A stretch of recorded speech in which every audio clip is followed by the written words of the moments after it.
and coming in from 27th of August, markets have been hopeful that there would be some negotiations that we can, in some sense, avoid it. That doesn't seem to be happening right now. But most importantly, it is going to be about the Jerome Powell's upcoming remarks at Jackson Hole. That is absolutely in focus. Ahead of that, you have the Fed looking at a 70% chance of a 25 basis point rate cut in the month of September. Of course, we'll know more details as that meeting and as Powell's speech do come into the markets there. Ahead of Jackson Hole, we also are looking at slight softness in case of gold prices.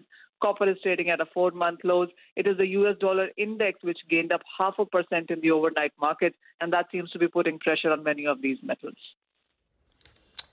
Manisha, thank you so much for that update. With that, we call time on this edition of Power Breakfast. From me and the team that put this show together, thank you so much for watching. Bazaar Morning Call sets you up for the final trading day of the week on the other side.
Every morning, the countdown begins for the markets with meticulous research and analysis designed to help you capitalize on the trading day. Beaming live from the CNBC-TV18 Motilal Oswal studio.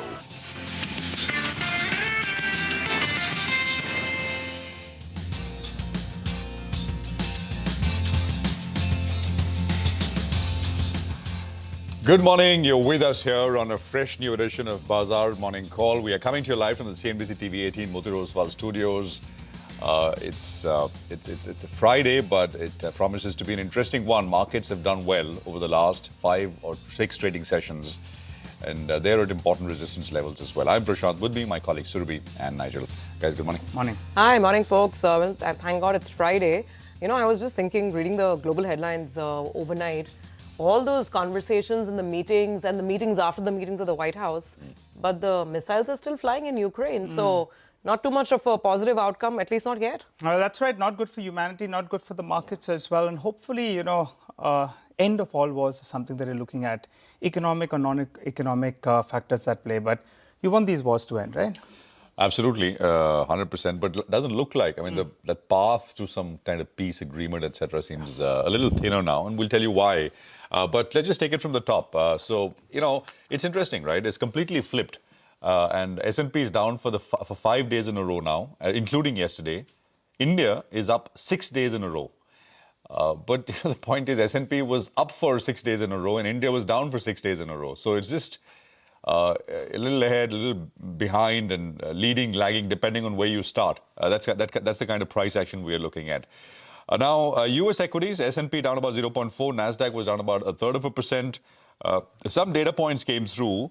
The S&P Global Manufacturing PMI is now at its highest since 2022. There were some hawkish comments from one of the Fed members. They remain focused on inflation. It's not. We've heard this before. Majority of the Fed July FOMC minutes basically showed that it's inflation over unemployment and labor market at this point in time. And this is interesting as we head into that September meeting. We, by the way, will hear from Fed Chair Jerome Powell, because he speaks tonight at the Jackson Hole Symposium. And I mean, if you think about it, if you're waiting for a clear, definitive indication tonight about what they will do in September, what's the incentive for them to do it, right? They've got every incentive to kind of sound neutral as they go into the September. So if you're expecting a big Q one way or the other, I don't think that's going to happen. Dollar index was up 0.4%, 98.6 now on the dollar index. And oil prices also, I mean, they've been largely over there. Let's just look at the last 6 days, right? +1, -1, but we're back at about $67.5 on oil prices.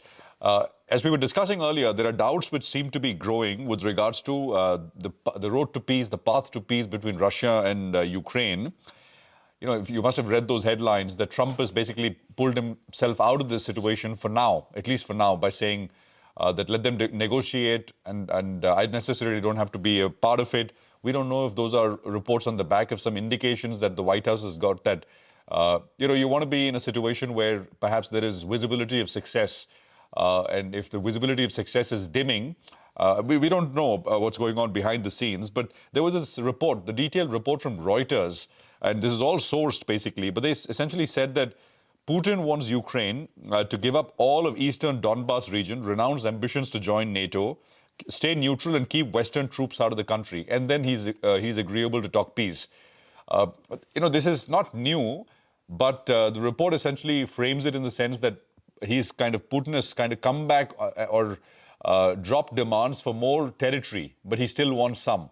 And of course, no NATO, etc., which has been non-negotiable, is called it a red line, etc. So we'll see. By the way, related to this, the Trump tariff deadline looms, which is 27th of August, which is the coming Wednesday, next week, by the way, which is for that additional 25%. And there was more of the same in terms of commentary from top trade advisor Peter Navarro last night. And again, sort of calling India out and how India is profiteering, buying cheap oil, refining it and selling it back to Western Europe and sort of other parts of the world. So nothing new in that sense. We've got a soundbite. We'll probably play that out for you a little later. So not very much has changed in that sense from a global perspective. Now I'll just come to the local levels here, Nifty Bank. So we yesterday at the day's high almost got to the 61.8% retracement, which is 25,160. I think yesterday's high was 25,153. So you almost got to it. So the resistance now is that level, 25,160, of course. And 25,255 is basically a swing high, which we saw. I mean, if you just go back the last 2 months or so, and it's a region where the market's found a fair bit of resistance. So that's broadly the resistance zone in the very near term. Support stands at 24,925. It's moved a little bit. It's the 40-hourly exponential moving average. It's moved up a little bit, so closer to where we left off. The Nifty Bank is slightly weaker. I mean, just on a relative sense, it's not been doing as well on days when the Nifty has done well. It's retraced, by the way. The Nifty is retraced 50%. It's at 61.8. The Nifty Bank has retraced only 38% of the decline. Here, the resistance is 55,915. And then the 50% retracement, which is 56,267. And the immediate support is the gap area between last Thursday and the open this Monday. 55,472 is the high on Thursday, and 55,577 is the lower end of the range on Monday when we started this week. So that's basically technicals for you, levels for you. GIFT Nifty gives you a quick sense of how we are likely to start. It's down about 70 points. 6 days in a trot, the markets looked strong. So I think it's agreeable, right? Has to be agreeable. About 70 points low. We'll see how things pan out as we kick this off. Nigel, F&O. Well, yesterday, the weekly expiry actually went to the bulls, but it wasn't very, very convincing because we ended off the high point of the day. However, for the week itself, Prime Minister Narendra Modi's GST rationalization promise and the S&P upgrade has worked well because the Nifty will be performing little better or in line with what the rest of the globe is doing. That is this week so far. Year to date, actually, we're underperformers, but that catch-up trade is playing out, and that will be heartening from a bullish perspective.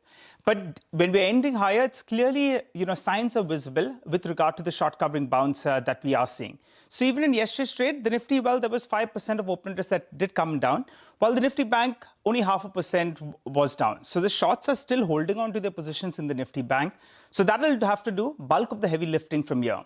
And yesterday's trade, tallying with what we saw for the market on the whole, the FIs as well, they covered some short positioning. So the shorts, in percentage terms, continue to remain at around 85.5% or around 90%. But in absolute terms, it's come down. And if you pull up a chart, you'll see all through the week, there has been some short covering that we have seen. So from the peak of around 1.85 lakh net contracts on the short side, the FI short positioning has come down to around 1.68 lakh contracts, telling you that 10% of their short positions have covered out so far, and that's helping us move higher. Moving to the options data, 25,100 call. Well, good amount of open interest built up, 25,000 put as well, a fair bit of open interest built up out there. And the premium over here is around 150 rupees on an average for the day. So that's why the resistance mark, if you add that 150 to 25,100, 25,250, that's the important mark. Actually, it's a bit of a band because yesterday we went to around 25,150 and that level got rejected. And going by the options data, the 25,250, that's going to be the important resistance mark. While the reference point on the downside, going by the options data, is at around 24,900. So the good news is the Nifty Bank has taken off all the technical levels, 20, 50, 100, 200 DMA. However, the Nifty Bank is unable to do that. So though the Nifty has taken off all those technical resistance levels, the Nifty Bank is still facing resistance in that vicinity of around 20 as well as the 50 DMA. Moving to stocks then that we're looking at, we had alerted you yesterday. Titagarh could possibly come out of the F&O ban. It's out of the F&O ban. So I'll keep an eye out on this stock. There is some good fundamental news as well that's come in there. So that's the stock on our radar. And telecom has suddenly started doing well. And now there are hopes with regard to Vodafone Idea. So the stock that we'll be looking at is Indus Towers, has underperformed in the last 1 month, but that's a stock I'll keep on my radar. Well, it's been a good pullback by the Nifty. 700 odd points from the lows. The low that we hit was on the 8th of August. And from that level, the market's had a decent pullback. Does it have the steam to go on further? You saw the implied open just a while back. It's 70 points lower, which is a bit of an outlier because other Asian markets actually are holding up this morning. So once again, let's see if India can continue on the green path or not.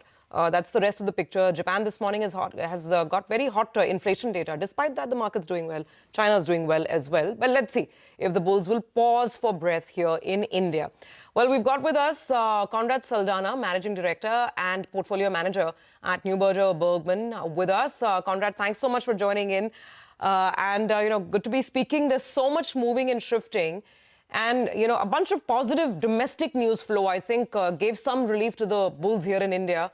We're talking about the GST relief, good monsoons, and generally expectations of a good festive season here.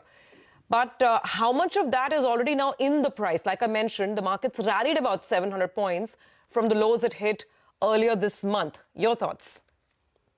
Thanks, Ravi. I think we definitely needed maybe the Independence Day speech and some more stimulus, given that consumption has been really soft, right?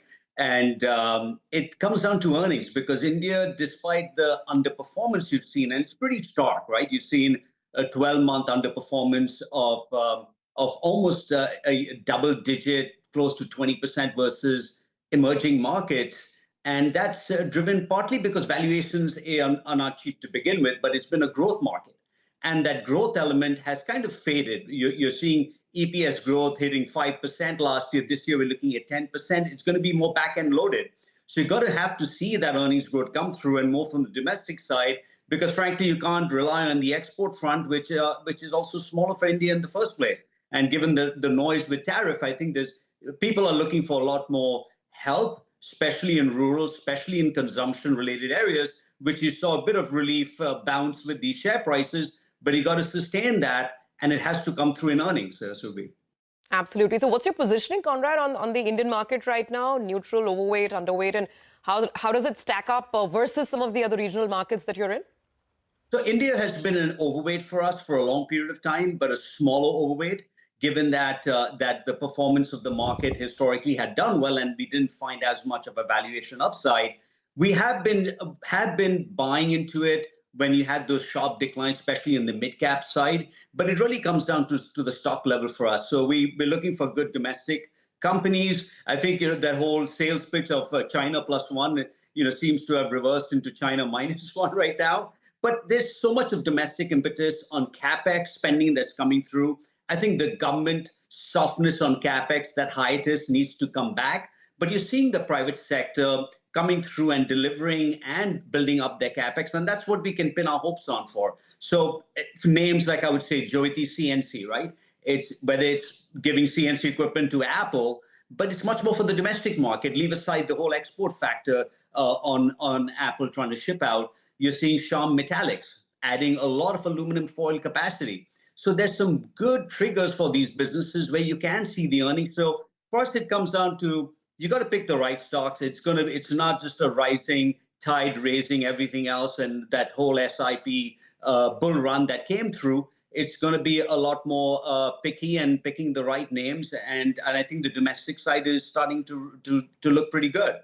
But it comes down to earnings, Ravi. Yeah, no, absolutely. Conrad, morning, Prashant here. $55 billion through local investors, even as FIs have sold about $13.5 billion, right?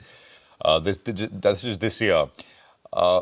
So you're still kind of sort of backing industrial names here. That's the story. And you're saying, well, that push from the government needs to come back.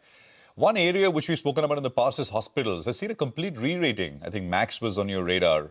How do you think about valuations here? And does one rotate out of something into something else? Or it's last 1 year, 1.5 years, even laggards like names like HCG, etc. have re-rated.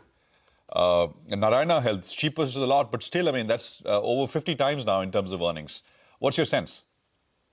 So when I talk, Prashant, to your question on broader capex, I'm not looking for big, heavy capex, right? So these are much more niche businesses that are adding that capacity, and they're not looking for major spend that has been slightly slower to come about, right? Given elections, all this other stuff, especially from the government standpoint.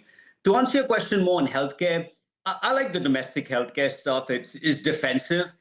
Absolutely agree with you that there was a point in time for us when we look at on a cash flow EBITDA metrics, you could buy them at 15, 17 times earnings. We probably owned a handful of these companies. I still think Apollo Hospital looks interesting. It's definitely on a valuation basis. It's a discount. They are focusing on operating efficiency. Their bed ramp up, maybe not as high as someone like a Max in terms of new capacity, but it's pretty good. So I would say that still looks interesting. We've owned JB Chems for a while. Now that's in a bid situation with Torrent. But again, domestic business, you look at the earnings coming through is good. I'm not relying entirely on where this whole Section 232 sector tariffs start to come in. That's going to create a bit of noise. But they're executing, and I think people want security in a very uncertain global environment. And I think that's why the hospitals do well. I agree on multiples. They're not as conducive as they were, but you got to pick within that space. All right. Hi, Conrad. Good to see you in after a while. What about tech? That's a space where you are selectively looking in. How are you all positioned on tech? The problem is tech has underperformed, but in the last couple of weeks, it's been showing like at least it's the place to hide. The problem is downside could be protected, but you may not make big returns from here. How are you positioned on that one? Fair enough, Nigel. Good to see you again. I think so. I look at tech globally as well, right? So I would say on the hardware side, something like a NetWeb, I think, is more basic in terms of its data center assembly business. I like that. I like Dixon's, multiples aside. I know we spoke about multiples on the hospital companies. But I think these are good executors. They've got a long runway for them over the next 3-5 years. On the services side, I've been suspect for a few years now, and you've seen that growth really start to fade, even before a lot of what potentially could be on the tariff side. Do we start to pivot, in the US and look more at services? But you've seen that AI disruption, and we are big investors on the AI front in hardware, whether it's on the GPU side with the NVIDIAs of the world, it's ASIC, et cetera. That's going to be disruptive for sure. And the billings have been softer, but the smaller companies, to be fair, have done well. I mean, I would say like a Coforge is executing. You're seeing Persistent. So you're seeing a few niche businesses. I would say Hexaware that listed recently. But for the bigger guys, it's a bit of a challenge, right? How do you overcome that growth slowdown? Hirings haven't really accelerated. You look at even the compensation structures haven't really progressed for a while. So you've got to pick and choose again over there. But broadly, I would say IT services is an area that's going through adjustment, and we're not sure how this AI impact is going to happen on these businesses, which might be good in the longer term, but in the near term, a lot of the capex, to be fair, when you speak to BFSI and companies in the US, they're spending a fair bit, 20-30% on AI. Yeah, no, absolutely. And of course, I mean, some companies have been spending hundreds of millions of dollars on individuals, right? Meta Prashant, your point, I mean, is a valid one. I mean, I look at the numbers and just adding it through, and you think of the hyperscalers, $50, $80, $100 billion. That spend is the biggest contribution to US GDP potentially in the second quarter of this year already. No, the biggest gold rush ever. I don't use that word lightly. Thanks very much, Conrad. It's always great to have you with us here on the program. Appreciate your time here, as always. Let me just quickly run you through the interactions which are lined up here on the program. So 8:35, Siddharth Bhamre of Asit C. Mehta Investment Intermediaries joins us. We talk about the SEBI sort of potential hammer coming down on the weekly options segment. Stocks sold off hard yesterday. And that's our story, by the way, which we put out early August. 9 o'clock in the morning, Vijay Agarwal of Equirus will be speaking to us on the trends in real estate space. 9:20, Sanjeev Prasad of Kotak Equities runs us through how he looks at valuations now. 9:35, the management of Hoodco talks about demand trends, outlook for FY26. B.S. Ajay Kumar of Healthcare Global will be speaking with us at 9:45 about their outlook for FY26. Towards the end of the program, it's a special segment. It's the economy. Lata in conversation with S. Ganpati of Gokula's Exports, Sudhir Sekhri of Apparel Export Promotion Council on what textile sector would want from the government to tide over the 50% tariffs. Time to slip into a short break. Got a lot of stock-specific action tracked for you. We get to that in just a bit in our special top 10 segment. We're looking at Wipro, Vedanta, R Systems, Piramal Pharma, Titagarh Rail Systems, Texmaco Rail and Engineering, SJVN and PDC Industries. They'll all be reacting to positive news flow. On the flip side, Apollo Hospitals and Hickel will be reacting to negative news flow. Take that break, come back. We'll get into further detail on all of these names.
Welcome back. So it's a bit of a different morning because the implied open is telling us that our color is red, but otherwise Asian markets have been green. So maybe the bulls take a bit of a breather. They've had a good run so far. Markets up almost 2.5% at an index level.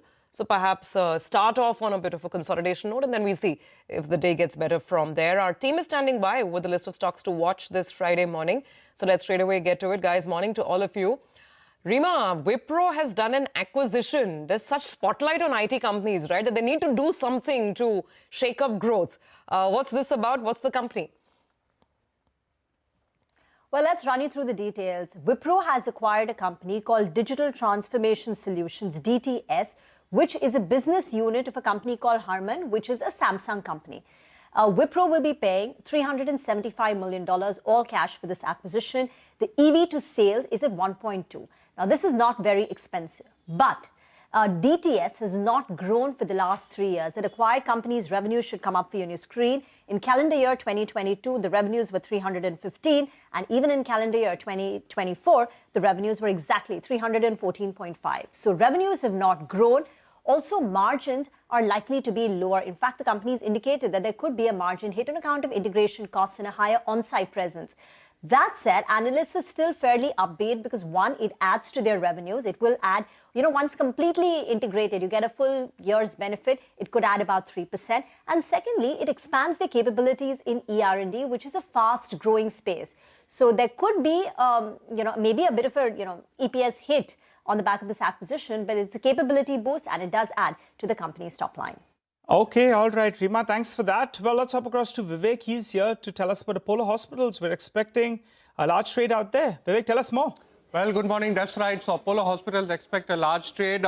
So what we understand from our sources is that one of the promoters, Sunita Reddy, is looking to sell close to 1.25% of the total equity. Remember, the total promoter holding, including all of the promoters, is slightly in excess of 29%. So the total quantum of this particular block deal could be in the range of 1,400 crore. And the floor price is at a minor discount to yesterday's close at 7747 rupees a share. There is a lockup on further sale of shares of 90 days. So expect a mild red as far as Apollo Hospitals is concerned today.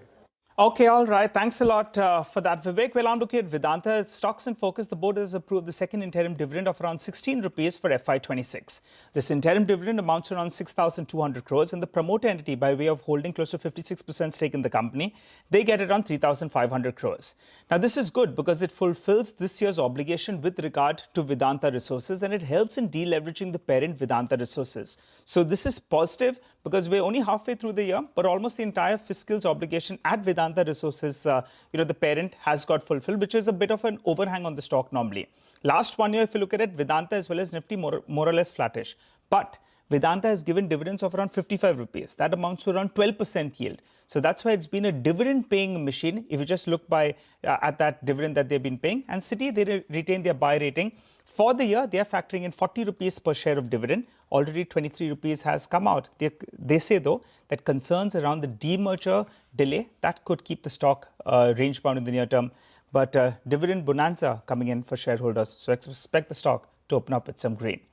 Well, let's hop across to Vinny. She's here to tell us about some stocks in the news. Vinny? Hi, good morning, Nigel. So let me start with our systems. We're expecting green. Why? Because they've acquired a company called Novigio Solutions. This is for 400 crores as the cash consideration. Plus, there's going to be a stock-linked EBITDA performance amount that they'll be paying as well through the year. So that is something that we'll be keeping an eye out on. Now, they expect this acquisition to be EPS accretive, since the first year itself. Looking at the financials of the company that they're acquiring, revenue for Novigio was around 264 crores on FY25. They've seen a very strong CAGR growth over the last 3 years of 44% as well. And 25% is the EBITDA margin. So no concern on that front. EPS accretive and green expected for the stock. Piramal Pharma now, in partnership with New Amsterdam Pharma, they have upgraded one of their facilities in Pennsylvania. Now, this is their specializing. They've opened up a special unit that you could say that is coming in for oral solid dosage. So that will give them an efficiency in terms of producing these dosages as well. So that's why we are expecting green here. Other than that, Titagarh Rail, that's the other one we are keeping an eye out on. They've got an order or letter of intent from Garden Reach Shipbuilders for around 467 crores. So green expected here. Texmaco Rail also will be in focus on the back of an order win of around 103 crores for BCBFG wagons as well as BVCM wagons as well, vans as well that will be producing. And this order will be delivered within 10 months. So keep an eye out on that. All right, Vinny, thank you very much for that. More stocks with news flow. Ria is here with that list. Ria, morning.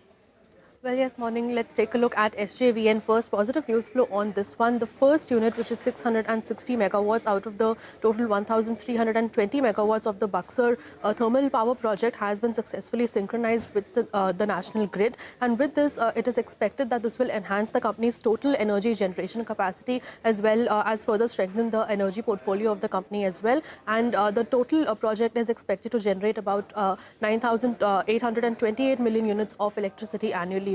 Moving on to Hycal, negative news flow for this stock. They've received a warning letter from the US FDA for the Jagani unit at Bangalore, which was inspected between the 3rd and the 7th of February in 2025. The last stock is PTC Industries. They've bagged an order worth rupees 110 crores from Brahmos Aerospace for the supply of critical titanium castings, and the execution period for the order is 24 months. Okay, all right, got it. Ria, thanks very much for that. Let's quickly recap our list of stocks to watch. The ones that have positive news flow this morning would be Wipro, Vedanta, R Systems, Piramal Pharma, Titagarh Rail Systems, Texmaco Rail and Engineering, SJVN and PTC Industries. So lots of green today on the list. Only two stocks in negative territory, Apollo Hospitals as well as Hikal. Okay, so that's the stock list of the morning. Let's find out what's happening in the world of commodities. We have Manisha joining in with the latest. Manisha, hi. Of course, it's going to be all about Jackson Hole and what is said and what's not said in the next, I think, 24 hours. But overnight, I mean, what's hot? What's the latest? I'll start with the crude oil prices survey, because we've seen a percentage point of gain overnight. And with that, I mean, last 3 days actually have seen constant gains, and we are headed for a weekly gain on this one. And this is after 3 weeks of decline that this week is standing tall. Well, a couple of things. One, of course, is the uncertainty on the resolution to the Russia-Ukraine war. Every time there's a meeting, it's followed up by some more stronger attacks by either of the countries, and that doesn't augur well for the crude prices. Apart from that, it is also the strong U.S. demand, because when you look at the U.S. inventories, the previous week has seen a decline of 6 million barrels. That has been supportive. It also has to do with the Peter Navarro statements overnight, and international media seems to be taking cue from that India is buying Russian oil and India doesn't want to recognize its role in bloodshed kind of statements also seem to be adding some premium to prices. But as you said, it is going to be about the Jerome Powell's upcoming remarks at the Jackson Hole. That is in focus right now. Powell will speak on economic outlook and the Fed's policy stance. Ahead of this, we've seen strength in US dollar index, and that in turn seems to be weighing onto the metal prices. So whether it is gold or silver, those prices have softened, and metals in any case seem to be ending this week on a weaker note. So whether it's copper trading at a 4-month lows, zinc at 2-week lows, aluminum near 2-month lows. So it's not great moves that we've seen happen in case of industrial metals right now. All right, Manisha, thank you very much for that. Well, some brokerage calls of the day. Who's saying what as far as brokers go? So Sudarshan has got details here. So good morning.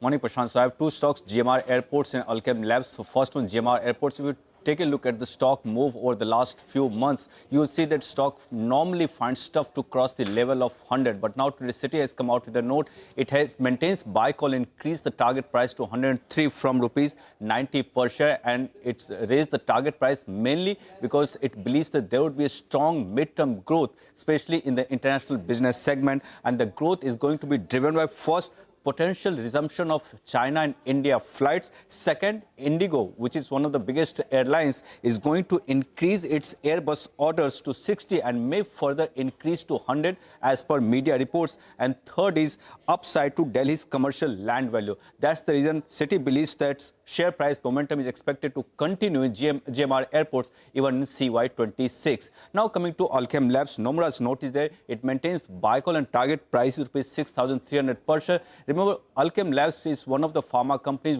which had reported a strong set of earnings in Q1 FY26, mainly because it's against all the other pharma companies, it's India concentrated. And Nomura believes that valuation is reasonable given recovery in domestic growth and prospects of Enzene. And also it has gained traction in recent launches in anti-diabetes after patent expiry. And on the Enzene front, it believes the revenue for this is expected to rise to rupees 800 crore in FY26 from rupees 360 crore that company had reported in FY25. So that's the reason it's positive. Okay, all right, Sudarshan. So we'll keep both of those stocks on our radar. Yesterday, the brokerage notes that stood had pulled out both the stocks that moved. Hexaware was one, and I think there was also another one on the Nifty. But we'll take a quick break on that note, come back on the other side, and we'll have Siddharth Khemka of Motilal Oswal Financial Services joining in for some fundamental stock ideas. And then the big story, these rumblings on the F&O market and perhaps further tighter regulations ahead. What could the implications be? Yesterday, we had a big sell down on a lot of capital market stocks. Siddharth Bhambre of Asit C. Mehta will join in with some perspective.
Okay, welcome back. There's 30 minutes to go for the pre-open session to kick off. GIFT Nifty is indicating a slightly lower start.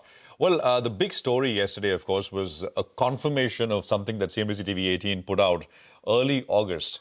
SEBI Chairman Suhin Kantapande on the sidelines of the FICCI annual capital markets conference saying that there is a need to increase the tenure of equity derivative contracts. Basically, our story, 5th of August, was this, that, the regulator, in sort of consultation with the government, Ministry of Finance, may look at moving these weekly contracts, weekly option contracts, which is essentially the bulk of volumes, options volumes, and options are 90% of the market. And the weekly may actually not remain weekly anymore. They may be replaced by, fortnightly, or maybe even monthly now. So the confirmation coming through from the SEBI chairman. Just want to play out a quick sound bite and then we'll get into a discussion. See, improving the tenure really means that, whether we can sort of have longer term, more longer term derivatives. But all this is to be done in consultation. As I said, that in what form, how, we'll have the consultations. And we'll have a consultation paper yes, coming? yes. Nothing will be on... By when will the consultation take? No, I can't is give it you like in a month, in a week? No, I can't tell you that, but that's the thinking process we have. But your preference is for a longer... Yes, that is qualitatively we have to see, but we have to calibrate it. So if you really look at my statement, where I said in a calibrated manner. Okay, all right. Clearly, it got all those, those stocks that are market-related nervous yesterday. And we look at the F&O basket yesterday. BSE, there was a big open risk built up. The stock ended down with a cut of close to around 8%. However, by the end of the day, the open interest build-up was only around 2.5% approximately. So there were some shorts in the system, but not massive. During the day, there were massive shorts. Sometimes you like shorts in the system because if there is some good news, then it could cause them to burst up. There was some cash market selling is what I presume yesterday in BSE. On Angel One, in fact, there was unwinding of long positions. Let's get MCX first. On MCX as well, similar case out there. The stock was down close to around 3.5% approximately. And open interest build-up wasn't massive. It was around 2.5% approximately. While on Angel One, there was clear signs of unwinding of long positions because the stock ended down with a cut of close to around 6.5%.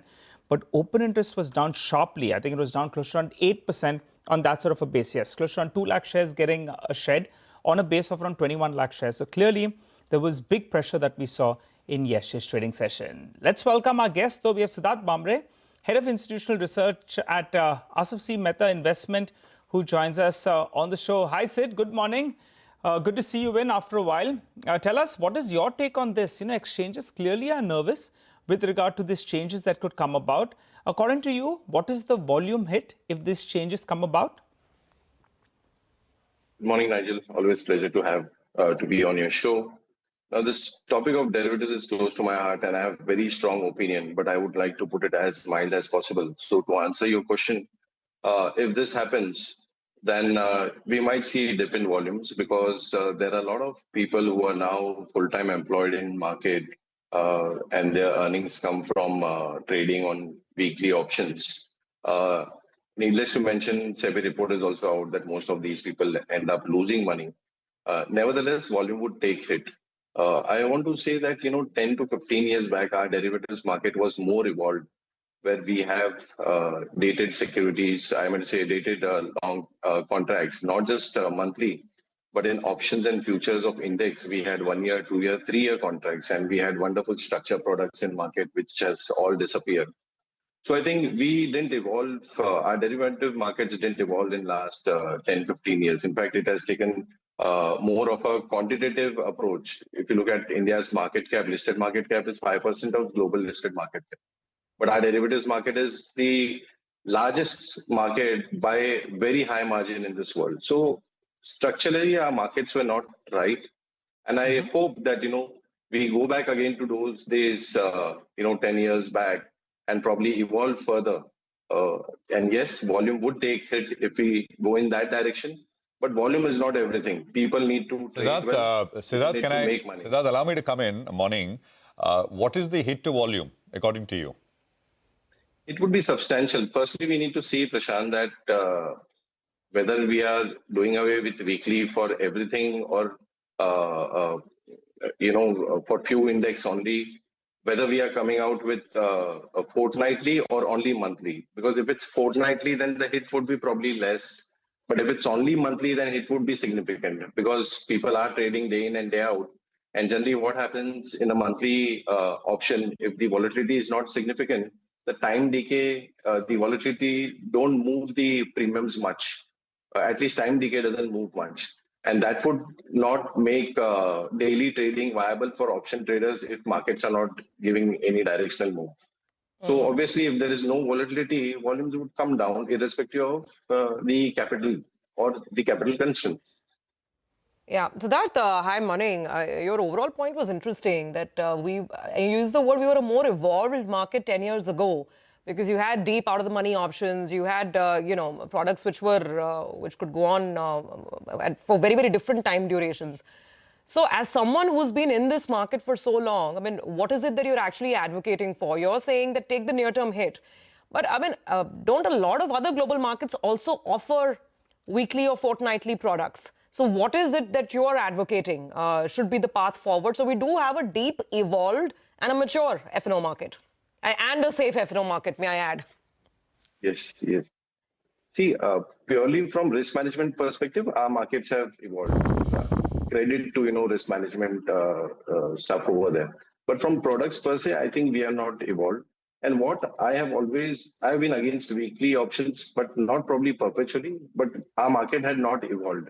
If you look at today also, most of our trades are in index options and that too in weekly. Monthly contracts hardly see any open interest. Look at what is happening in stock options. Barring 5-6 large cap stocks, there's hardly any volume in stock options, and we see recommendation coming on illiquid stock options left, right, and center.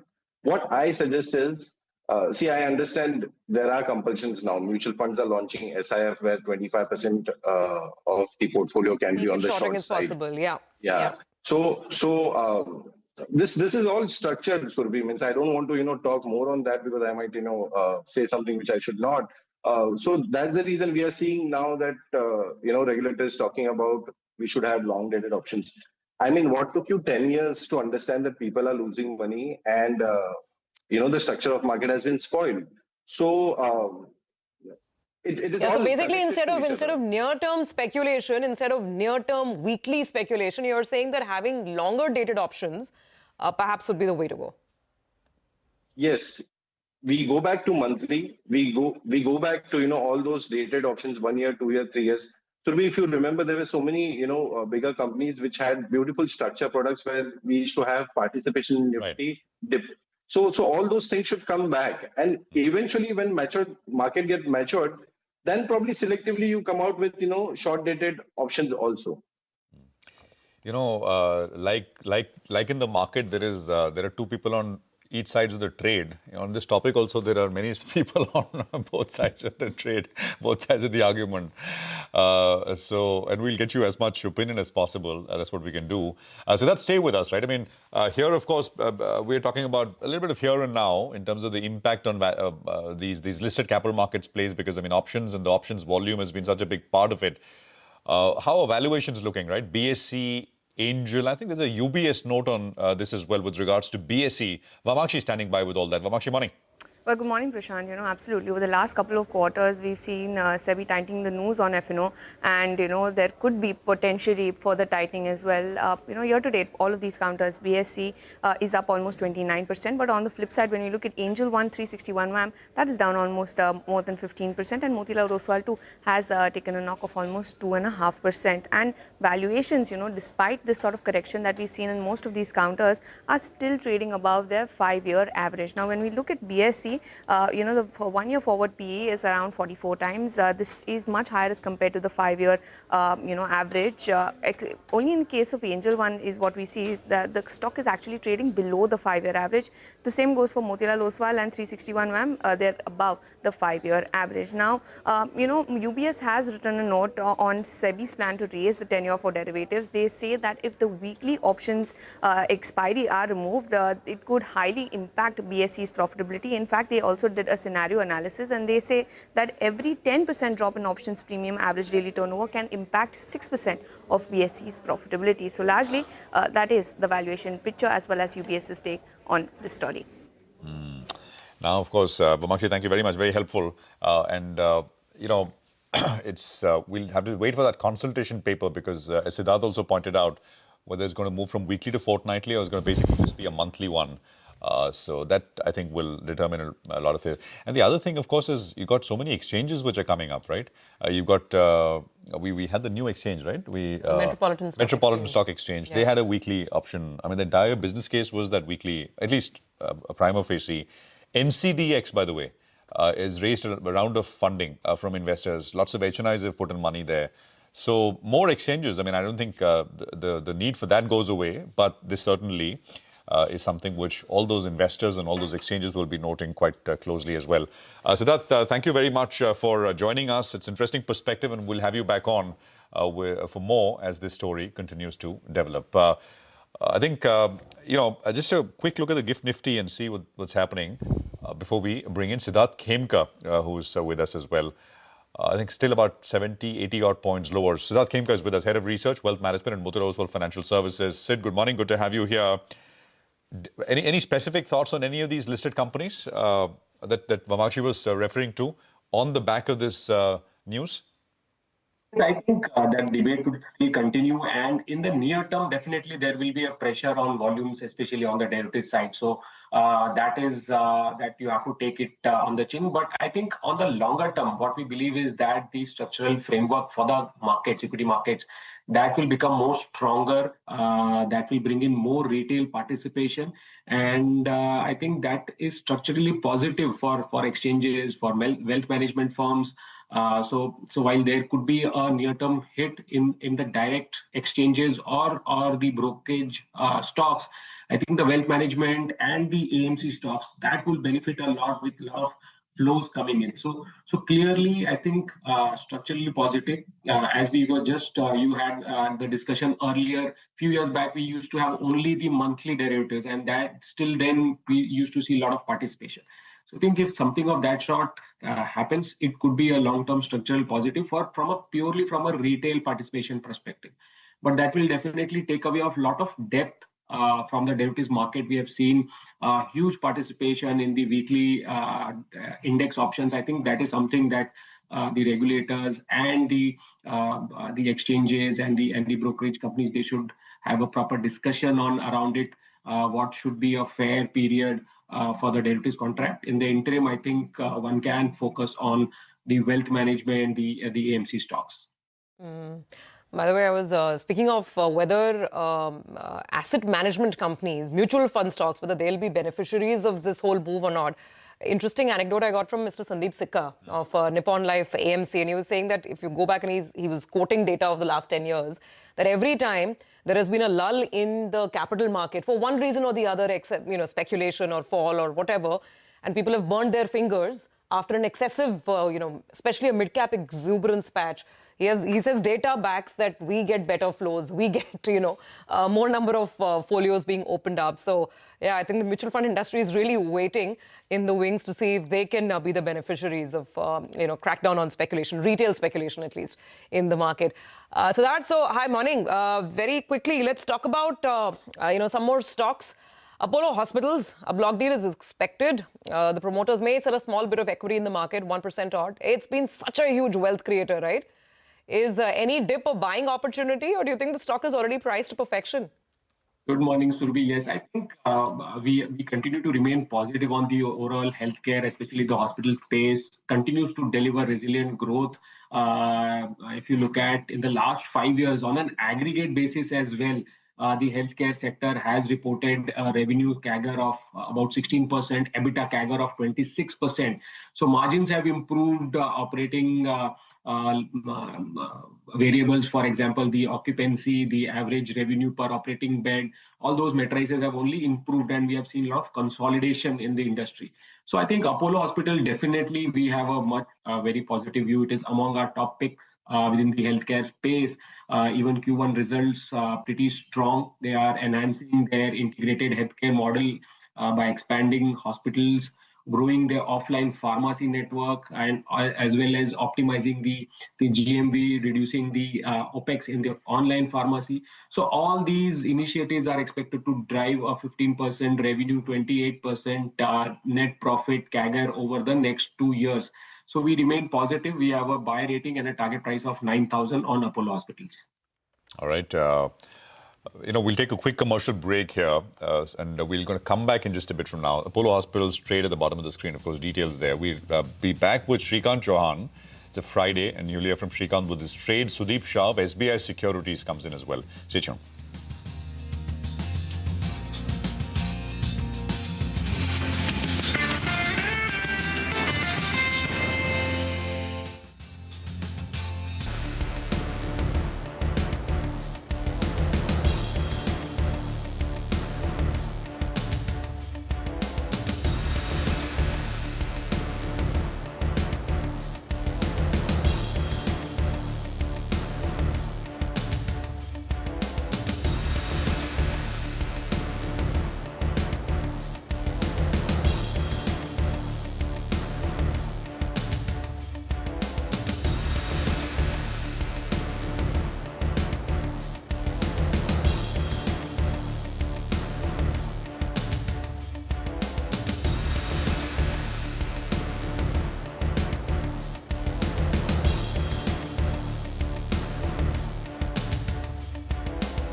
Welcome back. Hope you're having a good morning. Well, Hormuz joins in. He's going to tell us about all the big movers yesterday, which moved up on heavy volumes, and it's going to touch in on the delivery as well. Hormuz, take it away.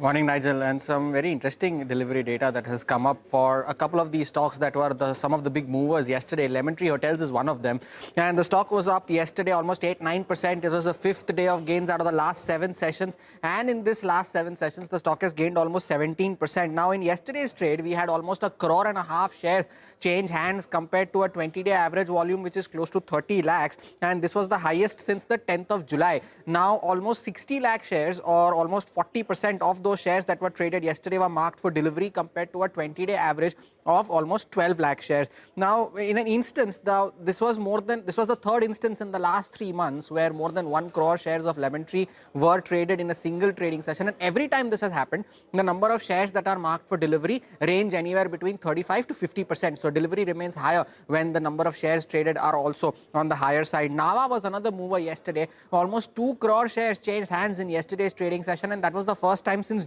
August of 2022 that such an instance took place. Now, almost 17 lakh shares, or close to 10% of those shares traded yesterday, were marked for delivery compared to a 20-day average of just close to 2.5 lakh shares. And this was only the third instance in the last 12 months that more than 1 crore shares were traded in a single session for Nava. The last one is RACL Gear Tech. We highlighted this in closing bell yesterday as well. And Thursday's volumes were the equivalent of the last 30 trading sessions put together, with almost 6 lakh shares changing hands yesterday. And the 20-day average is just 12,500. So it shows the kind of volumes that were there in yesterday's session. But only 60,000 shares were marked for delivery, which is only around about 10 to 11% of the total traded volume that was marked for delivery, which is still higher compared to the 20-day average of just around 6,500 shares. So a lot of movers, Lemon Tree one of them, and some of the others moving on very high volumes as well. Got it. Thanks a lot for that, Hormuz. Interesting moves, high delivery, solid volumes as well. Hormuz always slicing and dicing all of those data points. Thanks for that. Moving back to Sid though. Hi Sid, good to see you, and as always, Friday morning. The evening will be more interesting, I'm guessing. But let's talk about stocks for now. Vedanta, not the one for the faint-hearted. Promoters have been questioned numerous times. You don't know what Mr. Agarwal is going to do next. And maybe the questions are rightly so. But if I just track the stock performance in the last 1 year, the stock is flat, the Nifty is flat. But you've got 12% dividend yield, 55 rupees of dividend. What's your view? Another 16 rupees they've announced.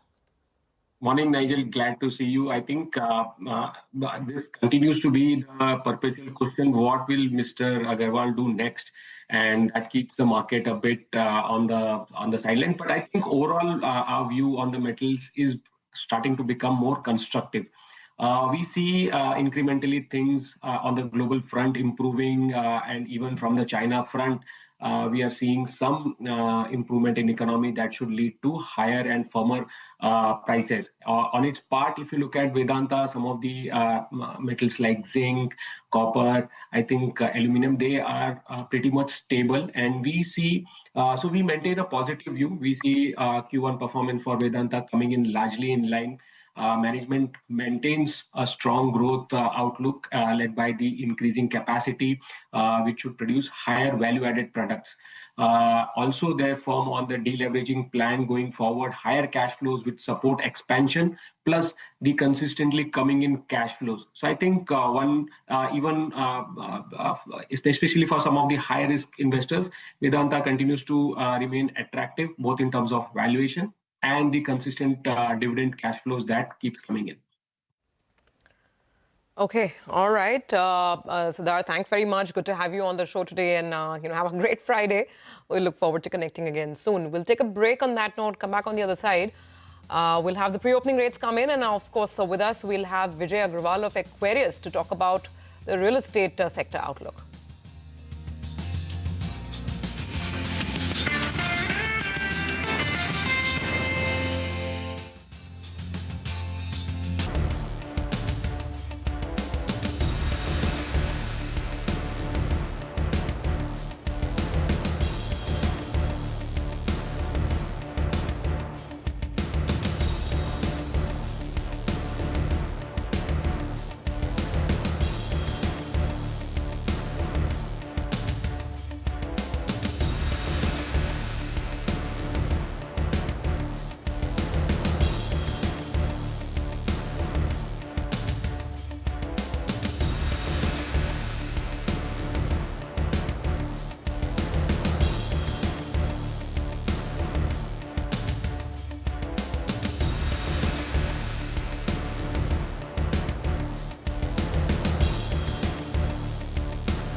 Welcome back. So it's time to get the technical perspective on the market, and the market's had a good run. I mean, it's been a good week, 2% on the index. In fact, even the mid-cap index up about 2%, small-cap index almost 2.5%. So what now after a 700-point rally from the lows? Shrikant Chauhan and Sudeep Shah are with us for a quick perspective. Morning, gentlemen. Good to have you on. Shrikant, so let me ask you, I mean, the pre-open, rather the implied open in the GIFT Nifty, it's been pointing to a bit of a cautious start today. What would your approach be? Let's talk indices first, Nifty and Bank Nifty. Good morning, Survi. Good morning, everyone. Let's say for Nifty, it is like consolidating. It has been consolidating since last 2 days above the levels of 25,000. But in case if there is any correction today because of the maybe weakness in the Asian markets, somewhere close to 24,950, 25,000, the market is having excellent support. And by and large, I am of the view that the supports have shifted from 24,500 to 24,800, 850. So that should be the final stop loss for holding any long position. And today, because of any reason, if we are getting this deep in the market, then I think there we should look for taking some contra bets of going long in the market. Broadly, I am of the view that the markets are heading for at least 25,400, 25,500 in next few days. It will take some time, but gradually we are heading higher and value buying is happening. Number of stocks are doing well. Bank Nifty is finding difficulties to sustain at 56,000, but there also downside is limited. 55,000, 55,300 going to act as major support. And there also our view is same. In case if there is any lower opening, we should look for adding long positions. There also we are expecting 57,000 in next few days. Okay, all right. Sounding quite optimistic, Shrikant. Buy the dips. That's the strategy that Shrikant is adopting. Sudeep as well joins us in the show. Morning, Sudeep. Good to see you on the show. What's the view? Nifty is indicating, GIFT Nifty is indicating 80-point gap down. Would you be looking to buy into the dip? Absolutely. Good morning, Nigel. Yes, see, I feel post that gap up last week about 24,800 and the follow-up move towards 25,150. Yesterday, we saw some kind of a sideways action, maybe on account of expiry. But today's gap down, I feel, gives an opportunity to enter quality stocks at lower prices because a lot of sectors now have started to open up. We've seen IT showing some kinds of positive signs in the last 2 days. Auto has been moving, pharma, metals. So slowly and steadily, a lot of sectors are now opening up. So that is giving us confidence that yes, maybe we might see some consolidation here, but the overall trend now remains constructive. And 24,800, 24,850 positionally now remains an important support for us until this holds. Amidst this gap down opening or some dip early morning, I feel overall the markets are headed towards 25,300, 25,450 in the coming week. Similarly for Bank Nifty also, I agree with Shrikant that 55,000, 55,200 now is a stronger base. Although upside we are seeing some kind of a resistance, but there crossing 55,750 for me, 55,800 will be very important. So once 55,800 is taken out, a straight gush towards 56,500 and 57,000 also cannot be ruled out, and that could be a faster move beyond 55,800. Okay, all right, gentlemen, let's get down to stocks as well. The individual ideas for the day. Shrikant, what's your list looking like? The two stocks are showing real buying interest in the market, and whenever there is a correction in the market, we see these stocks find good amount of buying support and they immediately bounces back whenever there is a minor rally in the market. Apollo Hospital in that looks really strong case to buy. Today there is news that it may come under some block deal pressure, and in case if there is any lower opening, then close to 7,800 we should look for creating or taking long bets on the stock. With a stop loss close to 7,700. We are specifically bullish on the stock. Fundamentally also, we are expecting stock to move towards 9,000 sort of levels. And today, in case if there is any lower opening, then it will be an opportunity for short-term traders to create long positions. We are expecting 8,000 in the near term to hit. Also, we like Grasim Industries.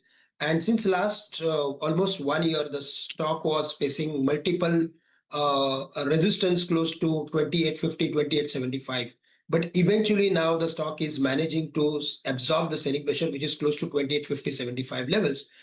Here also, I'm quite optimistic. I'm expecting stock to move towards 3000 sort of levels. In the near term, we could see 2975, 3000 sort of levels. We can keep a stop loss around 2830 for creating any long position. Okay. And Sudeep, what about you? Stocks for the day? See, a couple of sectors are looking good now. Grasim was a pick, but now I agree with Shrikant about the possible up move. The other two stocks that are there on my radar are one is from the hotel space, one is Chalet Hotels. Now here also, in the last few days, we have seen Indian Hotels, Lemon Tree, Chalet Hotels all showing some kind of a positive move. And specifically, if you talk about Chalet Hotels, then here in the last 8-9 weeks, right from 23rd May, the stock has been consolidating between 850 and 950. And this week, we have seen some kind of a decent breakout at higher levels post this consolidation. So we feel from a positional perspective, the stock can do 1150, 1200 in the coming few months. And this can be bought from a delivery perspective with a 970 stop loss on the downside.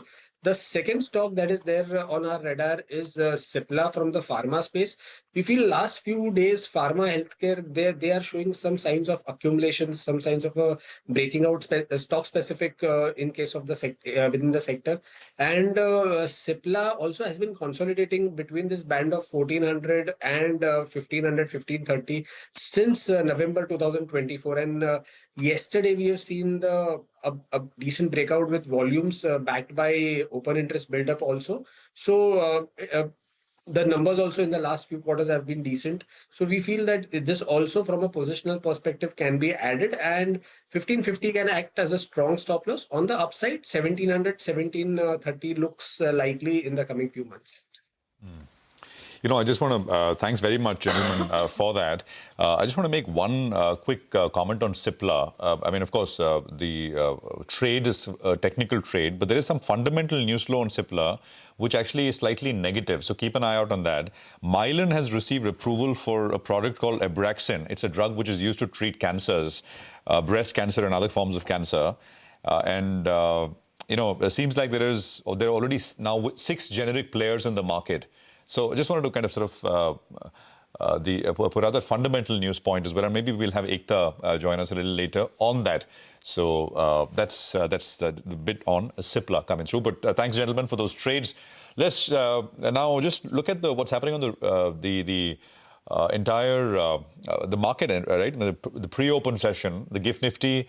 The Nifty will come up on your screen, 25 points lower, so it's not that bad. We'll see. It's just initial rates which are coming through. 3 minutes to go about for the pre-open session to come to a close. 25,060 is where we are at. I think, Surbhi, we have a real estate discussion in focus. Well, yes, we are putting the spotlight on the realty sector now. A lot of stocks have been buzzing around in trade. And the numbers have been largely good. I mean, if you're looking at pre-sales for most of the companies, Vijay Agarwal, Managing Director and Head of Infrastructure and Real Estate at Aquarius, is with us now. Vijay, great to have you on. So, I mean, it's been good going so far, right? Let me first start with the latest developments. I mean, this GST cut, if it indeed comes through, do you think it can have any marginal additional benefits for real estate players?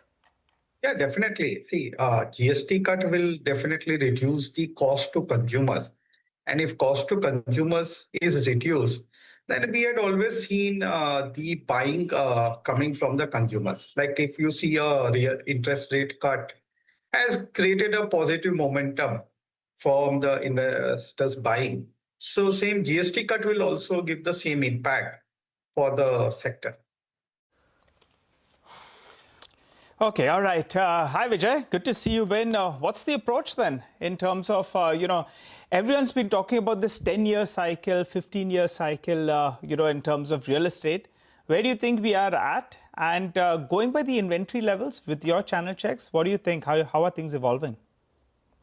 Well, things are evolving in a better way. I think today the markets are driven by actual user demand.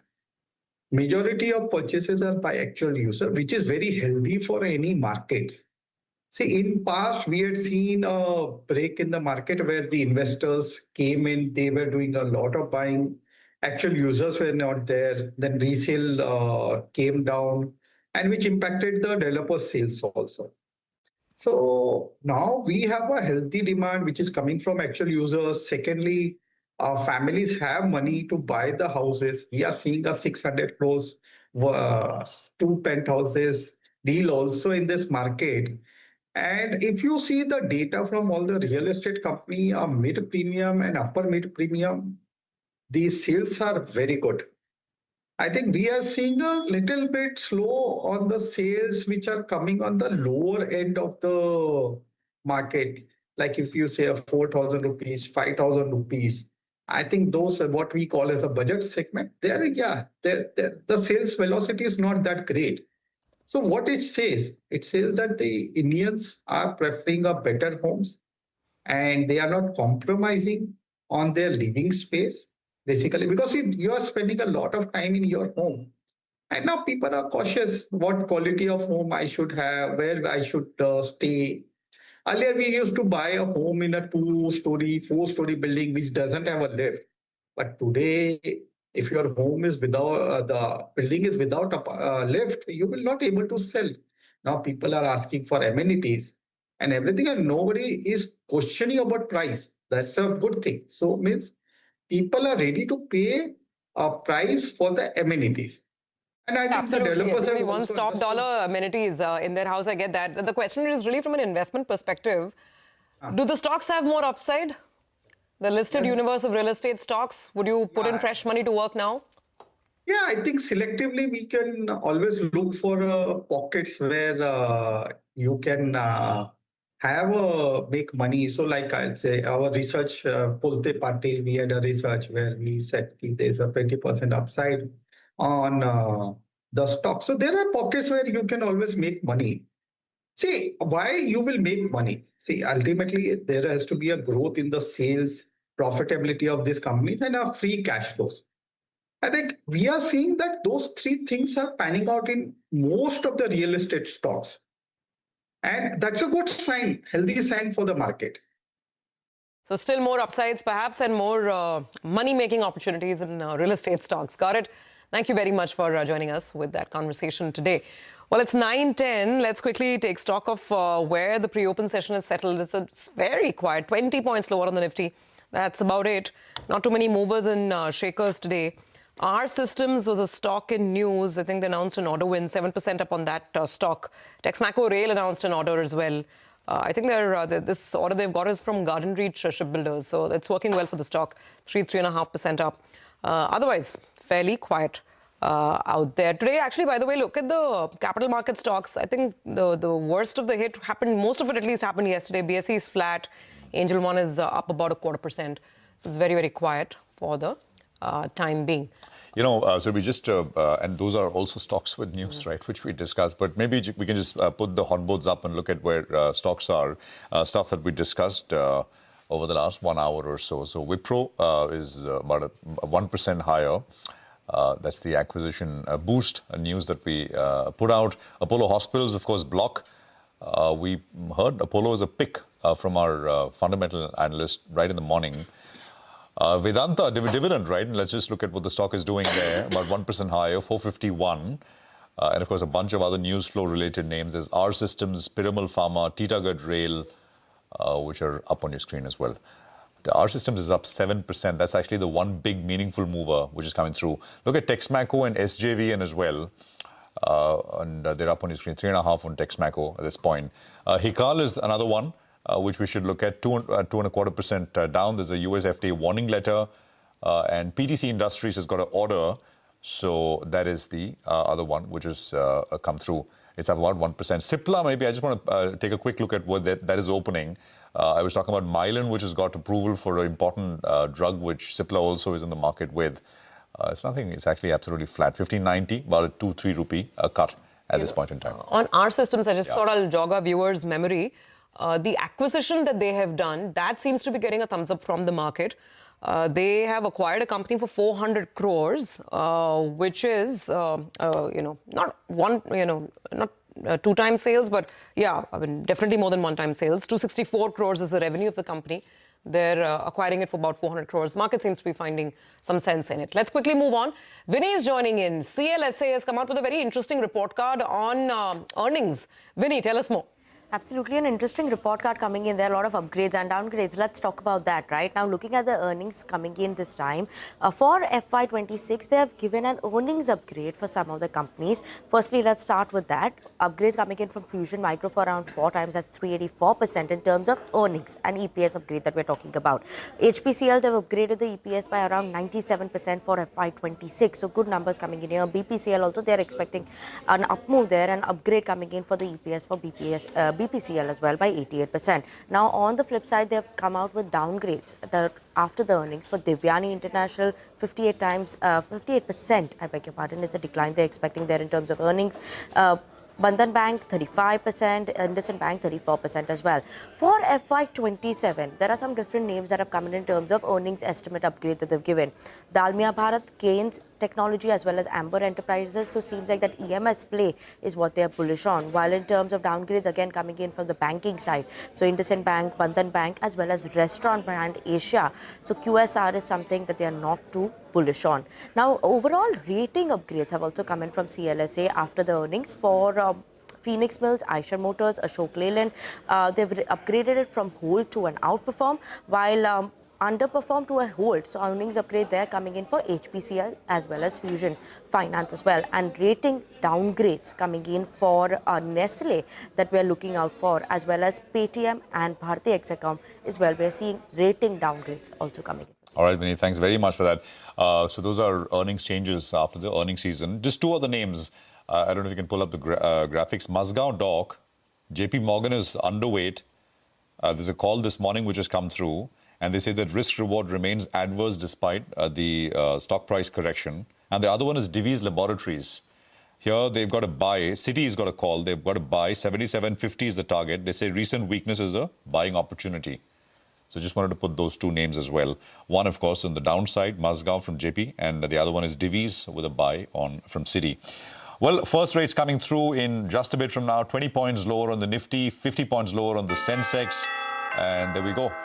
First rates coming through. 25,070 on the Nifty. So this is actually pretty flat, right? Nothing at all. Nifty Bank is down about 0.25% or so. The small cap index, nothing. Unchanged almost. Mid cap index also coming through with really flat and unchanged kind of rates. Let's look at the Nifty heat map before we go any further. Take a quick look and then we will sort of get down to it in terms of individual movers. What do we have as far as the first kind of picture is concerned? How many up and down? 840 up on the NSE and about 650 down, but that's very, very initial early rates. It is, what, 30 or 32 names lower and the rest which are higher at this point. So Wipro right on the top of the list. There's good news there. And at the other end is Apollo Hospitals. But I don't think there's anything large, right, in terms of single stocks in the Nifty 50 which are making a move. Surbhi. No, there isn't. It's very quiet start. Apollo Hospitals is down about 0.5% as we're looking out for that block trade where the promoters sell a little over 1% equity. I mean, that's the anticipation. Let's look at, it's still down about. It's the biggest loser on the Nifty right now. ICICI Bank, SBI Life, HDFC Life, some of the financials are undoing their yesterday's up move, especially the life insurance companies. There's also Reliance, which is a little sluggish this morning. TCS is down about 0.3%. HDFC Bank is down 0.25%. So this is pretty much where the drag is coming in. ICICI Bank is now down almost 1%. So financials are weak. Apollo Hospitals are about 0.5% lower. On the flip side, Wipro, with that acquisition, that's definitely catching the market's attention. 1% higher on Wipro. Apart from that, there's Tata Motors, a little bit of gain. BEL, 0.5% higher. Mahindra & Mahindra, 0.5%. That's it. It's a very quiet Friday morning. Nigel. Well, that's right. But a few stocks in the broader markets are moving around. Lemon Tree, I recall the stock yesterday had a good trading session. In fact, for this week, Lemon Tree is up close to around 18%. That's one of the big movers. It's up close to around 3.5%. I think we had a guest, not able to recall the name, who had said that Lemon Tree could be an outperformer, actually. And that one, in fact, this week itself. Deepan Mehta, yeah. Deepan had spoken about this name. And that one clearly is firing all cylinders. Texmaco Rail, that's the other one that's up close to around 4%. So big move is what we're seeing out there. In top volume movers, DCX Systems. That stock is bursting away. It's up close to around 8.5%. Massive volumes on that name as Vodafone Idea is holding up with a gain of close to around 2%. So we should get that one as well up for you on the screen. And, Indus Stars, it's been a rank underperformer. But if you're going to have three players that will, will survive, then it could be more business for Indus Stars. And that's why that stock, in fact, is up and about in today's trading session as well, up 1.5%. Otherwise, Coffee Day, I think the stock this week is up more than 20%. It's now coming for some profit taking on the downside. Swiggy, not swigging it away today. That one as well is down close to around 2.5% after seeing a good rally in the last week or so. IDBI Bank as well, some profit taking. And BSE, the problem is that there could be an earnings hit. The magnitude we'll have to see, if you're going to have reduced expiries. So that's why that's down another 1.5%. And MCX, well, that's an optional value out there. So no direct earnings hit as such. The problem will be on the valuation front. But clearly the stock that's catching your attention is DCX, up 12.5% on that name. Absolutely. And, stuff coming through right now on some of these names. 50 points lower on the Nifty, 25,030 is where the Nifty is at this stage. Just a few other names, right? Lemon Tree is there, up there. Divi's, of course, I just mentioned right before market opening, that call from Citi, 2% higher on Divi's. There's a company called ISMO. It's they've essentially they've got a semiconductor, I think packaging business. I think it's an OSAT business. But look at the volumes. It's the fourth largest volume-led gainer on the NSE, out of the blue. And they've developed a new way of packaging these chips. So we'll have to see exactly. We'll have to get into it, but it caught my eye. So just making a mention of it. We'll have more on this one, maybe with Hormuz a little later. Indus Tower is coming up. Is not seen that amongst the top volume-led gainers list, 1.5% on Indus Tower right now. PG Electroplast has been constantly, down a lot earlier and then up a fair bit this week from the lows. 480 or so was the low, and it's picked up about 100 rupees from there over the last 5-6 days. SML Isuzu was the other one, big mover yesterday, and what a week it's actually more than a week. What a month it's had, right? 40% on SML so far in the month of August. Sagility, I think Kotak has initiated coverage on Sagility, so we'll maybe ask Sanjeev on that. All-Time Plastics is another name, 3.5%. There was a deal earlier from one of the prominent investors, so that's seeing some gains coming through. Nazara is another one on the downside. Nazara is down 3.5%. It was down sharply yesterday. Actually, it started slow in terms of a correction. We had the management with us, but by the end of it, it was down almost 10% and is down a little bit more, 3.5% lower right now. So on the downside, apart from that, with volumes, there's very little to talk about. Things will pick up. Nifty is down a full 80-odd points now, 25,000. Sanjeev Prasad is our market master of the day. He's with us, Managing Director and Co-Head at Kotak Institutional Equities. Sanjeev, good to have you with us here. Thanks for your time. Some are making the case that maybe consumption has been in the doldrums, and these GST-related reform simplifications, if it is done in a meaningful way, can turn the tide. And within people, and if you look at the basket of people with that view, some say it could be a tactical move, some say it could be a really, durable one. First of all, do you believe it is possible? And how do you think about it? And where will this show up in a big way if this were to be a meaningful reform? Look at what our government has been trying to do in the last 6-7 months. Clearly, the effort seems to be on reviving consumption demand.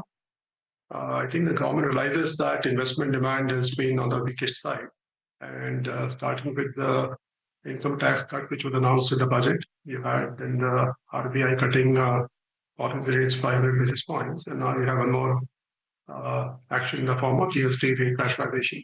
So hopefully all these things result, some pickup in consumption demand. The bottom of the pyramid consumption has been really struggling given income challenges over there, and the fact that affordability has been a big issue. Prices have gone up a lot across the board. The whole idea is, to make things more affordable, and hopefully, companies pass on the full benefits of GST cuts to the consumer, which results in prices becoming or items becoming more affordable, and hopefully demand picking up. So that's what the government is betting on. The market has a slightly different take on this. The market seems to be assuming that most of the cuts in the GST rates, whether it is 28 items moving to 18% or 12% items moving to 5%. Most of them will retain by the companies, which will result in a big increase in the profitability and profits, which of course means that you may not have that much of volume impact. So let's see, how this exactly plays out, because a combination of profitability versus volumes. The common intent is very clear. It wants, the cuts to be passed on and result in high profitability and volume growth. Market seems to be taking a different view on that. So let's see. That would be a bit of maybe a self-goal, won't it, Sanjeev? Hi, morning. Great to have you on, because we've seen that in the past as well, right? The benefits of lower commodity costs over the last, and I'm not talking Q1, but in general, we've had patches of reasonably decent, margin sustenance. The problem for the market, however, is growth. And on that, where do you think we stand at the end of Q1? Do you feel we'll at least get into double-digit earnings and maybe better-looking top lines by the time we get into full-blown festive season? The growth challenges remain. It's been sluggish, and that is why the government is trying various things to revive consumption. Do keep in mind the fact that some of the drivers of GDP growth in the last 4 or 5 years, which was largely high-income household consumption and government spending and household spending, that is residential real estate, all the 3 items look like they could see some slowdown. I mean, government capex, we anyway know, look at the government budget numbers for FY26, that's the central government number, that's only a 7% growth. So clearly that's a big slowdown compared to the growth rates which you have seen in the last 3-4 years, particularly FY2020 to FY2024, where you had massive growth in railways and road spending, etc. Given the challenges of weakish sentiment in the IT sector and also especially spreading to the GCCs, and given the fact that residential real estate prices have moved up a lot in the last 18-24 months, I would expect household investment, that is purchasing of residential real estate, that should also slow down. Hope is, somewhere you'll see some revival in consumption, which balances out the slowdown in investment. Exports is anyway, a big challenge as of now, given what was happening on the geopolitical front, as also on the whole trade tariff issue. So with that background, I don't know. It doesn't look like you will see a big acceleration in the economy. The hope is somewhere in the festival season things start picking up, but let's see. So numerically, Sanjeev, I didn't quite get the range. So numerically, now that Q1 is over, where are you with respect to full year earnings estimates? So we have about 9% now, 9.5% to be precise. But the quality of earnings growth in FY2026 is not great. I'm talking about Nifty 50 index. More than 60% of the incremental profits are actually coming from 3 sectors, and which really don't have much to do with the economy also, to be honest with you. So if you look at about 20% is coming from the metal mining sector. That is largely on the back of improved profitability for the steel sector, on the back of safeguard duties.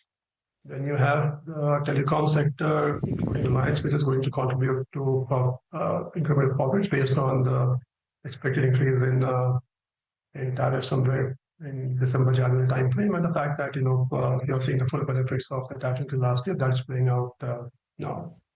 And lastly, you have ONGC also, which is contributing about 20% of the incremental profits. That's more to do with the gas price formula.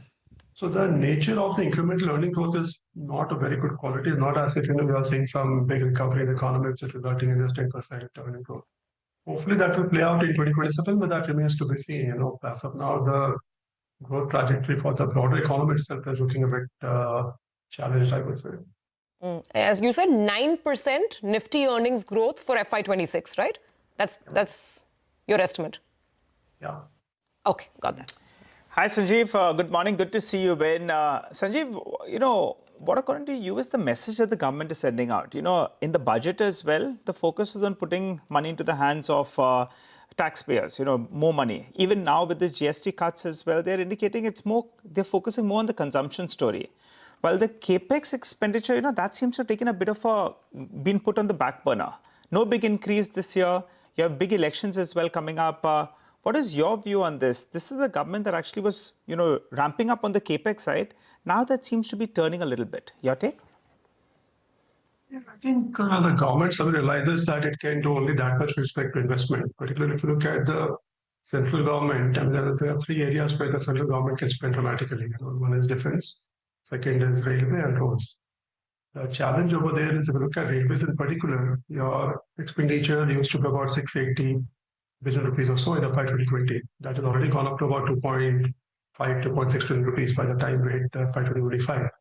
A lot of low-hanging fruit on the railway cap is already done in my view. And what I mean by that is electrification, which used to be, sub 50% about 10 years back, that has now crossed 90%. You have put in a lot of safety signaling systems and so on and so forth. On the back of that, your average railway freight and passenger rate movement, that has gone up. On the back of that, India has already ordered a lot of rolling stock, coaches, locomotives, etc. So I think as you're hitting some sort of a peak with respect to the capacity utilization of the current railway network, which means you will not probably see a big increase in capex on railways. If you look at roads, where you are seeing a similar growth, similar 680 billion rupees in FY 2020, went up to about 2.4, 2.5 trillion rupees by the time we hit FY 2024. I mean, India has already a very decent, highway network, right? Intercity network is actually quite good. So you will see a natural slowdown over there. And I think the government understands that it can only do that much. Where India needs to put in more money on the capex side is the intra-city infrastructure, a combination of, urban housing, mobility, and water. Of course, the states are constrained, given the fiscal challenges, etc. And institutional capacity is also a bit weak over there. So I don't know, it looks doubtful that government capex is going to accelerate. Just to give you some data, if you look at public sector plus government spending as a percent GDP, that used to be about 6.9% of budget in GDP in FY 2020. That went to about 7.9% by the time we reached FY 2024, which means that it was growing much faster than normal GDP growth. But that's about it. I think we are flattening out over there, which means the government has to try something new, which is basically the extra focus on consumption for now. In the meantime, we are still waiting for private capex to pick up. That's been sluggish. It's been in the range of 11% of GDP for the last several years now, and no signs of acceleration over there. So I guess the government is trying whatever it can. It knows that its own spending on capex is going to be limited going forward. Private capex not yet picking up. So let's try whatever we can do on the consumption side. Got that. You got a call on Sagility, Sanjeev, this morning, I believe, right? Do you want to just take us through that? Just the thesis? No, it's initiation of 3 companies in the BPO space, actually. So it's got nothing to do specifically with Sagility. Yeah. So we have 3 company initiations: Sagility with a buy, Source with a reduce, and Eclipse with a reduce. Yeah. Yeah, but out of the 3, there's only Sagility which is a buy. Hence, I was asking about that. Yeah, target of about 56 or so. You mentioned a few names, Sanjeev, but out of the coverage universe, as you look ahead, right? When clients ask you for ideas, what do you tell them in terms of single stocks? Really top of the list, absolute return candidates from here. A few banks. Tier 1 private banks, couple of Tier 2 private banks, some of the domestic pharmaceutical companies and healthcare services companies, which are hospitals and diagnostics. A couple of names in capital goods, but that's about it. That's been our model portfolio anyway for the last 12 months or so. Yeah, nothing has changed over there. Continue to be pretty negative on consumption, on IT services, given the combination of very stiff valuations and not much of growth for now. So nothing has changed really in terms of our view when it comes to the market or to stocks. So on consumption, just to wrap it up, Sanjeev, why is it that you're not at all optimistic of any sort of a revival on any element of consumption? I mean, whether it is premium, mid, lower end, because of what you started off by saying, that companies will probably pocket the benefits of this GST cut. Is that why? Well, I'm not saying I'm not positive on consumption. I'm cautious on consumption. The hope is it will recover gradually from where we are, but it's not going to be a massive recovery. Keep in mind the fact that India is simply not creating enough number of quality jobs, and we have written enough on that. You look at the government's own PLFL's data, most of the incremental workforce is ending up in agriculture or in the gig economy, where of course, income is not going to be very high. So that fundamental structural problem still remains, and for that we need private sector investment to really pick up for jobs to be created on the back of that, incomes to grow and consumption to really take off. I mean, we are nowhere near that cycle to start. The bigger problem with consumption is not so much whether it will recover or not recover. It's just the valuations. Even assuming if you see a big recovery, there's no way I can justify 45 to 55 P, which is where most of the consumer stable companies are trading at, with the kind of growth rates they're reporting, or even with some acceleration in growth rates. Even if they go to, let's say, mid-single digit, high single digit, I mean, there's no way you can justify 45, 50. I think, Sanjeev, the market is hearing you very closely.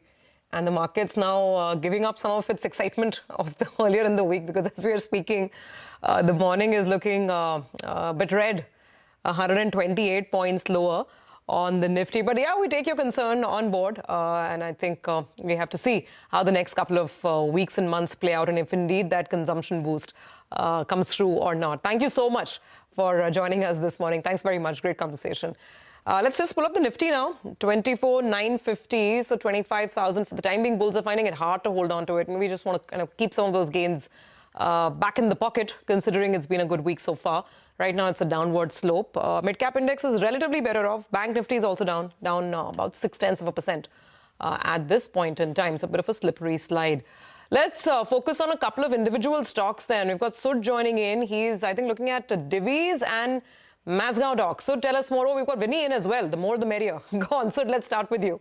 So first on Divi's Lab, Citi has a buy call and target that it has given is of 7,750 per share. It believes the recent weakness in the stock is a buying opportunity, because also valuations are reasonable due to sector tailwinds and the pipeline that company has. Also, it says that concerns around orforglipron, that is weight loss drug, appear overdone, and by FY30 total sales are likely to be more than $15 billion plus. That's the even estimated sales are there. And strong adoption in tirzepatide. Tirzepatide is basically obesity or diabetes drug, and upgrades in product indicate an increase in peptide GLP-1 TAM. Also, concerns around Entresto going generic in the US may start fading away. That is Citi believes. Second is Mazagaon Dock. That is JP Morgan has written a note, underweight call, target is 2468. So from current levels, JP Morgan believes that there is a possibility of 10% downside in the stock. It says risk reward remains adverse despite stock price correction, because Q4 FY25 and Q1 FY26 results are weak due to provisioning related to cost overruns. Also, large order award for P-75 Scorpion submarines have been delayed, and it believes that it might be delayed further, and that will have an impact in the earnings going forward, and that's the reason it has an underweight call. Okay. Absolutely. Sud, thank you very much for that. So those are the two calls, Mazgaon and Divi's, which are in focus. Well, our systems is what we want to talk about next, and stocks flying away. Vinny's got details here. Vinny. Hi, so the stock is buzzing in trade today because they've acquired one of these companies that is called Novigo Solutions. This is for 400 crores is a cash consideration. Plus, there will be stocks that are linked to achieving some EBITDA performance. So on the back of that, there will be additional amount that comes in as well. Now, obviously, let's talk about this acquisition. Why is it important? Because with this, our systems will be expanding its offerings, especially coming in the Middle East region, which has been growing very fast, and plus gaining the delivery presence in Bangalore and tier 2 cities in India as well. This acquisition is expected to be EPS accretive from the first year itself. Novigo financials, when you look at it, revenue is at around 264 crores in FY25. EBITDA is at 25%. And obviously, they've been seeing a strong growth in the last couple of years as well, 44% CAGR growth over the last 3 years. Do not forget, our systems in Q1 or June quarter, when you look at it, that time their EBITDA margins were at 17.3%. So this acquisition, in terms of margins, is accretive, and like they've said as well, from the first year itself they'll be doing well. And for our systems, in terms of their past story and history of acquisitions as well, in the last couple of years they've managed to do well in terms of big acquisitions and turn around these acquisitions and gain because of these acquisitions as well. So that is why a positive coming in here for our systems.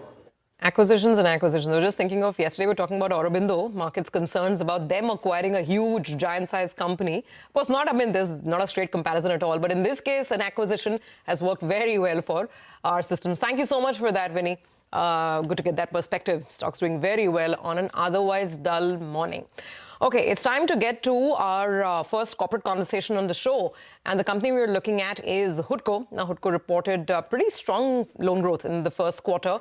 The company's urban infra segment did fairly well. There was some pressure on margins, however. So we're going to be discussing all of this and more with Mr. Sanjay Kulshrestha, Chairman and Managing Director of HUDCO. Sir, great to have you back with us. You know, we're going to be focusing on 3 points, and I just want to lay them out for our viewers. Let's quickly get to it. First of all, we have to understand if Mr. Kulshrestha wants to increase his guidance, because in terms of AUM growth, the company has been doing phenomenally well. Then we'll talk about the margin pressure and what happens, whether it gets better from here on. And finally, we'll talk about the ROA expectations from HUDCO that shareholders can perhaps have. Mr. Kulshrestha, great to have you on. So let's start with the good first. And that is the way your AUM is growing, right? I remember when we spoke earlier, a couple of weeks back, you had said that you will be crossing, I think, 1.35 lakh crores. Yeah, that's what you said, that you will be probably doing that in the third quarter. But since you've started the year on such a strong note, aren't you planning to revise that guidance? By the end of FY26, where will your loan book be? Definitely, I think you are right. We need to redefine our targets, and we are working on that. HUDCO is a very sector-agnostic company wherein we can fund starting from the basic infrastructure of water, drains, or energy, or waste management. And on the onward side, if you see, we can fund port, airport, new towns, and there are lot of infrastructure which is planned by the state governments. So this is definitely giving a good tailwind to the HUDCO, and this is the result of that thing only. So we will be revisiting our guidance because I know that with this kind of pace and with this kind of opportunity, it is required that we should revive our 1.5 lakh crores FY26 guidance. And I think we will be completing this target in Q3 only. So, sir, by when will you have a new guidance? And even if you can't share an exact number with us, ballpark, will you have 15% loan book growth this year? Could it be better than that? And by when will you have a new number? 1.5 going to whatever it is, 1.7, 1.8 lakh crores? We are planning to come out with the number in Q3 because things will be more clearer by then, because finally these sanctions has to be converted into disbursement. You may have seen that our sanction has grown from FY23 25,000 to last year it was around 1.27 lakh crores. So these sanctions, since these are very capital intensive projects and with a construction period of 3 to 4 years time, so we are still taking the inputs from the sites and the fields. And definitely we will be reviving this number in Q3. Okay. All right, Mr. Kulshrestha, so that's on the top line front, and that's not a concern at all. Now let's talk about margins, because margins, your guidance has been that margins will be well over 3% this year, but there was pressure in the first quarter.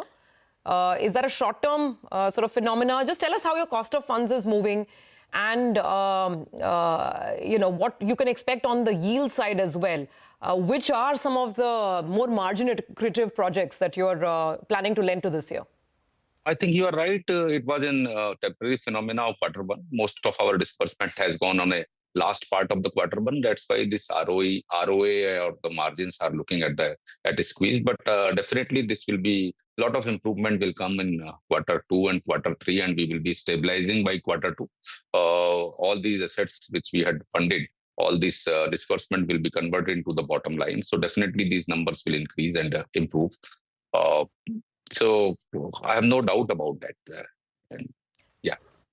Okay. All right. Hi, Mr. Kulshrestha. Good to see you. So good morning. Couple of quick questions then. There's a DAM Capital note. They've initiated coverage on the stock. They have a buy rating, target price of 280. They are citing valuations.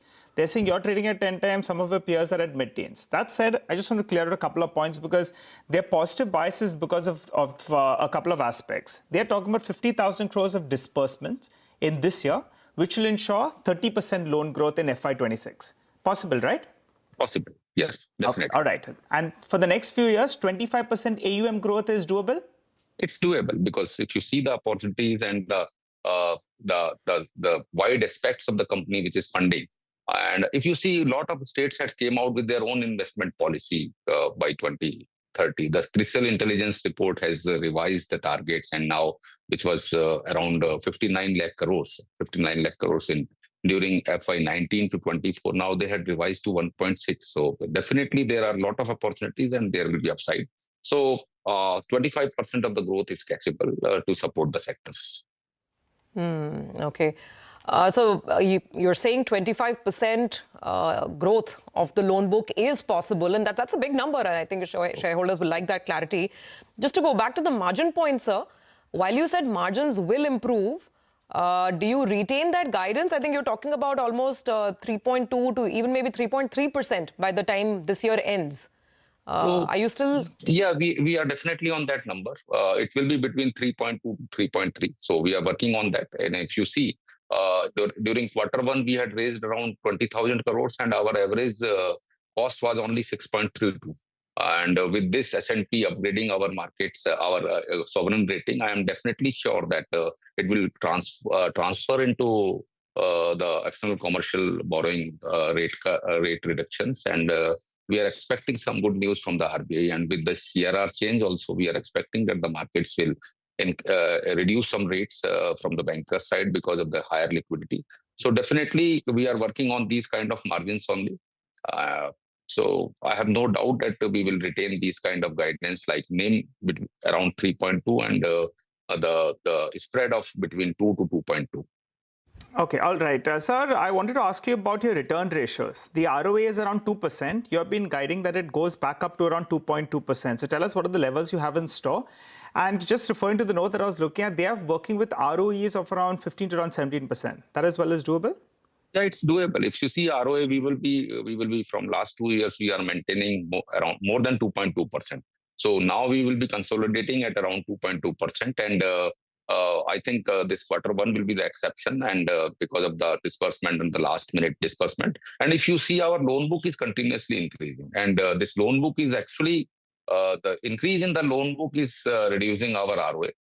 But we are prioritizing increase in the loan book over ROA because finally we will get the ROA in quarters to come. But the increase in the loan book is our primary and the priority kind of thing. By the way, we've got confirmation on that Apollo trade.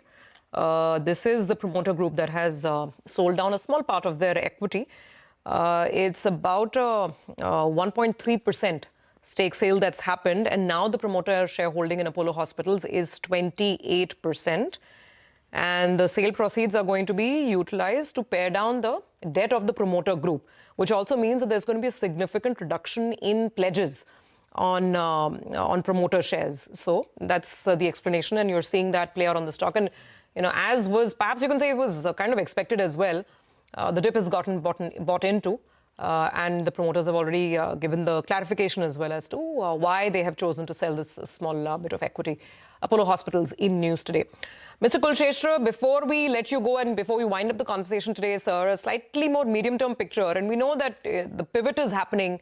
HUDCO is now a large urban financier, and you've stated in the past that you want almost 75% of your loan book to be coming in from the urban infra space. By when will this pivot be complete? What's the breakup of your loan book right now? And say 2 years down the line, what would the mix be? And as you keep moving towards urban infra, what happens to the margin profile? Should we expect it to improve? I mean, I'm not just talking about this year's 3.3%, but as your strategic shift is completed, how will the margins look? Post accreditation by the RBI to become a IFC, we had changed a lot of things. We had changed the paradigm that HUDCO is no more a housing finance company, and now we are working towards the entire gamut of the infrastructure. So in housing, earlier you may be knowing that we were only doing the PMAY counterpart funding to the state government, which is required, and which was going at a very lower rates with very competitive rates to support that sector of the affordable housing to the states. So now, since we are diversifying towards the infrastructure, definitely our margins will improve from the infrastructure returns. So that is point number 1. regarding the housing portfolio, if you see, the PMI 2.0 has already been launched, and around the 7 to 8 lakh households are approved by the ministry, our ministry, and another demand of 50 lakh houses is already with them. So in case states comes to us with any counterpart funding, which we are looking at maybe in Q3 to Q4, such kind of demands will increase. Then only it will be sanctioned. But in years to come, I think definitely most of our share will go towards the infrastructure. Presently, we are at around 68%, and by FY26 completion, we are planning that we should achieve this 75% of the mark. Okay, so 75% of the book is going to be on the infrastructure side. The residual would be on housing. Got that point. Thank you very much, sir. Good conversation. Thanks for joining in today. Well, we do have to take a very quick break. Come back on the other side, and we will have the management of Healthcare Global joining in to talk about the outlook for the current year, as well as to understand why private hospitals are opposing General Insurance Council's common empanelment, citing pricing and claim issues.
Welcome back. Some signs of bottom fishing actually on the Nifty. We have pulled back a little bit from the day's low. So that 24,900 mark is the important mark. For the time being, some kind of pullback. The good news, though, is that the number of stocks advancing have moved up and the mid-cap index has moved into the green.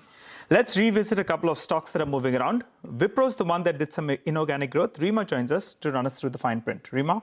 Thanks so much for that. So Wipro has gone ahead and announced the acquisition of DTS, Digital Transformation Solutions, which is a business unit of Harman, which is a Samsung entity. They're paying $375 million. Well, why is the stock down? Because otherwise it's very complementary. It expands their focus in ER&D. It shows aggression. This is the first acquisition done under the new CEO, Srinivas Pallia. Well, a couple of reasons. One, the entire IT pack is weak in trade after the rally that we had earlier this week. Secondly, the acquired company has had flat revenues over the last 3 years. In calendar year 22 and calendar year 2024, the revenues of the acquired company was flat at $315 million. Secondly, because of the larger on-site presence and the business nature, the acquired company has lower margins. In fact, a Nomura note says that this acquisition could impact Wipro's EBITDA margins by 50 basis points once it's fully integrated, which is in FY27. And HSBC also points out that the valuation gap of Wipro versus peers is now at a historic low. So these could be some of the reasons why you are seeing the stock subdued. All right. Rima, thank you very much for that.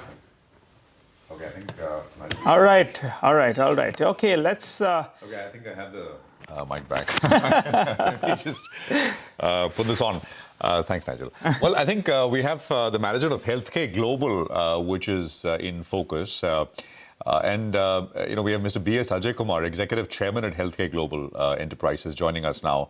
Mr. Ajay Kumar, good morning. Great to have you with us here on the program, sir. It's always good to see you. I want to, for our viewers, put out three things that we want to sort of obviously discuss, apart from other things. One, of course, is this entire issue of private hospitals opposing General Insurance Council's common empanelment, citing pricing claim issues. Second, outlook for FY26, of course, and beyond that. And of course, number three is the company's strategy, on growing the oncology care, especially now with KKR as a partner with you, buying out CVC. So we'll talk about all this. Mr. Ajay Kumar, as I said, great to have you with us here. Stock's done very well, sir. You know, when this KKR transaction happened from 500, gone up 30-35%. And of course, I mean, that's a smaller move. The bigger move has happened since it's basically doubled from 2000 and, you know, over the last 2.5-3 years or so. And many investors believe there is more to go. You are perhaps the only large pure play oncology care health provider, hospital company. So give us a sense, Mr. Ajay Kumar, of what are the since February, since this transaction took place and you got a new partner. What are they driving at? Give us a sense of what's happening. What is the guidance you want to put out? One common thing I hear from many is that margins will continue to improve, and you're still below where other players are, and that gap will close. So just give us some quantitative idea about how the thinking is evolving, sir. I think first of all, we are very happy to have KKR, who has significant experience in healthcare, and coming from a perspective of that. And also our operational excellence is really improving significantly now. And with that happening, we are looking at, as you said, improvement in the margin. And as you said, the outlook is very good because our growth is about close to 15%. We'll sustain that. And also, what we are looking at is niche areas where we think we can create the hub and spoke model. With this, like infusion centers, which we have spoken before, all of this will give us an upside as we move forward, being a single specialty.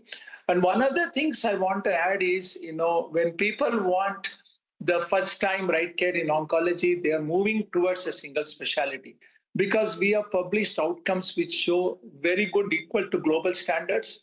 And this is what we look at when we look at a cancer patient. What is the first time right treatment and what will be the outlook for the patient going through the treatment? And globally, cancer actually has shown a great improvement. And what I'm very proud to say today is we are on par with the global best centers. Like I studied in MD Anderson, we are on par with that in terms of outcome when you look at breast cancer, GI cancers, head and neck cancers, where we are very focused in research and academics. And this is what is giving us that destination. So we are truly become a destination for oncology in India and this part of the world, including Africa. And that is what is driving us. Yeah. No, and that's the other thing I hear from investors, that acknowledgement that, there's a fair bit of R&D work, etc., with cancers that HCG and you've sort of been able to do, and you're passionate about that. Just give us that margin trajectory, sir. I was reading another note which said that about 40% of the beds are still in ramp-up phase. Could you leave us with some numbers? Where do you see margins? When will these beds become margin accretive? Overall, at a HCG level, what is the margin trajectory going to look like? What kind of improvement should we expect every year? Like I have always said, our first target in margin is to achieve 20% and above. And I think we are on the way to achieving that, hopefully in the last quarter of this year. And we have taken really a lot of steps, particularly with a new CEO coming, Dr. Manish Mathur. I think we are all well aligned to see this improvement happens overall, particularly our centers, which were initially lagging behind, are showing a significant improvement now. And this will sustain. With this, I think our margin will reach about 20%. And it will, you'll stay there after 20 last quarter this year, and then 20 is, you will maintain at least 20. Yeah, that is our goal, and our internal strategy shows that we will achieve 20%. Okay, and it will, beyond that, I mean, any thoughts? Yeah. But if you look at our center of excellence, Bangalore, the margin is over 28 to 30%. Similarly, in a center of excellence in Ahmedabad, these are the things which we are out to achieve. Can we achieve the same goal in other centers? So for example, Cuttack has a good margin. So our goal is to see whether all of the centers can scale up to this center in Bangalore. And this is where we are headed, and we are in the right path to achieve that. Okay, all right. Hi, Dr. Ajay Kumar. Good to see you in, sir. Commentary with regard to cancer as well, and the fight against cancer. More power to you, your entire team as well. Gives a lot of hope out there. But that said, KKR announced the acquisition of HCG in February 2025. Now, CVC, they still hold close to a 9% stake. Have they communicated what they want to do with that 9%? Is there a timeline by when they, sell that? Point number one. Point number two, you have taken some money off the table. There was a small, large trade that we saw earlier this week where you sold some stake and a renowned mutual fund bought that stake. As of last count, you had 10.8% stake in the company. Will you look to further bring it down? No, I have no idea. I do not think so. The only reason I did that is because, where I am in the schema of things, I want to use some of the funds for my philanthropic activities, which have been a long dream for me. So I am using that for women development, leadership training, rural areas, healthcare, education, and policy in terms of disparity. So this is where I started a policy institute. I'm going to use most of the funds to develop those institute. As far as the CVC is concerned, I think agreement is that they will come down to 6.6 with 3% more going into KKR. That is the agreement after the open offer. We are waiting for the final numbers. Once that happens, we'll get more clarity on that. So this is where we stand. CVC will be around 6.5-7%. I will be around 9.88, and of course, KKR will be around 54%. The rest will be the publicly held at this point, and I have no intention of doing any further dilution at this point. Got it. Okay, all right. If you could tell us, there was, you've done some inorganic growth as well. Small hospital, I think, is what you had picked up. Tell us with the number of beds you have, how do you see this scale up? And is there more inorganic growth you're looking at? Yeah, we have acquired the MG hospital in Vijayawada. That has been our inorganic growth. Right now, we are in the consolidation phase. So I really do not want to comment. And once, we get the consolidation done, I'm sure our management team with Dr. Manish Mathur will go and give more clarity on that in the future. Okay, all right. Thanks a lot, sir, for joining in and giving us all of those details. Well, wishing you all the best, and we look forward to chatting up with you soon. Well, let's get in Vinay Rajani, the Senior Technical and Derivative Analyst at HDFC Securities, who joins us on the show. Hi, Vinay. Good to see you, Vin. Market's a little under pressure. How would you trade the index? Yeah, good morning. Yes, definitely there is some pressure and profit booking is going on. So after 800 points rally from the lower level, Nifty gave respect to the 61.8% retracement of the entire fall, which we saw from 25,672, recent low of 24,337 level. So 61.8% retracement is a golden ratio. So it has given respect to it, and after that it is into a profit booking phase. Now the support comes in at around 50 days EMA, which is placed around 24,850 odd level, and there has been also a swing low there. So there is a strong support around 24,850, around which Nifty could again find support and bounce back. So overall, we feel that Nifty is looking strong. On dips, one should accumulate longs, and support level is placed at 24,850. That is the level we are waiting for. Around that, we can initiate a fresh longs in the Nifty. Overall, we feel that the recent high of 25,150, 160 will be taken out, and we will be further head towards the major resistance of 25,700. So overall view is bullish. Accumulate on the dips, and the support level is around 24,850. So this is our view, and so stock specific bullishness will continue to be there. Okay, all right. What about, tell us about individual stocks? Yeah, so basically I can see some strength building in defense space today. So Hindustan Aeronautics, HAL, which is hovering around its 200 days EM and trying to take support there. So I think HAL can bounce back from here. So HAL around 4,511 can go long. I would suggest a stop loss at 4,420. On the upside, I'm expecting a target of 4,650 in next couple of sessions. The second pick I would take from the pharma space, that is Mankind Pharma. So there's a clear-cut breakout on the charts, and there has been a momentum in the sector. Healthcare pharma sector has been performing well for last 2-3 trading sessions. So Mankind is one stock which I like from this particular space. So around 26,241 can go long. I would suggest a stop loss at 2,575, and the target we should get around 2,700. Okay, all right. We'll leave it on that note. Thank you very much for joining in. with a quick perspective. So slightly sluggish morning for equities, at least so far. Let's put the spotlight on commodities now. We have Manisha joining in. Manisha, what's on your radar? I'm looking at copper prices because we've seen constant declines onto this one. Remember, when you look at the month of August, from its highs, the copper prices have declined by almost 27% there. But we did see all-time highs as well. And this is before there was clarity on tariffs coming in from the US market. So as of now, we understand that the refined copper is not tariffed. Well, the first thing on my radar clearly is what happened in US yesterday. And Trump has criticized court decision that has temporarily blocked land transfer to big corporates, mining companies like Rio Tinto and BHP as well.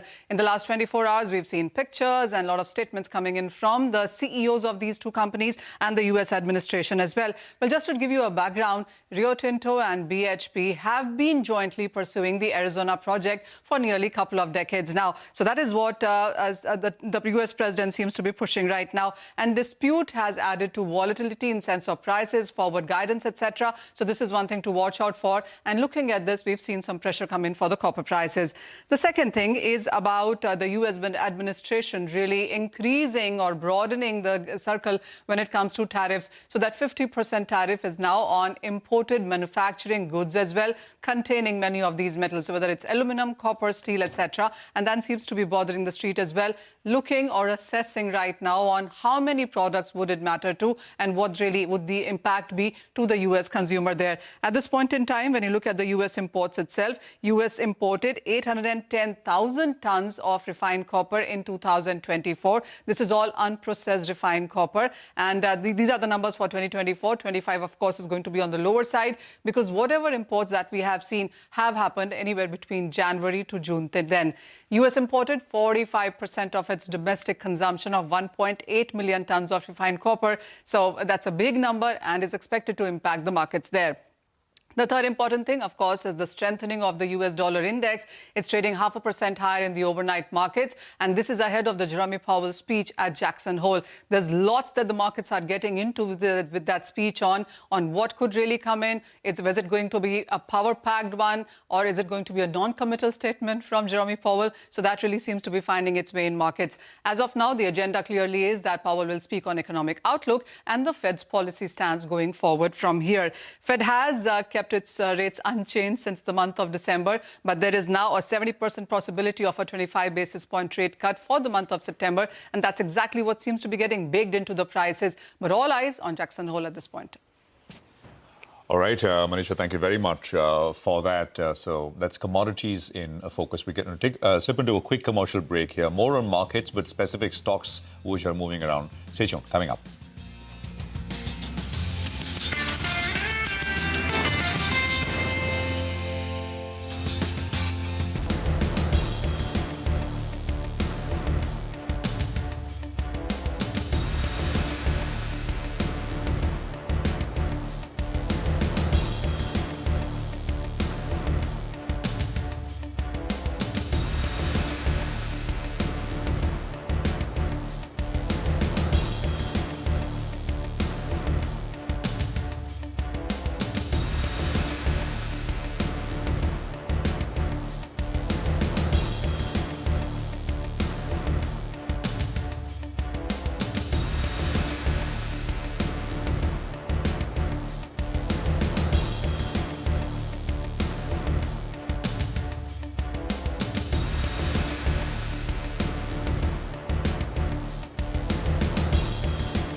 Welcome back. So quick check. Like we've been saying, it's a bit of a sluggish day, 100 points down on the Nifty. But the good thing is that it's not like it's a non-stop one-way decline. There is some sense of buying at lower levels as well. And the mid-cap index is now flashing green. On the large cap screen, I just want to point out Hero MotoCorp. That's the weakest stock on the Nifty right now. The cut of almost 2%. That's something that really stands out. And then, of course, there is R Systems. And we've been talking about that stock right from our top 10 segment. The company has gone ahead and made an acquisition. And the market seems to be giving it a complete thumbs up on the back of that. There's Apollo Hospitals also, which is in focus on the back of that large trade that happened. In fact, let's focus on Apollo right now because we have confirmation now. It is promoters who've sold off a little bit of their equity. Vinny, tell us more. Yes, so we have seen that, in the morning trade, we saw Apollo fall and now that has recovered. Why? So we knew Sunita Reddy was selling stake in the company. They informed exchanges that Sunita Reddy has sold around 18.97 lakh shares. That is amounting to around 1.3% stake. This is at a price of 7,850 rupees, 1% discount to yesterday's closing price. But the important thing is that why the stake sale is coming in to reduce the pledge in terms of the holdings that's there, right? So after the stake sale that comes in from Sunita Reddy, now the pledge holding of the promoters post this transaction will reduce from 13.1% to 2%, and that is why that recovery that we saw coming in the stock from the day's lowest point. So keep an eye out on Apollo Hospitals. This stake sale is not for any personal reasons. The promoters not selling stake for personal reasons, but for reducing the pledge. That is the main reason. Okay, all right. Thanks very much for that, Vinny. So keep an eye out on that one. PTC Industries is the other one, which sort of opened sharply higher. Ria is here with details. Ria, morning. Well, good morning. PTC Industries is up around 7 to 8% today after bagging an order worth about rupees 110 crores from Brahmos Aerosystems for the supply of critical titanium castings. And the execution period for this is about 24 months. Now, just looking at PTC Industries in terms of the performance in Q1, the revenue had more than doubled to rupees 97 crores, but we've seen a very sharp fall when it came to the operating profitability. EBITDA margins had contracted by around 1,237 basis points, coming in at just about 9% in this quarter. And this profitability was largely impacted by significantly higher employee expenses, which were at 35% of sales versus just about 17% of sales in Q1 of last year. Now, coming to the outlook for the company, they do aim to achieve a top line of about rupees 750 crores in FY26 and 1,700 crores in FY27 versus just about 308 crores that they saw in the last fiscal. They also said that they are comfortably placed on the order book and they're expecting margins to be in the mid to higher 20s in FY26. In the longer term for FY29 to 30, they are looking at about 2,500 to 3,000 crore in terms of the top line with a 30% margin. So the outlook remains strong for the company, and on the back of this order win today, it's up around 7-8%. All right. Thank you very much for that, Ria, with details there. PTC doing well. We'll take a quick commercial break. Another one special segment. It's the economy. Lata in conversation with S. Ganpati of Gokuldas Exports. It's a management you must hear from in terms of the tariff impact, etc. The 25% additional duties go into effect coming Wednesday. If they do. Sudheer Sekhri of Apparel Export Promotional Council, of course, also a very important voice there. Lata in conversation with both of them on the textile space in just a bit.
Welcome to It's the Economy.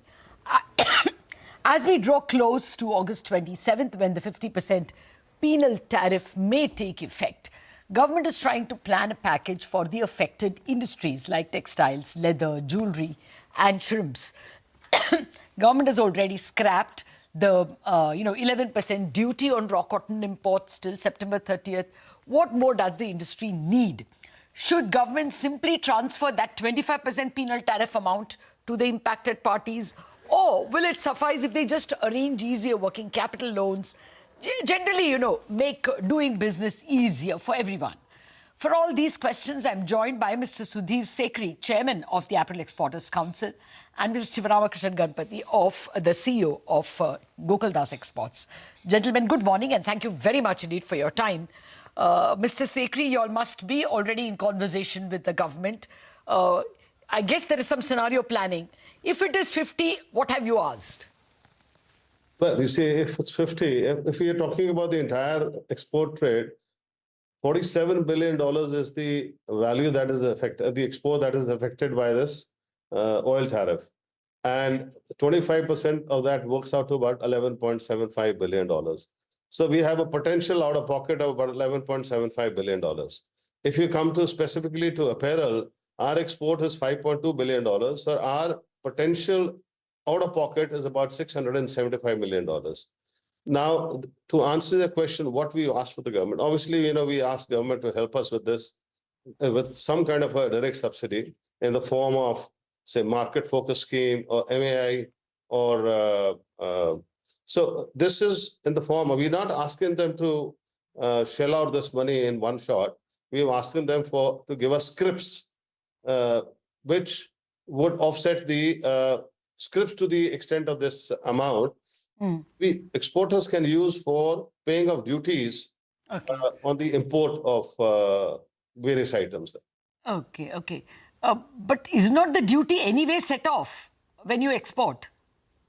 No, see, we are talking about import. I'm saying this duty, this scrip will be towards the import of, if you do raw material.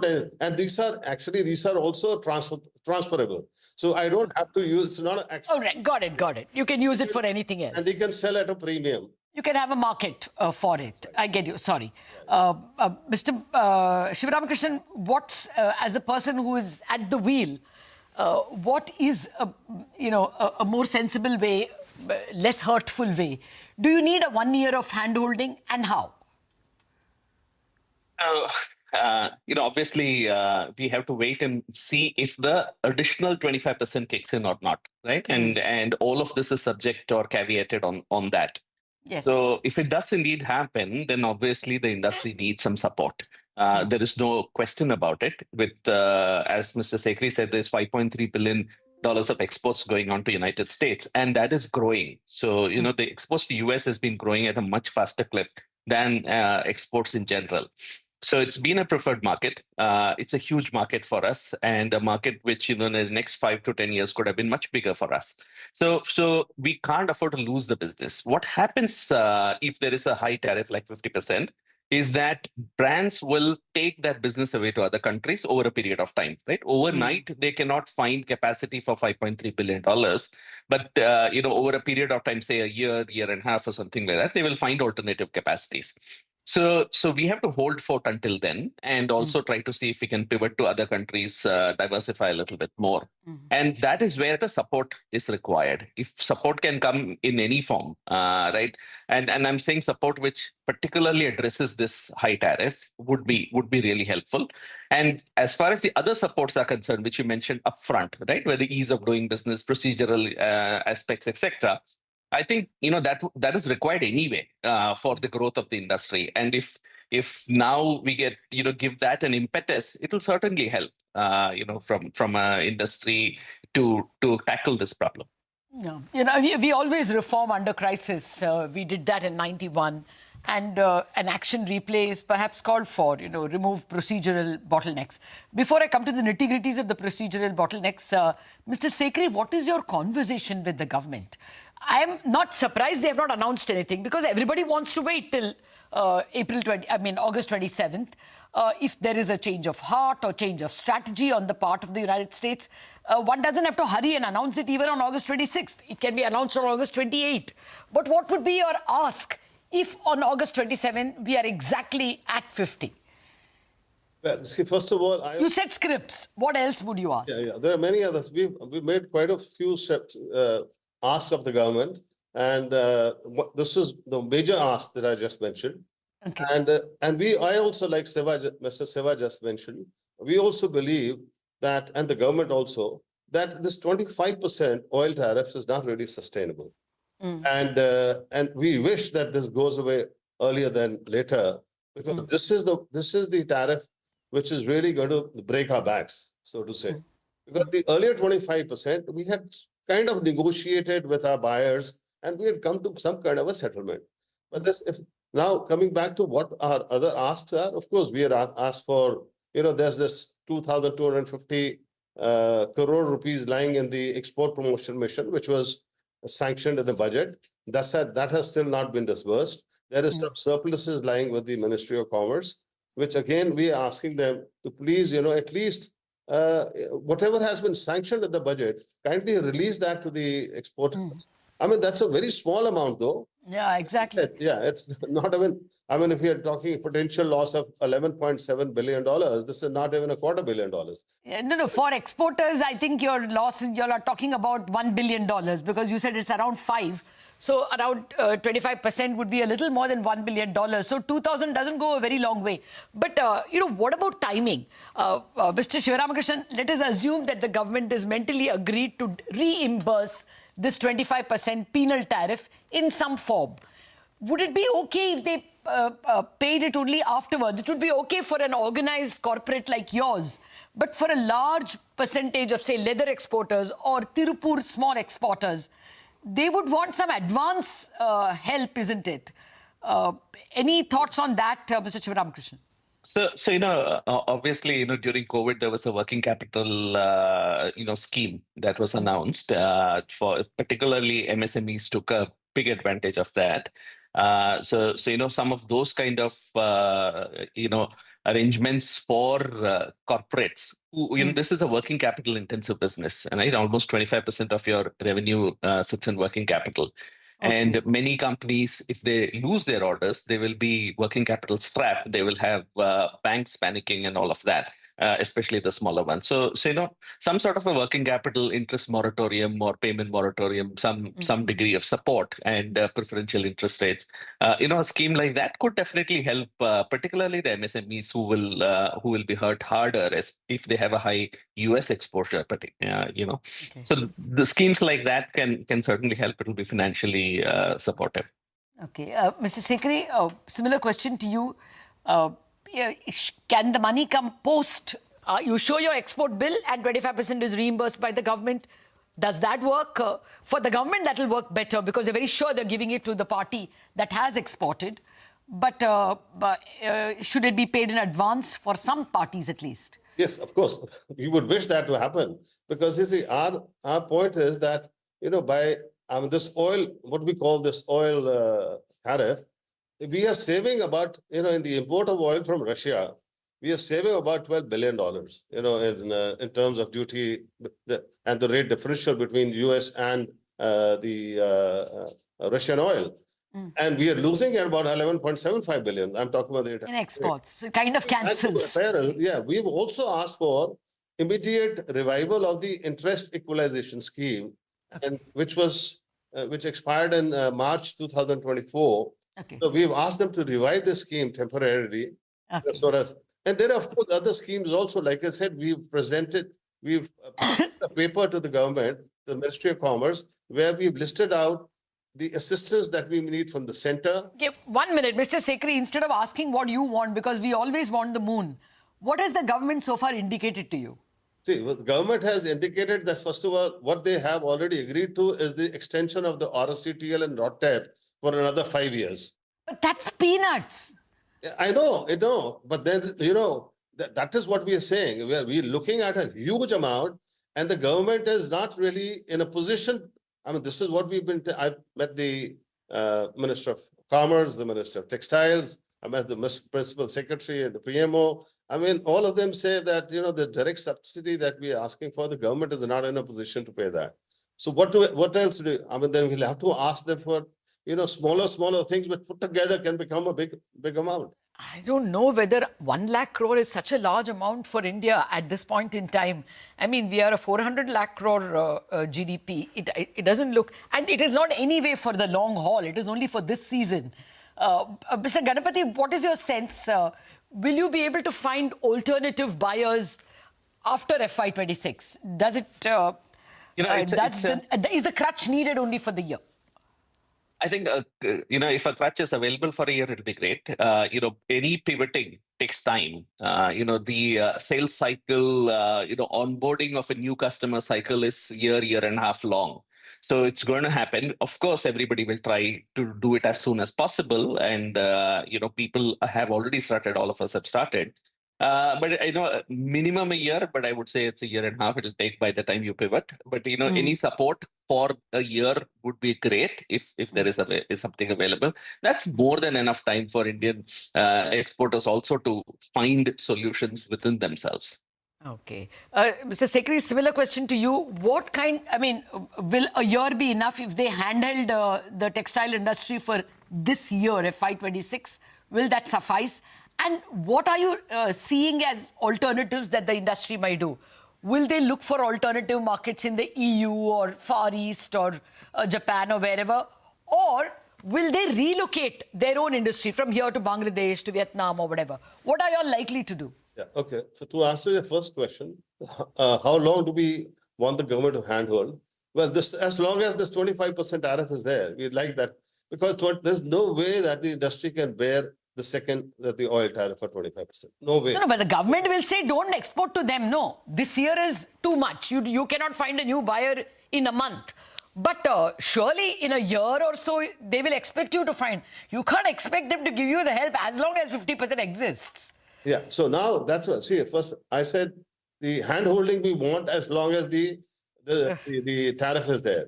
And we don't believe the tariffs are going to stay for long. Okay. But anyway, the other thing is, of course, we are already, for the short term, we've already speaking to our buyers across the table, negotiating terms with them, negotiating discounts with them. And quite honestly, with some of the buyers, we already arrived at some kind of an arrangement. And of course, we are going to be out of pocket. But we hope that this does not prolong beyond a month or 3 months or beyond this financial year. Okay. And we know that with this 25% will be, none of the exporters, garment exporters at least, will be able to show a profit. We'll all be in the red. Okay. No, I agree that maybe this 50% is for a few weeks or a few months or not at all, God willing. But assuming it is there, are you all likely to relocate or are you all likely to find new buyers? That really depends on what your exposure to the US market. If like Shiva's exposure is probably 80%, then he has to explore other markets, which are no other option. But if the person's exposure is just 20-25%, then exploring other markets for production does not make sense. No, it's not. Definitely for marketing, for selling, we'll have to explore other markets. Okay, fair enough. So it'll depend on industry and it'll depend on the company. I take your point. Let's hope, of course, things change before August 27th and we don't have to. And all these are hypothetical discussions. Thank you very much, Mr. Sivaramakrishnan and Mr. Sekhri for joining in. We will touch base after 27th. Wrap up on Bazaar. Chart Pass is coming up.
Market snaps 6-day gaining streak. The Nifty falls below 25,000 mark, dragged by financials, metals and realty stocks. Broader market outperforms. Apollo Hospital recovers from lows after a 1.3% stake in the company changes hands in a large trade. Promoter Sunita Reddy confirms selling stake. Pledge holding of promoters falls to 2% from 13.1% post the deal. Shares of Mazagon Dock trade low on JP Morgan's underweight call. Brokerage sites risk-reward remains adverse despite the correction. On the other hand, Divi's Laboratories, that trades higher after Citi's buy call of the stock, citing reasonable valuations amid sector tailwinds and pipeline. Shares of R Systems International gains nearly 16% after the company says it has entered into a definitive agreement to acquire Novigo Solutions, which is an IT company.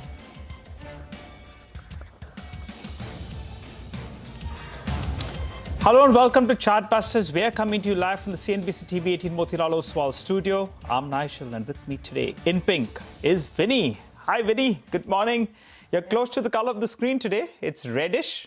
I've got it wrong. I'm in green, but you never know. Maybe by the end of today. Right? We can come back to 25,000. Let's not give up on that hope. It's Friday. We should be in a good mood and market should also come back to that good mood. Indeed. On a serious note, you know that 24,900 mark is important that we defend because if we break that, then that crucial vicinity comes in there, right?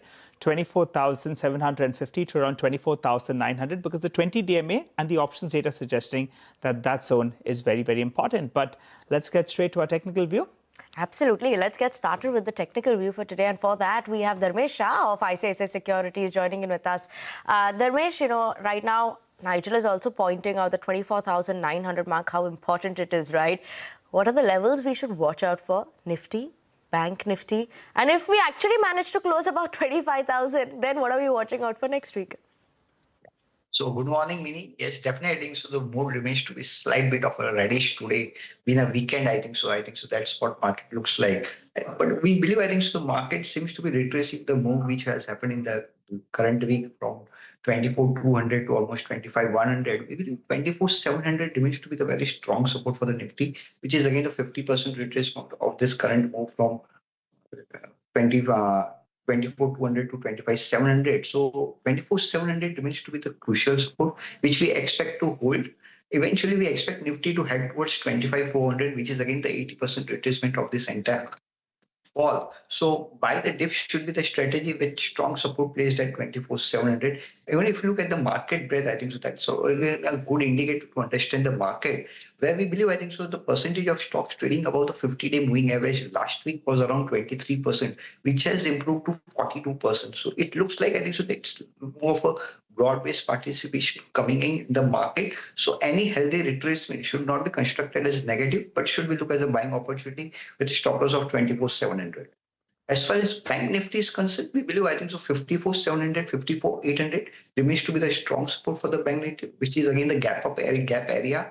So yes, we believe current trade, I think so, in today's trading, I think so, Bank Nifty is something which is putting the pressure on the Nifty. But eventually we expect, I think so, Bank Nifty should also find the support at 54,700, 54,800, and eventually should challenge the life high in the month of September.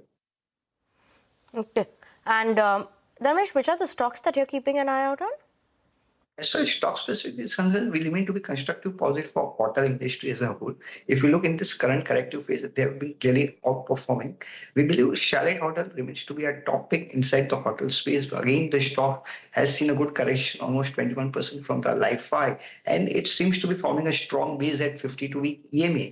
Also, the stock seems to be witnessing a faster time of retracement. It looks like, I think, the stock should be looking for a target of around 1115, keeping a stop loss of 995. Apart from Chalet Hotel, we remain to be constructive positive for auto industry as a whole.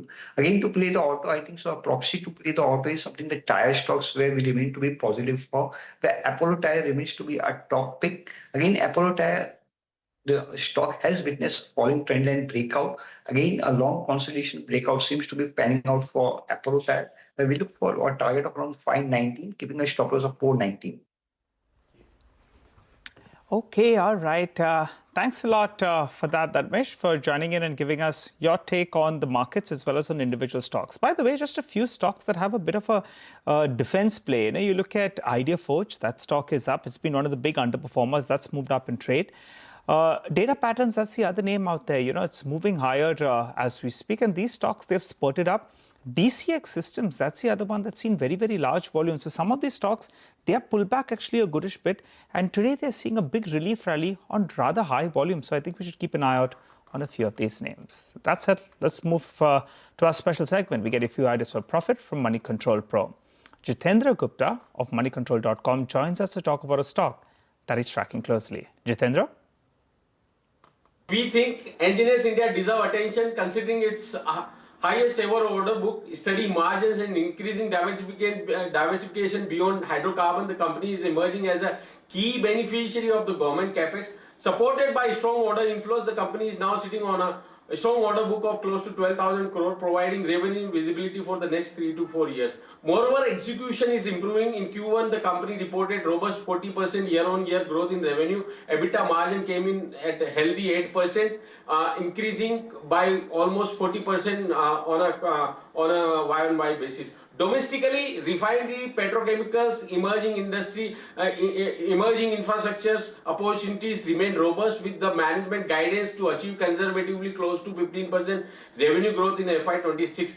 Beyond hydrocarbons, nearly 40% of the order book now comes from the non-oil and gas projects. Importantly, it has made its entry in other emerging segments, including nuclear and other segments. On valuation side, Engineers India trades at around 15 times its fiscal 27 estimated earnings, which is reasonable considering rupees 1100 crore of cash in the books and record order book, strong order book, strong margins in consultancy business and diversification into other high growth areas like nuclear and clean energy. Okay, thank you so much for that. But on that note, we're going to slip into a very short break. We'll get you more on the markets and more stock-specific action after the break.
Welcome back and thanks for staying tuned into Chartbusters on CNBC-TV18. As of now, the Nifty is moving more towards a 24,900 level, almost near the day's lowest point, is what the Nifty 50 is trading at.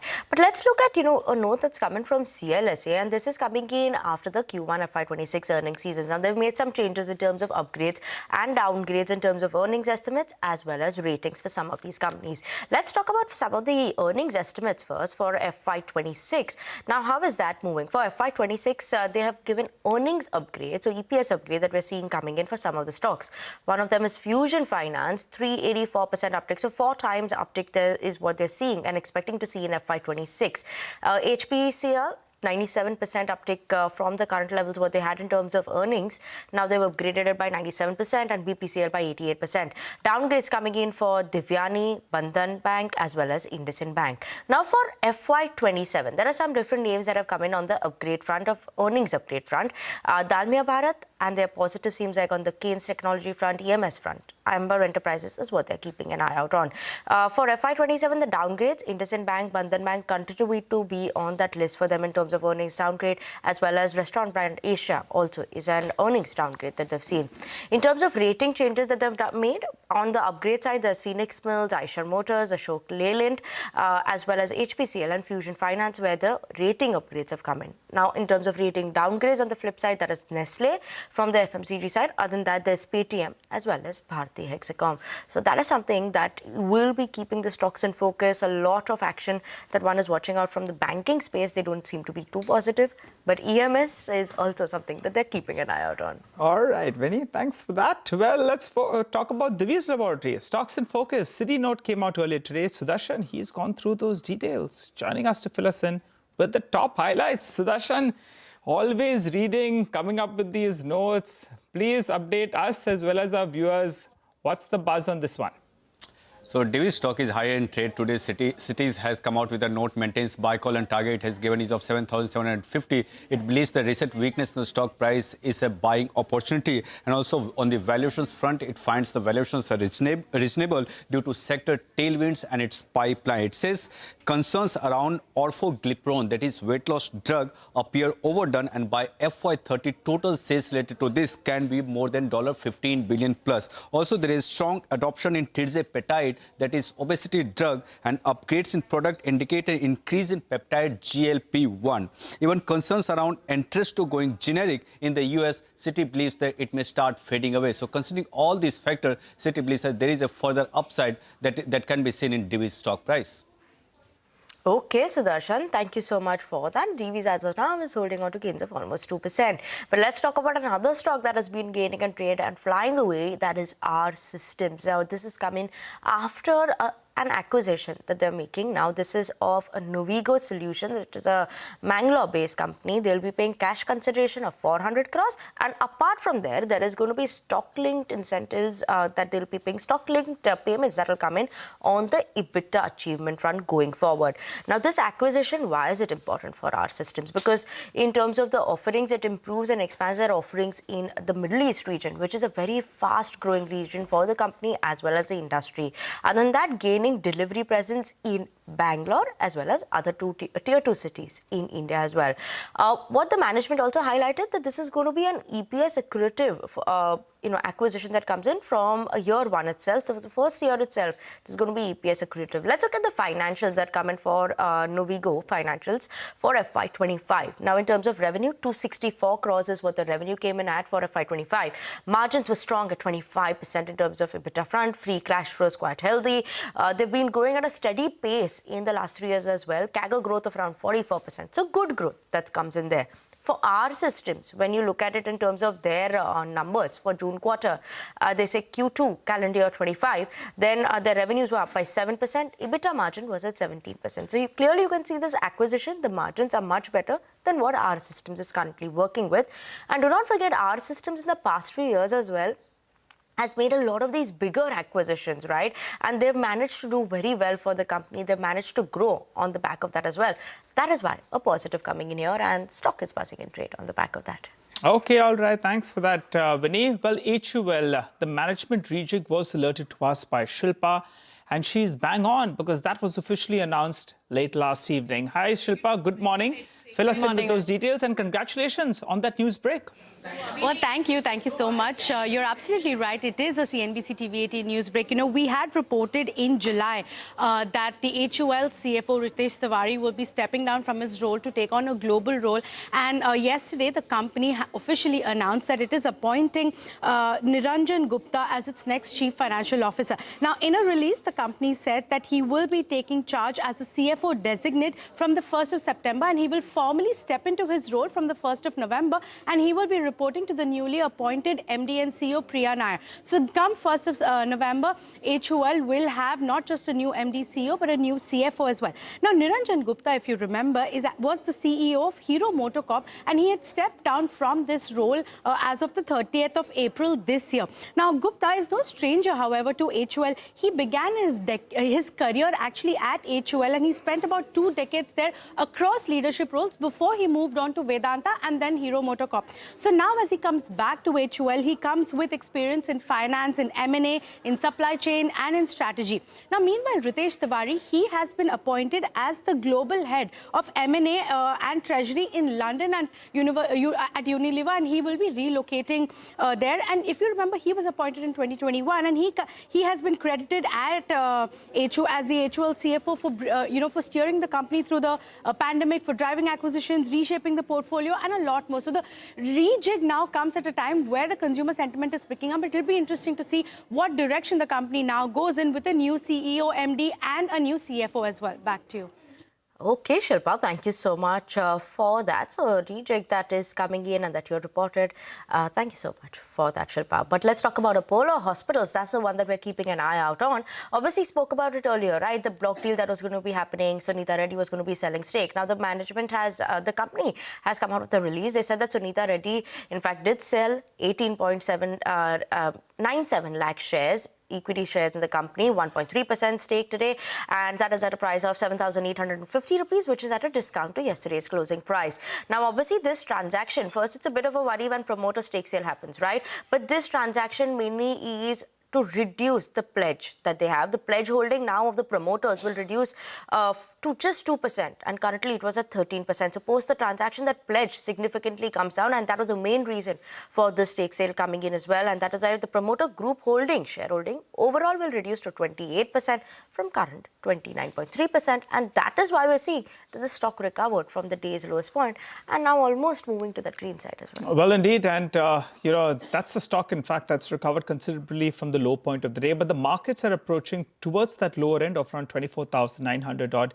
Keep an eye out on that market. It's not been a great morning for the bulls. The week has been good, but otherwise, the markets actually moved to the low point of the day. The Nifty Bank, yet again, that's the problem pocket. Take that break, come back, continue our focus on markets and stock-specific action.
Welcome back. You're tuned into Chartbusters here on CNBC TV18. Now, the group of ministers on GST rate rationalization has accepted the centre's new rate slab proposal.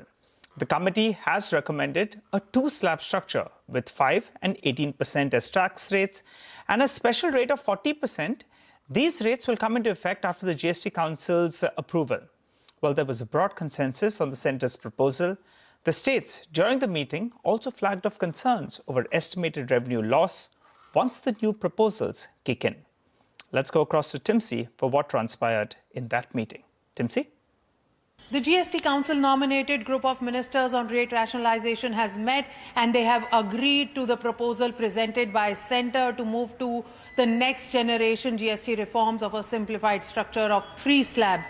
5%, 18% and 40% on sin items which could have only limited items of about 5 to 7, including tobacco, pan masala, gutka, tobacco products and cars to be precise. Also 5% and 18%, meaning that 99% of items under 12% will move to 5% and 90% items in the bracket of 28% will move to 18%, removing the 2 slabs, 12% and 28%. Now to be seen, as states express their concerns in the group of ministers meeting, what will be the potential revenue loss? How will the centre be able to assure states to make up for this potential revenue loss? How will states function if this revenue loss continues? Some of the unanswered questions which the centre will have to take forward in the GST Council meeting, which group of minister states have also expressed upon their concerns and have been noted in the minutes of the group of ministers. To be seen now how soon the GST Council meets, how soon will there be a decision to set the ball rolling on moving to the next generation GST reforms, something that we'll have to wait and watch for. Absolutely. Thank you so much for that, Timsy. But let's move on. And speaking at an event in New Delhi, Chinese ambassador to India said that China stands with the subcontinent and blamed the US for being a bully for using tariff as a bargaining chip. Listen in.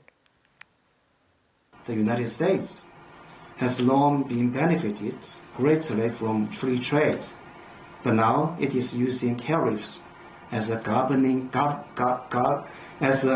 bargaining chip to demand exorbitant prices from various countries. The United States has imposed tariffs of up to 50% on India and even threatened for more. China firmly opposes it. In the face of such acts, silence or compromise only emboldens the bully. China will firmly stand with India to uphold the multilateral trading system with the World Trade Organization at its core.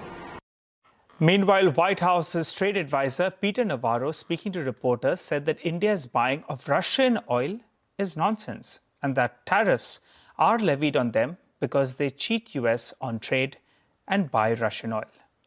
Let's listen in.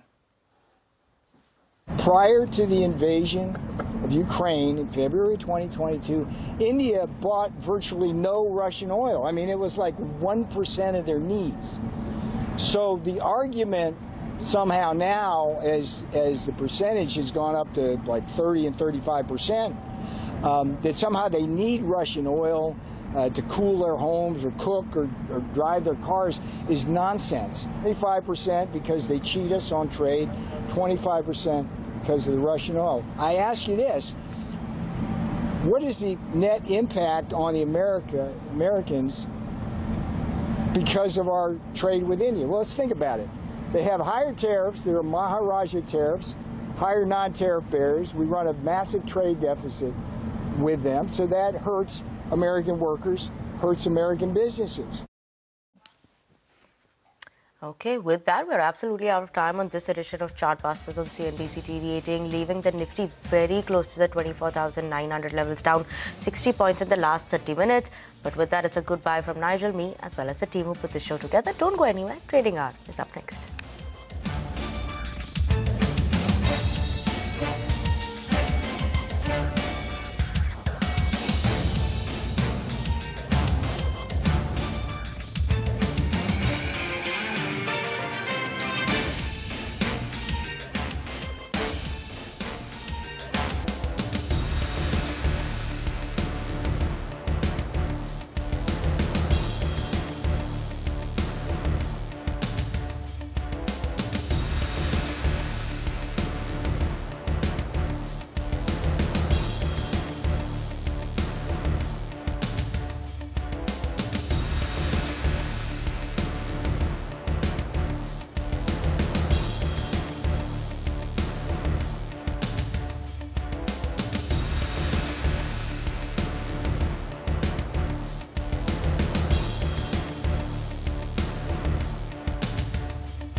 Good morning. Welcome to Trading Hour. It's a Friday morning. We're coming to you live from the CNBC-TV18 Motilal Oswal studio. I'm Reema Tendulkar. With me is Hormis.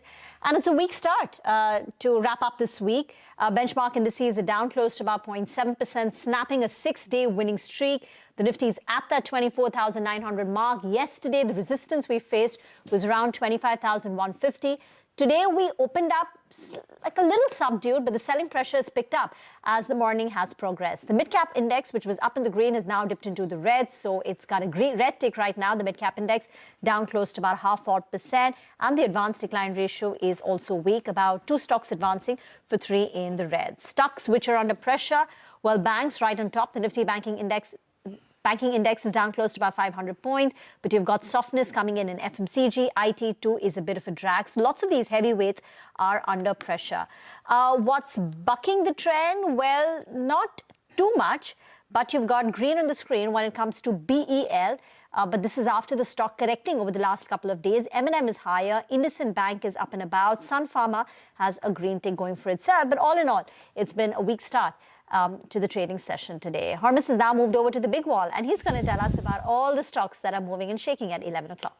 Well, there are some names that are bucking the trend, though. Although can't deny the fact that there is a weak start indeed. And the underlying theme, mostly defense and defense-related names. But starting off with R Systems International, of course, the stock being in news because of the acquisition that it announced. 11.5% higher, the biggest single-day gain since November of 22. But look at the volumes here. In fact, not only in R Systems, but all the names that we're going to highlight over the next minute or so. R Systems, 70 lakh shares changing hands already compared to a 20-day average of just 30,000. And as a result of this move, the stock has turned positive for the year, and it after having a negative year in 2024. Excuse me. The other one is, of course, DCX Systems, and this is the defense-related names that I was talking about. 10% higher on this stock as well. The biggest single-day gain that the stock has seen since May, and over 1 crore shares have changed hands already compared to a 20-day average of just 2 lakh. And with this move, the stock is now trading close to its 100-day moving average, which is close to 280 rupees. But despite this move, the stock is still down 20% so far on a year-to-date basis. The other defense-related name is Apollo Micro. It announced an order win last evening. The biggest single day gain the stock has seen since January of this year, and has gained every single day this week so far. And this 11% move comes on the back of more than 2 crore shares that have changed hands in the first couple of hours of the trading session compared to a 20-day average of just 22 lakh shares. And courtesy of this move, the stock has nearly doubled in 2025 so far, taking its year-to-date gains to almost 98% now. And the last one on the list is Godavari Power, and this one has, of course, gained every single day this week as well, but has gained in 8 out of the last 9 trading sessions. And the overall volumes, though, have been on a decline. Although today's volumes too are higher than the 20-day average, but their overall volumes are on a decline for the 3rd straight day. And this move also, although the stock is off the day's high now, but it turned positive for 2025 after this recent up move. And the stock had ended 2020 at 11 rupees, and since then it made a high of 253 in December of 2024. So a lot of stocks that are bucking the trend, but the underlying takeaway is that all of these are buzzing on really, really high volumes. Got that. Thank you very much for that. The Nifty index rejig is also likely to take place today. We spoke about it yesterday, but not just that, even the FTSE rebalancing is on the card. Vivek is joining in with the details. Important day as far as passive indices are concerned.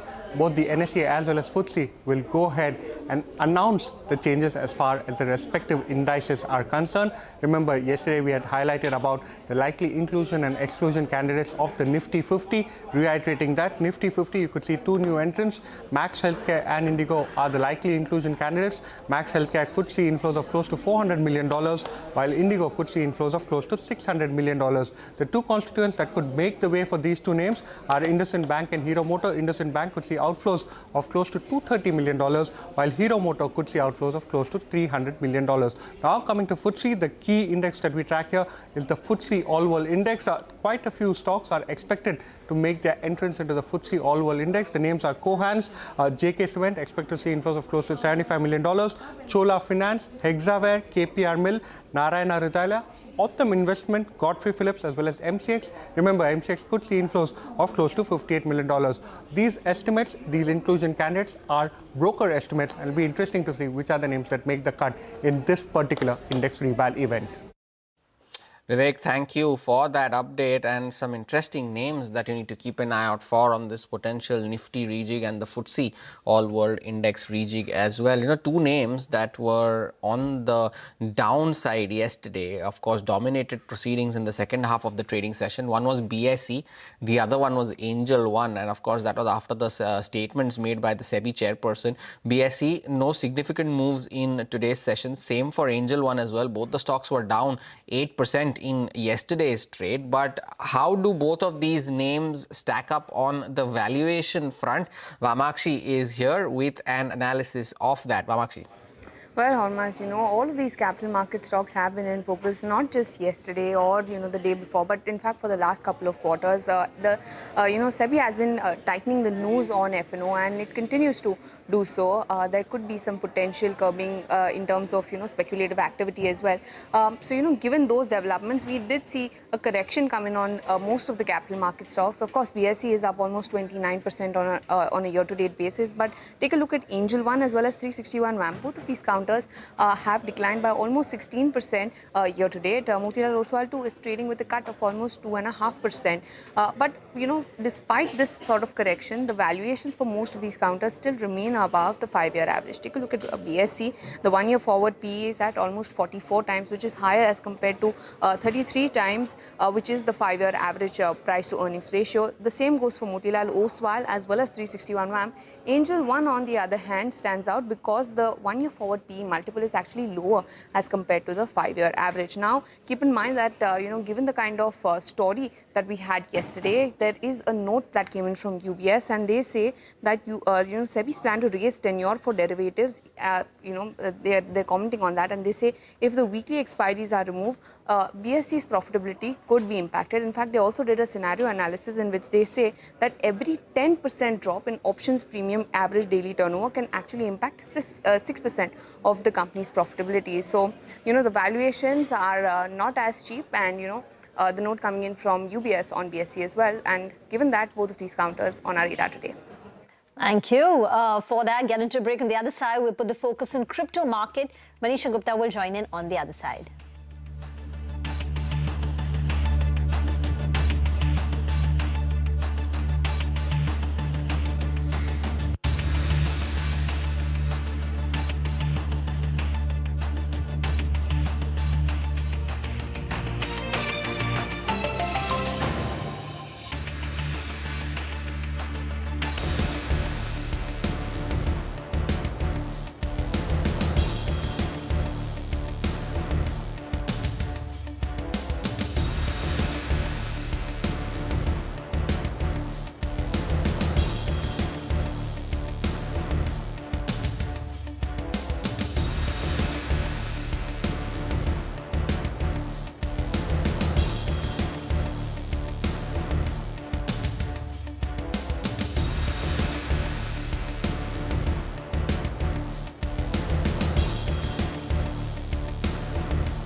CNBC-TV18 presents Crypto Corner, powered by CoinDCX.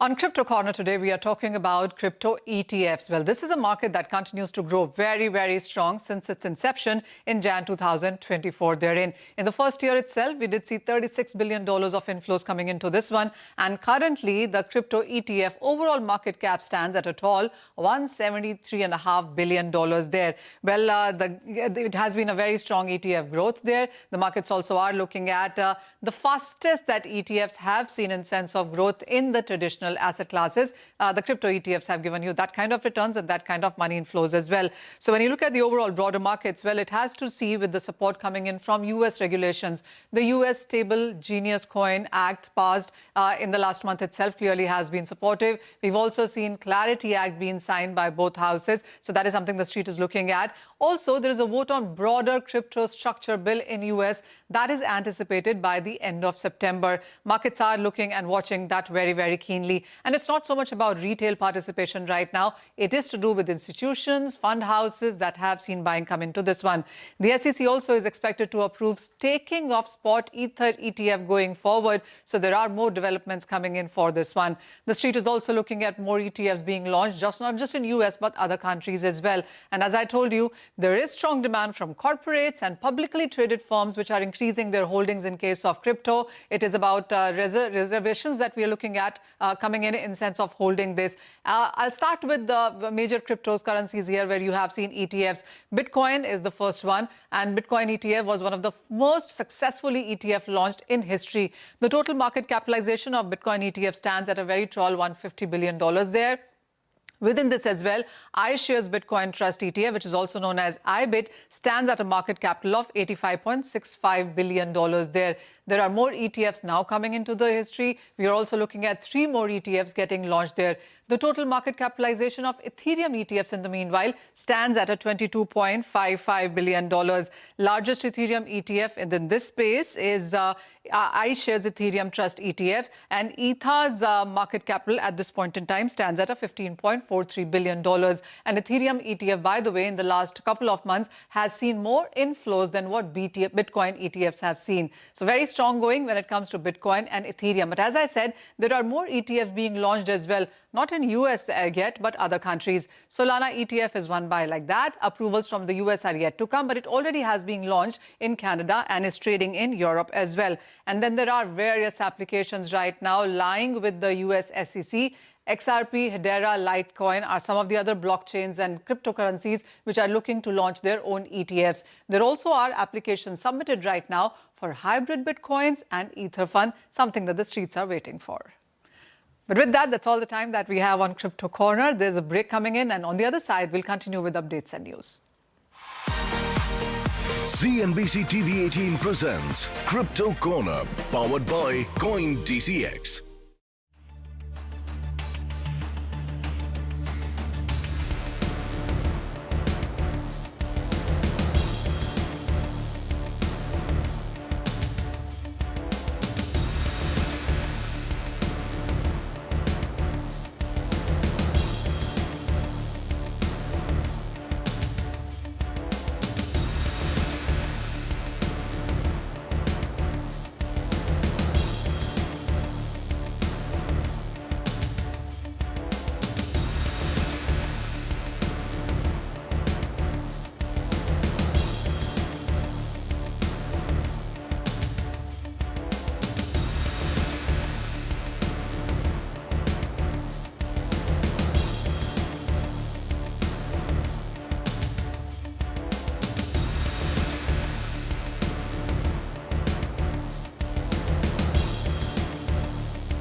Welcome back. 24,900 is exactly where the index currently stands, 170 points lower, 180 points lower now, in fact, at the lowest point of the day, continuing to defend those levels, or at least trying to. Of course, there is no taking away from the fact that there will be a second straight weekly advance, because the Nifty has to close below 24,631 to have a weekly loss. So we are comfortably above the weekly gain threshold. But of course, this does sour a bit of sentiment after that 6-day up move that we have seen. But the stock that we are putting the spotlight on in today's big story is Wipro. Now, you remember there was an acquisition announced by Infosys just a few days prior, and now Wipro announced an acquisition yesterday as a digital transformation solutions unit. But the stock is still under pressure. Rima, the acquisition seems to be fairly okay, but what's causing this stock to be under pressure? It's not like its stock has run up too much. Well, earlier this week, most of the IT stocks were higher. But the reason is the acquired company, DTS, it's called Digital Transformation Solutions, has had flat revenue growth for 3 years in a row. Calendar year 2022 to calendar year 2024, revenues are unchanged at $315 million. That's reason number one. Secondly, the acquired company also has perceived lower margins. Throw that in with the integration costs, because there are so many people on site where the wages are higher. They're not staffed in India. So the company is saying that the margins of Wipro could be impacted negatively by 50 basis points on the back of this acquisition. That's reason number two. And third is HSBC says the valuation gap between Wipro, because historically it used to trade at a discount, right, versus peers, is at a historic low. And look at the 1-year return of Wipro. I mean, the entire IT pack is down, but Wipro is down 5%, less than, some of the peers. So the acquisition actually is a good acquisition. It bolsters their capabilities, very opportunistic buy.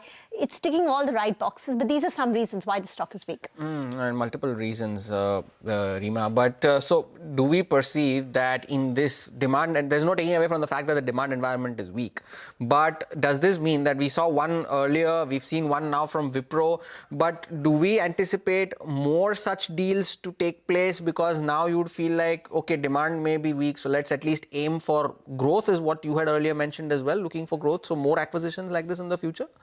I think so, because growth has been absent now for second or third year in a row. Even this year, look at Infi's guidance. It's 1 to 3%, right? There is no growth. So companies are looking at ways to bolster their growth. Now, this is what Wipro's acquisition does. They're saying in the first year, because it'll close in December, so you'll hardly get, 1 quarter benefit. It can add 0.8%. Next year, you will have 3 quarters of incremental revenues. That can add 2.1%. But in a nutshell, about 3%, once it's fully integrated, is the revenue contribution of this acquisition.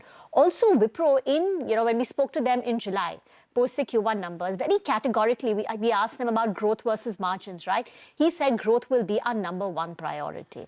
And it's not just Wipro, right, which has made this acquisition. Look at Infosys. I think just in August, they had acquired an Australian IT company for about $150 million to expand their cloud solution offerings. Prior to that, they acquired Missing Link, they had acquired MRE Consulting, which basically is in the energy consulting space. But in a nutshell, you are seeing companies looking to up the growth now because growth is missing otherwise. Indeed. So now looking at inorganic ways now to bolster their growth prospects. So this acquisition, of course, is looking to strengthen Wipro's ER&D capabilities. But why ER&D? Is it it's not their largest vertical, right? Is it? No, it's not their largest vertical. But ER&D compared to the traditional IT services companies is higher growth. That's reason number one. Two, ER&D companies are very strong in, say, automotive, right? You want to transition from ICE to EV, you want to transition to autonomous vehicles, you want to focus on, in the aerospace. These are companies heavily in the ER&D companies, that their clients are heavily investing in technology so that they could upgrade themselves. So which is why here tech spends continue to remain higher. Traditional IT services are getting commoditized, especially with generative AI. It is in a way seen deflationary.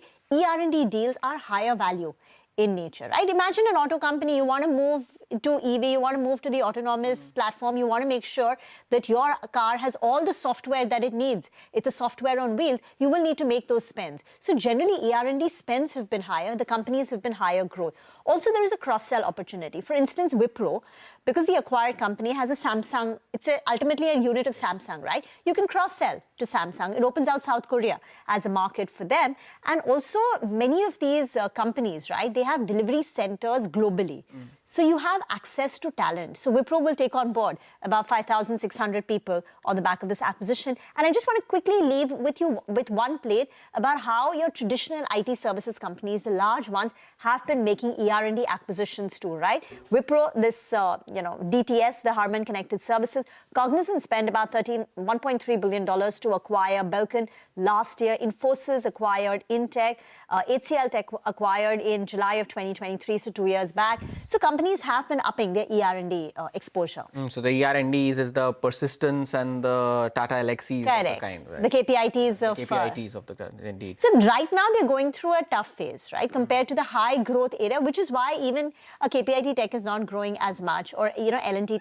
That said, still KPIT's growth is higher than, some of the peers. It's just that on a very high base, things are slowing down. But at some point, once the situation improves, macro, the expectation is ER&D tech spends will come back. It's just a cyclical... And once you get used to the higher growth levels, you can't necessarily digest the mid-teens or the... And things are slow, right? There is a lot of uncertainty. So things are slow, but the expectation is that it will pick up at some point. At some point, yeah. Sooner or later is that the hope, right? And well, indeed. So Wipro is the big story of the day. And as Reema was highlighting the key factors and why the deal is advantageous for the company, the stock has recovered slightly from the lows of the day, still though 0.3% lower, and it's traded in a very narrow band as of today's trading session. So that's the big story of the day. Wipro, the acquisition that it announced, and brokerages too mostly have a positive read-through for Wipro. Get you a quick chart check now, considering the fact that the Nifty is still looking to find support at that 24,900 mark. Aditya Agarwala from Invest for Edu is joining in. Aditya, good morning. Thank you for joining in. Well, 24,900 key support for the Nifty. Do you believe that this sustains today? And if not, does that bring back the 20 DMA into play on the downside? Morning, Hormus. Thanks for having me on the show. Yes, absolutely. In fact, my sense is markets should find support close to about 24,900, 24, at max maybe 850 on the downside, and then we could be in for a short covering rally as well towards the fag end of the trading session, which is in some time now. I don't see too much of a profit taking from here on. In fact, if anything, I would stick my neck out and maybe go in for a long trade at current levels. Look for a stop loss around 24,850 on the downside. And we could see at the levels of 25,000 thereabouts again towards the end of the trading session. My sense is markets could close somewhere between 24,950 to about 25,000 on the upside in trade today. And Bank Nifty, while it has shown a lot of weakness in trade today, what is interesting is almost it has covered up the gap area which we had seen at the start of the week. And my sense is from here on, with a good support on the downside at 55,200, 55,150, Bank Nifty too could see a bit of a pullback in late trade today. Could be to levels of 55,600 to about 55,700 on the upside. So overall, I'm not too perturbed by this kind of a profit taking that we're witnessing both on the Nifty and the Bank Nifty. If anything, I would stick my neck out and try and take a long position with a small stop loss around 24,850 on the downside on the Nifty. What about stocks, Aditya?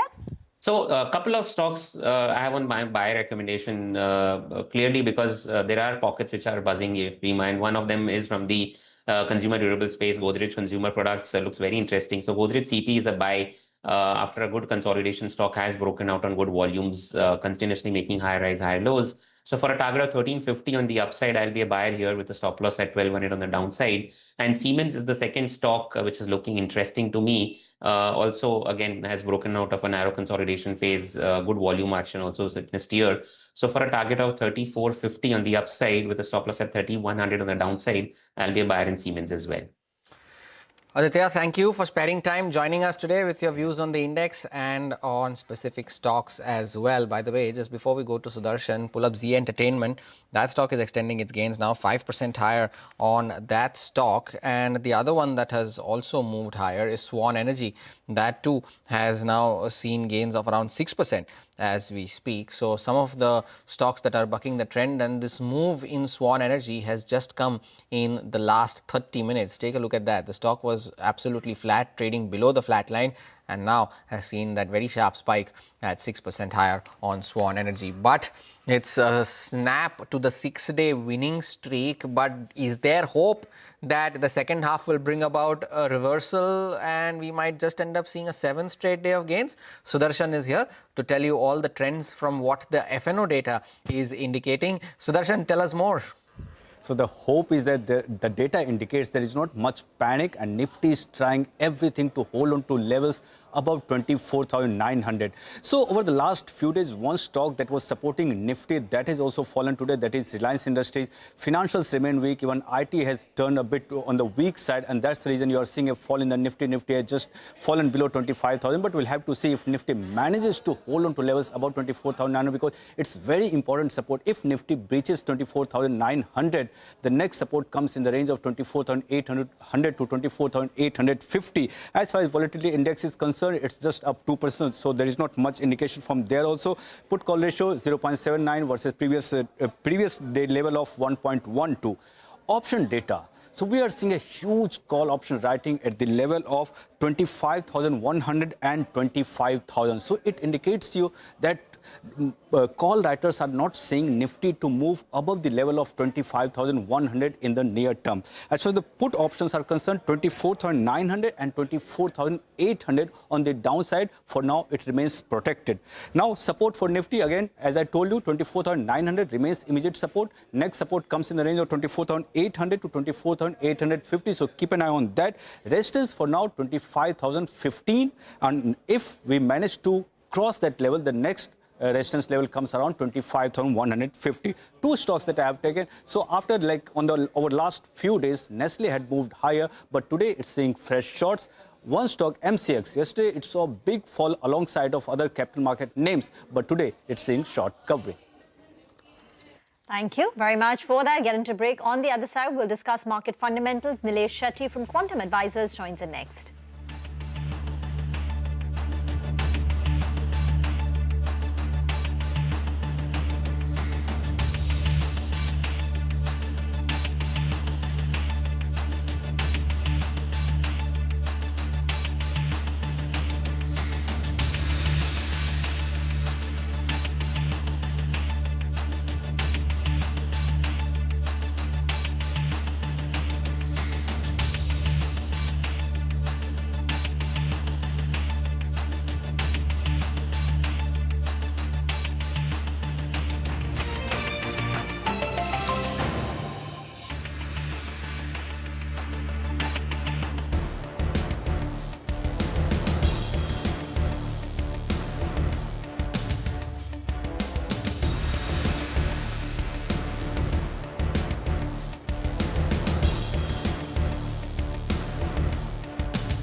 Welcome back. Q1 earnings season has come to an end, and CLSA has now compiled some of the stocks where we've seen big upgrades, downgrades, basically earnings changes. Vinny is now joining in. Vinny. Hi, yes, so we're seeing big changes that they've made CLSA in some of these names, right? Earnings upgrade. First, let's talk about FY26, where the changes, they're expecting better earnings coming in. So first for earnings upgrade, we have Fusion Finance, where they believe the earnings upgrade could come in as much as 384%. That's almost 4 times in terms of their earnings. For HPCL also, they're quite positive, 97% uptick from the previous levels. Now they expect FY26 to have a 97% better earnings for HPCL, as well as BPCL also, an earnings upgrade coming in for 88%. On the flip side, you have downgrades that have come in. Some of the names that is, you have the QSR name that's come in as Devyani International. So they believe there could be an earnings downgrade of 58% in FY26, and others are 2 bank names, IndusInd Bank as well as Bandhan Bank. For FY27, now in terms of upgrades, they believe that Dalmia Bharat, in terms of earnings upgrade, that's an earnings upgrade of 20% for Dalmia Bharat. While in terms of EMS players, they believe Keynes as well as Amber could see a good earnings upgrade and up move as well. And that's why they've upgraded the EPS over there as well by around 14% for Keynes and around 10% for Amber Enterprises. On the downside and flip side for downgrades coming in for earnings for FY27, they believe IndusInd Bank, Bandhan Bank, that could continue to see the downgrade there as well in FY27. And restaurant brand Asia, that's a name that they believe that 14% downside could be seen in terms of their earnings over there. Ratings upgrade that have come in now, they've moved from hold to outperform rating for Phoenix Mills, Eicher Motors as well as Ashok Leyland, and upgraded from underperform to hold rating for Fusion Finance as well as HPCL. Rating downgrades have come in for Nestle from outperform to hold, while from hold to underperform rating downgrade is coming for Paytm as well as Bharti Hexacom. So these are some of the changes that they made post the Q1 numbers of these companies. Vinny, thank you for that update there from CLSA. Multiple upgrades and some downgrades as well coming in from CLSA. Nilesh Shetty, the portfolio manager at Quantum Advisors, is joining in now to take this conversation forward. Nilesh, good morning. Thank you for joining in. You know, there has been a lot of conversation with regards to the IT companies, and with growth being absent, they have been resorting to inorganic means. We just saw an acquisition from Infosys recently. Wipro announced an acquisition yesterday. Do you believe that inorganic growth might just be the route now for IT companies to take, considering the fact that demand is more or less absent?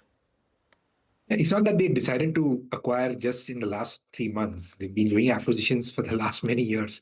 The drive to do acquisition is either to fill up a strategic gap in their portfolio, which they think they don't possess, and then someone else can fill that in, or just an opportunity which presents itself at some point in time. So again, I don't think the acquisitions in the near term has also been very different. I think it's been driven by these 2 objectives.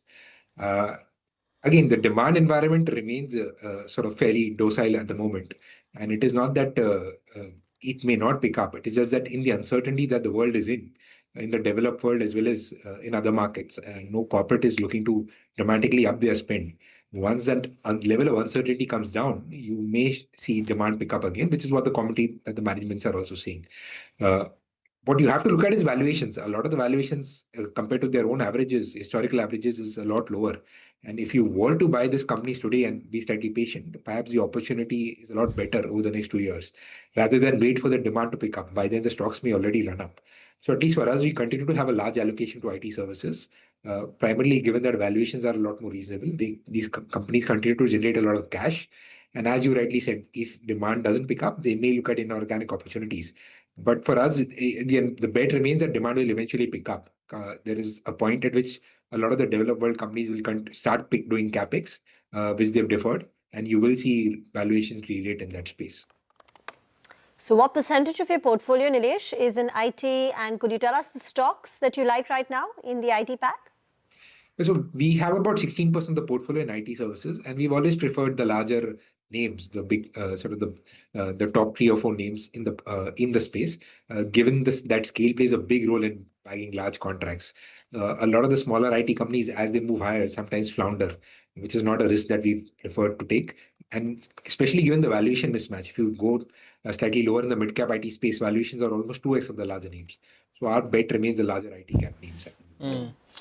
Interestingly, Nilesh, I was reading Walmart's results yesterday, and the one major takeaway that came about was the fact that its e-commerce division turned profitable in this quarter for the first time. Now, this is after almost 25 years since they first began these e-commerce operations, which was back in the year of 2000. Does that give a message out to our quick commerce players as well, or that, okay, their path to profitability might still be some time away, so the street may have to cut them some slack? Or are they so priced to perfection that they do not have that long a window to turn profitable and they need to deliver numbers faster as compared to some of their larger global peers? Yeah, I think especially when they listed, the valuations were absolutely abnormal. I mean, whatever valuation we were building in terms of cash flow positivity, even then they were trading at exorbitant valuations. Since then, of course, froth has come off a bit, but even today it is quite expensive for us. Again, our style is more value, and a growth manager might have a different outlook. But for us, what is priced into these stocks still remains fairly expensive. I mean, a lot of the global e-commerce companies actually eventually started making profits not from e-commerce. It was either through cloud or either through advertising. And I'm assuming Indian e-commerce companies may have to figure out how they eventually make profit. But the current unit economics doesn't sort of suggest that they'll break even quite rapidly over the next few years. You may have to wait a while for them to become profitable. So you like large cap IT. You've always seen value in private sector banks. I think I remember that from our last conversation. Where else do you see value in the markets right now, Nilesh? So, I mean, we are stock specific and we found select opportunities, say in a pharma company, which came within our buy limit where we wanted to add it. We continue to track the logistics space closely, where we think there might be an opportunity which may come through for us to add. But apart from that, the large allocation remains financials, which includes private sector banks as well as insurance companies. And also we have a large allocation to automobiles, which of course we've reduced our allocation there, but it still remains fairly large relative to what other managers hold, which includes two-wheeler names as well as a large tractor and automotive company. Okay. Can you tell us a little bit about the pharma company that you acquired and the logistics company that you are studying right now? Yeah, I mean, the companies, especially the pharma company, may have near-term issues, but our sense is a lot of it is already in the price. So the market has sort of punished it more than what we think they should. And that is where, because we have a slightly longer-term horizon, we are looking at companies with a 4-5 year horizon. We think once that near-term issue is over, they might be able to deliver profits, which the markets sort of may re-rate in terms of valuation. And the logistics is a pure play sort of logistics player where they've almost fallen 50% on the peak because of issues of growth in the near term, as well as delay in the DFC coming through. And again, we think if you're a patient investor like us, over the longer term, you may be able to generate decent returns there.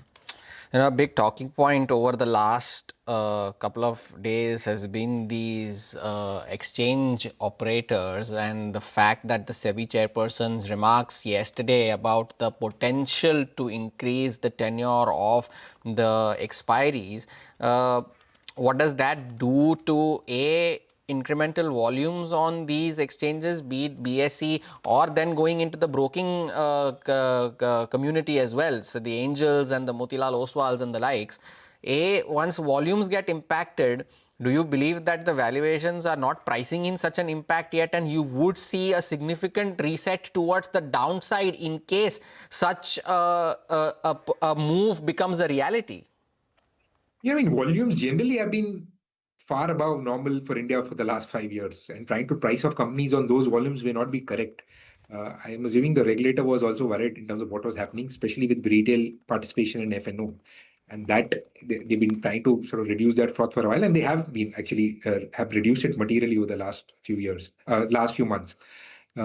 Again, our sense is to get quality names there was not easy. There was one quality company which got delisted. The parent bank decided to delist at valuations which were not very attractive for shareholders.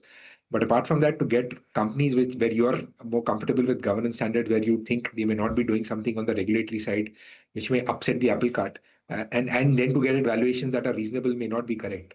And when we try to value these companies, our sort of volume growth or volume numbers are a lot lower than where they are today. because we think there is some froth that will get derated in these businesses. And once you do that, suddenly the valuations look a lot more expensive than what they appear at the moment. Thank you very much for that. We will slip into a break. We'll come back with more on the markets on the other side. Stay tuned.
Welcome back. There's some recovery from the lows of the day, 30 points off at least for the index. 24,930 is where we currently stand. Still 150 points down, but you'll expect that kind of profit taking after a 6-day up move. The stock that we want to talk about right now is Divi's Laboratories, and that is in focus after a note from Citi, and courtesy of which the stock is up 2% currently. And Sudarshan is here to tell us more about what Citi had to say about Divi's, and then we go across to Winnie, who will tell us why our systems is buzzing in today's session. Sudarshan, over to you first. So Citi maintains buy call on the stock, and target it has given is of 7,750. That is an upside of almost 25% from current levels. It believes the recent weakness that stock had seen is a buying opportunity. Also, valuations it finds reasonable due to sector tailwinds and the order pipeline that company has. It believes that concerns around this orforglipron, that is weight loss drug, appear overdone, and by FY30, total sales are expected to be of more than $15 billion plus. And strong adoption of tirzepatide, that is the obesity drug, and upgrades in product indicate an increase in peptide GLP-1. Also, concerns around Entresto going generic in the US.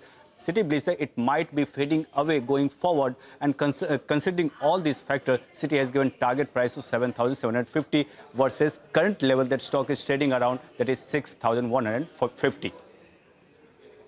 Got that. Let's talk about our systems then. We have Vinny joining in. Hi, yes, so our systems today, that is the stock that is buzzing in trade today. They've acquired Novigo Solutions for 400 crores cash consideration. Plus, there's going to be a stock option, stock that is going to come in as well, stock options that will come in based and linked to the EBITDA performance going forward.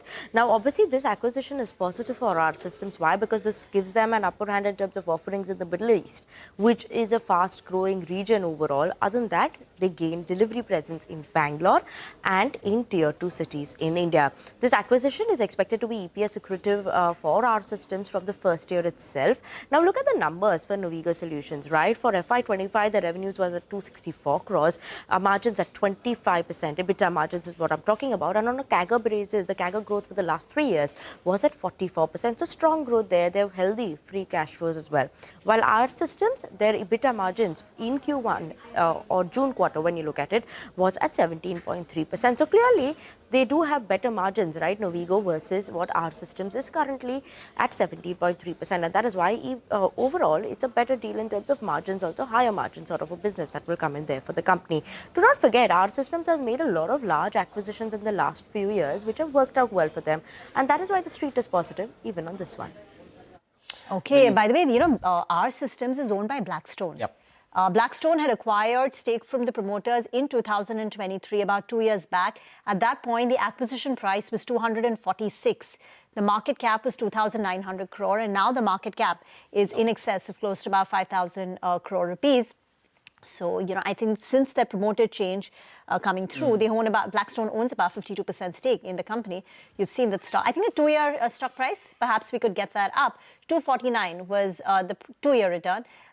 If we could, 249, 46 was the price at which Blackstone had bought stake. Yeah. So in a way, it's almost doubled from those levels. Yeah, so good returns there for our systems over the last 2 years, 12.5% higher in today's trade as well. But in confirmation of a CNBC-TV18 news break that Shilpa had reported earlier about Ritesh Tiwari and his move to the parent company Unilever, that made an official announcement last evening, and Shilpa tells us more about that in this piece. Shilpa. Well, it is a CNBC-TV18 news break confirmed. We had reported in July that HUL CFO Ritesh Tiwari will be stepping down from his role and will be taking on a global role. And yesterday, the company officially announced a new CFO, Niranjan Gupta, who will be taking a charge from the 1st of September as the CFO designate and formally step into the role from the 1st of November, reporting to the newly appointed MD and CEO, Priya Nair. Meanwhile, Ritesh Tiwari will be moving to London as the new global head of M&A and Treasury, and will take on that role from the 1st of November. Now, Niranjan Gupta was formerly the CEO of Hero MotoCorp, a role that he stepped down from as of April 30, 2025. In fact, he is no stranger to HUL. He began his career at the company. He spent about 2 decades in the company across various leadership roles before he moved on to Vedanta and then eventually to Hero MotoCorp. Now, he comes to the company, or rather returns to the company, with extensive experience in M&A, finance, supply chain and strategy. Meanwhile, Ritesh Tiwari will be handing over the reins to him as he moves, as he relocates to London. And remember, he was the CFO of HUL from 2021. He has been credited with steering the company through the COVID-19 pandemic, driving acquisitions, driving the portfolio reshape, and most recently, the hiving off of the ice cream business into Quality Walls India. Now, the leadership change here with a new CEO and now a new CFO comes at a time where finally the FMCG industry is starting to see green shoots. In fact, in a recent exclusive interview to us, Ritesh Tiwari did say that demand is coming back and that the company expects this momentum to sustain as they will continue to focus on premiumization, especially in the beauty and foods business, to drive growth. Back to you.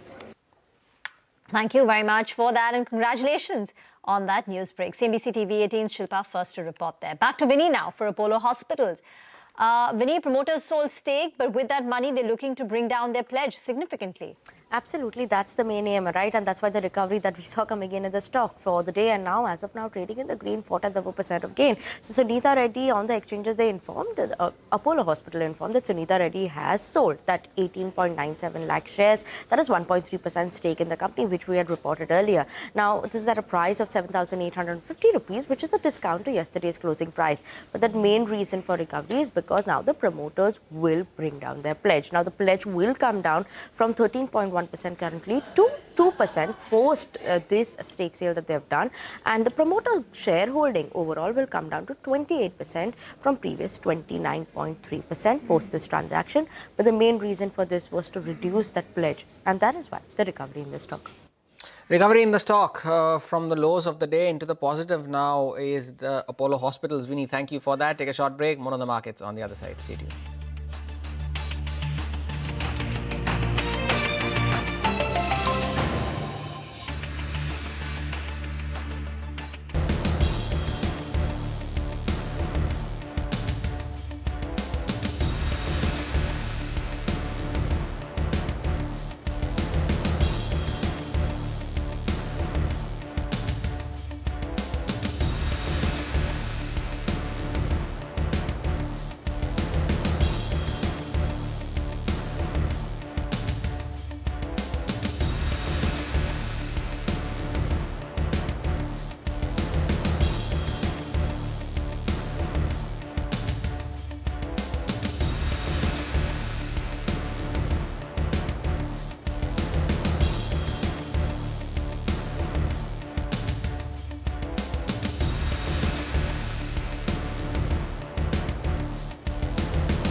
Welcome back. Now, speaking at an event in New Delhi, the Chinese ambassador to India said that China stands with the subcontinent and blamed the US for being a bully for using tariffs as a bargaining chip. Listen in. The United States has long been benefited greatly from free trade, but now it is using tariffs as a bargaining chip to demand exorbitant prices from various countries. The United States has imposed tariffs of up to 50% on India and even threatened for more. China firmly opposes it. In the face of such acts, silence or compromise only emboldens the bully. China will firmly stand with India to uphold the multilateral trading system with the World Trade Organization at its core. Well, with that, it's a wrap on Trading Hour. Thank you for watching. Don't go anywhere. On the other side is Halftime Report.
Frontline stocks pull indices lower as SEBI's move to extend the tenure of derivative contracts casts a shadow amid already prevailing global geopolitical uncertainty. Pharma and mid-cap IT eke out some gains, but financials, FMCG and metals drag in trade.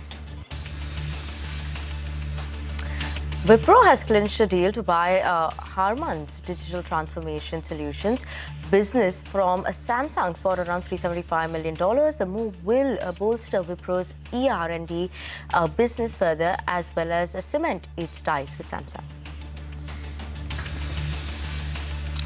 Apollo Hospitals Managing Director Sunita Reddy has sold 1.25% stake in healthcare leader to raise close to 1,400 crore rupees to pare the pledge on promoters' holding to near 2% from 13.1%. The pledge reduction was a commitment made by promoters to investors. After the CEO change, HUL is now set to get a new CFO, as indicated by CNBC-TV18 in its earlier news break. Niranjan Gupta, formerly with Hero MotoCorp and an old HUL hand, will step in, while current CFO Ritesh Tiwari will move to London to look at M&A for parent Unilever.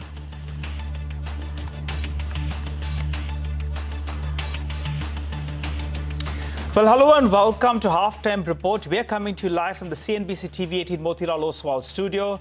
I'm Nigel, and with me is Vinny. Hey, Vinny, the 24,900 mark has got defended. We breached it intraday, but that's got defended. I think an hour or so ago, we were chatting about that, right? That's the line in the sand. So good to see that that's defended. And I think what's more encouraging is, though the Nifty is down 150 points, the mid-cap index is in the green, and the number of stocks advancing are around 1,100 stocks. That's a good day coming in, right? I don't think it's bad. It's decent versus what we've seen, 6 days of gains. So might as well some bit of a profit booking. But yes, 24,940 as of now is what the Nifty is managing to hold on to. While yes, most of the sectors are trading in the red today. We don't have much of a move coming in on that positive front for most of the sectors there. So keep an eye out on there. A lot of individual movers on the back of news flow is what we're watching out for. Sector-wise, banks continues to be under pressure. Metals are also under pressure, while pharma and media are the ones managing to hold on to gains.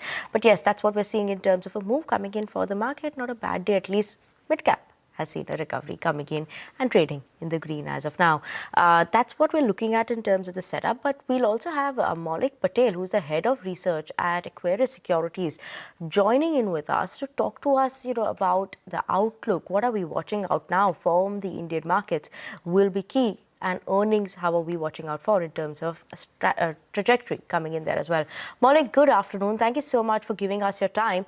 Let's just talk about overall, how are you seeing things shape up now in the Indian market?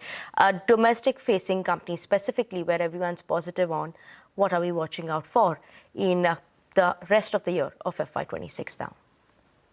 Thanks for having me. Again, we see in the domestic market, there are a couple of things which are driving. One is the rural income growth, which has been very stagnant or very low number post the COVID bump up, has seen a significant improvement since last couple of months. And we believe that that is much more in a structural in nature. Also, the monsoon has been good and it's widespread. Sentiments have improved a lot. If you look at within the consumption, rural is now picking up a lot. Urban consumption, which has been seen some kind of moderation in the last couple of months and quarters, probably will get some push from a two driver. One, the government has, as you know, that increased the exemption limit in a past budget, which will start trickling and already started trickling since last couple of months. And second is this GST rejig, where the rates will converge to the two rates, 5% and 18%. That will also go given a boost to the lot of high priced consumption item. So we believe consumption will be the theme for this coming year. From an earning perspective, from a valuation perspective, they are still a relatively reasonable number compared to the capex theme. So we are underweight on a capex theme. Within the capex, if you ask me, government capex has been strong, but it's for private sector which has been stagnant over the last 2 years. And we believe that there is a valuation still relatively elevated. There are pockets of opportunities or available within capex, but as a large basket, we are underweight on industrial and defense kind of stocks. Okay, hi Maulik, good to see you. When I think y'all finished a conference a couple of days ago. There was a fair bit of participation, though Mumbai rains could have hampered some part of that. How would you position yourself though? As you're saying, you're tilting more towards consumption rather than capex, though in pockets of capex y'all could be positive. Could you name a few of those consumption related stories that you're positive on? Since I think now you're betting on the rural theme. So our viewers would like to know which are the stocks on your radar. Within consumption, we like auto, particularly the two-wheeler auto. We like cement, where we can see that rural house spend will start improving a lot. And already there's a lot of consolidation has been done in the cement sector over the last 2-3 years. Energy prices are reasonably low. We can see that cement can give us a decent growth from here. FMCG is one, relatively under-owned by a lot of funds. Obviously, valuations has not corrected that much, but where you can see some kind of earning revision again in FMCG companies. The revenue growth for most of the companies has been mid-single digit, as you know that, right, over the last couple of quarters. But some of the companies which we like is Marico, GCPL, Jyoti, which can do very well. So these are the 2-3. Agri inputs is one sector where you have a reasonable under ownership because the stocks have underperformed a lot. Monsoon being good, and there can be farmers' income is rising. So agri inputs can be one sector which can do well. NBFC is another one within an overall BFS space where we are significantly positive. The RBI has already reduced the rate by 100 bips. The transmission effect will take probably 6 to 9 months. We are already 3 months down that. The stress cycle on MFI is largely behind, though the MFI industry requires some kind of a rejig in the business model to make them much more sustainable and long-term visible to the investors because there has been up and down in the MFI cycle. But yeah, we like NBFCs focused on the two-wheelers, CVs, why not the rural side? So these are the couple of pockets which we really like that they will outperform over the next 6 to 9 months. Maulik, let's talk about capital market names as well, right? I see that coming in on the list for you as well. Now, yesterday, obviously, that news that came in where, the SEBI did say that they are looking at a consultation paper to increase in terms of the tenure of equity derivatives, right? So then that may be from a weekly expiry to a monthly. So concerns come in on that volume front. What are your thoughts on the capital market names? Within capital market, I think the brokers are particularly which are a lot dependent on the option volume has already seen a correction, and probably there can be a further correction depending on what the SEBI is looking at it. What we like within the capital market is an asset aggregator, wealth managers. We like a Prudent, which is one of the top pick for us. We like a couple of asset management companies, AMCs, because these are the structural story. And if government comes hard on those options, or the SEBI comes with only the monthly option expiry or monthly expiry, we see there's a lot of speculative volume, or investors who has gone to speculative, they come back to the SIP, and that probably will further increase, or probably you can say the SIP books, which is close to around 28,000 crore rupees on a monthly, can see much more participation in that. So within capital, we say that avoid or probably those linked to the option volumes or the expiries, but we focus much more on the asset aggregators. Okay, got it. What about how do you play this the cement theme? Because that's a theme that people are getting a little bit bullish on. Last few years have been horrific. There's not been any volume growth, no pricing growth, but now things have been looking up. How are you positioned to that? I think cement has been very exciting. If you look at the last 10-12 years, the cement realization growth across pan-India has been a single digit. I mean, as I said, 1-2-3% at best. This is significantly lower the inflation, and partly because there's been a lot of capacity which has been built up. Now, you know that over the last 3 years, significant consolidation has been taken place. 4 or 5 smaller players got acquired by the larger players. Within cement, if you look at east and the south, were largely where a lot of capacities were there and volume was not there. North has been the best market. Central and east are in between somewhere. I think over the next 1 year or 2 years, the north will continue to drive. South and east market will see a much more better margin. Central, probably the area, central zone where the more capacities are coming up. So there where we probably see some kind of an EBITDA pattern going down because the players who are coming within the capacities will try to go for a volume. But I think over the next 2 to 3 years, the realization growth, which has been very, very low single digit, will improve. That's number one. Because consolidation has taken place, pricing power has improved. Number two, on the demand side, if you look at, we have 60% demand come from housing, 25% come from infrastructure, and remaining from the industrial. So industrial has been doing good. Housing, which was not doing good, particularly in the rural side, will start doing well. Urban housing has been steady, and we don't see any challenges when the interest cut has been down by almost 100 bps. Infrastructure, where I think there has been still some kind of tailwind required to pick up that one. But I think that will happen over the next couple of quarters with overall cost of borrowing comes down. So cement will see a better volume growth, better pricing growth. And within the cement, what we like is Ultratech, JK Lakshmi Cement, Nuvoco. These are the 2-3 names which we like it. Okay. Just a quick word, Maulik, now what will play out for India so that FIIs, which have not been consistently buying in the market, can actually come back? Will it be earnings, or these geopolitical issues which are going on right now are a major concern? Until that is not solved, they will maybe stay away. See, for India is one of the market. It's not the only market for the FII, and they go with where the earnings are or multiples are reasonable, earning growth is coming, and what kind of outperformance and underperformance the market has made. One of the reasons why we have not seen a very large correction is the domestic SIP, as I said, that is around 20,000 crore, which is not allowing the market to get to a very attractive level. And obviously, in the last month or two, we have all kind of tariff-related news which are not, which have gone, which probably impact our export volume also. We don't think that FII will come back. They are participating in a deal. If you look at the IPO, they are continuously participating. But I don't think till the market, the multiple become much more attractive, you will see FII coming back in a big way, the way they have come back in 2021, 2022.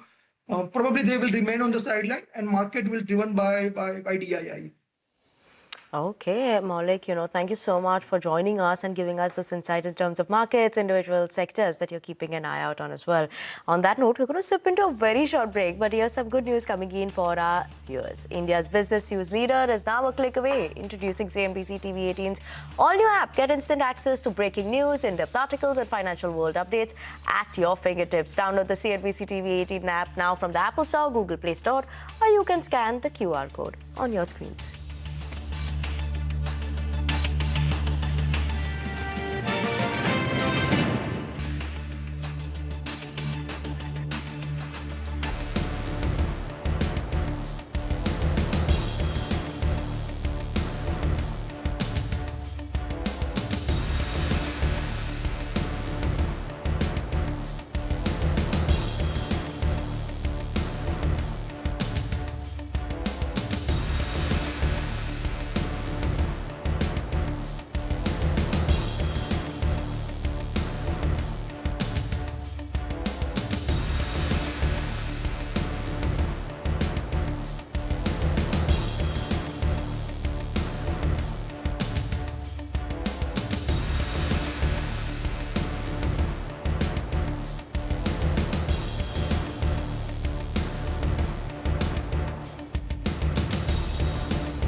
Welcome back to Halftime Report on CNBC-TV18. Nifty 24,925, down almost 157 points in today's trading session. A lot of movers that we're seeing specifically in the last 15-20 minutes coming in from Finolex Industries. A sharp spike up there. Look at Deepak Fertilizers. That's also seen a spike up of almost 1% in this last 10-15 minutes. Keep an eye out on that as well. And mid-cap, obviously, that's where we saw the recovery coming in. But which are these other stocks that are buzzing in trade? What is moving around in today's trading session? We have Vamakshi joining in with us for that. Good afternoon, Vamakshi. Well, good afternoon, Vinny. A couple of defense stocks on my radar. Let's first start off with Idea Forge. Let's first start with, in fact, Apollo Microsystems. The stock has managed to hit an all-time high. It's up almost 100% in 2025 so far. And this marks the 6th consecutive day of gains for this particular counter.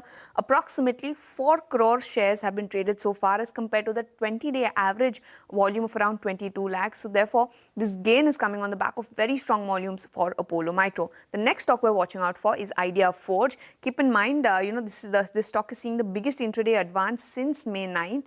23 lakh odd shares have been traded so far, which is almost 7 times higher as compared to the 30-day average. Despite the kind of move that we've seen in this counter, the stock still continues to be in the red on a year-to-date basis. It's down almost 18%. ABFRL is the next counter we're watching out for. It's up most in the last 7 weeks. Keep in mind that the stock has not been doing too well. It's down almost 25% on a year-to-date basis, and in fact is 34% away from the 52-week high. Today, however, over 3 crore shares have been traded so far, and this is the 2nd consecutive day where we're seeing very strong volumes on ABFRL. And lastly, take a look at Kitex Garments as well, because after being locked in upper circuit for 4 consecutive sessions, this stock is finally taking a breather. The stock is locked in upper circuit in 6 out of the last 8 sessions, and in fact, in the last 5 days itself, the stock is up almost 17%. But despite that, the stock finally taking a breather, down almost 5%. That is the lower circuit for this particular counter. Okay, Vamakshi, thank you so much for highlighting those stocks that are buzzing in a trade. A lot of move that is coming in for some of these names. But let's talk about, what's happening for the week as well, right? While today Nifty is trading subdued, but for the week, Nifty is still managed to gain 1%. Look at the broader end of the market, the Nifty mid-cap. That will be, closing, if these gains continue, would be closing with gains of more than 2%. Even IT, more than 2% gains coming in there as well. Bank, that's where a bit of a subdued performance is maybe what we could see for the week. Very muted day of trade today, as well as overall also for the week, just a 0.06% gain that we're seeing coming in for the Nifty Bank. But today specifically, Nigel, what are we watching out in the world of F&O right now? What are the important cues that we're keeping an eye out on this afternoon now? Well, if you look at the F&O cues, it's quite interesting in today's trading session because we are going to the lower end of the band. That's around 24,900 odd, and we are seeing some kind of a bounce from those levels. So that's the important, mark that we are that we're looking at. The problem is yet again is in terms of what the Nifty Bank is doing, because out there the Nifty Bank is underperforming. It's moved to the lower end of the range, and the Nifty Bank, in fact, the open interest as well has swelled up by close to around 5%. So the shorts, they continue to pile onto the system out there. Moving to the options data, well on the upside, the 25,000 call, that's seen a fair bit of open interest build up. Just take a look at that massive open interest build up, and you're seeing that the premium has crashed to there, telling you that there is writing out there. Even if you're looking at the 25,100 call as well, big open interest built up, and you're seeing that the premium has crashed. So there is writing at that level. Now, the reason I've been saying from the morning that this 24,900 mark is very, very important. There is a lot of open interest built up out there. The premium from the morning itself, well, that's moved up by close to, double. The last time I checked, it was at around 90 rupees or thereabouts. So important that we protect that range, 24,850 to around 24,900. ABFRL, that's an important stock that we should be tracking. Remember, that one exits the F&O market itself in the coming series. And for the time being, there is some short covering that we're seeing on that counter that will not be eligible for trading in the derivatives market post the coming series. So that one, in fact, has popped up, a bit of short covering playing out there. PG Electroplast has been all over the place. Today, yet again, there is a bit of a short covering bounce that's playing out, but I don't think it exits the F&O band today. Possibly from the next week, maybe a couple of trading sessions, it could get out, because the last time I checked, it was at around 87% open interest as a percentage of market-wide position limit. And finally, Titagarh Wagons, that one's going back into the F&O band. There's a big open interest built up out there for the market on the whole. Possible that one goes into the F&O band. Back to you. Thank you so much for that, Nigel. But on that note, let's just take a short breather, take a sip into a very short break and come back with more on the markets and stock-specific action after the break.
Welcome back. You're tuned into Halftime Report here on CNBC TV18. The market again is creeping back down towards the lower end of the range. The problem is the Nifty Bank, really. Yet again, the Nifty Bank, in fact, is under some pressure. It's down close to 450 points. So let's see whether or not we can defend the 24,900 mark. To help us out with that, we have Ajit Mishra who joins us. Hi, Ajit. Good day. Good to see you in. Not such a great day for the bulls, though. After having a good week, now they're giving back some part of their advantage. How do you think things pan out from here? You'd buy the dip? Yeah, good afternoon, Nigel. So yes, see, it's a very tricky thing to play out, considering that last week also we managed to end the week with 1% kind of against amid consolidation while hovering around the medium-term moving average. This time around, though the beginning was upbeat, means we had a gap up start, follow-up move, but the move during the day was capped, like you rightly mentioned, that without banking, I doubt that we can see a meaningful momentum in the markets. And again, we are back to the square, means we are again, inching closer to this immediate support zone, which is the 20 EMA on the daily charts. So maybe around that area, means 24,800, 850 is the zone basically where we have multiple supports. So that's the zone basically where bulls should look for any buying opportunity. With 24,650 being the immediate support and the critical stop loss for the long positions, with 25,200, 250 being the positional targets. Okay, and what are the important stocks that you're keeping an eye out on, Ajit? Yeah, so auto definitely looks upbeat, means we have seen steady outperformance after like strong up move. We are seeing a bit of a breather. or pause. Then we have pharma space also, wherein we are seeing fresh breakouts playing out. So first stock that we have on the list is Cipla. Almost 2.5 months of consolidation has finally ended, and we are now eyeing a fresh leg of the up move, which could help the stock to inch towards 1720 area. So we stop at 1530. One can look to go long in Cipla at current levels. Then we have Maruti, wherein post the strong gap up start, we are seeing a follow-up move. So earlier TVS, M&M, Eicher, they were playing out well. Now, after this outperformance, we believe that this momentum is here to stay in Maruti. So one can accumulate Maruti at current levels and add more in case if it sees any dip around 14,200 levels. For the entire position, your stop should be at 13,800 and 15,000 should be your position targets. Okay, Ajit, that's the detail coming in on the individual stocks as well. Thank you so much for joining us on the show, talking to us about the markets as well as those individual names. But on that note, let's move on to a CNBC-TV18 exclusive. Our sources tell CNBC-TV18 that the insurance regulator is considering a proposal to cap health insurance premiums at product as well as portfolio level. Now, what does this mean? What is this news flow that Yash is joining in with us to give us more details on this one? Yash, afternoon. Afternoon. So that's exactly what the regulator is considering very actively at this point of time. What we've been given to understand from our sources is that the insurance regulator, that is IRDAI, is actively considering a proposal under which it wants to cap the hike or the increase which insurance companies can take in a year or otherwise as far as health insurance premiums are concerned. Now, importantly, what I've been given to understand from my sources at IRDAI is that this particular capping of premium hikes in the health insurance space is being considered for both the portfolio level, that is the entire health insurance portfolio, as well as individual health insurance policy or product level. What we've been given to understand is that at the portfolio level, the regulator is considering benchmarking the annual premium hike in the health insurance space to medical inflation. Also, as I said, there could be a consideration as well as a decision as far as hike, the limit of hike on product level or policy level itself is concerned. This is only to ensure that health insurance companies or general insurance companies do not take a larger hike in one particular product and balance it out with other product to stay under the headline limit.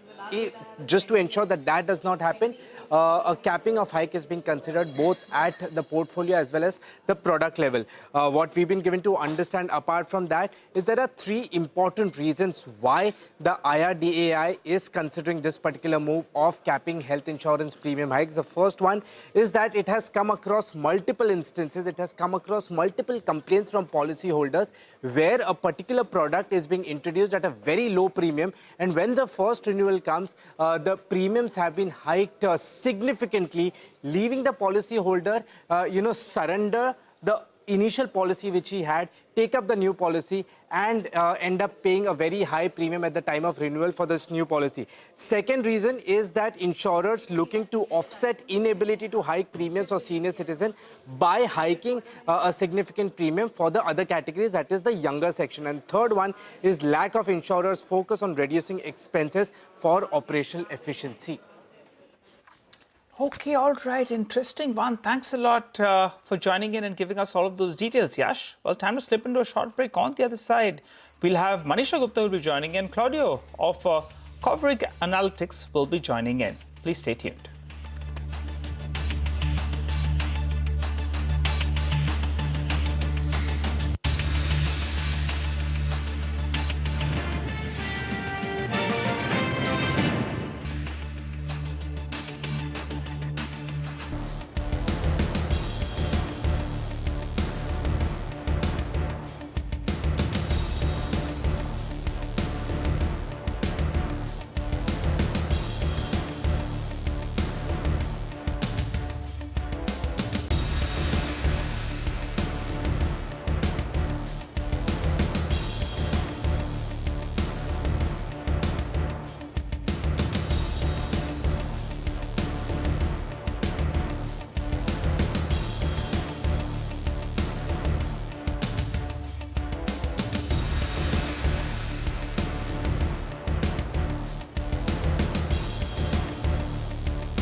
Welcome back. Joining us on the show now is Claudio Kovrig. He's founder and analyst at Kovrig Analytics. Claudio, hi. Thank you so much for joining in. And there's been a bit of an uptick when you look at the global sugar prices, whether it has been New York, which is trading around 2-month highs, London sugar prices near a 5-week highs as well. India, not so much because we're looking at a bigger crop in the next year. But first of all, your sense on the international prices. Hello, thank you for inviting me again here. It's a pleasure. Yes, we have been bouncing up and down in the past weeks because the market doesn't really find either support to break through 17 cents. We've seen a lot of liquidation when the market went to 17 cents, the New York market. And then also on the bottom, it looks like 16 cents or 15.9 cents is holding well. So now we are in a period where Brazil is still producing a lot of sugar. They are not even reaching the peak of the crop. The sugar mix is very high there. And then this is kind of bearish. But then we have also a bullish support for Q4, Q1, because the sugar is limited in this period of time, especially in Q1. And then suddenly we have more support coming from white sugar markets, so the London 5 contract, with Pakistan deciding to really import some sugar. They already accepted the tender of 105K. And then this Monday, Tuesday, they had another tender for 200,000 tons.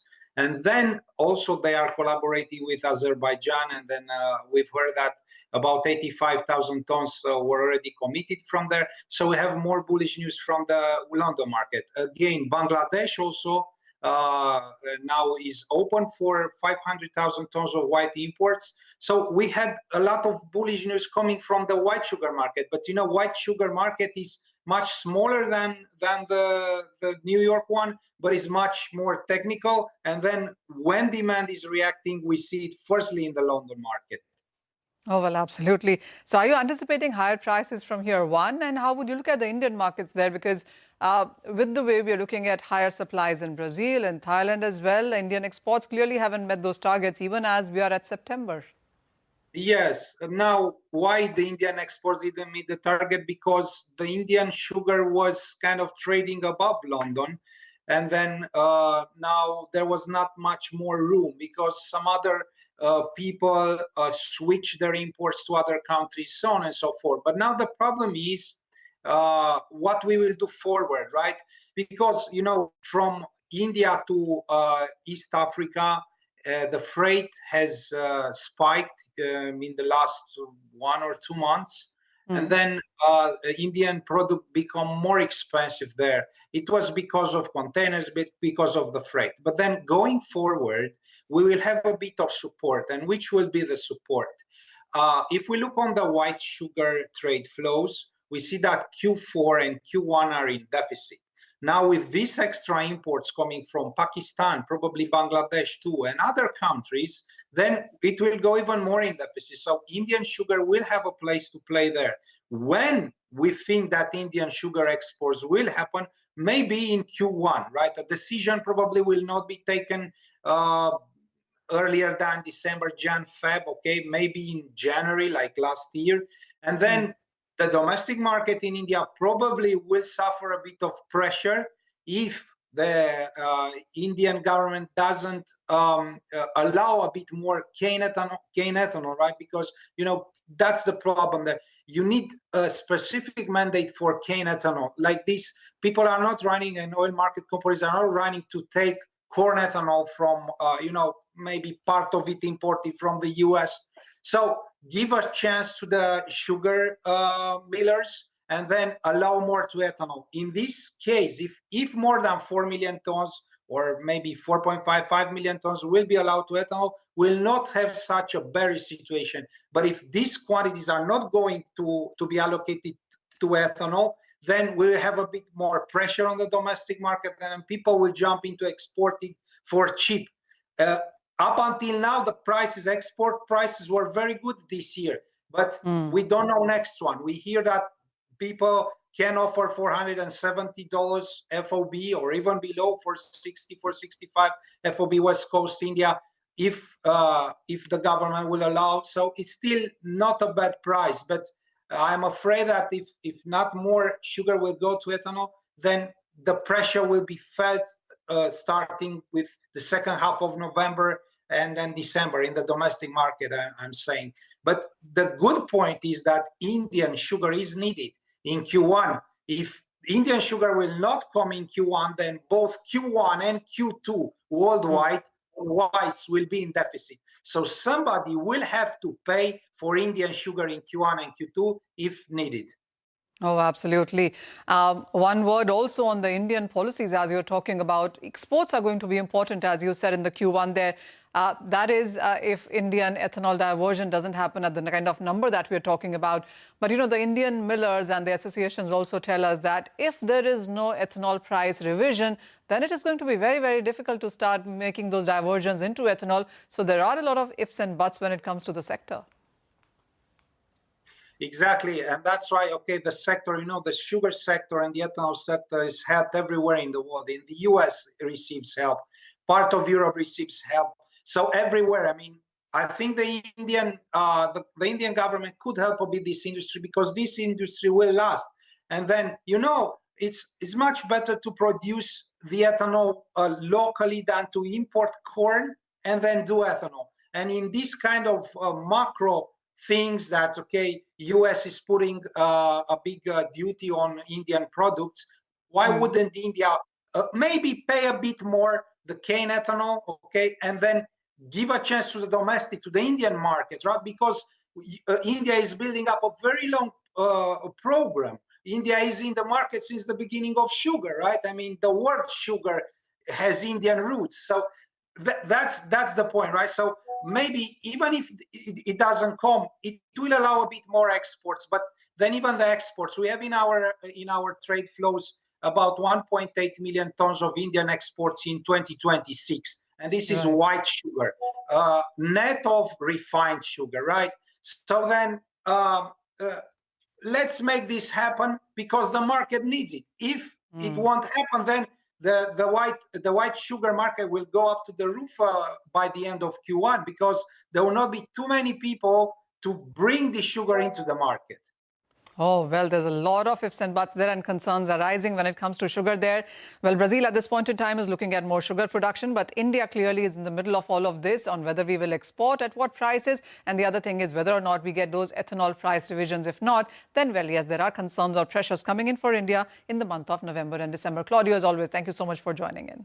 Thank you very much. Anisha, as well as Claudio, thank you so much for that interesting chat there on sugar, where India stands as well right now.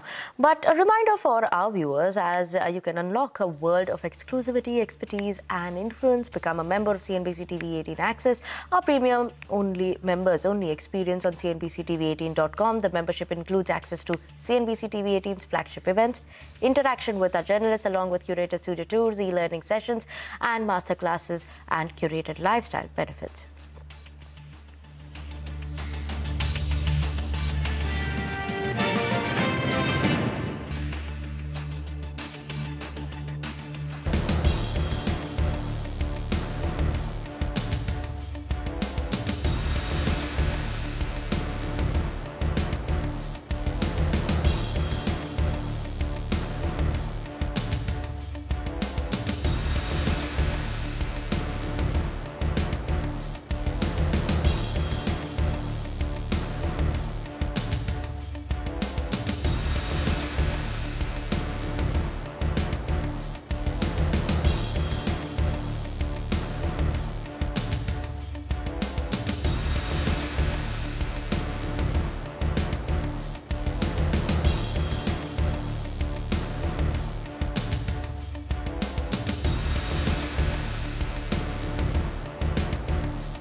investing.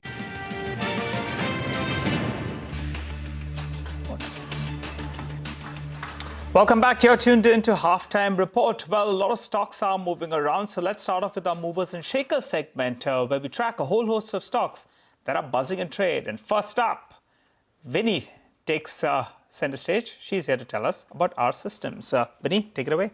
Yes, so our systems, that's the one that's buzzing in trade, managing to hold on to very strong gains after the company has acquired Novigo Solutions for 400 crores. Apart from that, there's going to be a stock link scheme that comes in as well, which is on the base of the EBITDA achievement and EBITDA performance. Now, this acquisition obviously is going to be funded through debt as well as internal accruals is what the company has highlighted. This is going to expand our system's reach furthermore in the Middle East region, which is a fast-growing region, especially for IT companies. And other than that, give them a delivery presence in Bangalore as well as tier 2 cities in the country.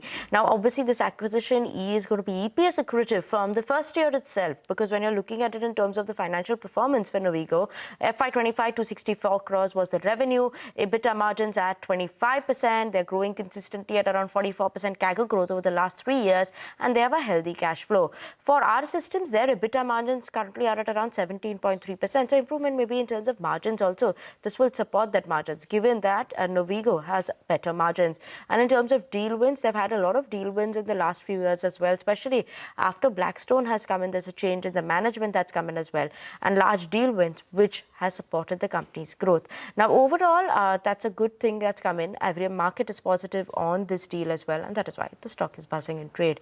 But let's move on to the next stock then, Mazgaon. That's the one in focus today as well. Some bit of a pressure coming in here. Ria is here to give us more details on that one.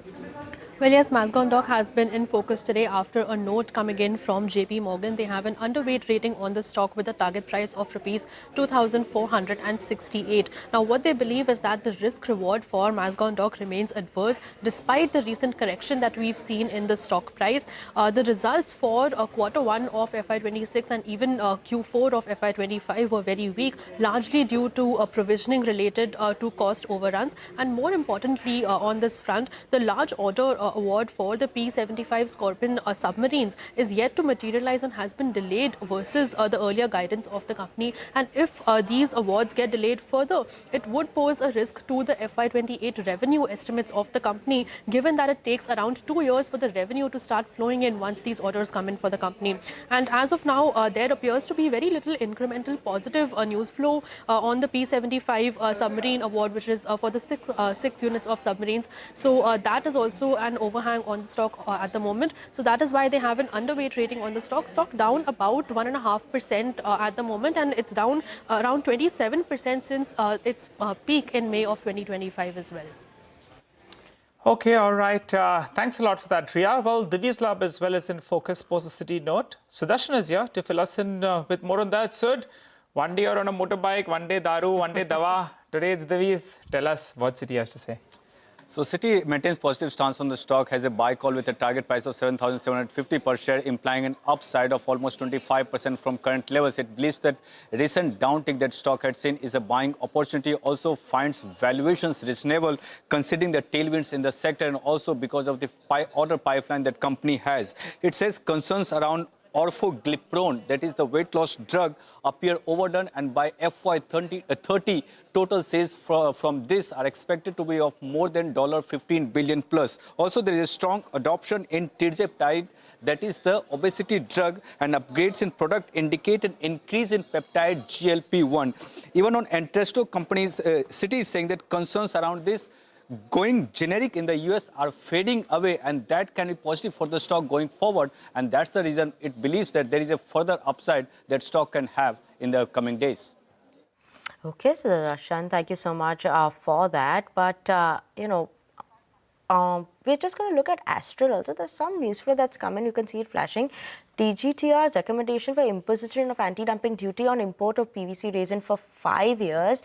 And the release of the final findings of the ADD investigation that's come in. So that is why we're seeing Astral has seen a bit of a spike up, this anti-dumping duty that could come in. And I think that's what we're watching out for right now in terms of that as well. So keep an eye out on Astral in the trading session as well. You know, for Astral, besides this finding with and some protection, you know, what's worked for them is their numbers have been absolutely weak. The guidance as well hasn't been good. Quarter one, in fact, was a washout. And that's why, you know, the stock is up today. The stock is, I think, 35% down in the last 1 year. From 2,100, it came to around 1,300 rupees or 1,250 approximately. And last week, the promoter bought 2 lakh shares in the company. So that's what gave some kind of confidence. And now the street is hoping for a recovery. And now you have this ADD, some kind of protection on the domestic front as well. So I think after the stark underperformance, and our director will pull up that 1 year chart in just a bit, you know, I think that's why the stocks are bouncing up, because now they believe that maybe the pieces are coming together. Absolutely, right. Yeah, like you were mentioning, right, that stock has fallen. Still down, yes. And so some bit of that recovery also coming in, some bit of those positive signs is what maybe the market is holding on to now. That's another big, you know, news that's coming in there. Edelweiss Financial, they are going to be selling up to 15% stake in Edelweiss, you know, asset management, and Edelweiss trusteeship for around 450 crores. I think there was a bit of a sniff with regard to this. And now we have that news that's, you know, I think officially come out. 450 crores is what they're going to be getting for that 15% stake. You know, so we'll have to wait for more details on that front. But clearly, that's the big piece of news that's coming in there. I think it'll, you know, value the entity at close to around 3,000 crores approximately, going by 15% for 450 crores. So wait for more of that. Okay, wait back for more on those details. Edelweiss Financial Services is also something that we're keeping an eye out on.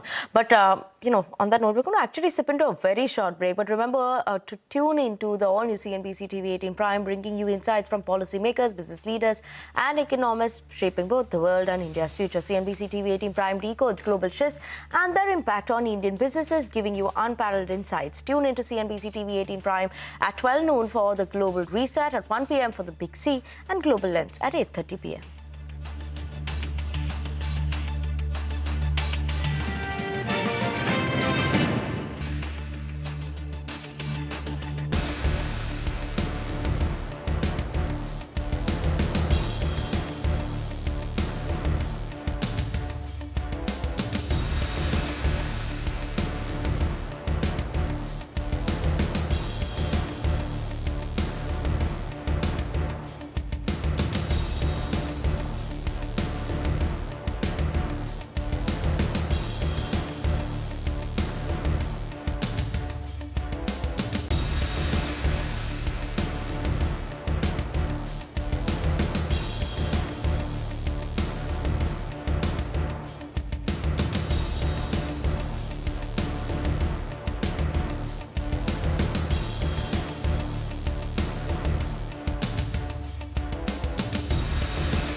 Welcome back to Halftime Report on CNBC TV18, and now let's move on and put the spotlight on Bajaj Auto in a first indication of a thaw of relations between India and China. Automaker Bajaj Auto has overcome the global rare earth magnet supply challenge. Chetak deliveries have resumed ahead of plans, and the festive season coming in as well. Parikshit is joining in with us now to give us more details on this front. Parikshit, good afternoon.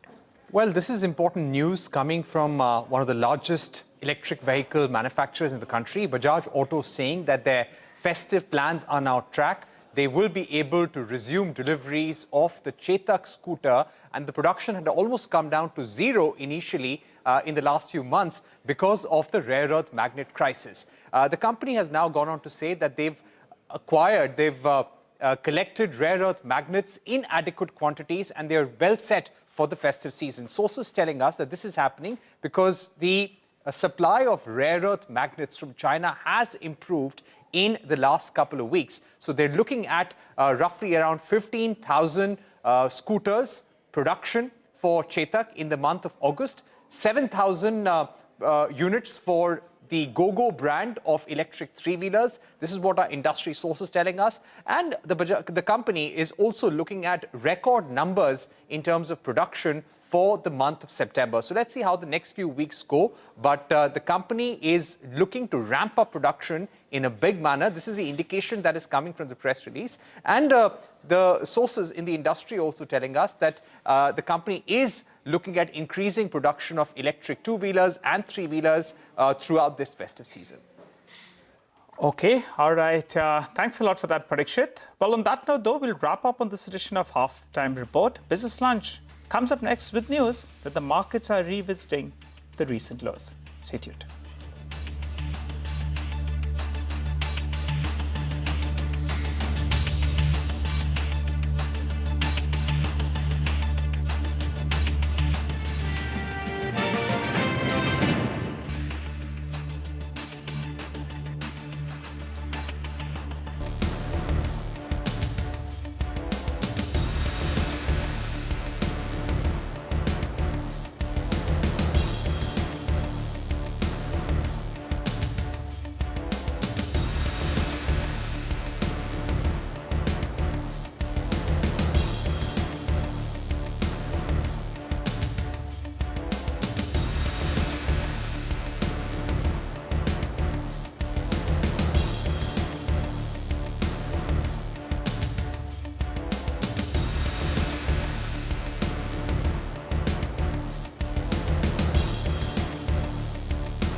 Frontline stocks pull indices lower as SEBI's move to extend the tenure of derivative contracts cast a shadow amid already prevailing global geopolitical uncertainty. Pharma and mid-cap IT eke out some gains, but financials, FMCG and metals drag. Wipro has clinched a deal to buy Harman's digital transformation solutions business from Samsung for $375 million. The move will bolster Wipro's ER&D business and further cement its ties with Samsung. Apollo Hospitals Managing Director Sunita Reddy has sold a 1.25% stake in the healthcare leader to raise near 1,400 crore rupees to par the pledge on promoters' holding to near 2% from 13.1%. Pledge reduction was a commitment made by the promoters to investors. After the CEO change, HUL is now set to get a new CFO as indicated by CNBC-TV18 in its earlier news break. Niranjan Gupta, formerly with Hero MotoCorp and an old HUL hand, will step in, while current CFO Ritesh Tiwari will move to London to look at M&A for parent Unilever.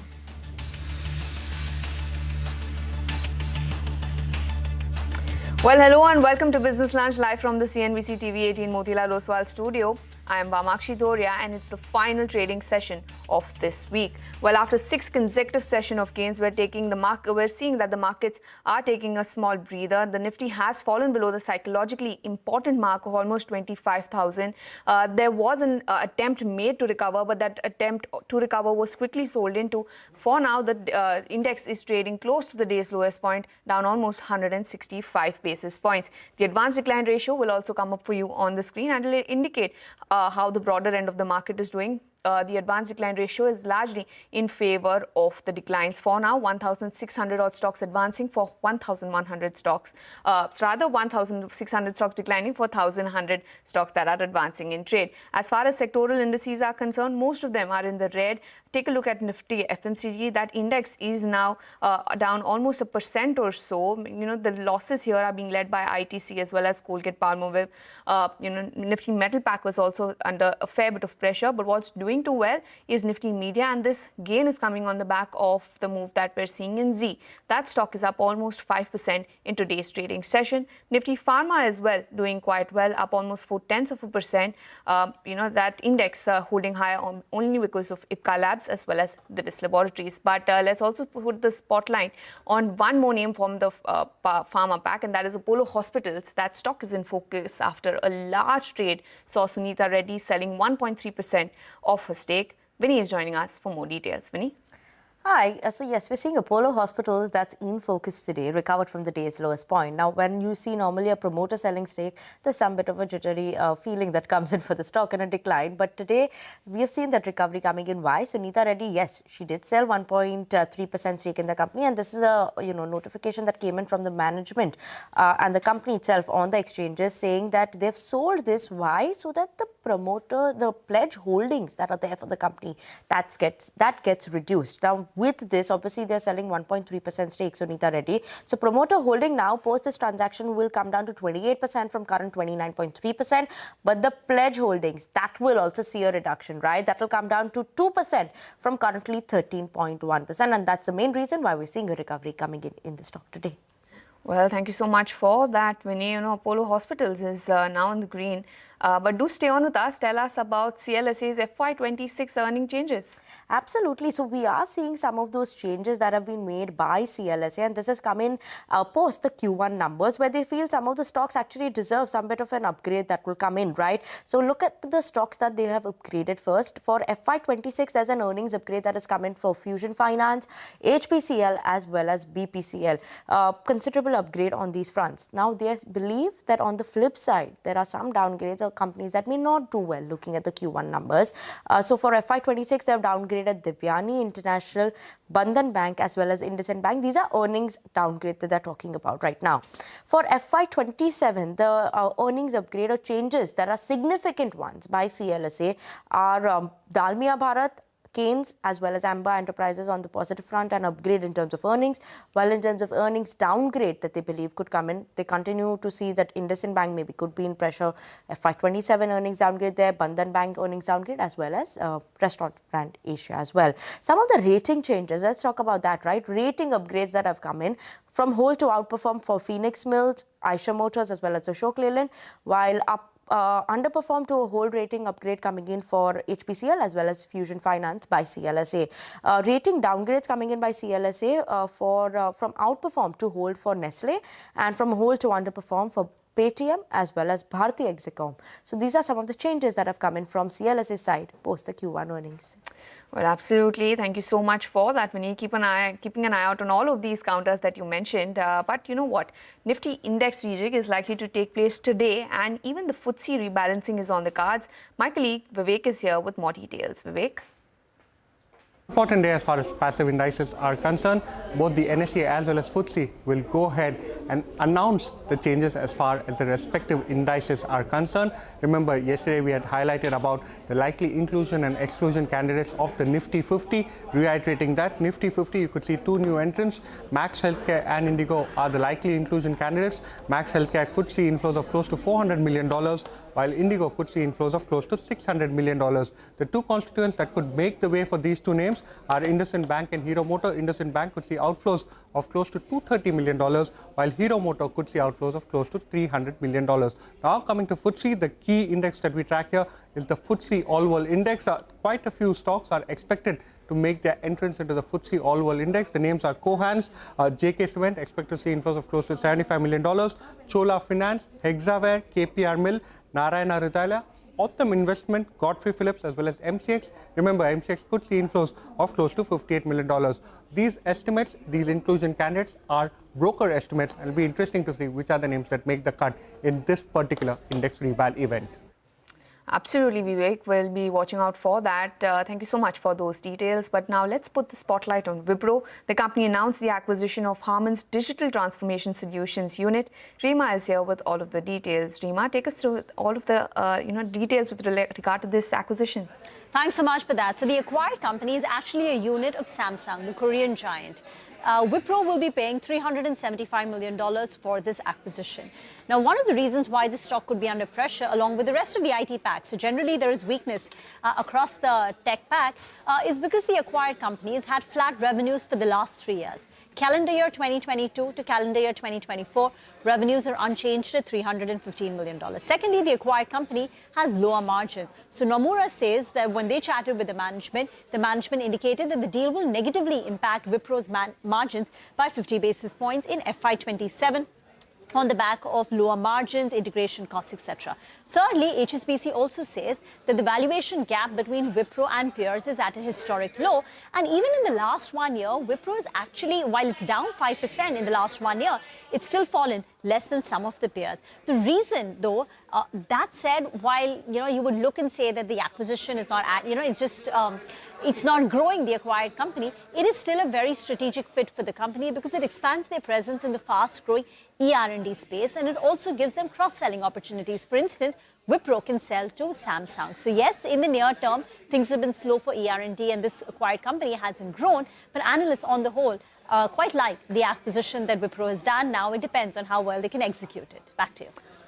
Well, thank you so much for getting us all of those details, Rima. Wipro for now is trading slightly flat with a negative bias. But on that note, let's take a very short break. We'll get you more news and updates on the other side, so stay tuned.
Welcome back. You're watching Business Lunch on CNBC TV18. Let us now focus on CNN News 18's mega exclusive.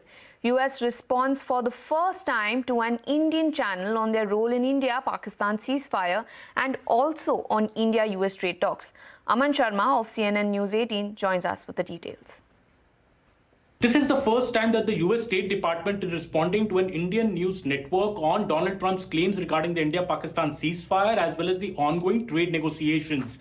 The US State Department was asked by us that Mr. Modi's call to Mr. Trump in June, calling Mr. Trump's lie out that, US played no mediatory role between India and Pakistan during Operation Sindoor. India issued a long statement after that call, but US did not issue a readout. We asked the US what it thinks of that particular phone call, to which the US says, we do not comment on private diplomatic conversations. So US is trying to steer clear of how Mr. Modi, did that plain speak to Mr. Trump in June. But US goes on to say that we are proud of the US brokered ceasefire between India and Pakistan. This is what the US State Department had told us. They say that we commend Prime Ministers Modi and Sharif for choosing the path of peace. Also says that US implores India and Pakistan to directly speak to each other so that the ceasefire is maintained. Regional stability is ensured, and we continue to urge both countries, US State Department is saying, to engage in direct communication to avoid future conflict. Of course, India counters both these things, that neither did US play any role, nor will India speak to Pakistan in any manner, because trade and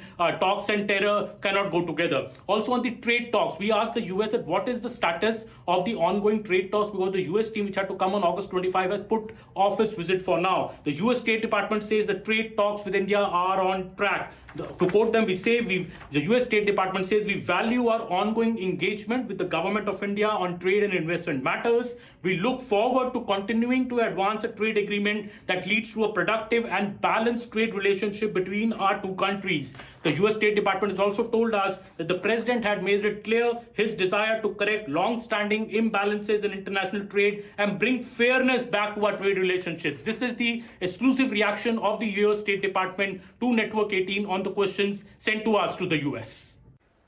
Well, thank you so much for that, Aman. And this is important because Trump's 50% tariffs on India may come into effect next week, that is August 27th. So that is a date that we'll be watching out for. But moving on, speaking at an event in New Delhi, Chinese ambassador to India said China stands with the subcontinent and blamed the US for being a bully for using tariffs as a bargaining chip. Listen in.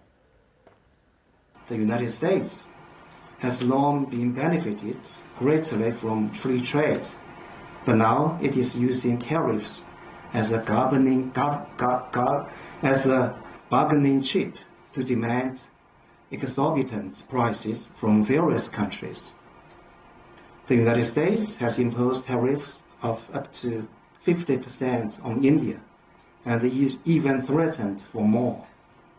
China firmly opposes it. In the face of such acts, silence or compromise only emboldens the bully. China will firmly stand with India to uphold the multilateral trading system with the World Trade Organization at its core. Meanwhile, White House's trade advisor Peter Navarro, speaking to reporters, said that India's buying of Russian oil is nonsense and that the tariffs are levied on them because they cheat US on trade and buy Russian oil. Listen in.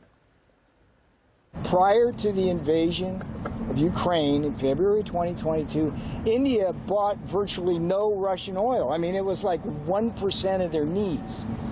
So the argument somehow now, as the percentage has gone up to like 30 and 35%, that somehow they need Russian oil to cool their homes or cook or drive their cars is nonsense. 25% because they cheat us on trade, 25% because of the Russian oil. I ask you this, what is the net impact on the Americans because of our trade with India? Well, let's think about it. They have higher tariffs, there are Maharaja tariffs, higher non-tariff barriers. We run a massive trade deficit with them, so that hurts American workers, hurts American businesses.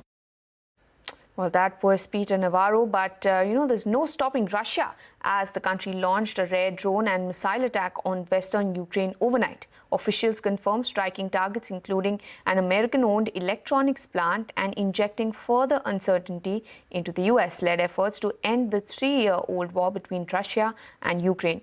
This despite a positive meet between the US President Trump and Russia's Putin last Friday. The attacked Flex factory is one of the biggest American investments in Ukraine. Well, all eyes will be on the Federal Reserve's Chair Jerome Powell's speech at Jackson Hole as investors will be seeking clues on the path forward for monetary policy. CNBC's Steve Leisman joins us with what's on the table.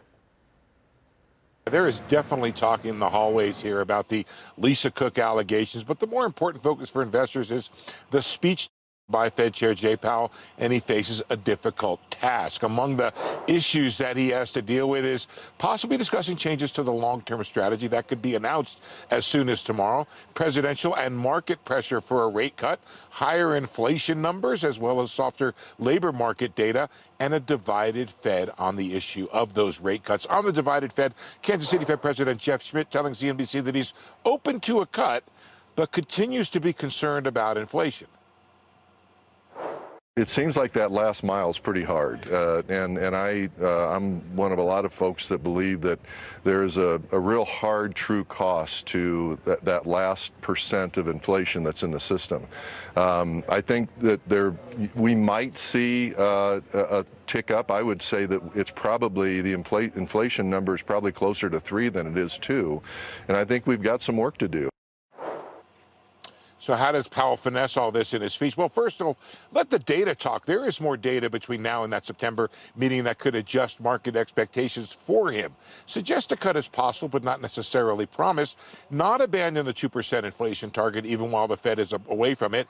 And say that perhaps the Fed is still restrictive even after a 25 basis point cut and try to limit the expectations to not more than one cut. Futures markets still have an 80% chance of a rate cut in September, but there's a 20% probability of no cut, and that's risen in recent days. So there is some hedging out there in the market that Powell won't very clearly deliver that dovish guidance that markets seem to want.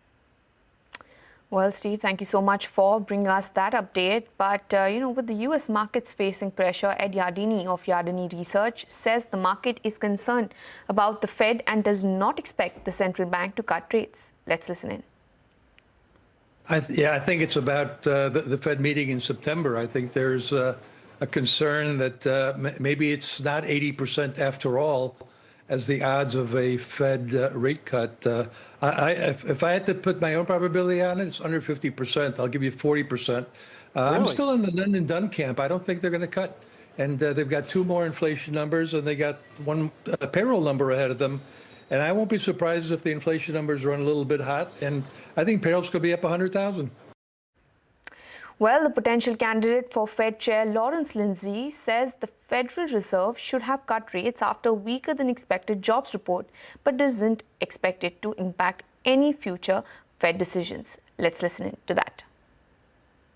When I watched the chair at his press conference and read other people's comments, it seemed like the decision not to cut was in part dependent on the solid jobs picture. And that was what they were presented with at the time of the meeting. And as Keynes said, when the facts change, I change my opinion. And that's why I suggested that, well, in fact, the facts had changed. And, the way to clean it up, I think, would have been to immediately follow through with a cut. I don't think that portends anything, though, for future Fed decisions. Well, do not forget to catch the entire coverage of the Jackson Hole Symposium today from 7 p.m. onwards, only on CNBC-TV18. Take a short break then. We'll get you more news and updates on the other side.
Welcome back. You're watching Business Lunch on CNBC TV18. The latest on the online gaming bill front, sources say gaming companies are seeking clarification from the government on compliance with regards to the online gaming bill. My colleague Ashmit is joining us with more details. Ashmit, what are you picking up? Well, it's just less than 24 hours after the Rajya Sabha, the parliament as a whole, had passed the online gaming bill. And with this bill likely to soon turn into an act, there is a beeline that industry officials are making towards the government, towards the ministry, to get more clarity on the implementation, on the compliance of this bill. One of the key issues that they're likely to raise before the government is that if there is an immediate ban on financial transactions concerning any of these platforms, while that may bar users from putting in fresh money, that also bars the companies from refunding the money that the users had deposited with the platform. So that is something that they're likely to see clarity on, perhaps a staggered implementation schedule.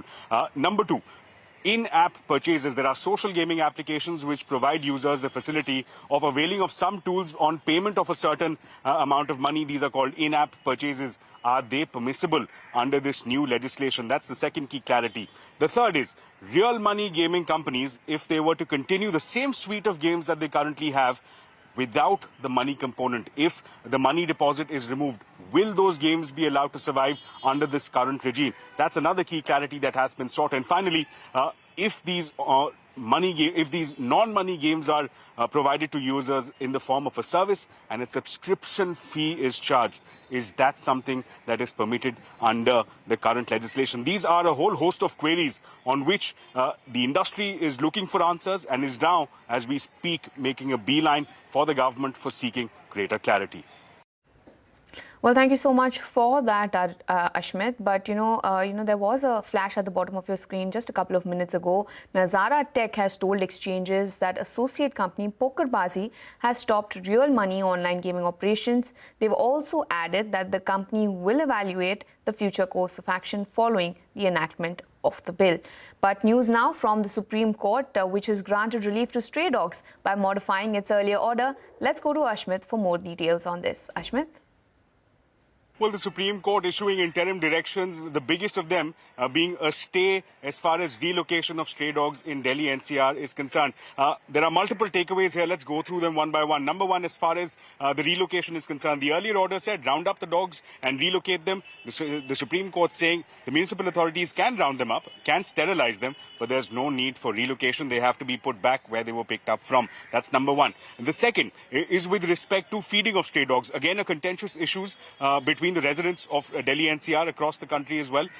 Here, the Supreme Court says that the municipal authorities will be tasked of arranging for designated feeding spots. That's the only location where stray dogs can be fed. No other location. The stray dogs cannot be fed on the streets. Is simply barred by the Supreme Court, will be liable for action. That's the second key takeaway. The third, the Supreme Court says, why confine this issue to Delhi NCR alone? The Supreme Court says this is an issue that's pending across various high courts.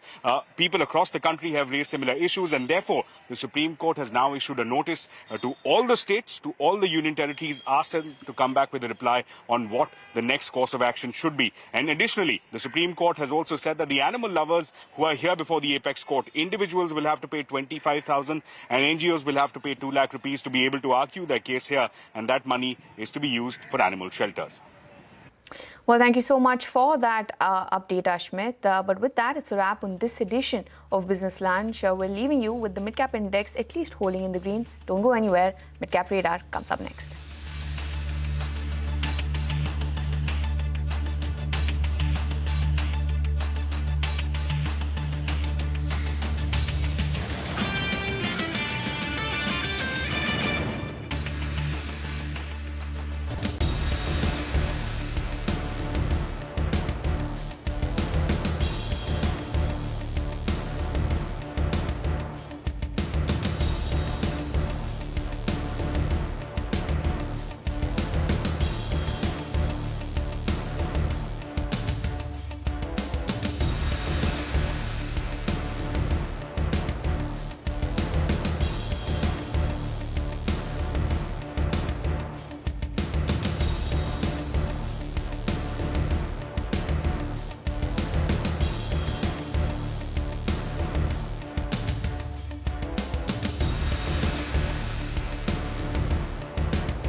Final 2 hours of what has been yet another week of gains for the benchmark indices. You are watching Midcap Radar. We are coming to you live from the CNBC-TV18 Motilal Oswal studios. I am Hormuz Fatakia. With me is Vamakshi Dhoria. Vamakshi, good afternoon. We are half an hour behind schedule on the show. But, well, you know, it's we're down in today's trade. We're still holding on to 24,900. But we'll end the week with gains. And that's, I guess, the bigger takeaway for the bulls. Well, absolutely, Hormuz. You know, like you were just mentioning a while ago, you've checked out for the week mentally, but I think the bulls have also checked out for the week mentally, at least for now. The Nifty is in the red, but the mid-cap end of the market is actually holding out quite well. So we've got a lot lined up on the show, and we'll take you through all of that. But let's get started with the top headlines. Frontline stocks pull indices lower as SEBI's move to extend the tenure of derivative contracts casts a shadow amid already prevailing global geopolitical uncertainty. Mid-caps perform better. Pharma and healthcare eke out some gains, but financials, FMCG and metals drag. Smaller defense names like Apollo Micro, Idea Forge, DCX Systems are seeing strong gains. Apollo Micro Systems has hit a record high. Idea Forge has seen a biggest intraday advance since the 9th of May. DCX has reported its biggest single-day gain also since the month of May. Dixon Tech gains after Motilal Oswal maintains a buy rating on the stock with a target of 22,300 rupees, says they continue to remain positive owing to Dixon's market leadership positioning. Nazara continues to remain under pressure. It just mentioned that its associate company has suspended its online money gaming operations, the real money gaming operations, and they will evaluate the future course of action following the enactment of the bill. The stock is set for its worst week since listing. Shares of R Systems International gain over 10% after the company says it has entered into a definitive agreement to acquire Novigo Solutions.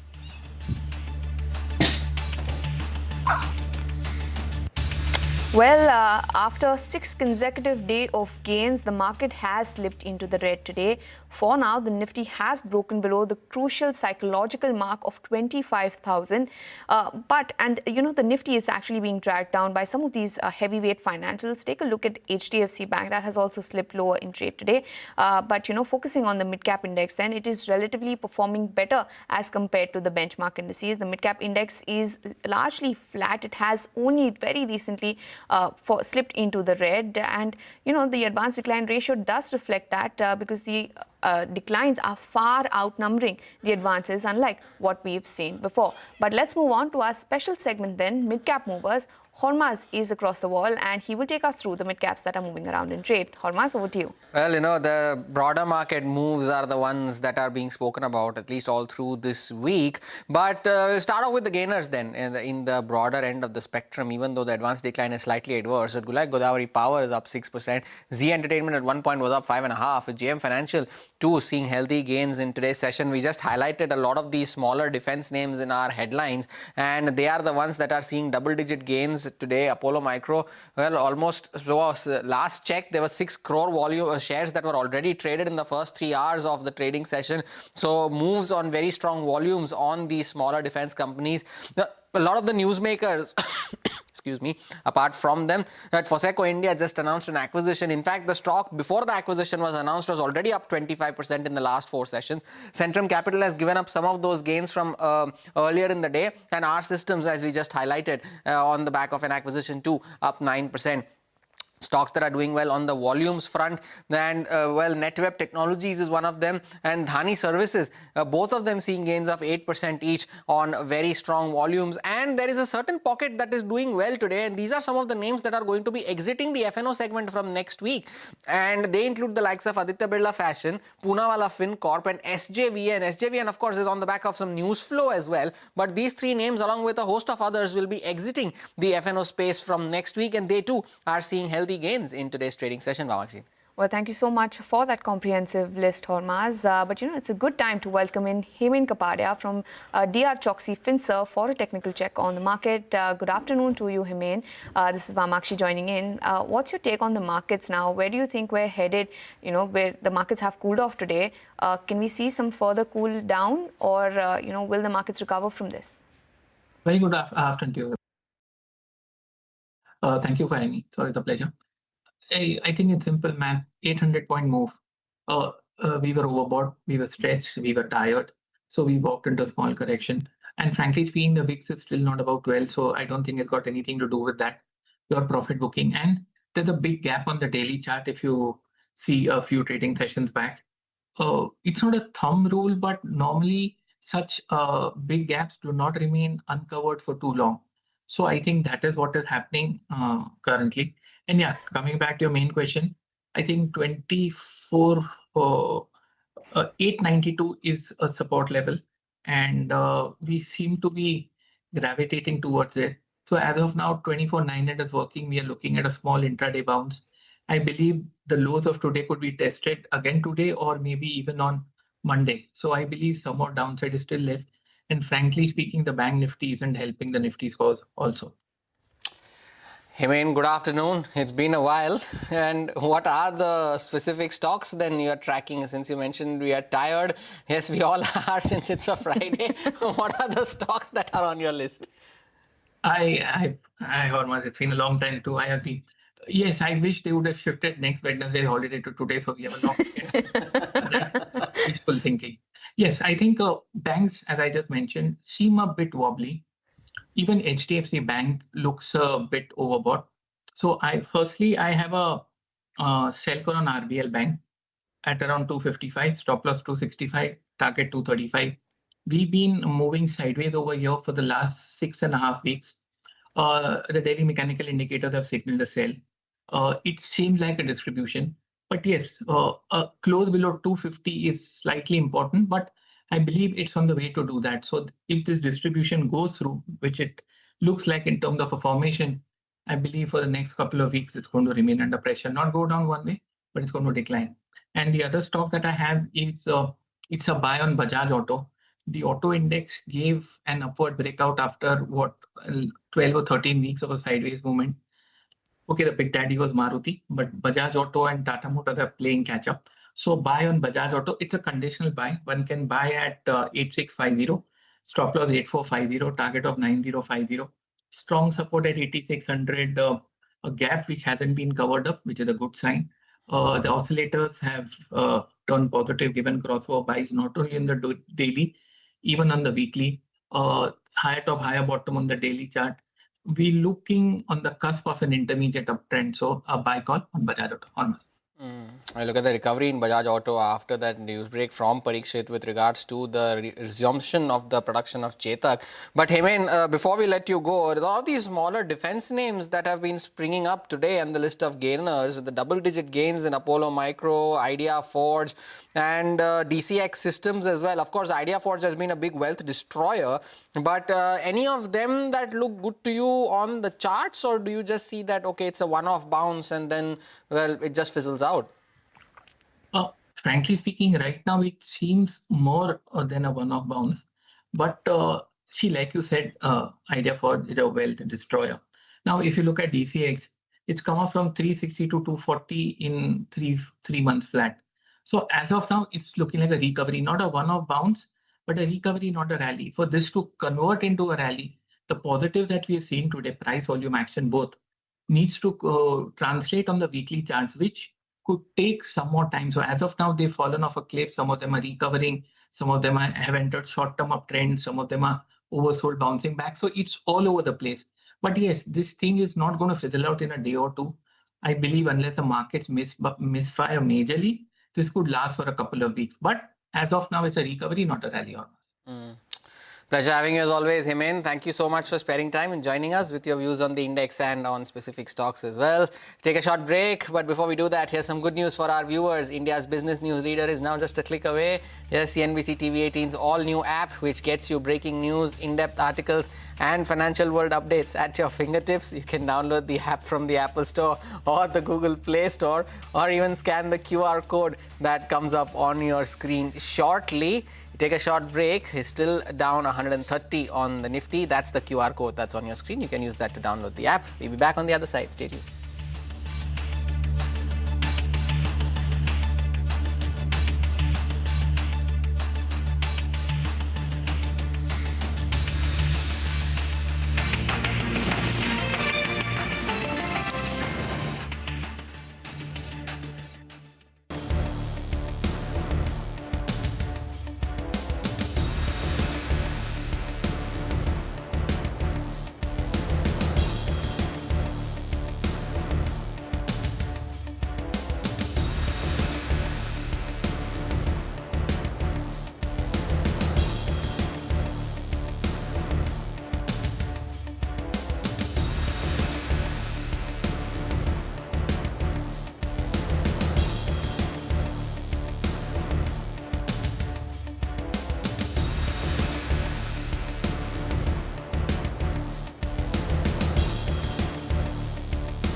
Welcome back. You're watching Midcap Radar. Let's focus in on AU Small Finance Bank because that stock has taken a hit. In the last couple of minutes, the stock is off almost 2% from the day's highest point, trading close to the day's lowest point, now down almost 1.19%. The other stock that has taken a knock is Metro Brands. It's off almost 2% again from the day's highest point.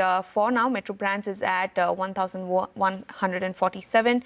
Again, that stock is tanking in trade. But onto a CNBC-TV18 exclusive then. Sources tell CNBC-TV18 the insurance regulator is considering a proposal to cap health insurance premiums at product as well as portfolio levels.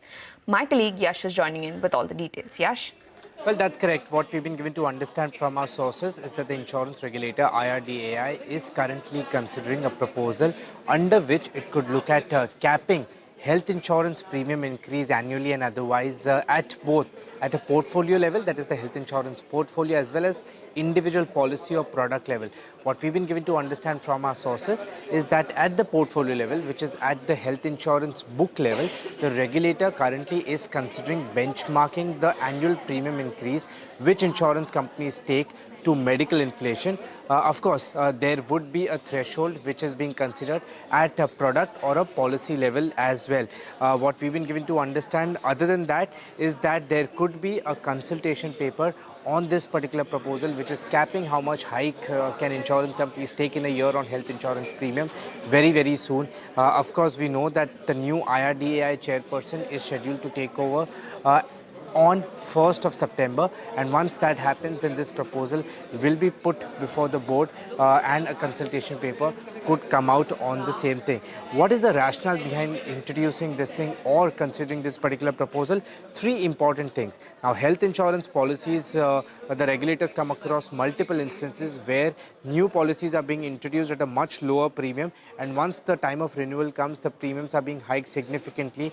What that does is that the policyholder, after taking a policy, getting lured by the low premiums, surrenders the earlier policy which he has and then has no other option but to pay higher premiums at the time of renewal. Second is insurers looking to offset inability to hike premiums for senior citizens with bigger hikes for younger classes. Of course, the regulator had asked insurance companies to not take more than 10% of premium increase for senior citizens. There have been instances where the insurance companies are looking to hike premiums for younger classes to offset that particular inability. And the third one is lack of insurers' focus on reducing expenses for operational efficiency and depending on premium hikes for the same thing. Just to look at some quick numbers in terms of how much health insurance premium contributes, it is 40% of the total premiums collected by the general insurance industry. This is data as of FY25. For ICICI Lombard, it's 30%. New India Assurance, it's 50%. Go Digit General Insurance, it's about 14%. Yash, interesting insights there. Thank you so much for that update. The other, well, you spoke about the smaller defense names that are surging in today's session, but the one that is not doing well among the larger players is Mazagon Dock. And that is because despite the near 30% correction that the stock has already seen from its record highs, which is around 37.70, the note from JP Morgan is predicting further downside. Ria is here with more on this. Ria, what does JP Morgan have to say? Well, yes, Hormuz, JP Morgan has an underweight rating on Mazagon Dock. They have a target price of rupees 2,468. What they've said is that the risk-reward ratio for Mazagon Dock still remains adverse despite the recent stock correction that we've seen. Over the last 2 quarters, the results for the company were quite weak, and this was largely due to provisioning-related cost overruns. But apart from that, and more importantly, the large order award for the P-75 Scorpion submarines is yet to materialize and has been delayed versus the guidance that the company has been giving. And if these awards get delayed further, it would pose a risk to the FY28 revenue estimates of the company, given that it takes about 2 years for revenue to start being recognized after these orders actually flow through to the company. Now, as of now, there also appears to be very little incremental positive news flow on the P-75I submarine awards for the 6 units of these submarines. So that is also a big overhang on the stock. And as of now, the stock is taking a hit of about 1.5%. And from its peak in May of this year, the stock is still down around 27%.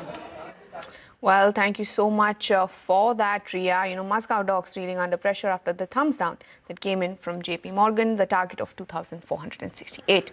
But let's dip into a very short break then. We'll get you more news and updates on the other side.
Welcome back. A stock that has been doing well today is R Systems after the acquisition that it announced. Winnie is here to tell us more on this, and she's been tracking the stock all day. Winnie. Hi, yes, Orma. So we have R Systems that's in focus, and obviously the promoter is Blackstone Group, which holds 51% stake. Now, R Systems has acquired Novigo Solutions for 400 crore rupees cash consideration, plus stock-linked EBITDA performance is what will come in for the company as and when the EBITDA achievement actually comes into play. Now, the acquisition is going to help R Systems in expanding their offerings in Middle East, where currently they don't have any significant stake, right? Now, Novigo has around 45% of the business that comes in from the Middle East side. So this will be a big move in the Middle East front, as well as this will help them deliver their presence in Bangalore as well as tier 2 cities. The acquisition is EPS accretive for R Systems, and that's going to be from the first year itself. Novigo, in terms of numbers for FY25, the revenue was at 264 crores, EBITDA margins at 25%, while CAGR growth of around 44% over the last 3 years is what we've seen coming in for R Systems. R Systems, when you look at their Novigo, I beg your pardon. Now, R Systems, when you look at their numbers for June quarter, the EBITDA margin came in at 17.3%. Revenues were at around 462 crores. So this will add to their revenues by around 15%, as well as in terms of margins that will be leading to an improvement and accretive for the margin front as well. And all the acquisitions in the past, when you look at it, specifically after coming in, Blackstone coming in as well, they have been a margin accretive for the company. So this is a positive sign that the street is taking it as that, we'll see a good growth, diversification on the geography front, as well as newer sections of IT is what they're focusing on. Well, thank you so much for that, Winnie. Take a look at the flashes at the bottom of your screen. Ashoka Buildcon has received an LOA worth 500 crores for a Northwestern Railway Jaipur project. The stock is up almost 1.2%. Sharp spike there coming in after this announcement for Ashoka Buildcon. But apart from that, take a look at the mid-cap index as well, because that too has now recovered, is now in the green, up almost 0.1%. It is up almost 68 points for the mid-cap index. But, moving on then, expect 9% Nifty earnings growth for FY26. That's the word from Sanjeev Prasad, MD and co-head at Kotak Institutional Equities. He is positive on Tier 1 private banks, domestic pharma companies, diagnostics and hospitals. Let's listen in. We are about 9% now, 9.5% to be precise. But the quality of earnings growth in FY2026 is not great. I'm talking about Nifty 50 index. The nature of the incremental earnings growth is not a very good quality. It's not as if we are seeing some big recovery in the economy which is resulting in just 10% earnings growth. Hopefully that will play out in 2027, but that remains to be seen. As of now, the growth trajectory for the broader economy itself is looking a bit challenged, I would say. Initiation of 3 companies in the BPO space, actually. So it's got nothing to do with specifically with agility. So we have 3 company initiations: agility with the buy, Firstsource with the reduce, and Eclipse with the reduce. Yeah. A few banks, the Tier 1 private banks, couple of Tier 2 private banks, some of the domestic pharmaceutical companies and healthcare services companies, which are hospitals and diagnostics. A couple of names in capital goods, but that's about it. That's been our model portfolio anyway for the last 12 months or so. Starting with the income tax cut, which was announced in the budget. You had then the RBI cutting policy rates by 100 basis points, and now you have a more action in the form of GST rate rationalization. So hopefully all these things result, some pickup in consumption demand. The bottom of the pyramid consumption has been really struggling given income challenges over there, and the fact that profitability has been a big issue. Prices have gone up a lot across the board. Market has a slightly different take on this. The market seems to be assuming that most of the cuts in the GST rates, whether it is 28% items moving to 18% or 20% items moving to 5%. Most of them will retained by the companies, which will result in a big increase in the profitability and profits, which of course means that you may not have that much of volume. Sanjeev Prasad of Kotak. With that, we take your leave on this edition of Midcap Radar and for this week on Midcap Radar. On the other side, an exclusive conversation with Rajiv Bajaj of Bajaj Auto. Stay tuned. We'll be right back.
In a first indication of a thaw in relations between India and China, automaker Bajaj Auto has overcome the global rare earth magnet supply challenge. Chetak deliveries resumed ahead of plan and the festive season. To talk more about this, we have with us Rajiv Bajaj, Managing Director of Bajaj Auto. Mr. Bajaj, thank you very much for joining us. So you have said that the deliveries of Chetak have begun. This is because of improved supplies and also because you've acquired rare earth magnets from different sources. What is the ability of the company right now to deliver these products and produce them? Right. Hi, Parikshit. So, I had said sometime in July that given how the situation was then, we were looking at possibly a 0 month in August as far as both our electric Chetak and our electric three-wheeler, the Gogo, was concerned. But I'm now happy to say that the situation has changed very much for the better.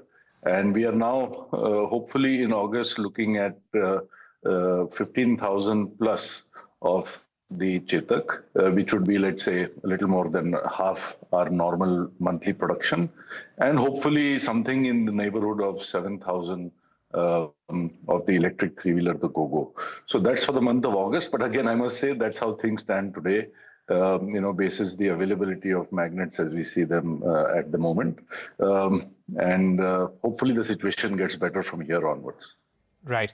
The sense that one gets from sources that China, after the recent positive interactions between Indian and Chinese foreign ministers, the sense that one gets is that China started lifting restrictions on export of rare earth magnets to India, and consignments have started to flow too. What is your sense of the situation? I'll tell you what our experience is of it, Parikshit. One, as far as the heavy rare earth, HRE as it is called, is concerned, as of now, we don't see any movement on that front.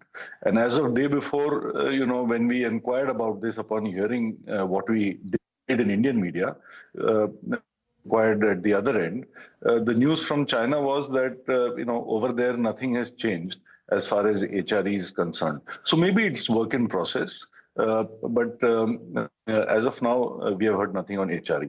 As far as LRE is concerned, we started receiving clearance for our shipments from approximately 3 weeks ago, 3 or maybe 4 weeks back. Very slowly in the beginning, with a lot of testing, a lot of documentation, a lot of delays at laboratories and ports. But this started about 3 to 4 weeks back. So in that sense, I would just make the point that, it didn't coincide with any visits from India to China or the recent visit from China to India. It's not an automatic outcome of that. This had started before. But what we are seeing now with respect to LRE or light rare earth is that the slow process of movement is accelerating. So that may seem to suggest that basis these stocks, there has been some positive impact. Right. That's an important point. Let me also ask you about the government's plan to reduce GST on two-wheelers, four-wheelers, and the automobile industry in general. So the 28% slab will become 18% for two-wheelers under 350cc. How do you see this move? Is this a positive going forward for Bajaj Auto, for the two-wheeler industry? So this is a very important subject, and therefore I would like to make a couple of what I believe are very important points, Parikshit. First of all, some of us, including myself, we've been talking about this for years now.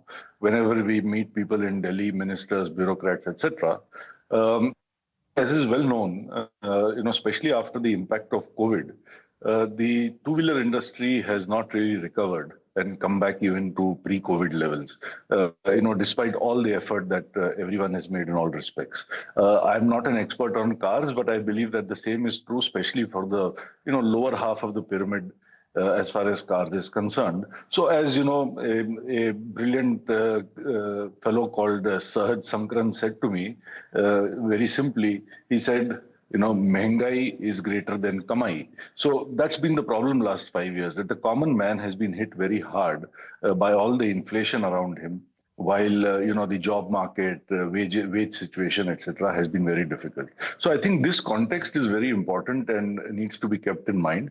Now, coming more specifically to your question, I would like to make two very sharp points actually. First, on the 18% GST, I would like to reiterate this, that for two-wheelers, that when you compare with all the other major two-wheeler markets of the world, whether it's Brazil, whether it's Thailand, whether it's Indonesia, whether it's Malaysia, Vietnam, etc., please bear in mind that the corresponding rates there are between 8 and 14%. So, on behalf of Indian consumers, I would still say to the authorities that, you are not doing them a favor by bringing in 18% in place of 28%. It is still high compared to, let's say, a median of 12% by as much as 50%. It's very welcome. It's fabulous. It's fantastic. It'll be great. But it is still on the higher side. And the reason I make this point of it being on the higher side is not to say that I'm not appreciative of it. I'm deeply appreciative. But the point I wish to make is with regard to what you mentioned thereafter about the CC. You see, over 97 or 98% for everything sold in this country is under 350 cc. And I personally am of the view that when such policy changes are implemented, we always bemoan the fact that our policies are very complex, outdated, too much legacy, not contemporary, etc. My plea would be that now that we are changing something, please keep it simple. Why not just 18% for everything by excluding products that are above 350 cc? We are excluding perhaps by volume the last 1% or 2%. I don't know the exact number. And what are we really achieving by doing that? However, there are two very real downsides to doing this because it creates two very big distortions. One is it creates a distortion in the product portfolio of companies. Wherever you draw the line, I have heard about 200cc, 250cc, 350cc, etc. Wherever you draw the line, you are in a way forcing manufacturers to realign their product portfolio, which means to do a lot of work in the area of engine and transmission and indeed the overall vehicle to comply with this norm or this line that you artificially draw. And this work has no value.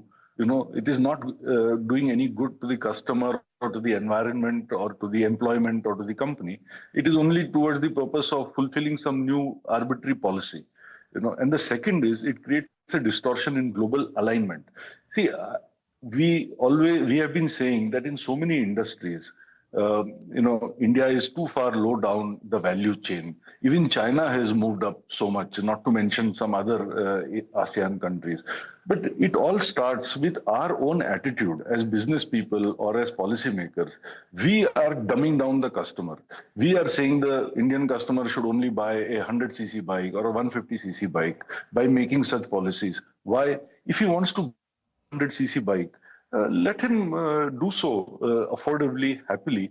And in turn, you will strengthen not just the customer, but you will strengthen the companies. You will strengthen Make in India, because when you make it more viable for us to make even a 400, 500cc motorcycle, you make it more viable for the Indian supply chain to develop components for that. You make us more competitive, therefore, vis-a-vis the rest of the world. Mr. Bajaj, now when it comes to the interim, there is also worry in the industry that because there is a GST cut in the pipeline, the GOM has also decided that there should be two slabs, a 5% slab and 18% slab, and then you have a sin rate of 40%, which will have a few goods. So essentially, we have two slabs in the country. And this is now, which has to be approved by the GST Council. In the interim, do you expect a slowdown in sales? Are you seeing that impact in the festive season? 100%. There will be a slowdown, but that needs to be qualified by the time period. For example, the slowdown which has already started, and let's say, for example, arbitrarily that the new policy comes into effect from 1st October. Definitely industry will see a slowdown between now and end of September. But there is no way around this, frankly, and it's a small price to pay for a very big gain, because in October, that will all come back. See, the consumer is not going anywhere. So the slowdown is only a deferment. it is not like he or she has shelved their plans to purchase a new product. So I would say if one takes a little broader time horizon of something like September to October or November, then in that sense there will be no slowdown. There will be overall a very, very salutary effect. And the only thing one can say is that the sooner implemented, the better. All right, that's an important point. Could you also finally give us a sense of your export pickup, the kind of uptick that you see across segments? Sure. So let me say this, that last year, the second quarter of last financial year, Parikshit, was our best quarter ever in our history, and we are hoping to exceed that in this quarter, despite some headwinds we have with our domestic motorcycle portfolio. More for our doing, we are late with our product plans, and with Chetak because of the shortage of the magnets, which really was outside our control. But the positives are four. The KTM is doing really well with the new products. Triumph is doing really well on the back of the new products. The three-wheeler, both the ICE and the EV, where we became market leader in the previous quarter, doing really well. And the exports that you referred to, we are looking at about over 20% growth, coming ever so close to the number of 200,000 a month, which was our normal pre-COVID. And this despite the fact that our biggest market, Nigeria, is still down by more than half. What's really heartening with exports is to see the growth in really rewarding markets, not only in some parts of Africa, but especially in LATAM and ASEAN. Markets like Philippines, market like Bangladesh, Sri Lanka, markets like Mexico, Colombia, looking really good, which means sales of the Pulsar motorcycle, the Dominar, the three-wheelers will be very strong, which is obviously very good for our top and bottom line. All right. And one final question, if I were to ask you before we let you go, sir, and this would be, what is the kind of EV offtake? You told us that you're looking at about 15,000 scooters in August, 7,000 electric three-wheelers. Going forward, what will be the run rate like? Oh, again, I must qualify by saying this, that, every day is a new day as far as magnets are concerned. It's time to stabilize. But if the supplies come in as I believe they will at the moment, then we are quite candidly speaking going to push very hard to achieve new highs in both these brands, because as you know, we acquired leadership in both these brands in recent months. So for the Chetak specifically, we would push closer to 40,000 units in September. For the three-wheeler, we would look to exceed 10,000, the electric three-wheeler, 10,000 units. And perhaps you are aware, Parikshit, that already we are the largest EV company in India, auto EV company in India by volume, by revenue, not just in two-wheelers, but two-wheelers, three-wheelers, four-wheelers. And I hope that, with a better normalized supply situation, we should be able to take that to the next level next month. All right. Thank you very much, Mr. Bajaj, for joining us on the program, giving us your view on the rare earth magnet crisis, the early signs of that easing up, your reaction on GST as well. Let's take a quick break. Up next, we will get you an exclusive conversation with S.N. Subramanian, Chairman and Managing Director at L&T, on their overall business outlook.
And let's get you some exclusive conversation that we have. And my colleague Lata Venkatesh caught up with SN Subramania, who is the chairman as well as the managing director at L&T, to talk about how their order activities are shaping up, considering global uncertainties, and how is the company's business momentum looking like as the company grows its operations in thermal as well as realty space.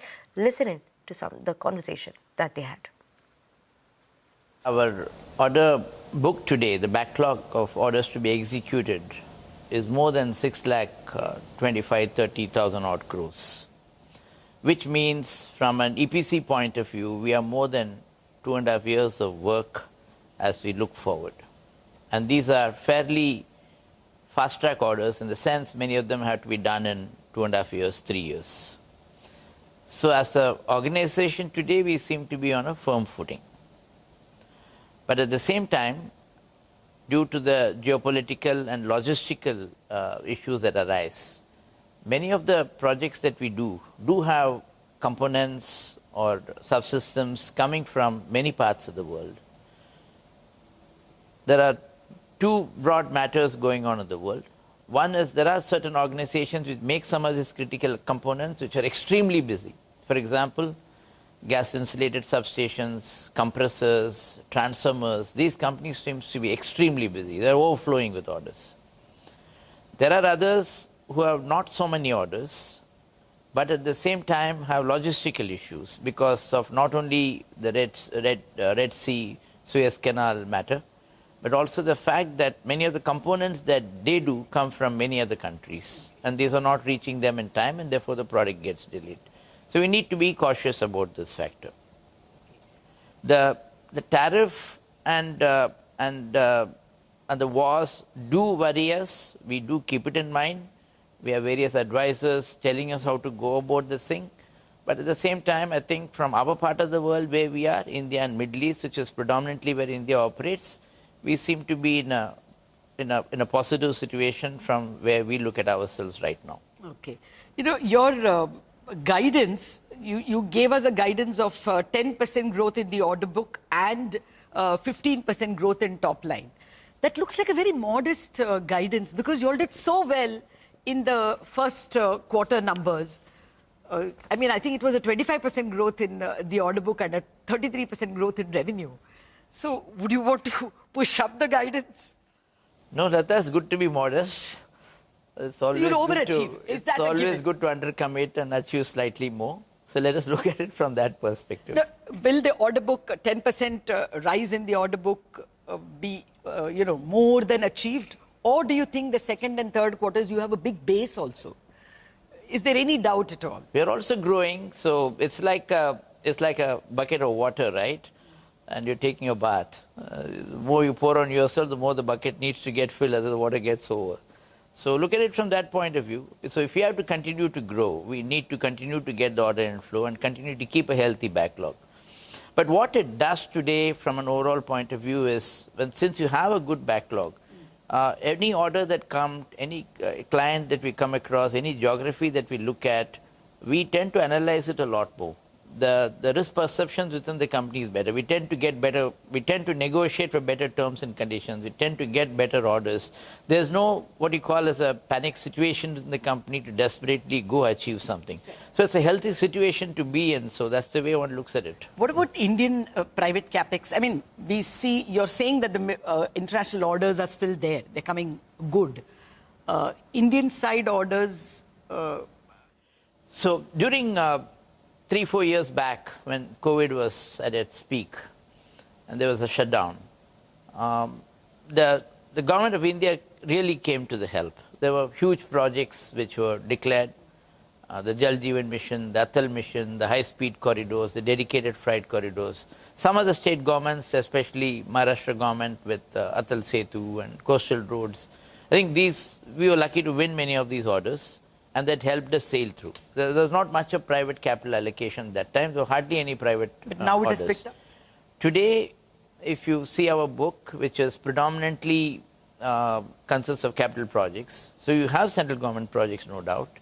You have multilateral funded projects, and you have a fairly healthy private order inflow within order book and order inflow within the overall gamut of what we are going about.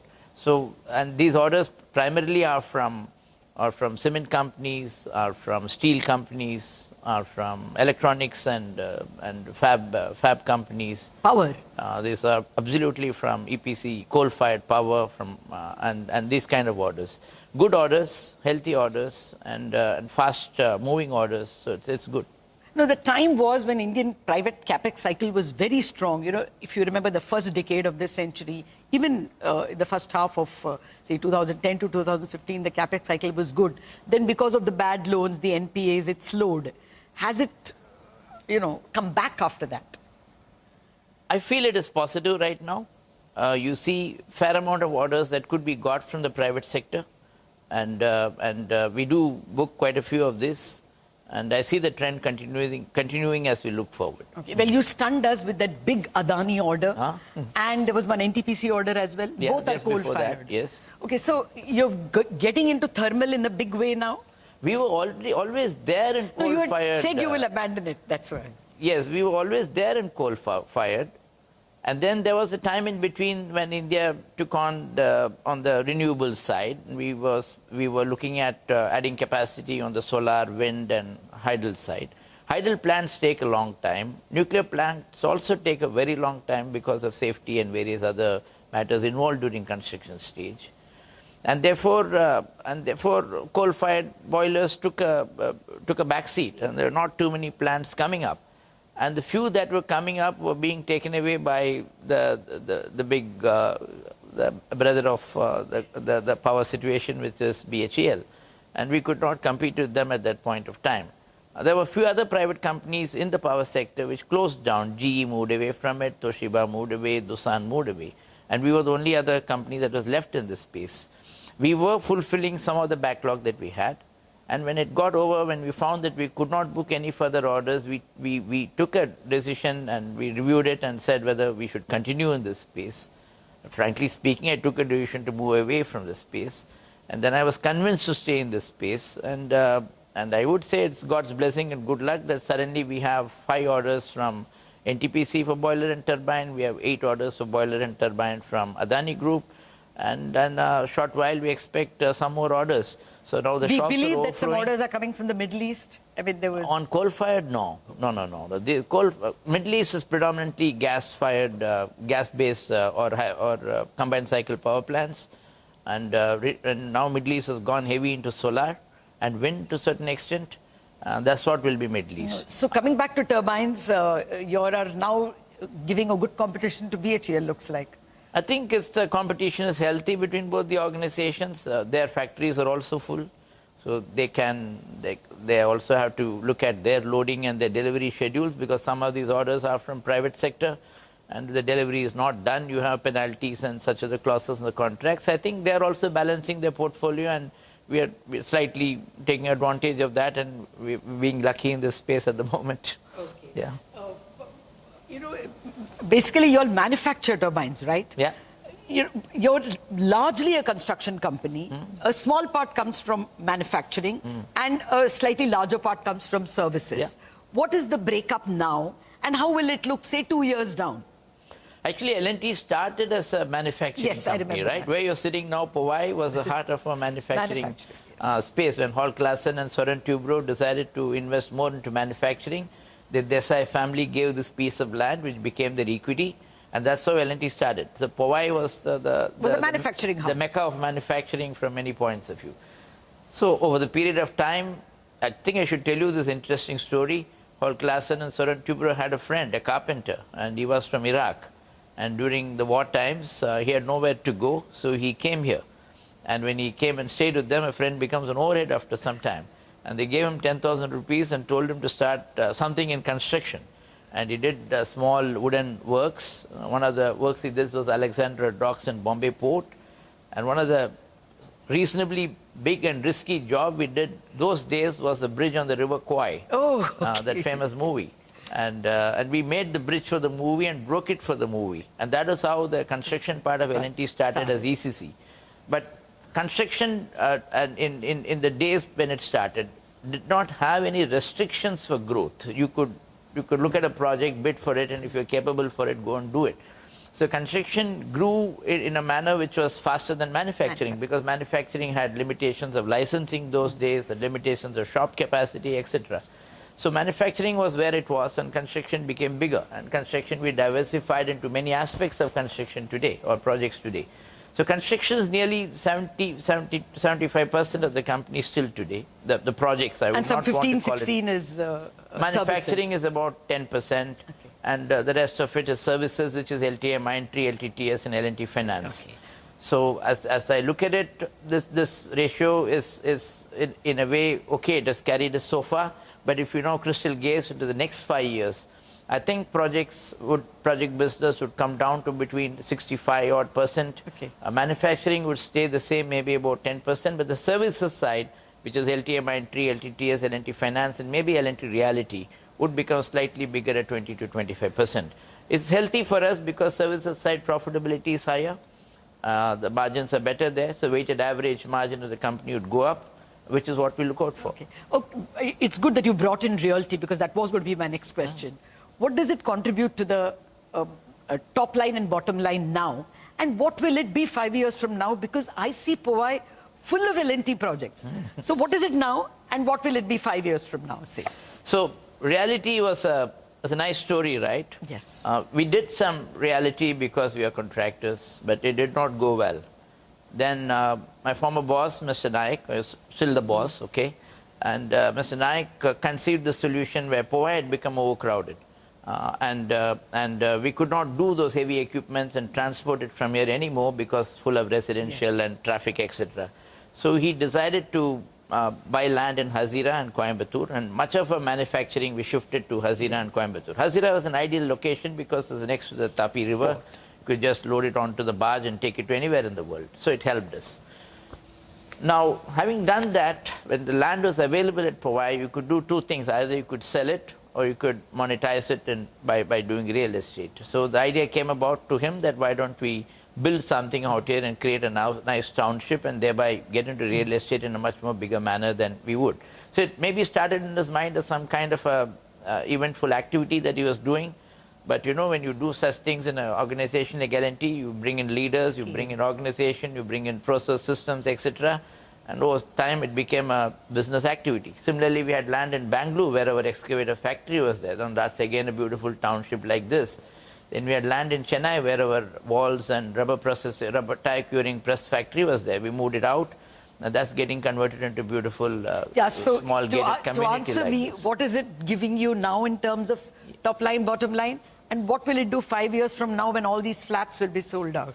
We're doing both residential and commercial. So the philosophy is to keep commercial at about 25% and residential, which would be the balance 75%. So commercial, whatever we're doing in our own land, we would retain it with us because it gives some kind of an annuity income over a period of time through lease. Residential, of course, we'll sell it. And at the moment, reality business, about 4,500 crores sales and about 800, 900 crores in PAT. Okay. As we go forward, the strategic plan is under process. It's still not... what kind of a CAGR? Will it be 25, 30, more? It could be around that. And I feel by end of the plan, it could easily become a 25, 30,000 crore business with a reasonable margin there. So you know where I'm headed. When will you list it? Yeah. So the thought process is there.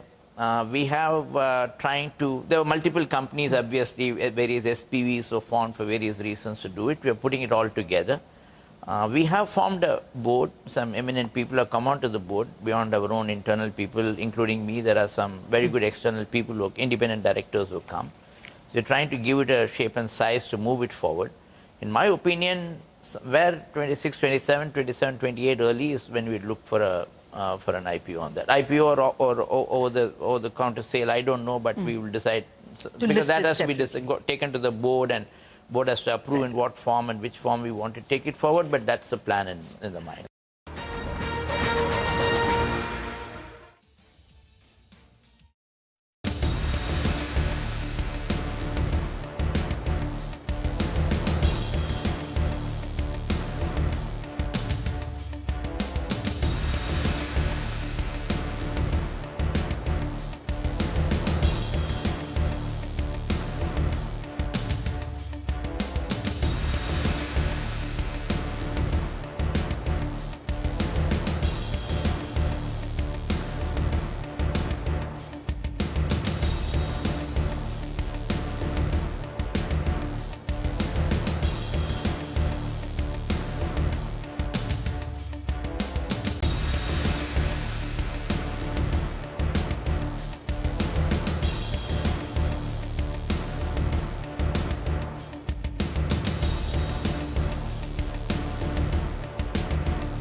beyond market headlines.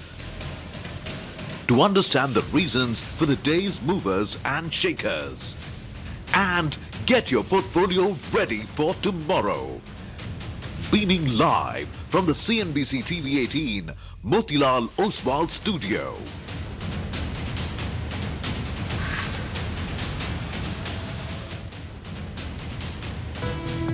It's a mixed picture so far that the Asian markets are projecting. China will firmly stand with India. 25% because of the Russian oil. Support stands at 24,925. It's moved a little bit. It's a 40-hourly exponential moving average. It's moved up a little. 25,070 on the Nifty. So this is actually pretty flat, right? Nothing at all. Effort seems to be on reviving consumption demand. Benchmark indices are down close to about 0.7%, snapping a 6-day winning streak. Both the NSE as well as FTSE will go ahead and announce the changes as far as the respective indices are concerned. Next year, you will have 3 quarters of incremental revenues that can add 2.1%. It wants to cap the hike or the increase which insurance companies can take in a year or otherwise as far as health insurance premiums are concerned. They've collected rare earth magnets in adequate quantities and they're well set for the festive seasons. We're down in today's trade. We're still holding on to 24,900.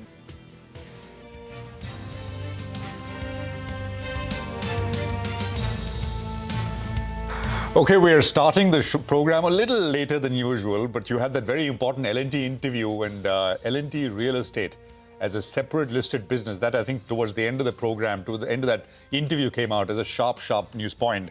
This is Closing Bell. We're coming to you from the CNBC-TV18 Motilal Oswal studios. It's a bit of a bad day, 200 points lower with 60 minutes to go for close. I'm Prashant. With me, my colleagues Rima and Surabhi. Hi, afternoon. Hi. It's a bad day after 6 days of gains, right? Yeah. So we're still up about 1% on the Nifty for the week, 2% up for the mid-cap index. Absolutely, but I guess the bulls also want to preserve whatever little gains they've got in the last couple of days, because today we've gone back to being an underperforming market. Most of Asian markets have been actually holding on with the gains. Europe is managing a bit of green as well. But yeah, and the thing is we're breaking the day's lows now. So let's see, next 60 minutes, plenty of action coming up. Absolutely. I was saying, I think in the morning I was saying, yesterday, right? We were saying every day we start 5 days up, 6 days up, to whisper it. I think. But 6 days, right? I mean, the market went up. So it's, I mean, you get a down kind of a session as well. Next week, by the way, is a holiday shortened week. Wednesday is a market holiday. And by the way, Wednesday is also the deadline for that 25% additional tariff, Trump tariffs, which we kind of forgot about it, right? But I mean, that deadline, the tariff deadline is also looming. And at least from the looks of it, from what we are hearing, there's not very much, which is changing, at least not before the 27th. But we'll see. I'd just like to quickly run you through what's coming up here. So markets, of course, are down. And we'll talk about that, get you lots of perspective. But we also will talk about the health insurance space. ICICI Lombard is, I think, one of the big F&O losers. We'll also have New India Assurance in focus, Niva Bupa, etc. There's an exclusive story. Yash joins us for that. Defense stocks are buzzing. So smaller ones, Apollo Micro, you had DCX Systems, Premier Explosives, and Ria will join in with some information there. Brokerage Corner, we discuss some of the top calls. You had Mazgaon and Divi's, which we've been highlighting from before market opened. And of course, eye on the Nifty and FTSE rebalance today. 2 new companies, Max and Indigo, look to enter the Nifty 50 index. So there's a fair bit which is lined up here as we start. By the way, if you have the Nifty intraday, we are actually almost exactly, actually now we're below it. The 40-hourly exponential average is about 20 points off. That's the first kind of support, but we're trading below it now. And that was the first support that we put out. We'll see if there's a close below it, or by close over the next 60 minutes there is some recovery afoot or not. But it's interesting. The Nifty bank got to daily averages and it kind of sort of went sideways. The Nifty yesterday got to an important retracement. It almost hit the 61.8% retracement. Came within 7-8 points of it. That is 25,160. The high yesterday was 25,153. And here we are seeing some bit of profit taking, some bit of correction as well. So that's the overall picture, which is very much in focus. Indeed, the Nifty is now below 24,900. The Sensex has slipped 650 points, 0.8% lower.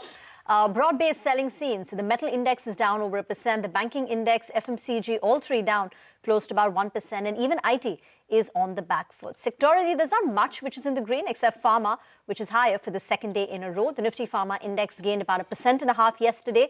And today there is follow-on buying seen in names like Sun Pharma, Dr. Reddy's. So in the green. M&M stands out as the top Nifty gainer. On the way down, you've got Grasim, Asian Paints, Adani Enterprises, Hero MotoCorp, ITC. These are some stocks with cuts as deep as about 2.5%. Yeah, so that's the large cap screen. Mid caps are actually having a much better day. And defense is one such story for sure. By the way, we were pointing out a couple of names. I was not at Apollo Hospitals. It was Apollo Microsystems. That was the other stock. DCX is one that's been up and about.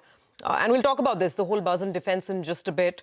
Aside of that, yeah, that's the stock that we were actually referring to. It's up because they've got a small order from DRDO. So we'll talk about this as we go forward.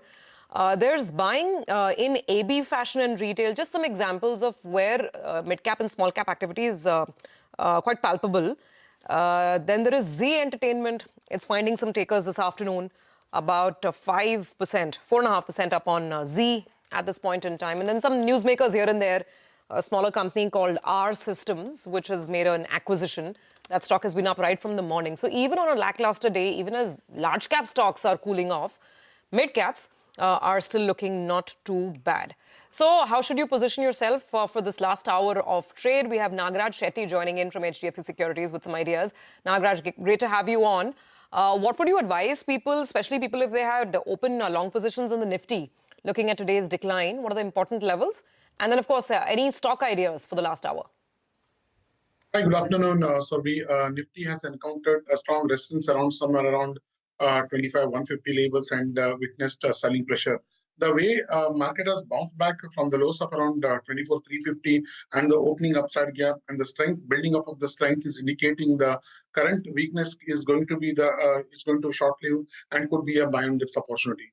I'm expecting Nifty to bounce back from near the support of around 24,800 to 24,700 band, which is the important gap support which was formed on 18th of August. So it's going to be a buy and dips opportunity. We could see Nifty bouncing back from the lower levels towards the resistance of around 25,100 again. What about stocks, Nagraj? I have two stocks. First one is Indus Tower. We have seen some tremendous selling pressure in Indus Tower a few months back. Later, it has formed an important bottom reversal around 330 and bounced back, showing some sign of rounding bottom type formation. Currently trading around 352, 353 levels. One can look to buy at this point of time. Upside target would be around 363, and one can place a stop loss of 342. Second one is SJVN. SJVN has been in a larger consolidation. We have seen some accumulation going on around 90, 94 levels. Currently placed at the hurdle of around 200 DMA, and I'm expecting the overall chart pattern is indicating there is a possibility of decisive upside breakout of the 200-day EMA. Currently trading around 99.60 levels. One can look to buy at CMP, and upside target would be around 106, which is going to be an immediate target, and one can place a stop loss at 96. By the way, Indus Stars is higher because Vodafone Idea is up in trade. This is on the back of a Mint report which says that the PMO has received an informal note from the DOT, Department of Telecommunication, proposing some relief options for Vodafone Idea. So one of the options, going by the report, suggests including a 2-year pause on paying the statutory dues under the moratorium, maybe give Vodafone Idea more time to repay the dues, smaller annual payouts, a waiver on penalties, interest penalties. Some options are being proposed. So an informal note, according to Mint, has gone from the DOT to the PMO and now perhaps addressed with the PMO. So that's the report, which has got Vodafone Idea excited. And conversely, you've got that gain in Indus Stars as well. But moving on now to a CNBC-TV18 exclusive. Sources tell the channel that the insurance regulator is considering a proposal to cap health insurance premium at product as well as portfolio level. Yash joins in with the details.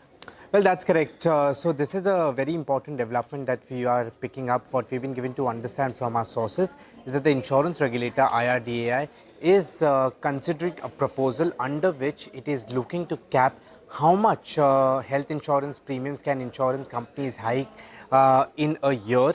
Essentially, a similar move was taken by the regulator very recently, where it said that insurance companies cannot hike more than 10% of the health insurance premiums for senior citizens, and now a similar move is being considered when it comes to the younger sections of insured population as well.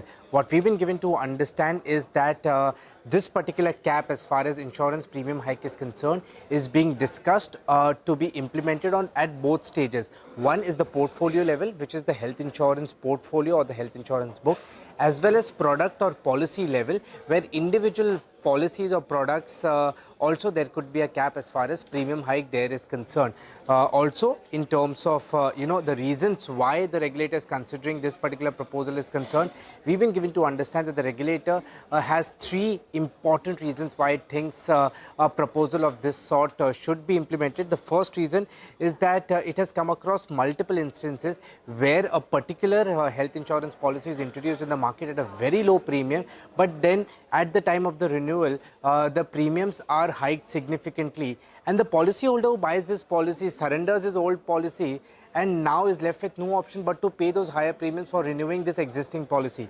The second reason is insurers are looking to offset the restriction on hiking prices for senior citizens with significant or higher hikes for younger sections of population to sort of not let that happen. The regulator is considering this proposal. And finally, the regulator feels that there is a lack of insurance companies focus on reducing expenses and bringing operational efficiency. Rather, they are depending more on premium hikes. So to avoid that also and not let that happen also, the regulator is currently considering this very important proposal. Yash, just a quick thing. Now, when insurers want to hike premiums on health policies, they need a IRDA approval, right? No, they do not require an IRDA approval when it comes to hiking prices on insurance products.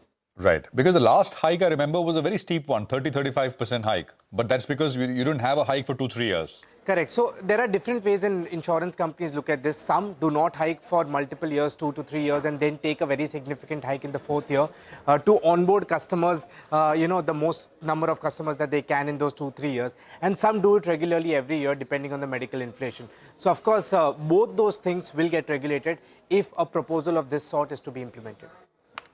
That's good news for great news for policy buyers. Right? Absolutely. But for stocks, what does it mean for stocks? What does it mean for profitability and just the whole model?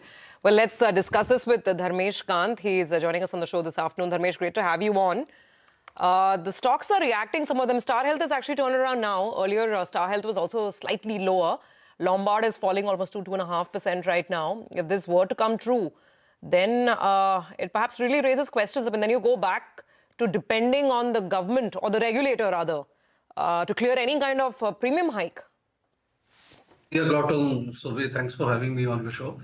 Government is walking the talk of the fiduciary capacity in which they have been acting.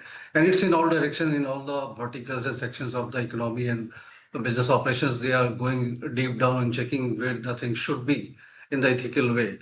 I think, this is subjective and qualitative, both in the nature. We don't know which are the companies who have, followed this kind of a mechanism. That data must be lying with the government to prove and substantiate on that. But meanwhile, till the time this has been cleared, it's definitely a sentimental, negative on the companies. And the second course of action would be, if you have found such kind of a practices, whether there will be any penal measures or something like that. If that is coming, then, there's some more correction there in the offing. But having said that, if you look at the numbers gone by in Q1 and the previous quarter, that was Q4 of FY25, those numbers were pretty decent and the traction has been pretty well for most of the insurance companies and the penetration levels has been going up. So we are on the sidelines, we are watching this space very closely. And one more point I would like to highlight here, that GST thing is being talked about. But I don't think, any change in GST will induce a policy buyer to buy a policy. If you are buying a policy, then you are buying a policy. And GST rates are very, minimal as compared to, the type of premium you have been paying for your policy. So that is more determinant, the type of premium and the coverage that policy ensures. So net, I think one has to wait for all this clarity to come out and look out for government where the, fiduciary capacity is getting activated. Do you like any stock at this point? Health insurance, Yes. General insurance? We like on the life insurance side and LIC, that is Life Insurance Corporation of India. That is one company which we like very much, and this purely on the basis of valuation multiples where this company is sitting at. with an ROE of almost 55 to 60%, far higher than their peer group of 15 to 17% kind of an ROE. Largest markets, and the traction has been pretty decent. They are also growing at 13-14% as compared to the other players as far as new insurance premiums are concerned. So there, I think the only overhang is the government holding out there. That percentage has to come down below 75%, and that overhang of higher government shareholding as of now and more liquidity coming into the market can be, dampener for 1 or 2 years. But if you are a buyer for say 5-7 years, then it's definitely a multi-bagger from here on. Got that. Let's talk about defense stocks. A lot of them are higher in trade. Ria now joins in. She's compiled some of the recent news flows and the triggers. Well, yes, we are seeing some fresh buying coming into the sector today, although there's very little news flow when it comes to most of these names. And in fact, we're seeing big moves on a lot of these smaller private players. First up, looking at Apollo Micro, this one is up over 14% today. And yesterday, the company had announced its L1 status for orders worth about rupees 25 crores from the DRDO and from some defense PSUs as well. The current order book of the company stands at about rupees 735 crores at the end of Q1 of FY26. And this order book is expected to triple by the end of this fiscal. Now, the stock today has hit an all-time high, up around 100% in 2025 so far, and this is the 6th consecutive day of gains for the stock. And in fact, today 7 crore shares have been traded so far versus its 20-day average of around 22 lakhs. So big move on Apollo Micro. For Idea Forge, this one is also up around 8 to 10% in its biggest intraday advance since the 9th of May. 46 lakh shares traded so far, which is 14% higher than its 30-day average. And although the stock is still down about 18% on a year-to-date basis. PTC Industries is another one that has been in focus today. Right now, it's trading with gains of about 3% off its day's high of an 8% gain. Yesterday, it had announced an order worth about rupees 110 crores from BrahMos Aerospace for the supply of critical titanium castings. And today, some other movers include DCX Systems 9% up, Premier Explosives up 6%, and even Astra Micro, Solar Industries and Zentech around 2.5% of a move on each of these. Just looking at the valuations quickly for all of these stocks, only 4 out of the 17 stocks of the defense pack that we've looked at are currently trading below their respective 3-year average Ps, and these include Zentech, Idea Forge, Paras Defense and Data Patterns. And in terms of the stock moves for all of these, most of these stocks are still down anywhere between 13 to 45% of their respective 52-week highs, with the exception of Apollo Micro that made a fresh all-time high today of rupees 340. Okay, so the valuations continue to be fairly elevated for most of these names in the defense pack. Got it, Ria. And today is a good day for the tier 2 names. Actually, even BEL from the large cap screen is up and about, but it's more about the tier 2 stocks that are buzzing around Idea Forge. We'll in fact play out a quick soundbite on Idea Forge in a bit. Our colleague Madiha had a conversation with the company's management. We'll get to that in just a bit. But before I toss it back to Dharmesh, while we're talking about a lot of these smaller defense names buzz around today, there is a report on Mazagon Dock and a negative note actually that came in from JP Morgan. So we should take cognizance of that as well. JPM is quite conservative on Mazagon. They have an underweight rating and they're saying that risk reward remains adverse despite the stock price correction. And they're saying that large awards like the P-75 Scorpion submarine, they could be delayed.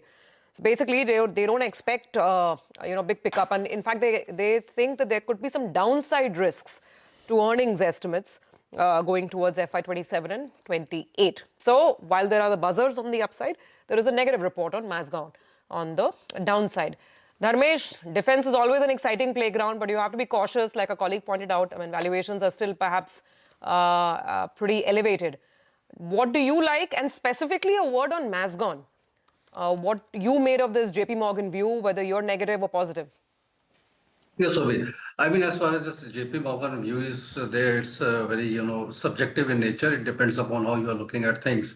And observations like there can be a slowdown or, execution may falter and delays may be there. But these are very generic kind of an observation which cannot be substantiated on the basis of data or the past history. So I'm not buying that theory at all, that there could be a problem. And looking at, shipbuilders, Mazagon is the cheapest and the best performing stock, and the valuation multiple is the safest bet to play on if you are playing that sector as well. Having said that, one has to be careful. I mean, mindful of the fact that these are long gestation period kind of one ship gets 2.5 to 3 years to get built, especially the submarines one. So there you can have few quarters or a couple of years where the numbers may not look that pretty or rosy to justify the valuations. But if you're looking at 7 years, it's always there. The counter which we have been we have been liking defense space for a while, and news flows will keep on coming, order inflows will keep on happening, and the days when it will, you have a price action playing out. HL, we have been a consistent, bias in that. We have been recommending that to our clients on a regular basis. Same with BEL. And DCX, we have covered earlier. We had an initiating coverage on that. Only to highlight about DCX, last year was a washout. They did not do anything on the numbers front. Execution was pretty bad. And this year as well, the Q1 was bad. But if you look at the order book, which they are standing on, around 2,700 crores of order book is there.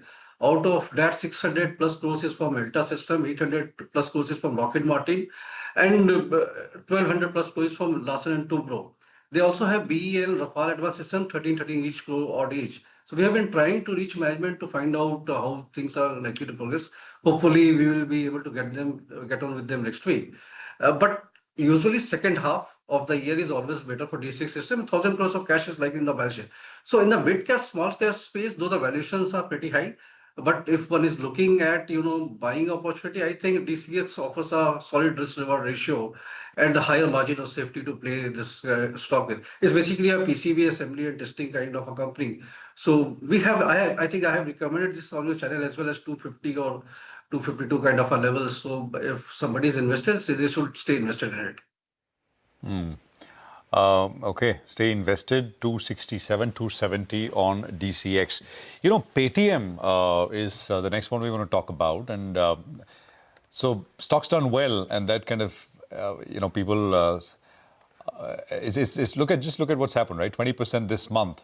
And there have been several triggers, of course, over the last couple of months or so. It's a Chinese investor and financial getting out. But is there perhaps more coming in terms of triggers, etc.? We just don't know. Although there is a fair bit of buzz around. Gaurav is here. What we can do is to tell you what has happened so far with regards to the price performance and, of course, the news flow, which is turned around for Paytm. Gaurav, take it away. Well, yes, when we look at the share price of Paytm, it has been a roller coaster ride, we could say, because the share, which was as high as 1,600 rupees while listing, came as low as 340 rupees. So let's understand what has happened. In November 2022, first RBI imposed restrictions on online merchant onboarding. That was the first setback the company saw. Second is that in Jan 2024, there we saw a huge setback because RBI asked Paytm Payment Bank to stop all their all the businesses, and that is the reason why we saw the stock went down as low as 340 rupees. In fact, there was also some concern around the investor Anfin, who had stake as high as 25%. And the third overhang that we have always seen in the stock is the profit. Paytm was struggling to report the profit after taxes operationally. Those were the reasons why there were concerns around the stock. But FY26 seems to be like a turnaround story, because in the last 1 month itself, the stock has gone up almost by 20%, and in the last 6 months, the stock has shown around 70% returns. So there are overhangs which are actually not there anymore. First is that the recently company received the permission from RBI, because of which now they can actually onboard merchants online. Second is that the Anfin, which was another overhang, now they have reduced their investing almost to 0% versus what it was at 25%. So two overhangs. First is that the RBI embargo, which has been partially lifted, and second is the investors overhang. Third is that the profit, company has turned profitable. In fact, they reported 120 crores of profit in first quarter of FY26, and this is operational profit. So all these things are actually playing out very well for the stock. In fact, when we look at the stock performance, it is up even in today's trading session. We don't know what is going to happen in the next few weeks, but definitely it seems that investors are also being a little bullish about the stock because of all the fundamental changes that we have seen in the stock so far. All right, Gaurav, thank you very much for that. 30 seconds, Dharmesh, is there more, if there has to be repair in terms of regulatory action or otherwise, anything else which can turn for this? Or this is now kind of steady state and, it takes time to improve from here? Yeah, thanks, Faisal. I think it would be more of a steady state with a couple of good days of, bounces. It's nearing to its IPO listing price. But I think things are falling in place for Paytm, and they're having a good cash in the balance sheet. 15,000 odd crores of cash is there. So most of the profitability is being lifted by other income, but operating profit has come through. So let's give one more quarter to Paytm before, taking on a larger fundamental call on it. Yeah. No, got it. Dharmesh, we'll leave it there. Thank you very much for joining us. Good speaking with you and appreciate it. I think we're around 180 points on the Nifty, 24,894. So essentially where we were at 230 when we started this program. Vaibhav Sanghvi should be with us on the other side. Stay tuned. Coming up.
Welcome back. 3 o'clock. Before we get the conversation going with Vaibhav, just a quick run through for the big buzzers of the day. As always, Hormaz is here with the latest screen action. Hormaz, what's cooking on Friday? Lots cooking among a lot of the companies, and we start off with one name that Prashant highlighted in the morning, that was Ismo, and is a second straight day of an upper circuit of 20%. It was up 20 yesterday, up another 20 today, and yesterday's gains came on the back of around 5 lakh shares traded. Today's circuit has come on the back of 25 lakh shares traded compared to a 20-day average of just 1.5 lakh in comparison. Now, because of this 2-day move, the stock is up almost 60% in the month of August and has turned positive for 2025, and this comes on the back of the stock doubling last year and more than tripling in 2023. The other one on the list today is KRN Heat Exchangers. That is also a recent listing. It listed in October of last year. It snapped a 2-day losing streak today, up 9%, gained the most since last month. 27 lakh shares traded today, 20-day average of 5 lakh, and from its IPO price of 220, the stock is up over 4x in just 10 months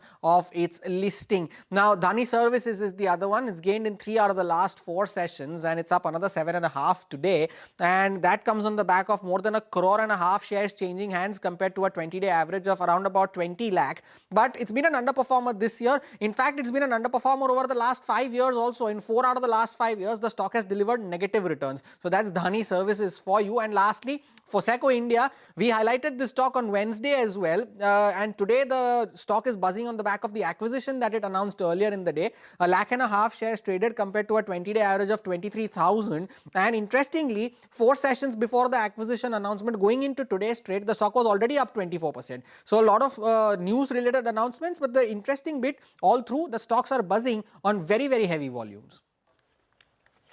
Got that. Thank you very much for that. Vaibhav Sanghvi, CEO at Ask Ahead Solutions, is now joining in.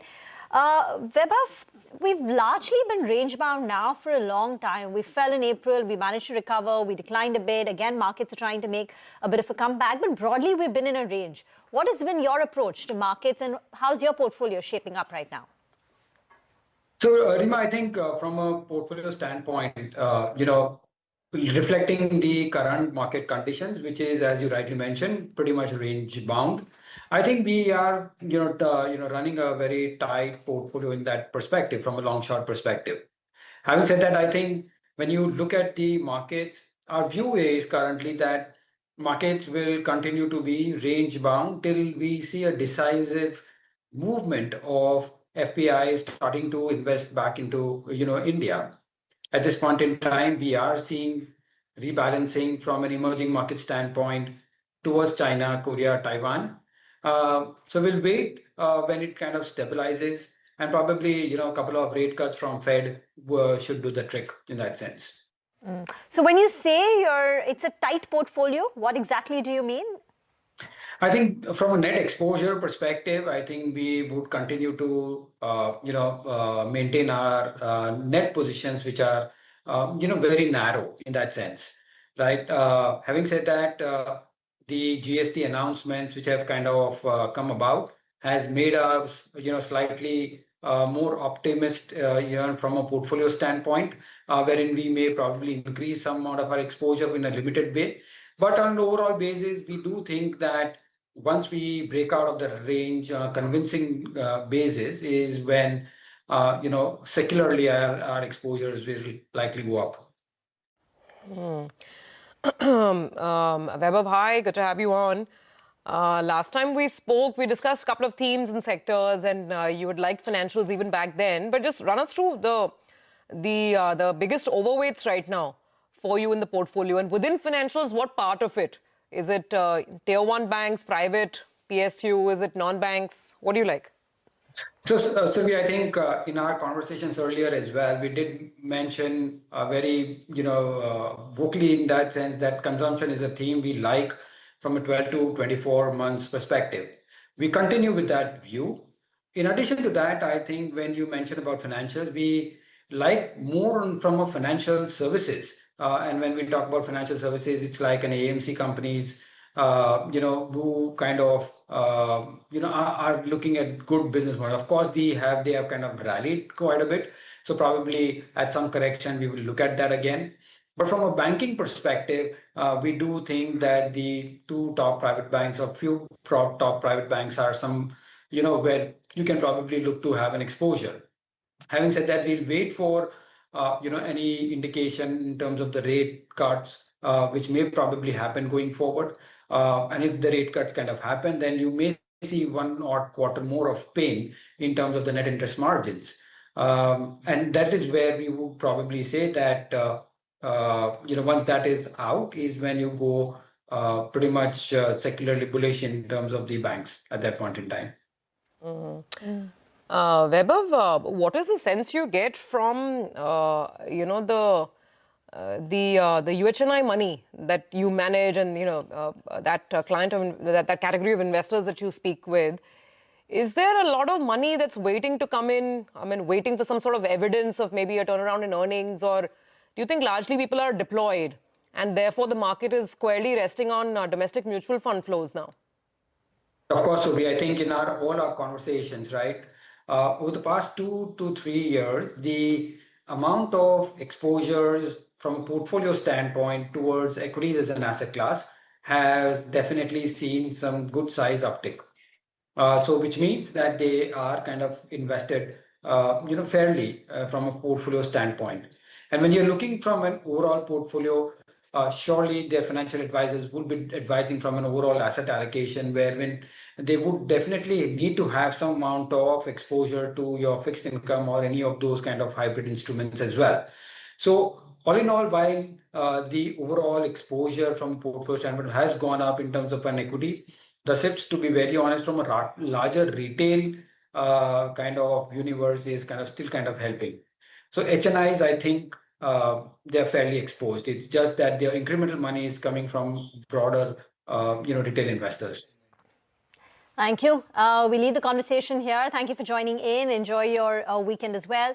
Let's move on now. Nimesh is now joining in for a favorite D Street Chatter segment. He'll get us an insight into what dealing rooms are doing, saying, and talk about stocks too. Nimesh.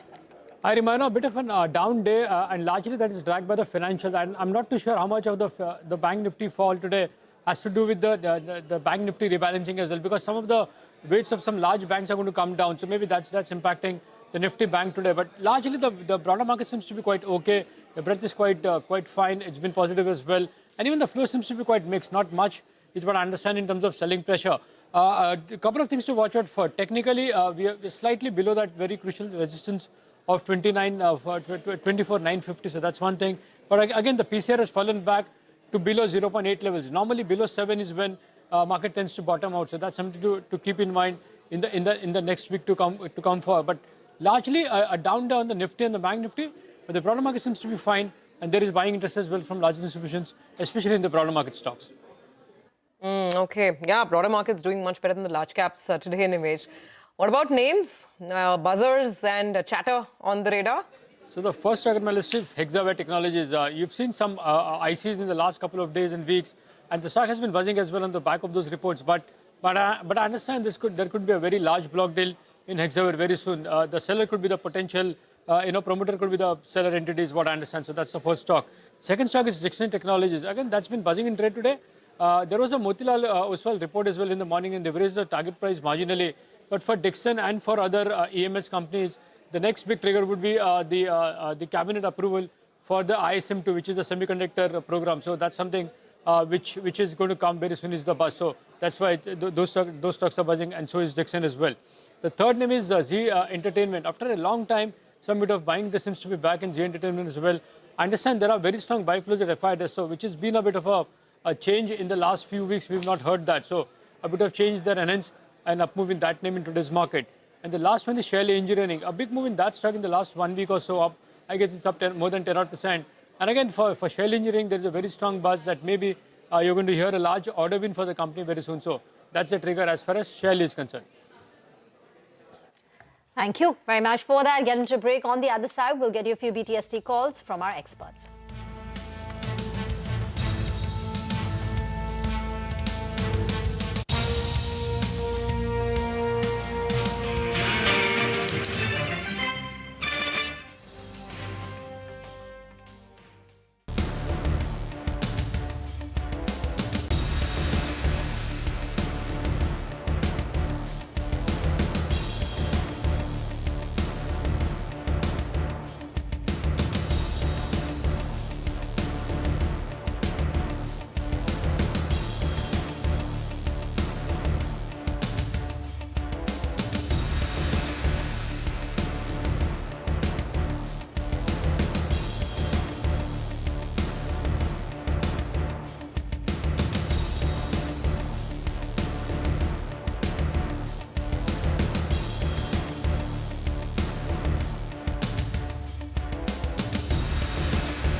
Welcome back. The Nifty still below 24,900 with a cut of 200 points. Let's find out the action from the futures and options space. Nigel joins in. Well, Rima, the big problem about today is the way the Nifty bank has crumbled. It was trying to get past the 56,000 odd mark. That hasn't happened.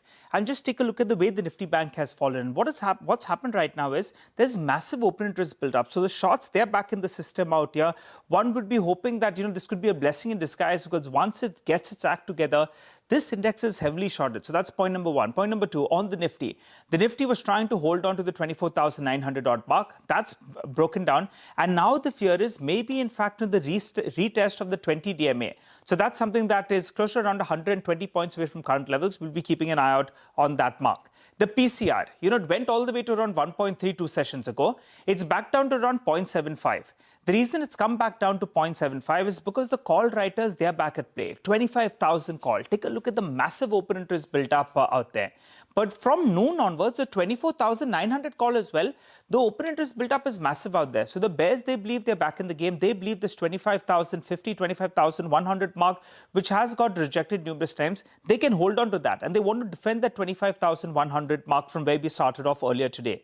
Moving to stocks that are moving around, well, you have ABFRL. That stock, in fact, is in focus.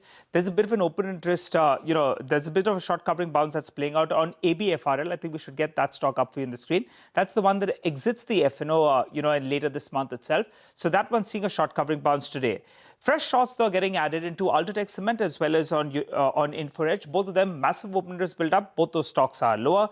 While there is a bit of a short covering bounce that's playing out on Indus Stars, the one that has underperformed the market in the last 1 month or so. But there are hopes that maybe a Vodafone Idea will survive. And that's why that one, in fact, is coming for a bit of a short covering bounce. One stock that came out of the F&O band, which is going back into the F&O band, is Titagar. Because, I was looking at it, open interest build up is massive, should make its way back into the F&O band. Back to you.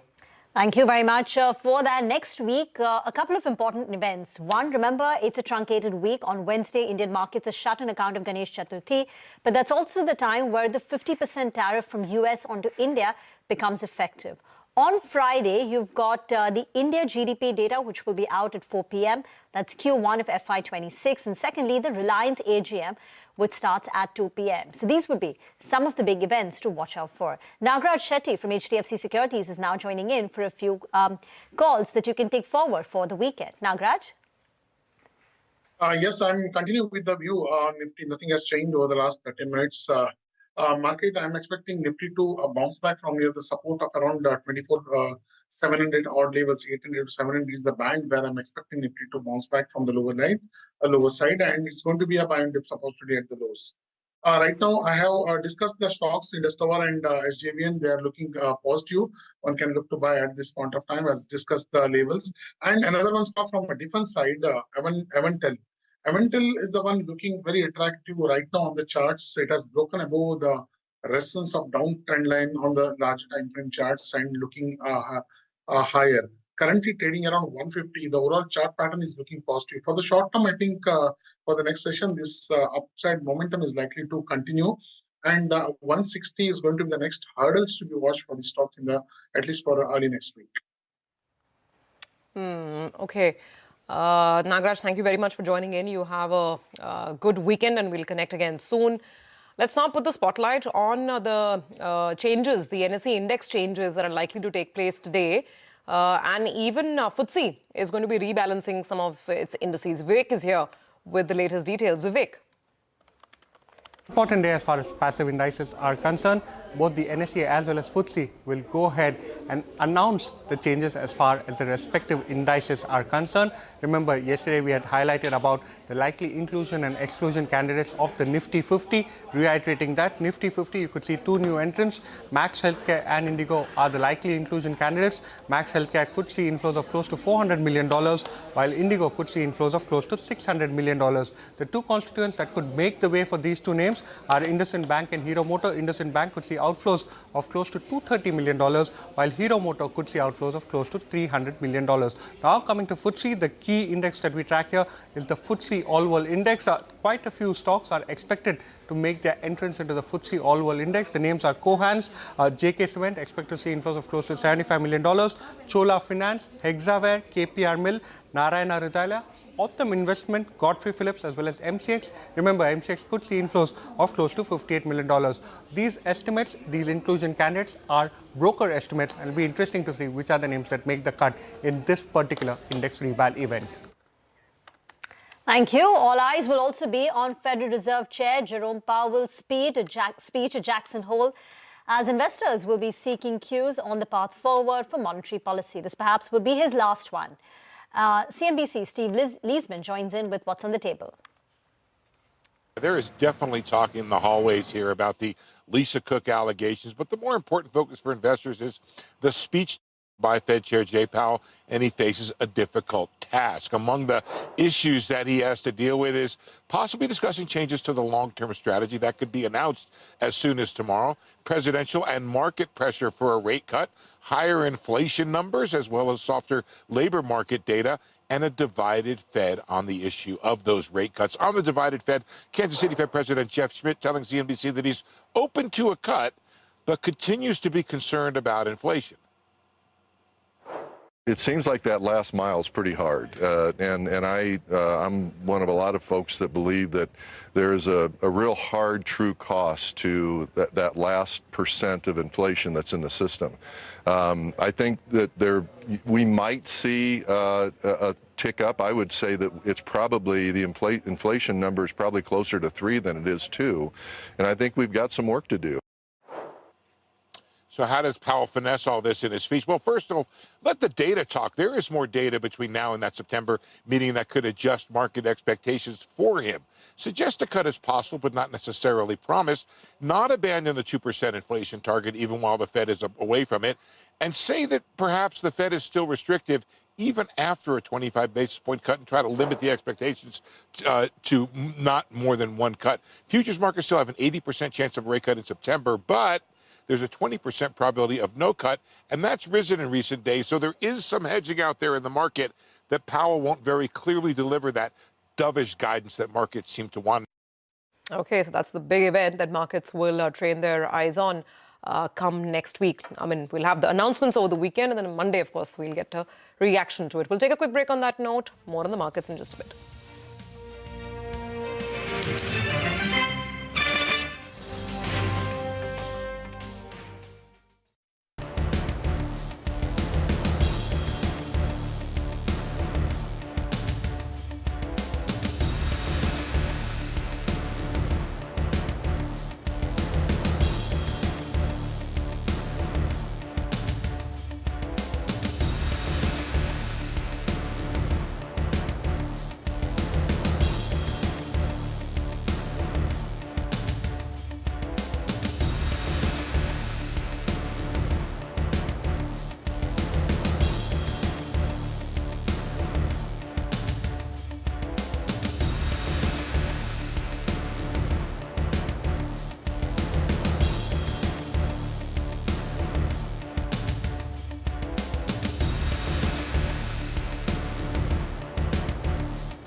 Welcome back. The mid-cap index ends with relatively lesser cuts, right? The mid-cap index is down close to about 0.2%, while the Nifty and the Sensex are down nearly about 0.9%. Lots of individual stocks are higher. Apollo Microsystems 14% up. Aditya Birla Fashion and Retail, where there has been some management changes. The street is excited. Vodafone Idea. Street is hopeful that some relief will come through. Sagility.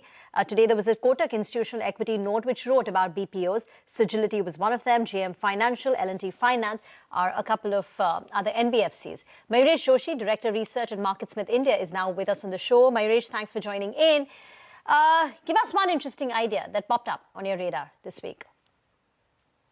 Afternoon, Rima. I think one was Uno Minda, which we discussed, I think, at the beginning of this week. The other one, I think, remains similarly from the auto ancillary pack itself. And we've got Bosch also, one of the auto ancillaries on our watch list. I think it is showing a very, very strong rating as far as the price rating is concerned at MarketSmith India.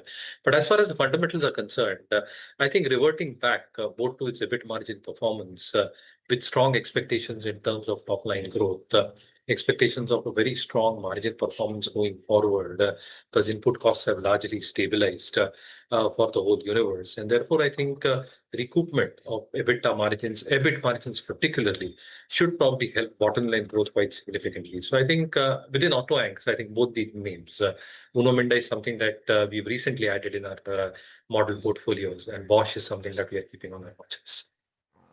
Okay, so auto ancillaries, interesting names.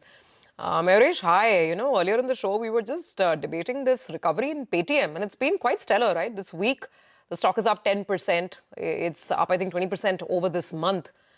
What's your sense? Is the worst behind? I mean, does it make sense to enter in now? Or do you think this is still maybe not too clear, the path ahead and the recovery ahead? Afternoon, Surabhi. I think a lot of the headwinds that Paytm was probably facing from a regulatory perspective related to onboarding of merchants, as an example, then the online payments that basically beleaguered its operations almost a year and a half back. And everything probably seems to come back on track. And therefore, I think the price action that you're probably seeing is a large testimony to the expectations that the street is probably now laying out. With most of these headwinds going through, including the stake sale, a large part of that has already happened in terms of the overhang that existed in terms of supply of Paytm as a stock from the promoter or the from Anfit's side. I think a large part of that is largely behind us. And therefore, I think the street will now look forward with everything that has happened positively. How does that reflect on numbers?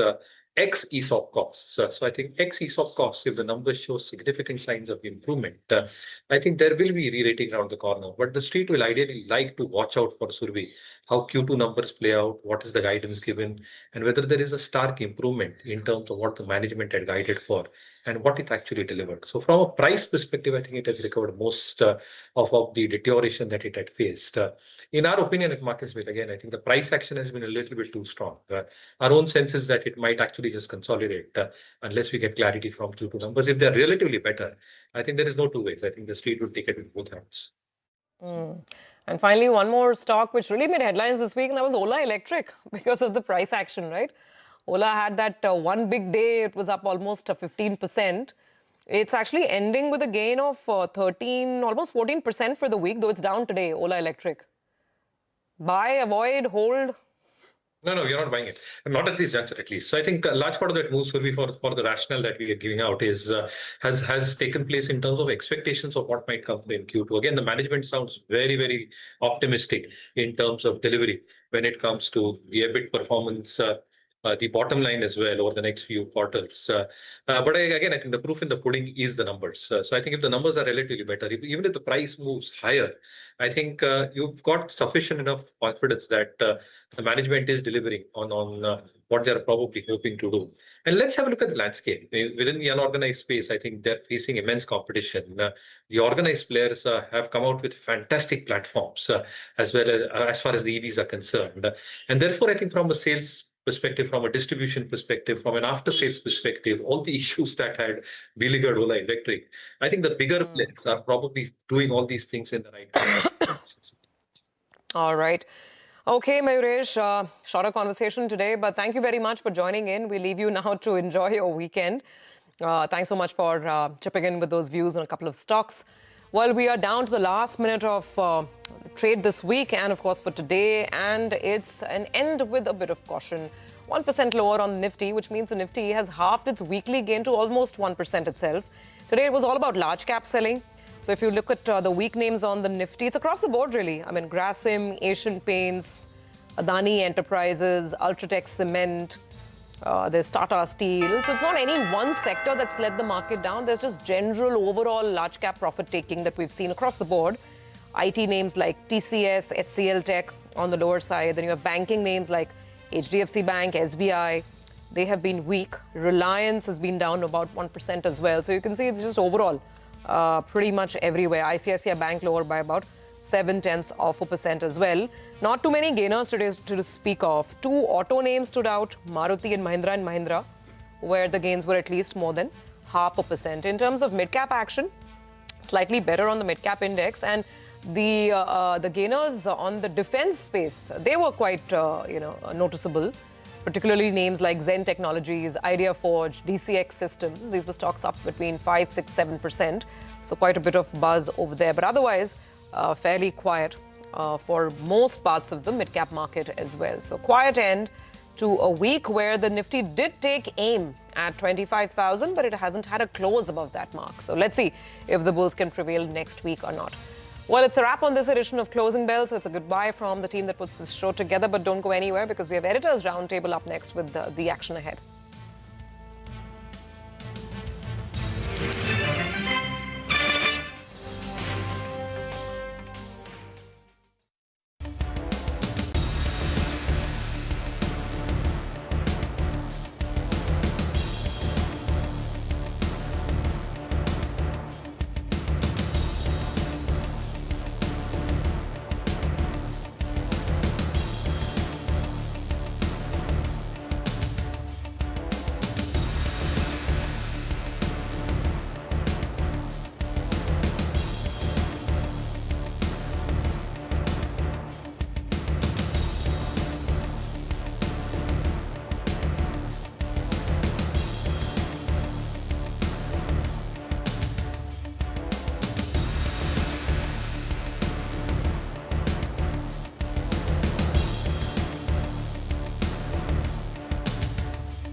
all, Dalal Street clocks gains for the week. The Nifty and the Sensex add about a percentage point each, rising for the second straight week. Financials underperformed, giving up half of last week's gains. On this week's edition of Editors Roundtable, we take stock of the week on Dalal Street. We put the spotlight on IT companies and decode why there may be a big shift from capex to consumption. And we'll also tell you about China's exports to the global market are growing at a much faster pace than US and Europe. I'm Reema Tendulkar. With me are my editors Prashant, Nimesh and Nigel. And joining us today on the show is Harish Bihani, Senior Fund Manager at Kotak Mutual Fund. Hi, guys. Hi. It was actually a good week, but not a great end, right? Otherwise, it was good till Friday morning. But otherwise, I think, the close wasn't great on Friday. Otherwise, the week was pretty okay. We outperformed after a while. And relatively a good looking screen from the broader markets, right? Yeah. They're actually outperformed. Yes. A lot of individual names are buzzing in. And across sectors, we've seen, a lot of stocks rallying 15, 20, 30%. So in a way, it was a good week. From a broader market perspective, there was a bit of participation. But very disaggregated, right? No common thread, no sector, really very, some this, some that. I think next week's a big one, right? You've got the 50% tariffs which come into effect if there is no change till then. You've got a truncated week. Wednesday is a holiday. You've got the Reliance AGM. So that's on Friday, 2 o'clock. And the Prime Minister is in China for that summit, SU summit. And then there's a Q1 GDP print as well from India. That we'll be tracking. So I think the next one's a big one in terms of news. Yeah, I think, in terms of market positioning as well, this market is net short, so that's always giving you some kind of hope, because if you look at it, the FI net short positions came down by 10% in this week itself. Bit of short covering bounce. And mutual funds are sitting on ample liquidity, right? 5.7, 5.8% as of the last count, So equity, cash as a percentage of the equity AUM as well. Pretty high and pretty comfortable in the system. But one of those people who are sitting on that is Harish Bihani, who joins in. Hi, Harish. Good to have you on the show. How are you feeling about the markets? Mr. Trump is not showing us too much mercy, at least as of now. Trump's tariffs are a bit of a sticky point. But on the domestic front, there are moves being made, right? Both monetary as well as on the fiscal front. How are you feeling about the Indian markets? Thanks, Nigel. You're right that in terms of how the overall domestic economy shaping up, we have seen some kind of tailwinds in the last few months. You've seen fiscal and monetary policies being supportive, which should help with incremental growth, especially in the second half of this particular year.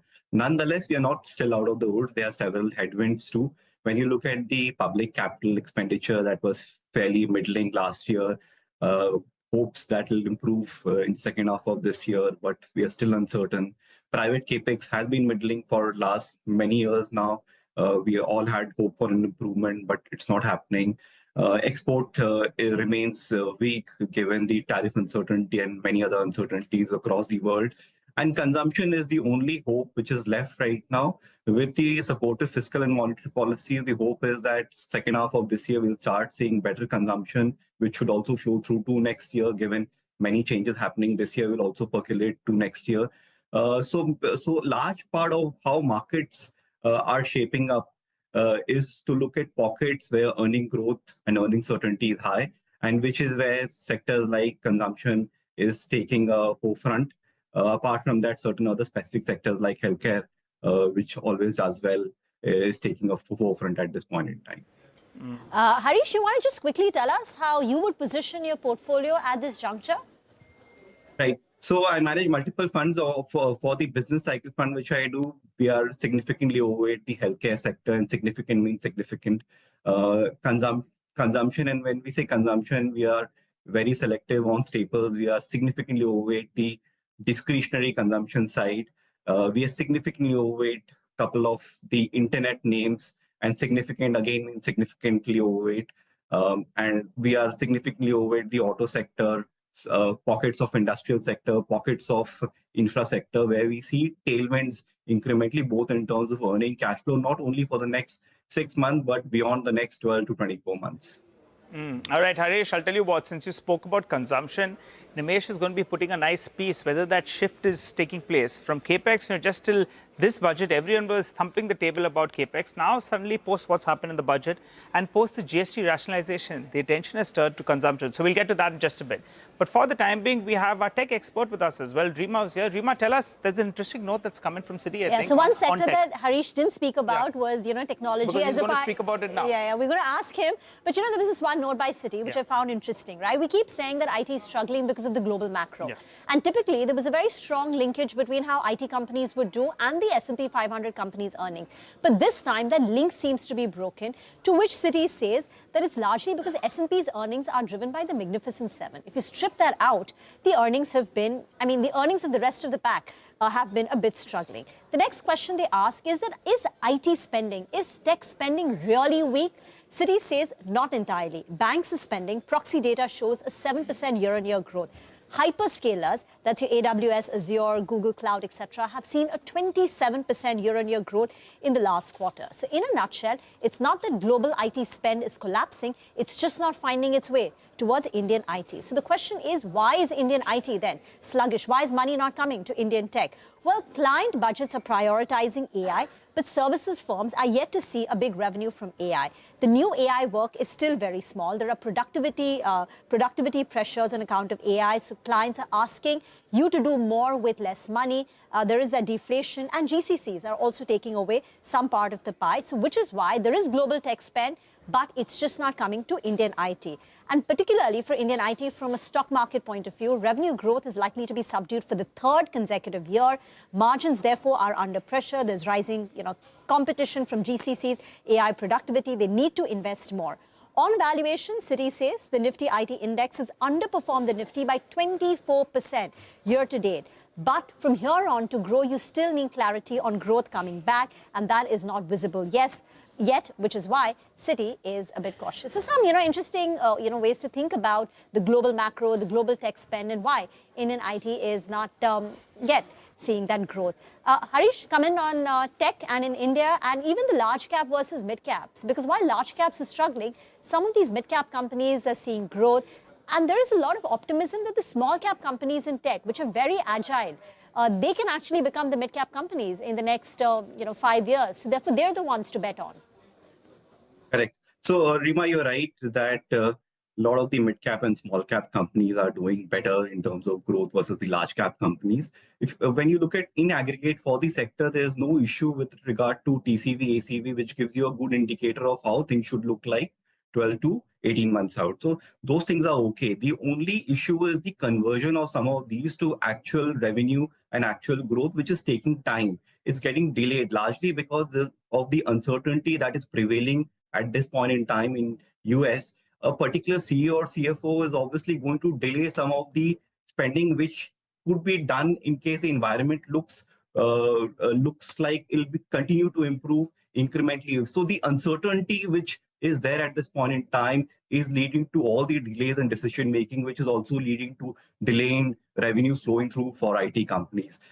We all are hoping and presuming that the tariff uncertainty, tariff noise subsides. CEOs have a clarity on what is the final tariff rates across the world, and then they can take concrete decisions not only on the IT spending, but spending across many, many things that they would be thinking of right now, where they're not taking a fixed decision to move ahead. Harish, hi, good afternoon. You mentioned healthcare, right? Or do you mean hospitals, right? Which you're significantly overweight on. We are positive across hospital, diagnostic, domestic pharma names in that order. And I think I just recently came across the name actually. It's a recent listing, and I found Kotak as one of the shareholders. Very small company. I think some 1,200-1,300 crore market cap company, Kolkata-based hospital company, GPT Healthcare. I don't know how many hospitals they have, but do you want to just talk about it? The entire space has undergone a complete re-rating. The smallest market caps are the Delhi-based Indraprastha, and you got this one, which I guess is much smaller. I don't know if you want to address that. No. So the thing is very simple here, that there are two things which are themes which are there for the next 5, 10, 15 years. Those are, one is when you look at the value migration, a lot of the tier 1 operators are taking market share away from tier 2, tier 3. A lot of tier 2, tier 3 operators are either closing down or selling those to tier 1 operators. So this is a trend which will continue for very, very, very long period in time.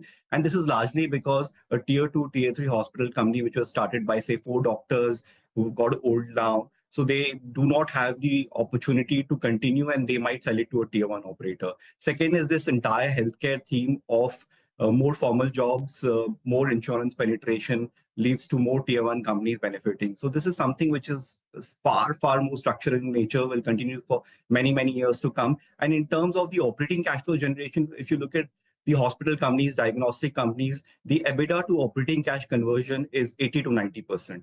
So these are extremely high cash generating companies, which mean they do not need to raise capital to grow their business. Such businesses typically trade at high multiples across the world and will trade at very high multiples in India too. Yeah, got it. The only risk sometimes I hear, which is not materialized actually, is we heard it, right? I mean, government intervention. I mean, that's the big one. But I don't know. We'll see. So far, of course, there's been nothing of the sort. There's demand for quality healthcare right up there.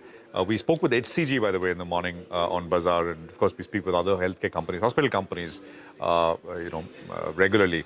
Now, let's talk about another theme, right? Is consumption going to come back in a durable way? It's been capex, capex, capex. Then there was a break, and for the last 1 year, I mean, you can argue that actually neither capex nor consumption has done that well.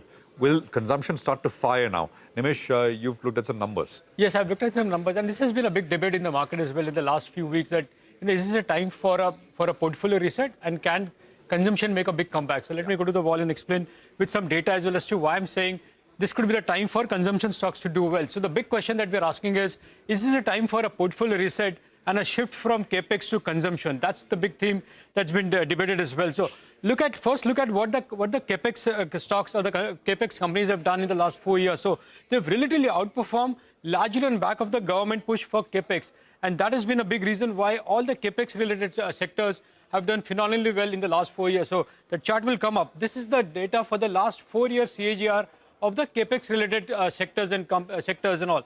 So the big outperformers is the BSE PSU index is up 29%, the infra index is up 28%, the industrial index has been the biggest gainer, up 35%. This is a 4-year CAGR, and so is the likes of BSE capital goods up 33%, and even the utilities index is up 24%. So a mix of it, all these caps goods related indices are up between 25 to 35%. This is a 4-year CAGR for the capital good related sectors. Now, this is contrast to the big underperformance of the consumption basket in the last 4 years. They've done well, but they've relatively underperformed. The auto index in the last 4 years is up 24%, but look at the other sectors like consumer durables, FMCG, as well as oil and gas. They're up between 12 to 15, 16%. So that's the kind of performance you've seen in the consumption basket in the last 4 years. So relatively, they've underperformed the capex basket. But the question is, can they see a big pullback now? And can this be a year of, can the consumption basket see a big comeback? And what are the triggers to watch out for, and why I'm saying it can see a pullback? The first is the big shift in focus for the government in this budget itself to consumption from capex via cut of the income tax. So that was a big trigger to watch out for. The second was front loading of interest rate cuts by the RBI this year. The third is good monsoon. It's been progressing well. And the fourth, but not the last one, is the big GST rationalization now seems to be a reality with the fact that the government is moving ahead and there's going to be big changes there as well. So these are the 4 triggers why a lot of people believe that consumption can see a big comeback. And to back that thesis, I was reading an interesting report from Bernstein, which came earlier this week, and they anticipate a great switch from capex to consumption in the years to come. So recently, they've actually upgraded staples to a mild overweight, and they've upgraded overweight to durables to overweight as well. So that's been a big strategy shift by Bernstein in terms of upgrading few sectors. Now, within that, they are very overweight on QSR, retail, and autos. That's a selective overweight within the consumption basket. They are equal weight on utilities. However, they are underweight on the industrial. So there is a big shift happening towards consumption from the capex side. So that's what even Bernstein believes. So the big question is, can the consumption see a big pullback? The big lesson from the last 4 years is that wherever government backs in, those sectors outperform. And now it looks like the government is focusing on consumption. So maybe it's time for the consumption to see a big pullback. So maybe you can ask Harish, if you've heard this data, You think, and you spoke about it, that you're a bit bullish on consumption as a theme. Within consumption, what are the few sectors that you'll be bullish on? Sure. So across consumption, what we are doing is we are thinking through in terms of two lenses.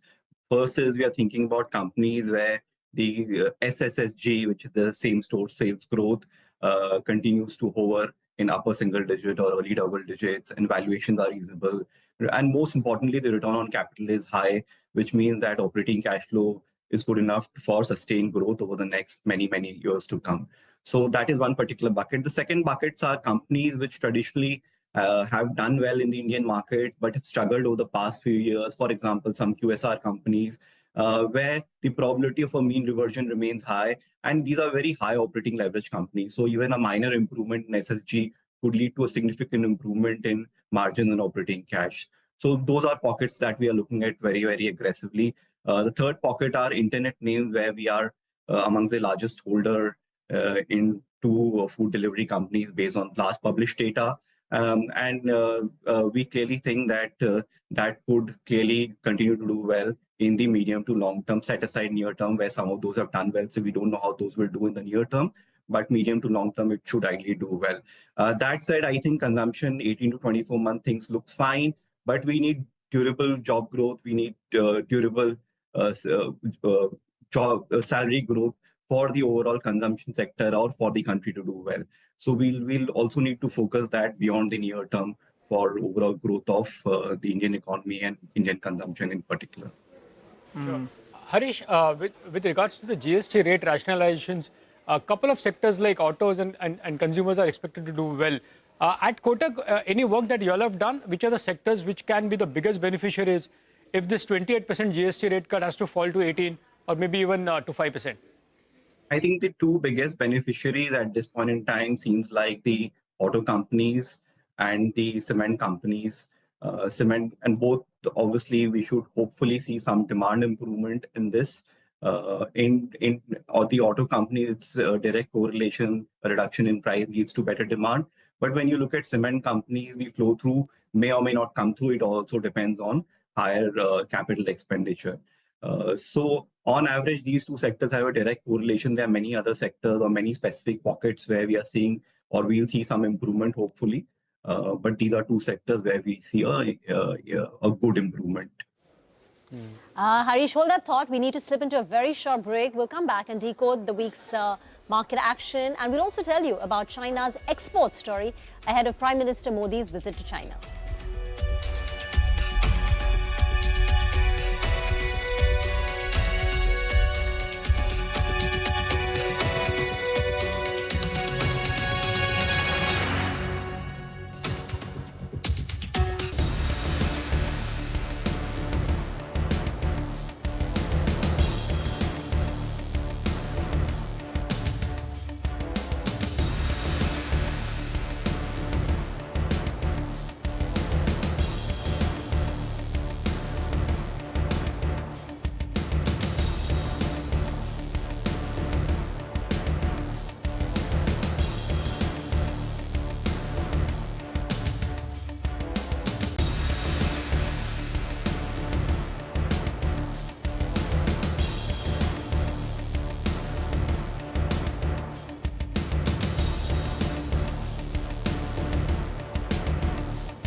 Okay, welcome back. Before we took that break, Nimesh spoke about the one big factor, which is potential GST cuts, and the government, of course, talking about it. But around the same time, the wheels on another event started turning, which is the repair of relations between India and China. And industry has been slowly getting to the side of the argument that maybe we need to repair those relations. We got that story. Of course, the Chinese foreign minister was here meeting the prime minister, meeting the external affairs minister. Prime Minister Modi himself is going to be in China for the SCO summit next week. So there is a fair bit which is happening, of course, in front of the cameras, and those visuals will come up. But of course, also, I'm presuming, behind the scenes. Parikshit, for example, told us that from an Indian perspective, things like access to those rare earth magnets, which the auto industry has been wanting, and other industries as well. Tunnel boring machines, these are critical for infrastructure, large, big infrastructure projects, and a few other things are also, on the agenda in terms of what we want in that sense. Harish, I don't know if you have a view on this, if you looked at this closely, because this is happening after 4 or 5 years. So obviously, it's going to be good for some, but potentially could it also overwhelm some sectors which so far have thrived because of import substitution, government incentivizing local industry, and of course there are some restrictions in place as well. If all that goes away, I mean, how does the balance shift, if at all, Harish? Sure. So foreign policy is the art of the impossible. So anything can happen, and we all need to be agile and keep thinking if things are changing in a particular direction. For example, India has been looking to do more work on the electronic sector, where they are seeking help from many of the companies based out of China. Approvals used to come, but there used to be a lot of delays. We have seen some kind of improvement in approval process. A lot of Chinese workers have been allowed to come in the past few months. So those are initial signals that things are improving and the government is opening up. I think that the world, how it has behaved over the past 6 months and how incrementally it's going to be behaved, it's going to be more transactional in nature, as in how can I benefit you in a particular sector and how can you benefit me in a particular sector. And that is where, as a portfolio manager, we'll have to be more nimble and agile and look at some of the changing dynamics in economy, realign our portfolio. So there's no permanent companies or permanent sectors where you can think through that, okay, this will do well over the next 10 years. You'll have to be more agile. For example, say a chemical sector where people presume that things will improve materially in the coming 1, 3, 5, 10 years because of this entire China +1 policy. One needs to rethink on some of these if given the evolving geopolitical dynamics. Although one thing is clear, Harish, you would agree, right? I mean, and this has been true not just here in India, but around the world as well. And I think Nimish briefly spoke about it, which is the idea that if the government wants to push something, I mean, typically there's investors get behind it very, very quickly. In terms of a policy push, we're seeing this in the US, we're seeing this, I think, pretty much everywhere. And that is one of the big shifts especially, which is, I think, it was a trend anyway, but the return of industrial policy in a big way. I mean, the government decides what to do, what it wants the country to do well in a big way, and then private enterprise comes in and sort of, fills the gaps in that sense. EMS and electronics is a space, Harish. Do you have a view? No, we have been bullish on the entire space for past many years, including certain large companies which started as a small cap company and graduated to becoming a larger cap company with multiple returns. And I think this sector will continue to do well over the next many, many years to come, simply because there's a large domestic sector and large domestic market which the electronic companies can cater to. And all governments are very clear that any domestic requirements should be catered to by domestic manufacturers. And there's also a policy which is supporting for the export market. So despite all the noise on tariffs, etc., India will still be fairly competitive in many, many of these areas. And there'll be tariff exemptions. Say, for example, Apple has sought an exemption for getting anything from India. So some of these exemptions, coupled with the fact that India is backward integrating and improving the entire processes, entire system, so as to ensure that they capture a larger part of both the domestic and global market. So very, very long way to go for this particular sector, and good companies to play on this sector for the longer term. Okay, all right, Harish, we appreciate you joining in. Thanks a lot for giving us your take on the markets, and we would have actually liked to have you in the studio because the market is a week older, but Prashant was a year older this year. And in fact, we are going to be celebrating Prashant's birthday after this. Drinks and dinner, but we'll send you the location and you join us as well. Absolutely. In just a bit. Absolutely. Prashant, yeah? I mean, of course, we're going straight up right after this. Well, with that, it's curtains down in this edition of Editors Roundtable. Thank you very much for watching.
Hello and welcome to Business 360. I'm Shireen Bhan. The headlines that we're tracking for you this evening. The Sensex and the Nifty gained 1% this week despite declining on Friday. The mid-cap index up 2%. Autos, real estate and consumption stocks lead the rally. On the back of a GST expected cut, consumption stocks back in vogue. Strong monsoon and front-loading of rate cuts by the RBI also lifts sentiment. Bernstein anticipates a great switch from capex to consumption. Fed Chair Jerome Powell will address his last keynote address at the annual banking conclave at Wyoming's Jackson Hole. The street awaits signals on inflation policy trajectory amidst Trump's constant jibes at Powell and the Fed. 5 days to go for the 50% U.S. tariffs to kick in. Trump's trade advisor Navarro attacks India yet again, calls New Delhi a laundromat for Russia. China's ambassador to India says silence emboldens the bully, saying China stands firmly with India in opposing the U.S. tariffs. Bajaj Auto resumes Chetak deliveries as rare earth shipments arrive from China. Rajiv Bajaj says the company is only getting light rare earths and there is no improvement in high magnet imports. Bajaj welcomes the proposal to cut GST to 18%. Even though a near-term slowdown in sales is expected, calls it a small price to pay for a long-term gain. That's an exclusive. L&T continues to get good order flow, says Chairman S.N. Subramaniam. Bets big on the real estate business as sales touch 4,500 crore rupees. Could consider a listing in a year or two. Also says work is in progress to improve return on equity to 18%. That's another exclusive. Gaming companies reach out to the government on complying with the new bill passed by Parliament. Companies seek more time to refund users and plead against immediate ban on financial transactions. Also seek clarity on existing games and providing subscription services.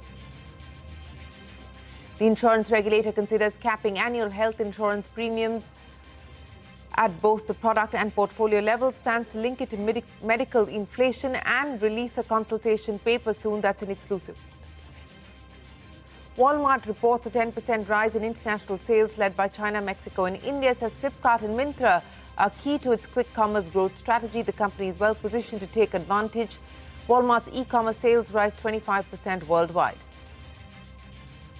Facebook parent Meta agrees to spend more than $10 billion for Google Cloud services. This is a big contract for Google as it chases larger rivals like Amazon and Microsoft in the cloud business. The Supreme Court allows those excluded from the Bihar voter list to file an application using Aadhaar as the proof of identity, directs political parties to assist in filing applications. The Election Commission admitted to the court that 65 lakh people have been removed from the voter roll in Bihar, with elections scheduled in November. The Supreme Court also stays its order on relocating stray dogs in the Delhi NCR region, directs civic authorities to release dogs in the same area after vaccination, also clarify that dogs infected with rabies or displaying aggressive behavior should not be released, prohibits the feeding of dogs on streets, orders authorities to create designated feeding areas. An organization backed by the UN declares a famine in Gaza for the first time, warns deaths could increase exponentially. Israel continues to attack Gaza, killing 30 people overnight. Let's start with the market action today. The Sensex and the Nifty did snap a 7-day winning streak. The Sensex lost nearly 700 points and the Nifty fell below the 25,000 mark. That was the picture for the day. The Nifty Bank losing about 1% as well, and bank stocks led the decline.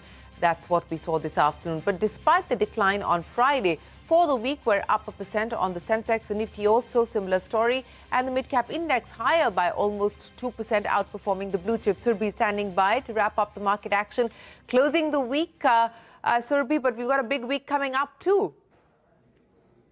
Well, it was a quiet end to what was otherwise a fairly promising week for the market. After a long string of losses, we actually had a good 6 days of gains, but that was truncated on Friday. Finally, the markets are coming to some profit taking, which means that by the end of it, the Nifty was down a little over 200 points, and we had reduced our weekly gain on the Nifty to just about 1%. So what led the declines? Well, actually a bit of everything. All-round profit taking is what we saw. Metals, bank stocks, both private and PSU banks, as well as a lot of the FMCG and consumer names, they were leading the declines. In fact, on Friday, pharma was the only sector that saw some green. So let's talk about the Nifty losers then. And this reflects in the form of Asian Paints, Ultratech Cement, a lot of IT names like HCL Tech, ITC, TCS. They were on the downsides. Big stocks like ITC, Reliance, also not lending too much support for the bulls. While I talk about IT, it's important to make a specific mention on Wipro because there was no real cheer of that acquisition. By the end of it, it all fizzled out and Wipro was finally down about 0.5%. So what was gaining on Friday? Not too many stocks actually. Buyers went back to the auto side of the market. So names like Mahindra and Maruti, they found some green, but the list is pretty feeble after that. Now, the mid-cap market did fare better. At an index level, the mid-cap index didn't fall as much, but the advance decline ratio was fairly negative, almost 1,700 stocks declining for about 1,000 stocks advancing. Let's talk about the buzzers. The gainers included names like Vodafone Idea, some excitement building up as the market was pegging its hopes again on some sort of an AGR resolution. Z Entertainment and AB Fashion were some of the other noticeable gainers. And defense stocks, while the overall market was sluggish, defense stocks, particularly tier 2 names, they had a great Friday actually. So Zentech, Apollo Micro, Idea Forge, DCX Systems, gains between 5% to 12-13% on many of them. Now the short point is that this week is telling us the Nifty is facing resistance around the 25,000 level. It's had a great run from the lows, almost a 700-point rally from the weaker levels which we saw at the start of August. But now it is stalling and it's looking for more ideas. The excitement around GST seems to be fizzling out, and going forward it's going to be all about the tariff deadline, that 50% tariff deadline that's looming come the 27th of August. So we'll keep an eye out on this, along with, of course, statements that come in from Jackson Hole as we get back to trade on Monday. Yes, lots of big developments to track. Surbi, many thanks for joining us. Well, consumption stocks back in vogue on the Lal Street. Potential GST rate cuts, strong monsoon, front-loading of rate cuts by the RBI, all lifting sentiment. Bernstein anticipates a great switch from capex to consumption. Nimesh is standing by with the details. In fact, Nimesh, this capex to consumption theme started with the budget, didn't it? Oh, absolutely, Shirin. So the last 4 years is all about capex, but now it looks like there's going to be a big comeback for the consumption as a theme. So that's the big question which has been talked in the market as well. Is this a time for a big reset from capex to consumption? First, look at the capex basket. In the last 4 years, they've relatively outperformed, largely on the back of the government push. So if you look at the capex basket, everything in that basket has actually done very well. It'll come up on the screen. The capital good index, the infra index, the industrial index, all are up between 25 to 35%. This is a 4-year return CAGR for the capex basket. Compared to that, the consumption basket has relatively underperformed. Within that, the auto index is up 24%, but the rest, like the consumer durables, FMCG, as well as oil and gas, are up between 12 to 15%. So relatively underperforming the capex basket. Now, what are the triggers for the consumption to do well from here on? The first trigger came in the budget itself when the government shifted the focus to consumption from capex by cutting the interest, by cutting the income tax. So that was the first big trigger. Then followed by front-loading of rate cuts by the RBI. The monsoon has been so good so far and has been progressing well. And last but not the least, the GST rationalization now looks like a reality. So these are the few triggers. And that's the reason why Bernstein has put out a note this week. And they're anticipating a great switch from capex to consumption. In fact, in that basket, they've actually done a mild overweight on staples, and they continue to be overweight on durables as well. This is a big upgrade they've done very recently. However, within the consumption basket, they are very bullish and overweight on QSR, retail, and autos. These are the three segments where they believe money could be made, and they are actually underweight or equal weight on utilities and underweight on industrial. So again, as Bernstein put out, there is a great shift expected. A switch expected from capex to consumption, and looks like, given all the triggers, consumption can really do well from here on. All right, Nimesh, thanks very much for joining us. And of course, we're waiting now for the GST Council to ratify the proposal sent in by the centre that should aid consumption. Investors from across the world have their eyes fixed on the Jackson Hole Symposium later tonight. The chairman of the US Federal Reserve, Jerome Powell, will address at 7:30 p.m. India time. This will be his last speech at Jackson Hole as his tenure ends in May next year. Special coverage coming up on CNBC-TV18. We will, of course, begin with the opening bell on Wall Street at 7 p.m., followed by the speech of the Fed Chair, Jerome Powell.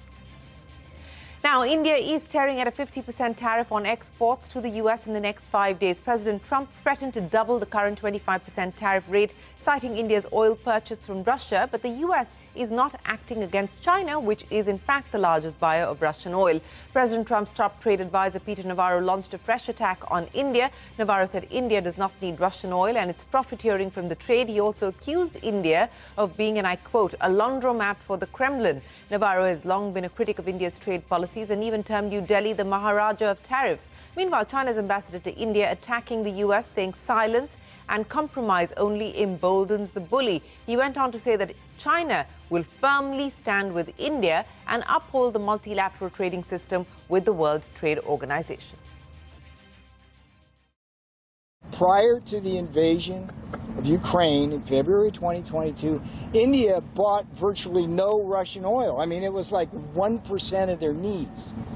So the argument somehow now, as the percentage has gone up to like 30 and 35%, that somehow they need Russian oil to cool their homes or cook or drive their cars is nonsense.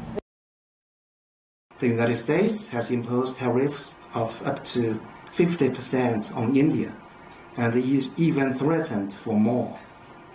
China firmly opposes it. In the face of such acts, silence or compromise only emboldens the bully. China will firmly stand with India to uphold the multilateral trading system with the World Trade Organization at its core. Well, important statement coming in there from the Chinese ambassador to India. Now, the US State Department has responded to CNN News 18's query on the telephonic phone call between President Trump and Prime Minister Modi in June. It has said, and I quote, "We do not comment on private diplomatic conversations," end of quote. The Trump administration has also refused to issue any readout of the call. However, the US reiterated its claim that the US brokered the ceasefire reached between India and Pakistan post-Operation Sindoor. Remember, President Trump on multiple occasions has claimed that he convinced India and Pakistan to agree to a ceasefire. Now, Prime Minister Modi told Parliament on the 29th of July that no leader from any country had asked India to stop Operation Sindoor. दुनिया के किसी भी नेता ने भारत के operation रोकने के लिए नहीं कहा। Bajaj Auto has resumed deliveries of its e-scooter Chetak after overcoming supply constraints related to the shipments of rare earth magnets from China. In an exclusive conversation with CNBC-TV18, Rajiv Bajaj said the company has started receiving clearance for light rare earth magnet supply, but saw no movement in the imports of high rare earth magnets from China just yet. Bajaj also welcomed the proposal to cut the GST to 18% for two-wheelers. Even he predicted a near-term slowdown in sales as people might delay buying vehicles in anticipation of the GST rate cut, but he called it a small price to pay for long-term gain. That, you're not doing them a favor by bringing in 18% in place of 28%. It is still high compared to, let's say, a median of 12% by as much as 50%. It's very welcome. It's fabulous. It's fantastic. It'll be great. But it is still on the higher side. 100%. There will be a slowdown, but that needs to be qualified by the time period.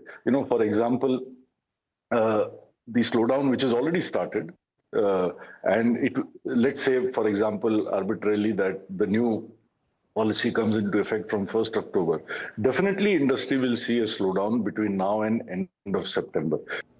Rajiv Bajaj on the proposed GST cut. From one newsmaker to another, L&T continues to get good order flow from the market, says Chairman and MD S.N. Subramaniam. He also betting big on the company's real estate business and a potential listing in a year or two. Speaking exclusively to Lata, the L&T chairman said work is in progress to improve the return on equity to 18%. Today, the backlog of orders to be executed is more than 6,25,30,000 odd crores, which means from an EPC point of view, we are more than 2.5 years of work as we look forward. And these are fairly fast-track orders in the sense many of them have to be done in 2.5 years, 3 years. So as an organization today, we seem to be on a firm footing. We have 5 orders from NTPC for boiler and turbine. We have 8 orders for boiler and turbine from Adani Group. And in a short while, we expect some more orders. Any rationalization being attempted will be helpful. I'm extremely happy that the government is thinking about it. And if they do this rationalization, it's another positive step towards, in my view, ease of doing business. When we talk at the management level, our executive committee level, at the board level, we focus on return on equity. We have from 12% we have pushed it to 17. I'm reasonably confident there was an internal target of getting to 18. We will do that. That's L&T's S.N. Subramaniam. Now, Wipro will acquire Harman's digital transformation solutions business from Samsung for $375 million. Brokerages have provided a mixed commentary on the deal. Nomura says the deal will strengthen Wipro's existing offerings. Morgan Stanley says the acquisition can be dilutive on the company's margins. Apollo Hospitals promoter and managing director Sunita Reddy has sold 1.25% stake in the healthcare company for nearly 1,400 crore rupees. The move was to cut down the pledged holding of promoters. Shares of Apollo Hospitals remain under pressure post the announcement today.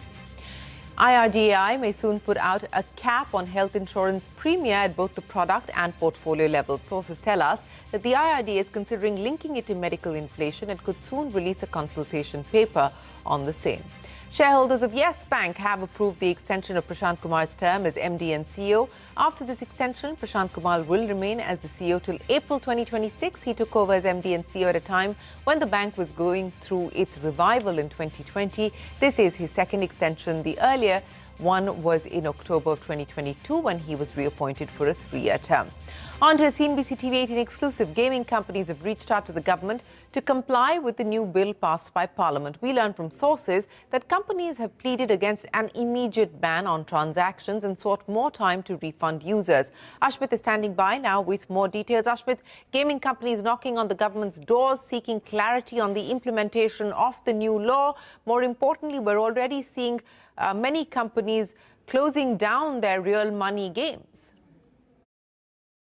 Well, it's just less than 24 hours after the Rajya Sabha, the parliament as a whole, had passed the online gaming bill. And with this bill likely to soon turn into an act, there is a beeline that industry officials are making towards the government, towards the ministry, to get more clarity on the implementation, on the compliance of this bill. One of the key issues that they're likely to raise before the government is that if there is an immediate ban on financial transactions concerning any of these platforms, while that may bar users from putting in fresh money, that also bars the companies from refunding the money that the users had deposited with the platform. So that is something that they're likely to see clarity on, perhaps a staggered implementation schedule.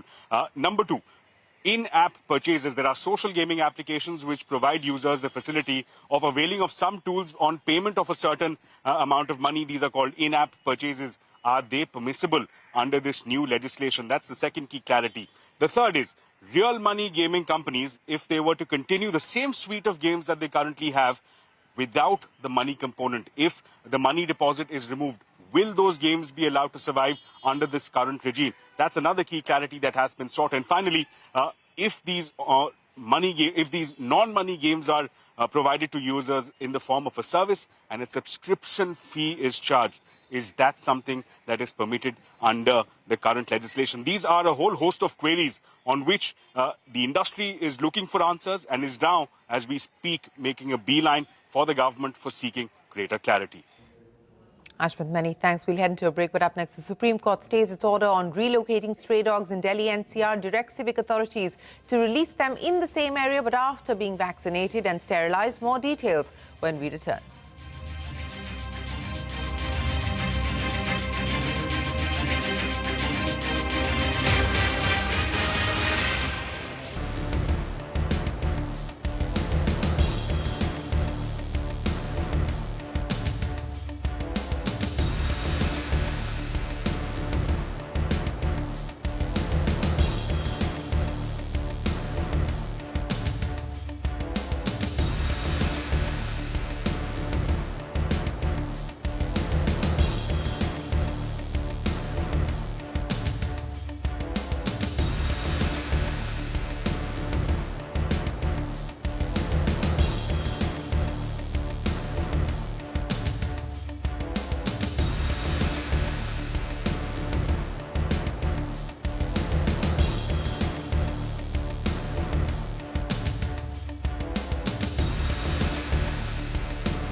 ChatGPT maker OpenAI is setting shop in India. The AI company will open its first office in New Delhi later this year. India's ChatGPT's second largest user base after the US. The corporate office is aimed at working more closely with the Indian government, developers and other stakeholders under the India AI mission. OpenAI says it's already registered a local entity and has started hiring local talent. Now, retail giant Walmart reported a 10% rise in international sales led by China, Mexico and India. Walmart says Flipkart and Myntra are key to its quick commerce growth strategy and the company is well positioned to take advantage. Shilpa is here with the commentary coming in from Walmart on India and its Indian entities. Shilpa. Well, you're right. Walmart has beaten revenue estimates in the second quarter of FY26. It clocked a revenue of $177 billion, which was ahead of the forecast of about $174.5 billion. Now, the company has raised its full-year net sales growth guidance as well to as much as about 4.75 compared to the earlier range of up to about 4%. Now, e-commerce sales were also up about 25% globally. And this, like I was telling you, gave the company the guidance to raise the confidence to raise its guidance as well. But what really stood out this time in the earnings is the company's commentary on its quick commerce bet in India. Now, Walmart said that international sales jumped 10.5% led by Flipkart, along with Walmex and China as well.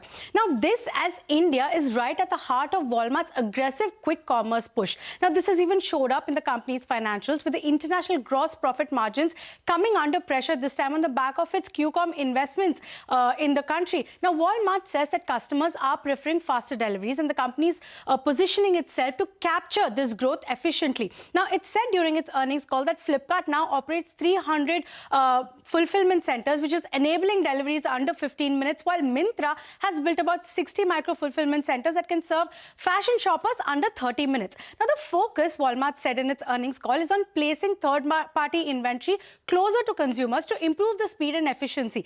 And, the recent fund infusion into Flipkart's marketplace arm further underscores this bet. Flipkart Internet actually raised over 7,800 crore rupees from its Singapore-based parent across 4 rounds in about a year, which included about 2,225 crores in May earlier this year, about 3,250 crores in April this year, and 2 more fund infusions last year. So clearly, Walmart is betting big on India, both as a growth engine for its international business, but also more importantly as a test bed for its quick commerce ambitions. Back to you.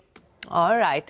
Many thanks, Shilpa, for joining us. Now, the Supreme Court has stayed its order on relocating stray dogs in Delhi NCR. It has instead directed civic authorities to release the dogs in the same area, but after vaccination and sterilization as well as deworming. The top court has also banned the practice of feeding dogs in public places and directed authorities to create designated feeding areas. Easier said than done. Ashmit is back with us. Ashmit, relief for animal rights activists, but once again, there are questions there as far as the implementation of this new order from the Supreme Court. The Supreme Court issuing interim directions, the biggest of them being a stay as far as relocation of stray dogs in Delhi NCR is concerned. There are multiple takeaways here. Let's go through them one by one. Number one, as far as the relocation is concerned, the earlier order said round up the dogs and relocate them. The Supreme Court saying the municipal authorities can round them up, can sterilize them, but there's no need for relocation. They have to be put back where they were picked up from. That's number one. The second is with respect to feeding of stray dogs. Again, a contentious issues between the residents of Delhi NCR across the country as well. Here, the Supreme Court says that the municipal authorities will be tasked of arranging for designated feeding spots. That's the only location where stray dogs can be fed. No other location. The stray dogs cannot be fed on the streets. Is simply barred by the Supreme Court, will be liable for action. That's the second key takeaway. The third, the Supreme Court says, why confine this issue to Delhi NCR alone? The Supreme Court says this is an issue that's pending across various high courts. People across the country have raised similar issues, and therefore the Supreme Court has now issued a notice to all the states, to all the union territories, asked them to come back with a reply on what the next course of action should be. And additionally, the Supreme Court has also said that the animal lovers who are here before the Apex Court, individuals will have to pay 25,000 and NGOs will have to pay 2 lakh rupees to be able to argue their case here, and that money is to be used for animal shelters. All right, Ashmit, many thanks for joining us. Well, that is the latest there from the Supreme Court. With that, it is time for us to wrap up this edition of Business 360. The news will continue right here on CNBC-TV18. Stay tuned.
Let's talk money.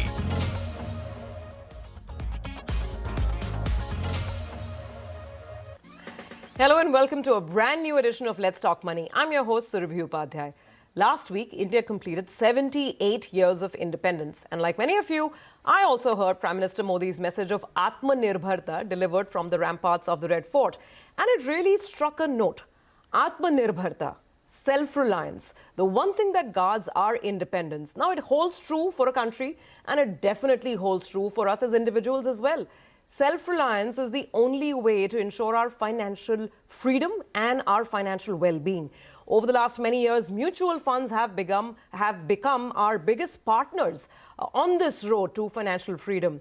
Small ticket or big, metro or non-metro, mutual funds have sparked the revolution, which is rapidly converting India from being a nation of savers to a nation of investors. And today, we take stock of where this journey is heading and what new innovations the mutual fund industry perhaps has in store for us investors. Well, I have a full house with me on the show today. So let me quickly welcome all of the mutual fund veterans. I have with us, of course, Navneet Manoj, Chairman of AMFI, as well as MD and CEO of HDFC Asset Management.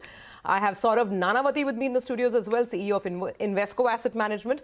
And of course, we have Nilesh Shah of Kotak Mahindra AMC joining us, virtually. And again, in the studio, Sandeep Sikka, Executive Director of Nippon Life India Asset Management. Gentlemen, thank you so much for joining in.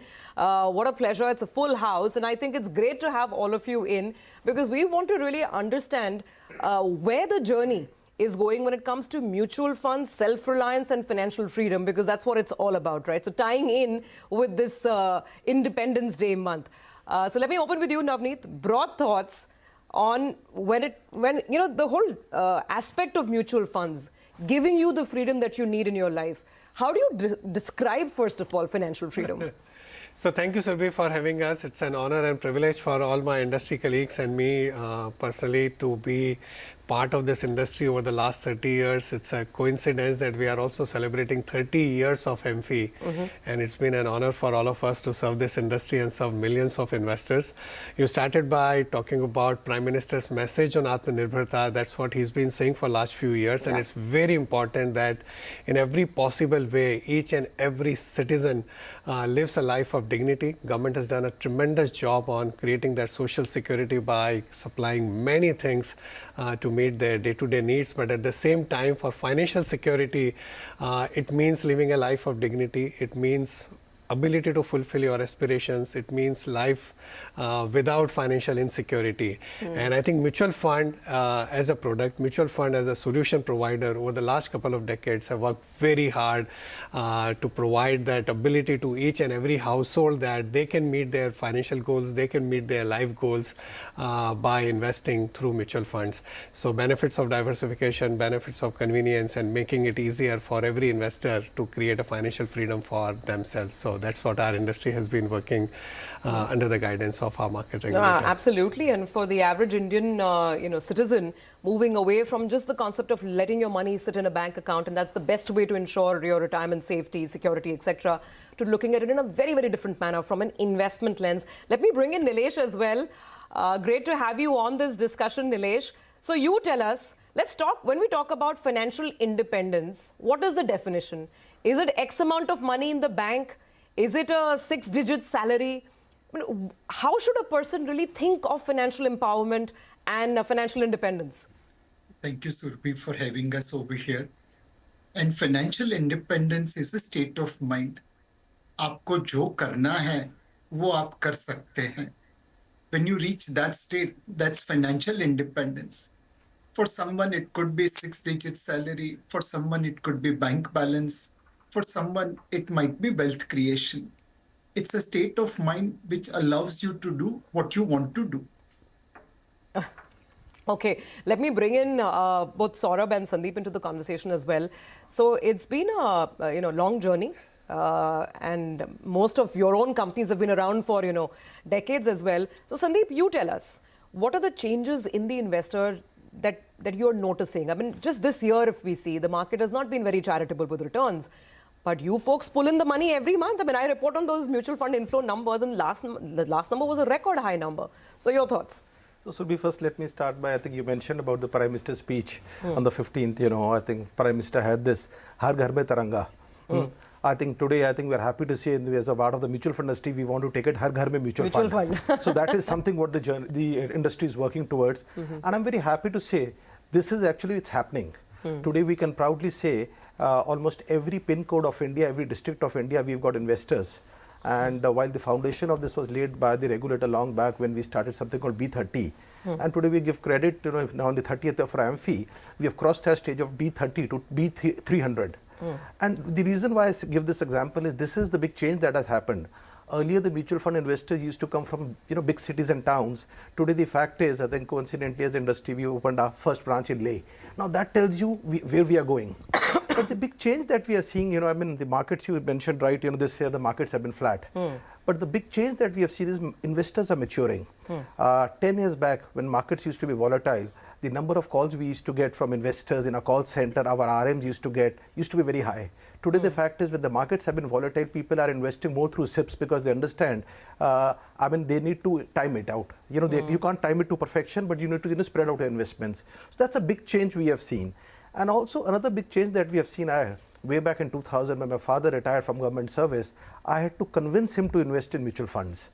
But last time my daughter started working, she asked me this question, which SIP should I invest? That is the big change. That is the new India, where young investors want to move away from bank deposits and come to mutual funds. And that is exactly what is going to make India Atmanirbhar Bharat, where every investor will be joining this journey of India growth story through the mutual fund industry. Okay, well, absolutely. I mean, fingers crossed and optimism galore. But Saurabh, every time the market falls, obviously this thesis gets tested, and till now retail investors have completely prevailed, right? It's just that now, and especially for people who probably came on the mutual fund investing bandwagon after COVID, this is probably the first time that their patience is being tested in terms of returns. Usually returns draw more inflows, draw more investors. But now, with what we've seen the last couple of months, do you think there is a bit of a test ahead for new investors, young investors particularly? I think the new investors, the perspective has changed. This whole education which has been carried out by the regulators, AMFI as an association, the fund industry, I think is hitting home. And when you talk with these investors, they are coming with a 5-year, 10-year perspective. They are basically saying that, look, I want to participate. It's time in the market rather than timing the market. You may feel that the last year has been challenging from the index being flat. I think there are a number of funds which have actually delivered even double-digit returns, and that's where the active fund management part of the industry has come in. So if you analyze the flows, you will see those performing funds are also garnering, the majority of the money because they have really stood out. Flat returns on the index, but a double-digit return on your mutual fund. That's a great outcome in that sense. So I think what has really changed is you go back 30 years, that first, Morgan Stanley mutual fund, where people lined up thinking that 10 rupees will become 30 rupees. And come today when people are basically saying, look, I'm here for the long term. There is an NAV which reflects the correct market price. And I just want to stay put. I think that's the big difference over the years. Just one more aspect on this. The industry has gone through tough times. 2008 to 2016, I'm not sure if but the numbers will show that retail investors were leaving the industry. They have started coming back from 2016 onwards. And I think this time it is for the right reason. That's interesting, Saurabh, that you're saying that the lessons seem to be, getting learned very well. So, Navneet, you tell us, I mean, in your experience, and I'm talking about the recent past, the last 2 years, 3 years, post-COVID, what is the one trend that you've noticed in terms of investor behavior that really stands out as a change? If I can use one word, I think it's resilience. Over the last couple of years, notwithstanding the volatility, what we are seeing is a resilience among investors, maturity among investors, and across all kinds of investors. Sandeep talked about more and more investors joining from smaller towns. He talked about, Saurabh talked about the younger investors and the behavior that's changing. I think that's one of the biggest change. Investors understand that life expenses are increasing. Life expectancy is increasing in terms of number of years, and life expectations are increasing. They need to invest more, and they need to invest for longer term. I think that's one of the biggest, I would say, trend that is clearly visible over the last couple of years. And we have seen, like last month you gave the example of July, where markets were not doing well. I think you had all kinds of news flow which led to volatility, but despite that, investors kept the faith and increased their SIPs. You know, Nilesh, on this point, domestic investors are all coming in, keeping their faith for the long term, and that money has been pouring in. The argument that's often made is that is it going to, not really a bubble, but is this going to create its own, repercussions? Because domestics have been buying at a time when foreigners have been selling, when insiders have been selling, private equity has been selling. So sometimes you feel whether retail could be, a little vulnerable in an environment like this. Anyone who believes there is a bubble, will he be willing to short the market at current level for 10 years? Most will say no. For 5 years, answer will be no. For 3 years, answer will be no. Let the action speak louder than the world. Now let's look at from a consumer point of view. We as Indians prefer short-term gain over long-term pain. There is 9 out of 10 speculators losing money in retail on speculation F&O as per SEBI's report. About 1 lakh crore is lost over there. In the gaming, again, 1,20,000 crore is lost. In the lottery, sellers make money, not the buyers. But there are states where people put more money buying lottery than buying equity. If you look at Ponzi scheme, even in Mumbai, in Taurus, a jeweler, bankrupted people. Now, all these people, if they invest in lottery, Ponzi, F&O trading, gaming, crypto, people have no problem. But when they invest in mutual fund, yes, in the short term, they could lose money. But in the long term, they will make money. Now, should we go for short-term gain and long-term pain? Or should we go for short-term pain and long-term gain? So from a consumer point of view, investor point of view, as well as from a commentator point of view, mutual fund sahi hai. Okay. So I come in here, it's many times this assumption is there that foreigners are selling, foreigners are more smart, Indian investors, retail, like we said, are they gullible?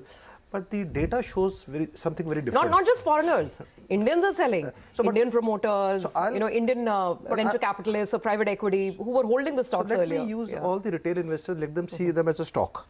And when we have a lot of retail investors, we have done this analysis many times for our own database, the smallest of investors, the retail investors, actually have made the maximum money. On that note, we're going to take a very quick break. On the other side, we want to find out from these gentlemen what the future holds for us investors. There's so much changing with respect to regulation.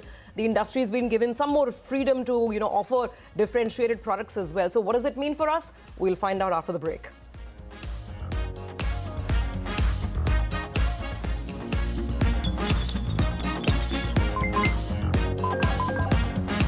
Let's talk money.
Let's Talk Money.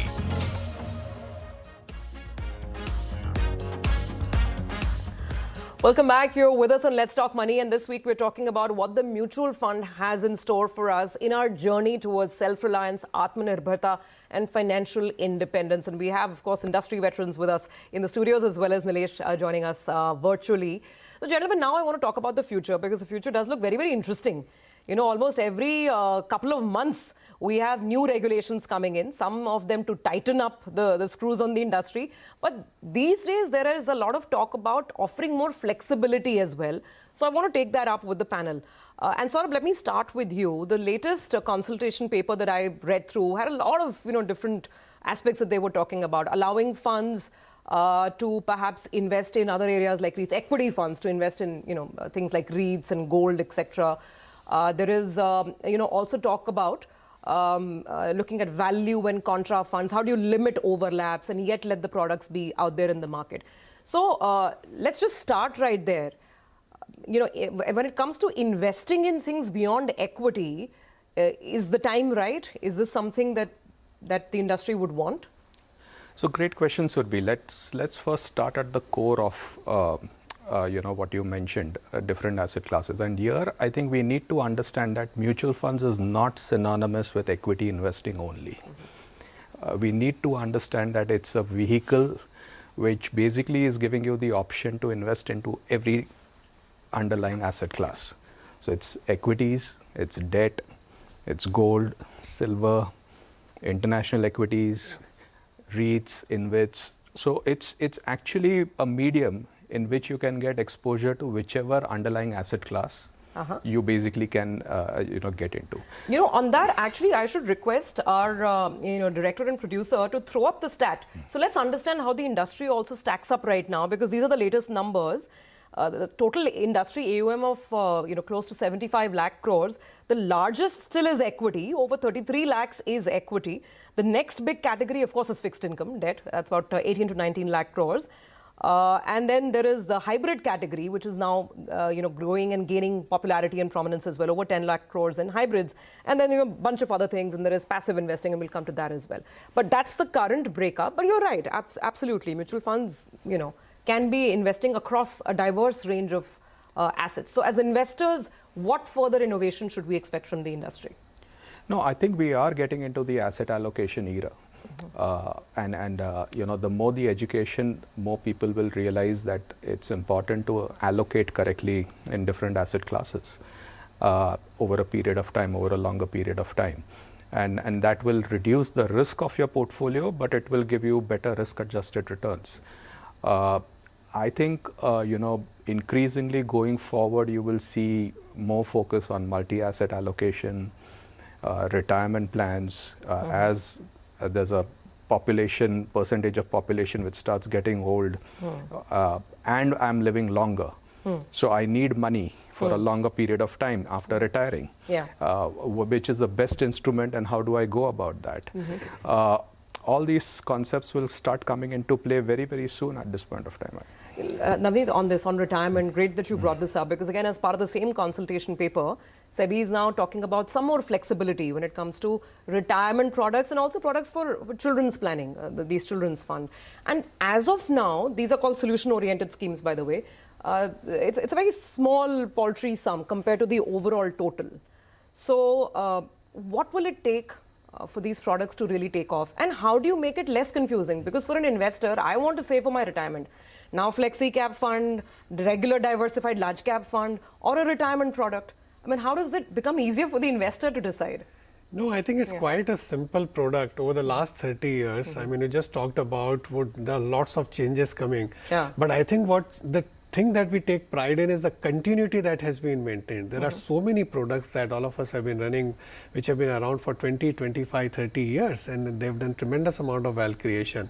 At the same time, as markets evolve, as India grows from 4 trillion to 10 trillion, 10 to 20 trillion, there would be different kinds of aspirations of investors, expectations of investors, newer asset classes are emerging, and SEBI has always been forthcoming, proactive in terms of ensuring that mutual funds can take access to those markets, can provide a better solution to the investors in terms of accessing those asset classes, and which is what Saurabh talked about, where be it the investing in the gold and silver or money market or solution oriented products or equity products or hybrid products. I think it's we consider ourselves a solution provider for any kind of life goals that you have.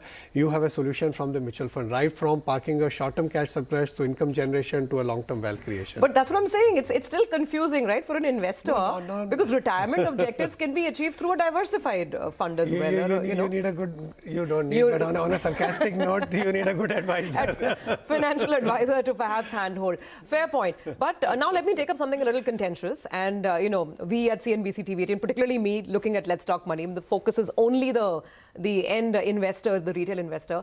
And there I want to ask a question to our entire panel. Let me start with Nilesh on this. Nilesh, NFOs and thematic and sectoral funds. I know you already know the question that's coming, right? Because this is where the bulk of the money has been coming. And even in the last numbers, so through the last couple of months, actually, lots and lots of new fund offerings coming in, many of them on the sectoral and thematic side. And this is where SEBI is now also talking about ensuring that there are not too many overlaps. Now, how will the industry perhaps look at balancing its own, need to create more products and get more flows with the need of investor experience not getting soured? Because many of the NFOs do end up coming in pockets where there's a lot of exuberance in the market. So how from an industry perspective, how do you look at this trend? And what is your message? What will be your message to investors as the distribution machinery continues to push the NFOs forward? So to investor, my message is simple. You don't have to buy NFO if it doesn't meet your objective. Just because there is NFO doesn't mean that you have to invest into it. Now, assume mutual fund as a restaurant. We first started with basic dal, roti, chawal, sabzi. That's where our diversified funds came into play. And there are 9 categories of diversified fund, from large cap to multi-cap. Now, beyond that, there is need for sectoral and thematic funds.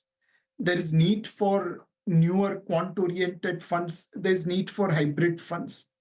But investor must choose only those products which are required by them. We as distributor will try to expand our range because we want to reach out from 5 crore investors to 25 crore investors. And to reach out to that number of investors, we'll have to create a range of product.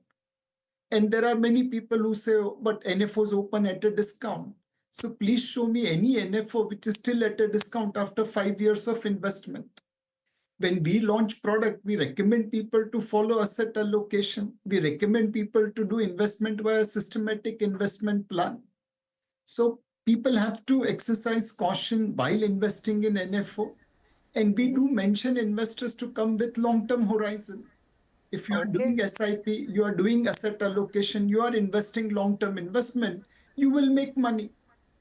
Okay, all right. So basically the onus is on us investors, and I'm not shying away from that at all. Ultimately, we need to ask the right questions and make sure our investment objectives are met. We're unfortunately out of time. So I want to take 10 last seconds from each of the panelists, because this is Let's Talk Money. You have to give us your personal money mantra, your personal money / investing / personal finance tip that you follow or you tell your friends and family to follow. Sandeep? So I think from my point of view is keep it simple. Don't invest in something that you don't understand. Don't invest in something with the layers where you can't see where you're investing. Okay. And to your earlier question, I would personally stay away from thematic funds. Oh, there you go. He's saying he's not looking at thematics. So it's what works for you. Know your risk appetite and know your objectives. Got that. Keep it simple. That's his message. Saurabh? You need a good night's sleep. If your investments basically are going to keep you awake, if you have to keep watching the mobile phone for your NAVs or the price movements, you have invested in the wrong products. Okay, so invest for a good night's sleep. That's a very interesting line. Navneet? 2 things. One is there is only one formula of wealth creation, that is sound investment plus time plus patience. Nothing else. Sound investment plus time plus patience. I think if you don't have these 3, then you won't create wealth in the long run. It will be very, very difficult.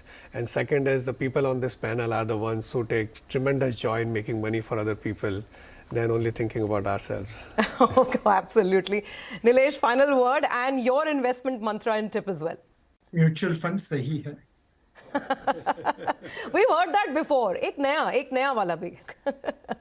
So I will just say about mutual fund industry rather than money mantra. हजारों ख्वाहिशें ऐसी कि हर ख्वाहिश पे दम निकले. बहुत निकले मेरे अरमान, फिर भी कम निकले. We have done a lot in last 30 years, but we have a long distance to cover to ensure that every Indian is financially secured. Wow, very well said, and what a poetic note to end on. Thank you very much. Great conversation, gentlemen, and quite an enlightening discussion as well. We hope that all of you and your peers keep powering forward so people like me, people who are watching the show, can go ahead and realize all our financial as well as life goals and dreams. Thank you so much. Thank you. Thank you, Sobi. Well, with that, it's a wrap on this edition of Let's Talk Money. Thank you so much for joining in. Keep sending us your comments, feedback, and queries. See you again next week.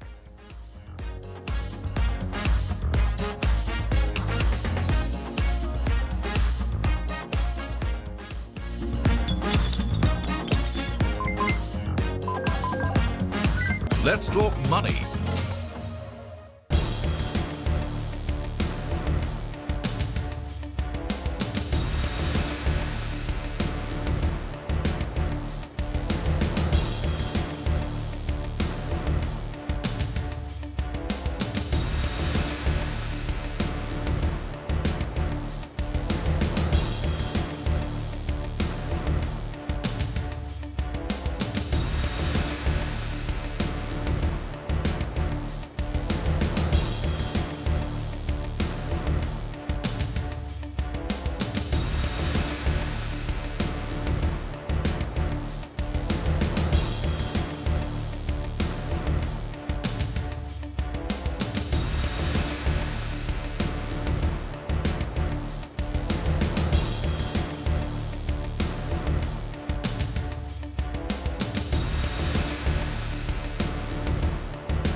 Hello and welcome to Global Eye. I'm Parikshit Luthra. New Delhi and Beijing have pressed their reset button, marking a new dawn in their diplomatic ties, which reached a historic low post the Galwan clashes 5 years ago. The Chinese foreign minister was in India earlier this week. He met Prime Minister Modi, External Affairs Minister Jaishankar and NSA Ajit Doval. We learned that Beijing has addressed India's concerns over curbs on rare earths, fertilizer exports from China. Prime Minister Modi will visit China later this month for the SCO summit. This reset in ties between the neighbors comes amidst Trump escalating his tariff offensive. India is staring at a 50% tariff on exports to the US from August 27. This includes a 25% penalty that Trump imposed on India after alleging that New Delhi was fueling Moscow's war machine by buying Russian oil. But the US is yet to act against India, which is the largest buyer of Russian oil. President Trump's top trade advisor, Peter Navarro, launched a fresh attack on India. This week, he said India does not need Russian oil and it is profiteering from the trade. He also accused India of being a laundromat for Kremlin. Navarro has long been a critic of India's trade policies and even termed New Delhi the Maharaja of tariffs. Meanwhile, China's ambassador to India attacked the US, saying silence and compromise only emboldens the bully. He went on to say that China will firmly stand with India and uphold the multilateral trading system with the World Trading Organization. The United States has imposed tariffs of up to 50% on India and even threatened for more. China firmly opposes it. In the face of such acts, silence or compromise only emboldens the bully. China will firmly stand with India to uphold the multilateral trading system with the World Trade Organization at its core. To take this forward, I'm now joined by strategic affairs expert Zorawar Daulat Singh. He's also the author of Power Shift, India-China Relations in a Multipolar World. Thank you very much for joining us on the show today. Zorawar, let me begin by asking you, how do you see this statement? Is this a significant change from the past with the Chinese saying that we stand by India in this hour of crisis? So, if there was any doubt that this, the neoliberal phase of globalization of a borderless trading system, I think that's completely been upended in the last few months. The writing was on the wall even before Trump comes to office. So what we're really seeing is a complete turning of the tables. The global south, even though China's economy is, of course, infinitely larger and much more expansive than India, there is we are certainly seeing now a commonality of interest, because what we're seeing from the United States, the targeting of this of tariffs, which is intended to bring back production capacities to the United States, is aimed at every major economy. Ironically, India is the one which has the least amount anyway to offshore. If anything, we are trying to bring back production and play a bigger role in supply chain. So I think the pressure in India is more severe, and the pushback that India needs to do now, from restructuring its economic model to, in fact, resetting its entire foreign policy. I mean, just look at the reset with India-China relations. This would not have happened at the pace and the gusto that it has if it weren't for this major shock to India's geo-economic posture with the global economy. Right. But Zorawar, many would say that this reset in ties between India and China, that really began in October last year on the sidelines of the Kazan summit, when Prime Minister Modi and President Trump reached the Kazan consensus. Would you say that what we are seeing in terms of the warmth and ties, is this more a long-term shift, or is it a current adjustment to the geopolitical times? So there are two facets to this, Parikshit. So after the Ladakh crisis, both sides had anyway spent several years calming down what could have been even a bigger escalation, a breakout of all-out war in the Himalayas. So they had contained that. They had come to a level where you had this armed coexistence and a stalemate on the Himalayan frontiers. But where they had sort of stumbled was how to re-normalize the relationship, given that the border cannot go back to what it used to be. The military situation has changed. So I think what happened was last year, both sides engaged. Why did Kazan happen? Because there was an anticipation that there are changes in geopolitics. The Ukraine war, of course, was the big one in the last few years. I think both sides were expecting the United States to now re-engage and reset its terms of engagement with the rest of the world. India's perspective, it was finding that its bargaining terms across the board would have deteriorated. So I think the decision was taken, but it was sort of kept warm. And now we're seeing the file has sort of been picked up, and the reset has happened. So all the basic consensus and the points were already in place. I think what now we are seeing is any kind of sort of hardline resistance from both establishments was kind of set aside, because now you have hard material realities to take care of. You've got your own economic interdependence with China, which you want to rebalance and expand. You need to now diversify your export markets, frankly, which are in jeopardy with the uncompetitiveness that could come in certain commodities that you're exporting to the United States. So there is a clear commonality. Now, whether you want to call it a long term, but certainly for the period of the Trump administration, which is frankly several years to go, right? You are going to see these two Himalayan giants come to an understanding where they will manage their friction and differences and collaborate now on the economy and even in the multilateral sphere, particularly in BRICS. Right. You know, let me just go back to some of the statements that were made by both sides. They spoke about having a special working group to come to an early harvest agreement on delimitation of the boundary. Now, when it comes to an early harvest, what exactly is this special working group, new working group going to do? Number two, when you speak about early harvest delimitation on the boundary, what are some of the areas that they will focus on? So, very briefly, the border dispute, of course, goes back a long, long way. And the origins of the solution that were proposed a lot of times by the Chinese side was, let's solve this all in one go. You hold what you hold, we hold what we hold, and we're going to do this entire grand settlement. That kind of never really could take on in the Indian political scene. I'm talking in the 60s, the 70s, the 80s. So this early harvest concept was really developed to say that what are the low-hanging fruits on what is a very large frontier, from the western sector, the middle sector, to the entire eastern sector, that are there parts that we can solve? So it was typically understood that the middle sector and the parts of Sikkim, which was considered to have been a settled matter during British India, these were areas that you could solve, and it would lead to a confidence-building sort of impulse to now deal with the harder issues. So let's see how that plays out.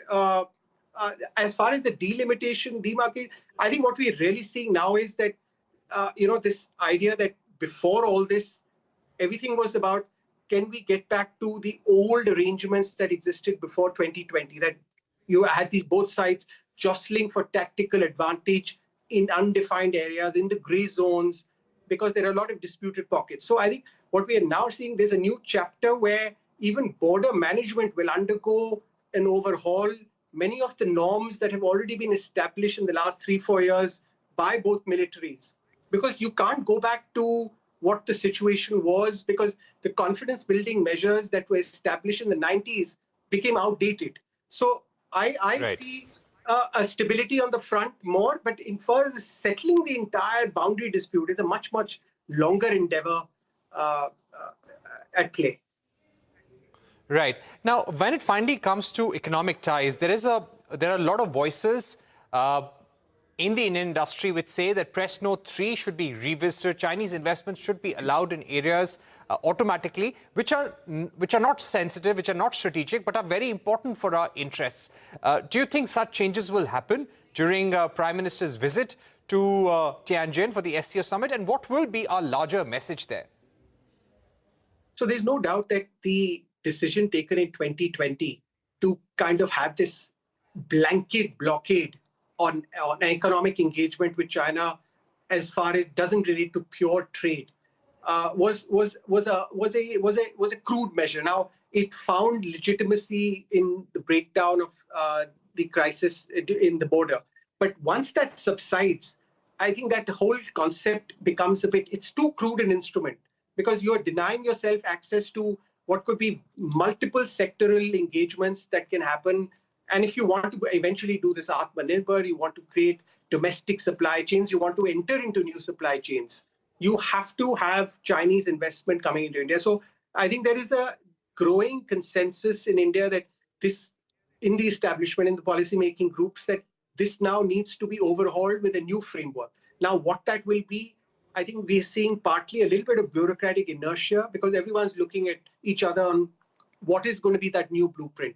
But as far as the political leadership is concerned, the shock from the West, particularly the United States, is going to compel India to find and recraft a new geoeconomic outreach to the entire Pacific and East Asia and Southeast Asia. And mainland China, of course, commands those supply chains. So if you want to bring access production here, that Press Note 3 will, of course, have to be replaced with a far more sophisticated engagement policy. All right. Thank you very much for joining us, Zorawar, on the program, giving us your view on the India-China disengagement at the border and what lies ahead when Prime Minister Modi visits China for the Tianjin SCO summit. We're taking a short break, but don't go anywhere. When we return, we get you an exclusive interview with Rajiv Bajaj of Bajaj Auto, who speaks about resuming Chetak deliveries in the backdrop of rare earth shipments arriving from China.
In a first indication of a thaw in relations between India and China, automaker Bajaj Auto has overcome the global rare earth magnet supply challenge. Chetak deliveries resumed ahead of plan and the festive season. To talk more about this, we have with us Rajiv Bajaj, Managing Director of Bajaj Auto. Mr. Bajaj, thank you very much for joining us. So you have said that the deliveries of Chetak have begun. This is because of improved supplies and also because you've acquired rare earth magnets from different sources. What is the ability of the company right now to deliver these products and produce them? Right. Hi, Parikshit. So, I had said sometime in July that given how the situation was then, we were looking at possibly a 0 month in August as far as both our electric Chetak and our electric three-wheeler, the Gogo, was concerned. But I'm now happy to say that the situation has changed very much for the better. And we are now, hopefully in August, looking at 15,000 plus of the Chetak, which would be, let's say, a little more than half our normal monthly production, and hopefully something in the neighborhood of 7,000 of the electric three-wheeler, the Gogo. So that's for the month of August. But again, I must say that's how things stand today, basis the availability of magnets as we see them at the moment. And hopefully the situation gets better from here onwards. Right. The sense that one gets from sources that China, after the recent positive interactions between Indian and Chinese foreign ministers, the sense that one gets is that China started lifting restrictions on export of rare earth magnets to India, and consignments have started to flow too. What is your sense of the situation? I'll tell you what our experience is of it, Parikshit. One, as far as the heavy rare earth, HRE as it is called, is concerned, as of now, we don't see any movement on that front. And as of day before, when we inquired about this upon hearing what we did in Indian media, inquired at the other end, the news from China was that, over there, nothing has changed as far as HRE is concerned. So maybe it's work in process. But as of now, we have heard nothing on HRE. As far as LRE is concerned, we started receiving clearance for our shipments from approximately 3 weeks ago, 3 or maybe 4 weeks back. Very slowly in the beginning, with a lot of testing, a lot of documentation, a lot of delays at laboratories and ports. But this started about 3 to 4 weeks back. So in that sense, I would just make the point that, it didn't coincide with any visits from India to China or the recent visit from China to India. It's not an automatic outcome of that. This had started before. But what we are seeing now with respect to LRE or light rare earth is that the slow process of movement is accelerating.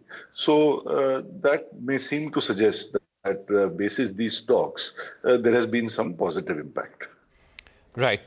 That's an important point. Let me also ask you about the government's plan to reduce GST on two-wheelers, four-wheelers, and the automobile industry in general. So the 28% slab will become 18% for two-wheelers under 350cc.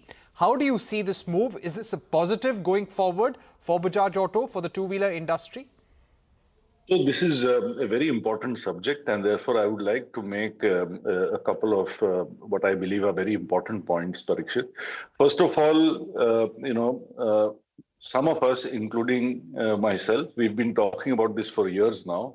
Whenever we meet people in Delhi, ministers, bureaucrats, etc., as is well known, especially after the impact of COVID, the two-wheeler industry has not really recovered and come back even to pre-COVID levels, despite all the effort that everyone has made in all respects. I'm not an expert on cars, but I believe that the same is true, especially for the lower half of the pyramid as far as cars is concerned. So as you know, a brilliant fellow called Sahaj Sankran said to me, very simply, he said, Mehengai is greater than Kamai. So that's been the problem last 5 years, that the common man has been hit very hard by all the inflation around him. while the job market, wage situation, etc., has been very difficult. So I think this context is very important and needs to be kept in mind. Now, coming more specifically to your question, I would like to make two very sharp points actually. First, on the 18% GST, I would like to reiterate this, that for two-wheelers, that when you compare with all the other major two-wheeler markets of the world, whether it's Brazil, whether it's Thailand, whether it's Indonesia, whether it's Malaysia, Vietnam, etc., please bear in mind that the corresponding rates there are between 8 and 14%. So, on behalf of Indian consumers, I would still say to the authorities that, you are not doing them a favor by bringing in 18% in place of 28%. It is still high compared to, let's say, a median of 12% by as much as 50%. It's very welcome. It's fabulous. It's fantastic. It will be great. But it is still on the higher side. And the reason I make this point of it being on the higher side is not to say that I'm not appreciative of it. I'm deeply appreciative. But the point I wish to make is with regard to what you mentioned thereafter about the CC. You see, over 97 or 98% for everything sold in this country is under 350cc. And I personally am of the view that when such policy changes are implemented, we always bemoan the fact that our policies are very complex, outdated, too much legacy, not contemporary, etc. My plea would be that now that we are changing something, please keep it simple. Why not just 18% for everything by excluding products that are above 350cc? We are excluding perhaps by volume the last 1% or 2%. I don't know the exact number. And what are we really achieving by doing that? However, there are two very real downsides to doing this because it creates two very big distortions. One is it creates a distortion in the product portfolio of companies. Wherever you draw the line, I have heard about 200cc, 250cc, 350cc, etc. Wherever you draw the line, you are in a way forcing manufacturers to realign their product portfolio, which means to do a lot of work in the area of engine and transmission and indeed the overall vehicle to comply with this norm or this line that you artificially draw. And this work has no value. It is not doing any good to the customer or to the environment or to the employment or to the company. It is only towards the purpose of fulfilling some new arbitrary policy. And the second is it creates a distortion in global alignment. See, we have been saying that in so many industries, India is too far low down the value chain. Even China has moved up so much, not to mention some other ASEAN countries. But it all starts with our own attitude as business people or as policymakers. We are dumbing down the customer. We are saying the Indian customer should only buy a 100cc bike or a 150cc bike by making such policies. Why? If he wants to buy a 100cc bike, let him do so affordably, happily. And in turn, you will strengthen not just the customer, but you will strengthen the companies. You will strengthen Make in India, because when you make it more viable for us to make even a 400, 500cc motorcycle, you make it more viable for the Indian supply chain to develop components for that. You make us more competitive, therefore, vis-a-vis the rest of the world. Mr. Bajaj, now when it comes to the interim, there is also worry in the industry that because there is a GST cut in the pipeline, the GOM has also decided that there should be two slabs, a 5% slab and 18% slab, and then you have a sin rate of 40%, which will have a few goods. So essentially, we have two slabs in the country. And this is now, which has to be approved by the GST Council. In the interim, do you expect a slowdown in sales? Are you seeing that impact in the festive season? 100%. There will be a slowdown, but that needs to be qualified by the time period. For example, the slowdown which has already started, and let's say, for example, arbitrarily that the new policy comes into effect from 1st October. Definitely industry will see a slowdown between now and end of September. But there is no way around this, frankly, and it's a small price to pay for a very big gain, because in October, that will all come back. See, the consumer is not going anywhere. So the slowdown is only a deferment. It is not like he or she has shelved their plans to purchase a new product.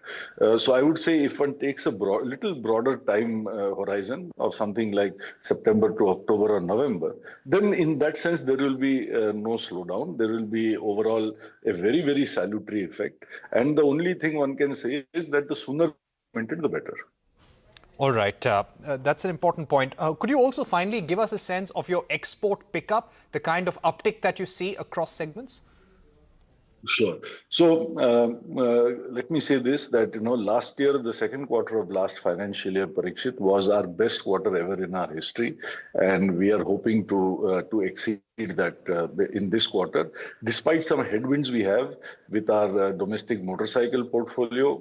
More for our doing, we are late with our product plans, and with Chetak because of the shortage of the magnets, which really was outside our control. But the positives are four. The KTM is doing really well with the new products. Triumph is doing really well on the back of the new products. The three-wheeler, both the ICE and the EV, where we became market leader in the previous quarter, doing really well. And the exports that you referred to, we are looking at about over 20% growth, coming ever so close to the number of 200,000 a month, which was our normal pre-COVID. And this despite the fact that our biggest market, Nigeria, is still down by more than half. What's really heartening with exports is to see the growth in really rewarding markets, not only in some parts of Africa, but especially in LATAM and ASEAN. Markets like Philippines, market like Bangladesh, Sri Lanka, markets like Mexico, Colombia, looking really good, which means sales of the Pulsar motorcycle, the Dominar, the three-wheelers will be very strong, which is obviously very good for our top and bottom line. All right. And one final question, if I were to ask you before we let you go, sir, and this would be, what is the kind of EV offtake? You told us that you're looking at about 15,000 scooters in August, 7,000 electric three-wheelers. Going forward, what will be the run rate like? Oh, again, I must qualify by saying this, that, every day is a new day as far as magnets are concerned. It's time to stabilize. But if the supplies come in as I believe they will at the moment, then we are quite candidly speaking going to push very hard to achieve new highs in both these brands, because as you know, we acquired leadership in both these brands in recent months. So for the Chetak specifically, we would push closer to 40,000 units in September. For the three-wheeler, we would look to exceed 10,000, the electric three-wheeler, 10,000 units. And perhaps you are aware, Parikshit, that, already we are the largest EV company in India, auto EV company in India by volume, by revenue, not just in two-wheelers, but two-wheelers, three-wheelers, four-wheelers. And I hope that, with a better normalized supply situation, we should be able to take that to the next level next month. All right. Thank you very much, Mr. Bajaj, for joining us on the program, giving us your view on the rare earth magnet crisis, the early signs of that easing up, your reaction on GST as well.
India and China hitting the reset button to get the bilateral relationship back on track. Now, both nations have been attempting to get closer, and the momentum has picked up pace after President Trump's tariff onslaught.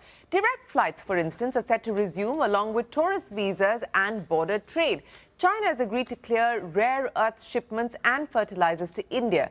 The visit of China's Foreign Minister Wang Yi appears to have smoothened some friction in the ties, but India and China are far, far from being the best of friends. The clashes between both armies at the Galwan Valley just 5 years ago, and border issues remain unresolved.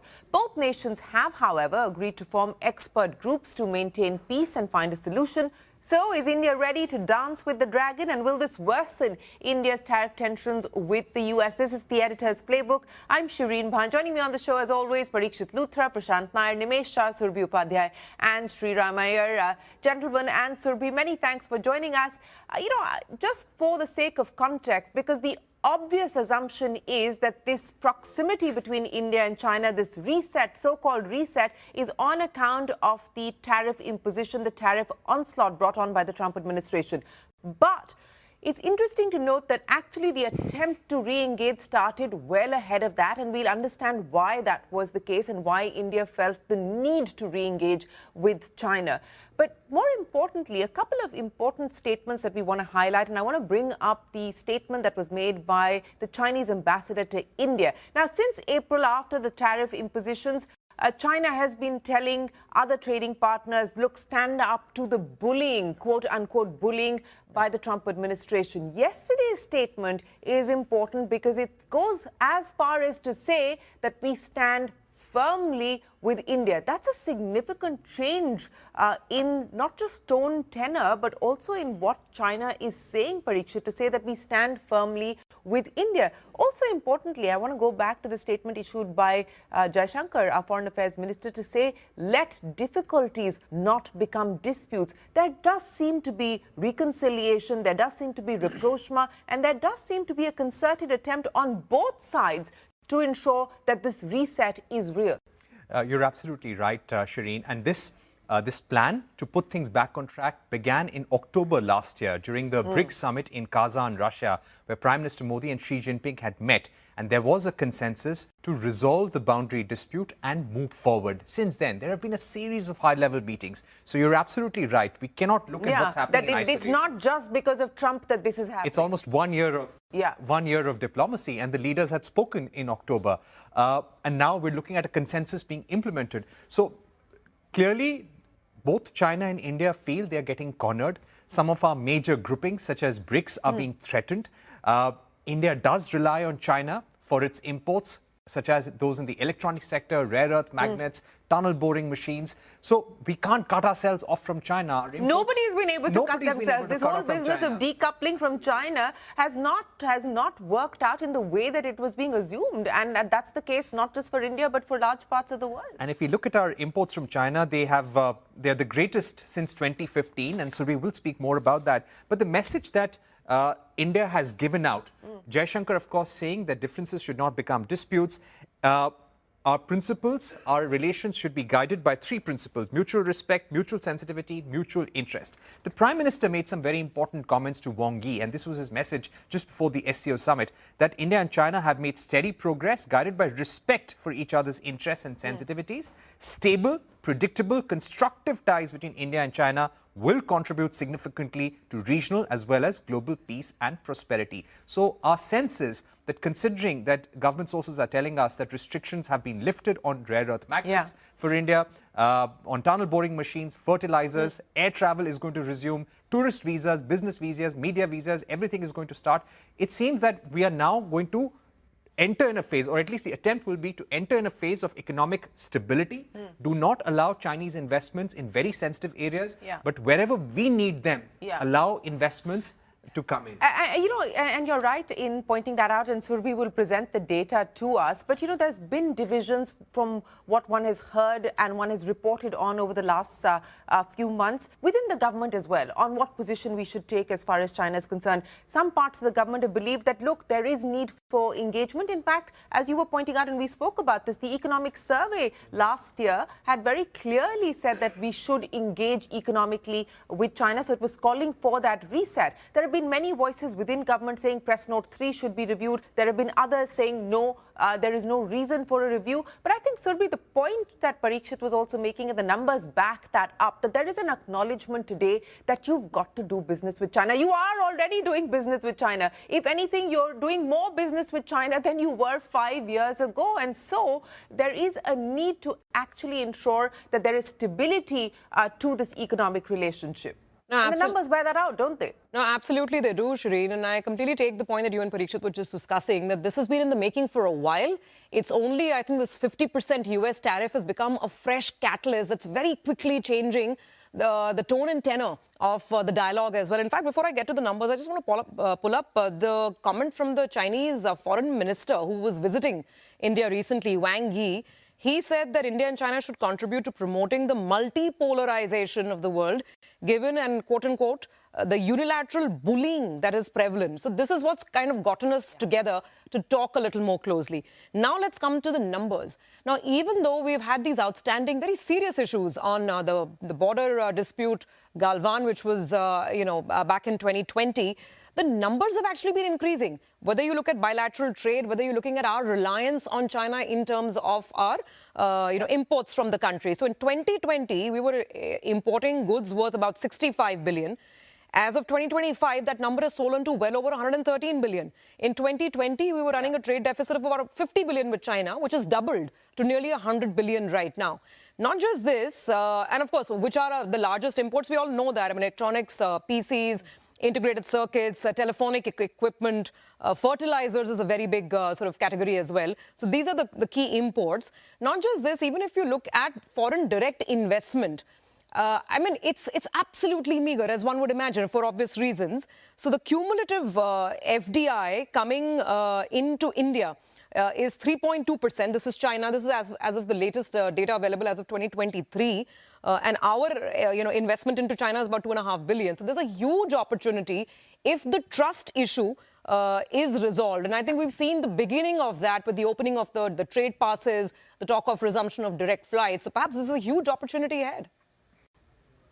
Well, trust is a tricky one, and it cannot be something that you switch on and off overnight. It is going to have to be built, and it's going to have to be demonstrated through action. But, Prashant, it's interesting because just last week when we were discussing the tariff impact as well as this re-engagement with China, you were talking about how some sectors in India may actually be vulnerable to this reset, to this greater engagement with China. The contrary view is that, look, if India wants to do more when it comes to integrating itself with the global supply chain, it makes sense to be more deeply integrated with the Chinese ecosystem because that's their strength, and India should piggyback on that strength and ensure that we bring investments into these sectors here. Now, as you look at what the numbers are telling you, as you talk to analysts and investors, what are they saying? What could this reset perhaps mean?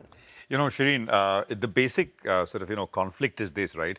China, basically, the cost of manufacturing in China, I mean, you can't beat it. No country can beat it. So they are, hence, the factory of the world. All the costs there have gone up. I mean, it's not as competitive as it was because, it's become a richer country, wages have gone up, etc. Yeah. But it's still by far the cheapest. So, and hence the factory of the world. So if you're going to do business with China, on what terms, right? I mean, you got to do business, as you said. I mean, we're already doing, and I think Surabhi put those numbers, you guys spoke about it. But are you going to be able to sell to that market? And what do you have to offer? I mean, we will get rare earth, we will get access to, those tunnel boring machines, and Parikshit's story spoke about all of that. But what do we have to give in return? It perhaps is access to the market, right? I mean, that's essentially our biggest trump card, a large consuming class. And that is essentially what I kind of sort of looked at last time. Sectors like capital goods, power equipment, EMS, a lot of B2B areas and these are all sectors since 2020 which the government has promoted, And it's been import substitution. It's not so much been China plus one, but import substitution, which has built these sectors up. And that is essentially what I put out last week. But, you know, I'm just looking at, and this is actually very, very stark data. Already, how is China's exports to the world panned out? And I looked at data from 2015, three time points, 2015, 2020, 2024. Why 2020? Because 2018 is when the first Trump administration came on and the first round of tariffs, etc. happened, right? Just look at the numbers. Chinese goods exports, merchandise exports to the US in 2015 were $411 billion. 2020, $452 billion. Right? 2024, $525 billion. It's not that large, right? I mean, what is the rate of... okay, that's Western Europe, $313 billion, $395 billion, $492 billion. Again, I mean, there's growth, but normal kind of growth. But you look at Chinese goods exports to what we call global south. There is no real definition of global south, but largely ex of US, ex of Western Europe, right? It includes Asia, Southeast Asia, Latin American markets, etc. 2015, Chinese goods exports were about $800 billion. Went up to $1 trillion in 2020. 2024, that number is $1.5 trillion, right? So that's already happened.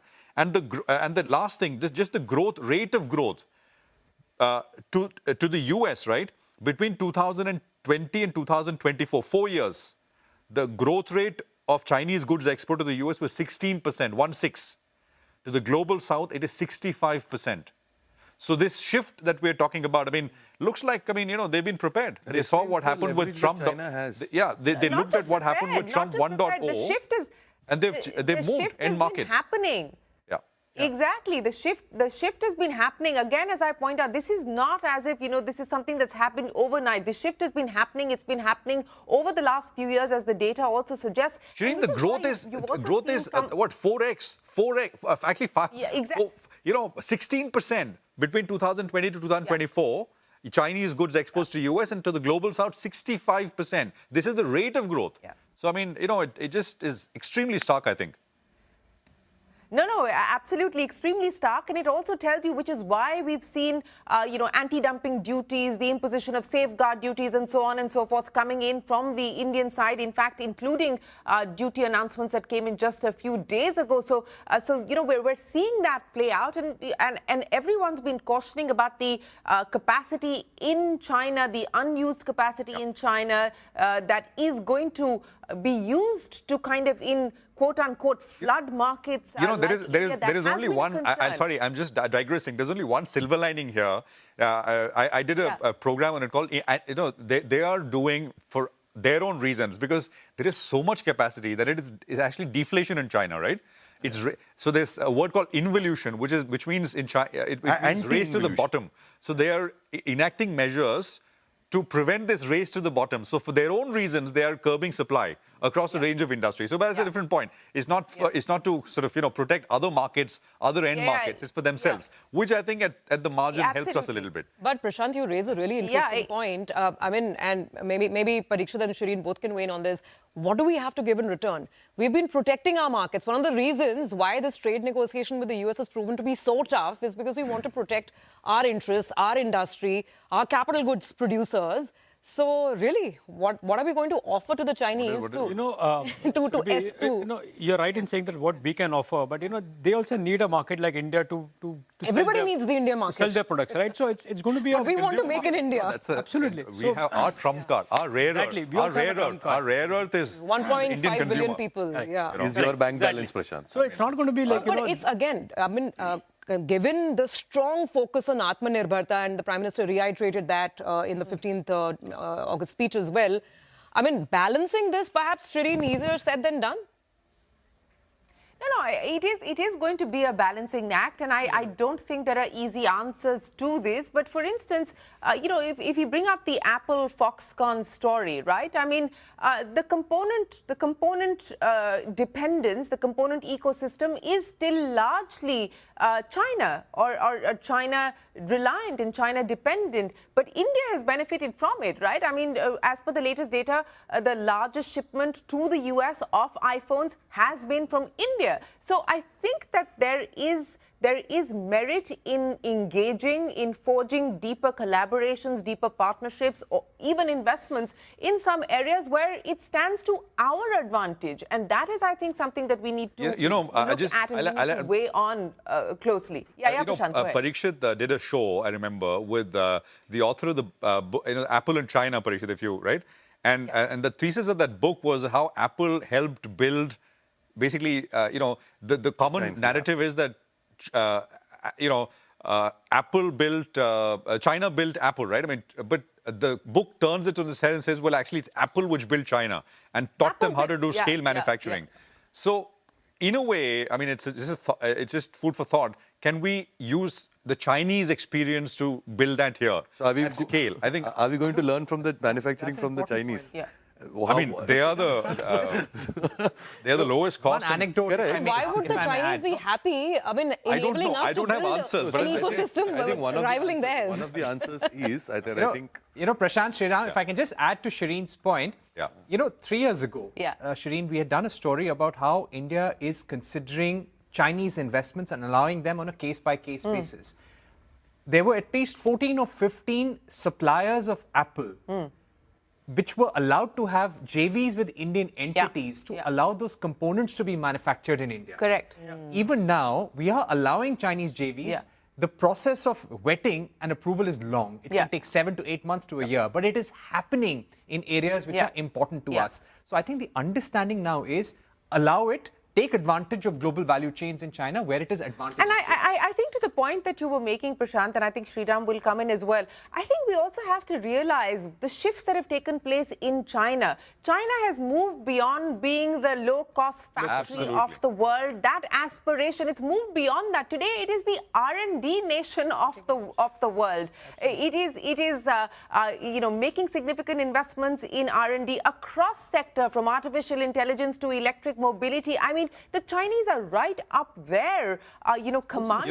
If you saw those visuals, and the aspiration to move up the value chain and actually deliver on that has been a phenomenal story as far as China is concerned. So I think, to the point that are they happy about? Of course, they're not happy about the iPhone manufacturing moving to India, but do they really care as much? I don't know. I'm not sure. Go ahead. It's just that that book again. That book is extremely interesting. I read it, and it says China. What did China do? It used its it also had actually only one big lever, right? It was its consuming class. I mean, for Apple at that point, it was the biggest market, by far the biggest market, fastest growing market, and they used it to their advantage to get Apple to make and invest, move out of Taiwan and move into China in a big way and build capacities. And Shireen, to the point about what China has done, right? There was in another context, Eric Schmidt, who made this point, he said there's no other country in the world which can get capital, talent, the will, and long-term commitment together in a concerted way like China can. He was talking, of course, in the context of how we wanted US to keep its AI sort of advantage ahead. And he said, well, China is closing up. In 2015, Shireen, China came up with this policy of Make in China 2025. This was in 10 years, right? And, when we look at things like EVs, renewables, solar, and the robotics, for example, and these are all sectors identified back in 2015. And I think a lot of people that all of us speak to here say that, well, we need those kind of, identification of 3, 4, 5 sectors. Like, these are going to be our champion sectors. We're going to put everything in it to build these out over the next 10 years, which in some ways the government is trying to do with PLI, etc. But the other opportunity... but if you... go ahead, Sriram. The other opportunity is essentially to to capitalize on your strength. That is the point you're making, right? Yeah. China had a strength, it capitalized on it, allowed investments to come in, and everybody won. So India's strength is services. I think the point is that if you're trying to say that I'm going to rebuild a manufacturing outfit or an ecosystem like the way China did, that's a 30-year project. The world there are question marks on whether another China is even... You started that. I'm saying we've started that. It's not like you don't need manufacturing. Manufacturing can happen. But I think there is a merit in, and this is an argument that Raghuram Rajan has been making for years, right? Don't try to be another China. Let's build a services industry because that is our strength. And export services as much as we can. And here there is a humongous opportunity in terms of being that enabler for Chinese manufacturers, Chinese investors coming into India. Because I think that floodgate, like Parikshit said, is likely to open sooner than later. Because in terms of what China wants from us, other than the border areas, one of the things that it wants from us is room to invest. And I think that is the easiest thing to give up also. Right? We might not be able to settle border disputes immediately, but allowing Chinese investors to enter India is going to, it's a more permanent, durable FDI, not the hot money nature. Correct, FDI. Durable FDI, right? Because the trade is unstoppable, like you showed, right? I mean, no matter what barriers there is you dependency anyway. China, there is no alternative to Chinese goods, so the capacity, so therefore, we need FDI. Sriram, there have been bans on Chinese apps. Correct. Hundreds of them. Correct. There have been Chinese officials who are under the scrutiny of the Enforcement Directorate, criminal investigating agencies. So this is all that China would want. Will TikTok come off the ban list? There is a White House dance again. Imagine Zuckerberg's situation. No, again, think about it. Yeah. You know how many apps have flourished in India because because TikTok is not here?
In the next 1 month, both India and China have an incentive to present a united front because the pressure on Trump is going to increase manifold if it does.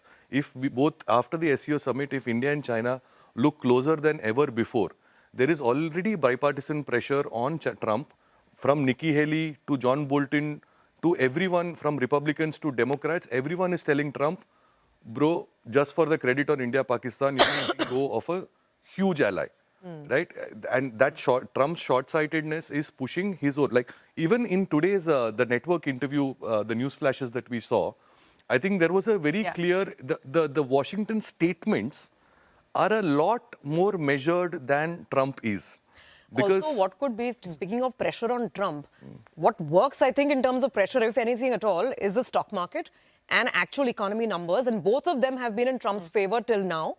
It's just this last I'm saying leave the domestic economy. No, I'm saying what could pressure Trump into maybe, taking a few domestic steps economy back. is going to get out of his hand by November, December, right? When inflation and when we really know whether, this is passed on to consumers or absorbed by American companies, which is what he and Mr. Vance has been saying will happen. So that's one. And we've already seen some signs of not a crack, but a cool off in the US equity market just the last 5-6 trading sessions. So that coupled with a more resurgent BRICS along with, Russia, let's not forget our meetings with what I'm saying. Mr. Putin this week. So if you are able to see, if China and Russia, and this is I'm borrowing from historian Sarah Payne, even and this was an comment made in the context of the 60s and 70s. If India and China were to be able to become, if China had not stabbed us in the back in the 60s, it could have been, the world order could have looked very different today, right? And that is possible to rebuild now. But again, for the most important ingredient for that is trust, like Shireen pointed out. And if we are able to do that, then you think about a bloc like this, Russia, China, India, right? Now, this is more than half of the world's population and like significant, and the products have to come from here, the inputs have to come here, the manufacturing will come from here, the services will come from here, the energy will come from here. May I just offer one counter? I know it sounds like a wonderful concept, resurgent BRICS, all the BRICS coming together, in face of what is called unilateral bullying by the US.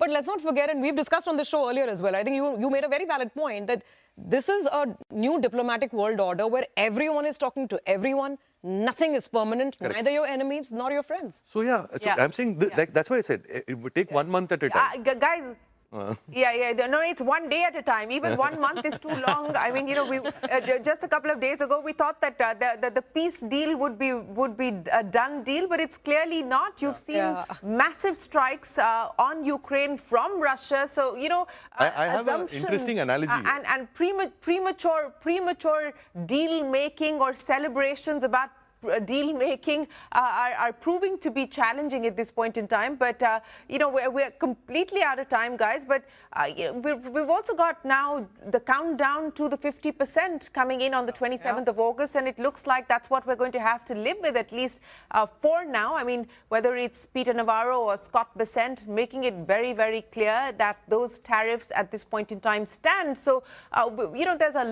there are a lot of moving parts, and I think the name of the game is going to have to be agility, and we are also going to have to look at our positions of the past and try and see whether they stay relevant or stand relevant, and which is what I think we're doing with this reset as far as China is concerned. So, but we'll have to see whether this, as I pointed out, is durable or not. Parikshit, one last word before we go? Well, we've been speaking about rare earth magnets, and we had reported how China is lifting restrictions on high earth magnets, and the consignments have started off. We've just got information that Bajaj Auto has sent a notification to the exchanges saying that they have managed to overcome global magnet supply chain challenge. The Chetak deliveries are resuming. So this is an important sign because the constraints around rare earth magnets are improving. So this is a sign coming in from the industry, which is good. And just one more point. While we are integrated with the Chinese supply chain, you had a very important JV that was signed by the Sona Comstar Group with BYD, setting up a plant in China. And their chairman, their late chairman, had this vision that they need to double down on East, especially in China, for the next 10 years. Yeah, so that's what we were talking about as well. But guys, we're not done yet, and I don't think we're going to be done anytime soon. But we will pick up on this conversation on the back of the many meetings that are taking place, and of course that big meeting coming up between Prime Minister Modi and Xi Jinping at the SCO summit at the end of the month. But for now, from all of us here on the Editor's Playbook, thanks very much for watching. If you enjoyed the show, send us your feedback and your comments. We always like to hear from you.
Hello and welcome to Business 360. Real estate and consumption stocks lead the rally.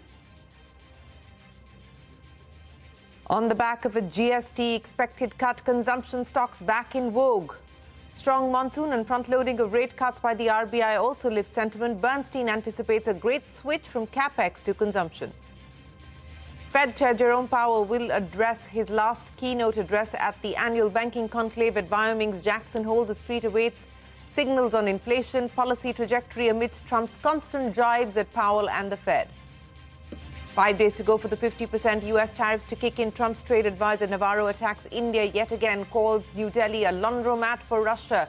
China's ambassador to India says silence emboldens the bully, saying China stands firmly with India in opposing the US tariffs. Bajaj Auto resumes Chetak deliveries as rare earth shipments arrive from China. Rajiv Bajaj says the company is only getting light rare earths and there is no improvement in... L&T continues to get good order flow, says Chairman S.N. Subramaniam. Bets big on the real estate business as sales touch 4,500 crore rupees. Could consider a listing in a year or two. Also says work is in progress to improve return on equity to 18%. That's another exclusive. Gaming companies reach out to the government on complying with the new bill passed by Parliament. Companies seek more time to refund users and plead against immediate ban on financial transactions. Also seek clarity on existing games and providing subscription services. The insurance regulator considers capping annual health insurance premiums at both the product and portfolio levels. Plans to link it to medical inflation and release a consultation paper soon. That's an exclusive. Walmart reports a 10% rise in international sales led by China, Mexico and India, says Flipkart and Myntra are key to its quick commerce growth strategy. The company is well positioned to take advantage. Walmart's e-commerce sales rise 25% worldwide. Facebook parent Meta agrees to spend more than $10 billion for Google Cloud services. This is a big contract for Google as it chases larger rivals like Amazon and Microsoft in the cloud business.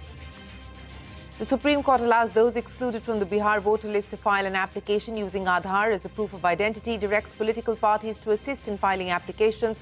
The Election Commission admitted to the court that 65 lakh people have been removed from the voter roll in Bihar, with elections scheduled in November. The Supreme Court also stays its order on relocating stray dogs in the Delhi NCR region, directs civic authorities to release dogs in the same area after vaccination. Also clarify that dogs infected with rabies or displaying aggressive behavior should not be released. Prohibits the feeding of dogs on streets. Orders authorities to create designated feeding areas. An organization backed by the UN declares a famine in Gaza for the first time, warns deaths could increase exponentially. Israel continues to attack Gaza, killing 30 people overnight. Let's start with the market action today. The Sensex and the Nifty did snap a 7-day winning streak. The Sensex lost nearly 700 points and the Nifty fell below the 25,000 mark. That was the picture for the day. The Nifty banked losing about 1% as well, and bank stocks led the decline.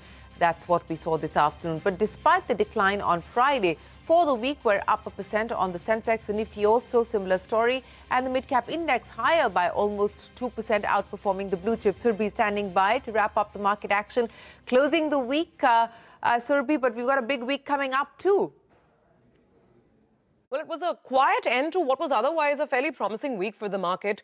After a long string of losses, we actually had a good 6 days of gains, but that was truncated on Friday. Finally, the markets are coming to some profit-taking, which means that by the end of it, the Nifty was down a little over 200 points, and we had reduced our weekly gain on the Nifty to just about 1%. So what led the declines? Well, actually a bit of everything. All-round profit-taking is what we saw. Metals, bank stocks, both private and PSU banks, as well as a lot of the FMCG and consumer names, they were leading the declines. In fact, on Friday, pharma was the only sector that saw some green. So let's talk about the Nifty losers then. And this reflects in the form of Asian Paints, Ultratech Cement, a lot of IT names like HCL Tech, ITC, TCS. They were on the downsides. Big stocks like ITC, Reliance, also not lending too much support for the bulls. While I talk about IT, it's important to make a specific mention on Wipro because there was no real cheer of that acquisition. By the end of it, it all fizzled out and Wipro was finally down about 0.5%. So what was gaining on Friday? Not too many stocks actually. Buyers went back to the auto side of the market. So names like Mahindra and Maruti, they found some green, but the list is pretty feeble after that. Now, the mid-cap market did fare better. At an index level, the mid-cap index didn't fall as much, but the advance decline ratio was fairly negative, almost 1,700 stocks declining for about 1,000 stocks advancing. Let's talk about the buzzers. The gainers included names like Vodafone Idea, some excitement building up as the market was pegging its hopes again on some sort of an AGR resolution. Z Entertainment and AB Fashion were some of the other noticeable gainers. And defense stocks, while the overall market was sluggish, defense stocks, particularly tier 2 names, they had a great Friday actually. So Zentek, Apollo Micro, Idea Forge, DCX Systems, gains between 5% to 12-13% on many of them.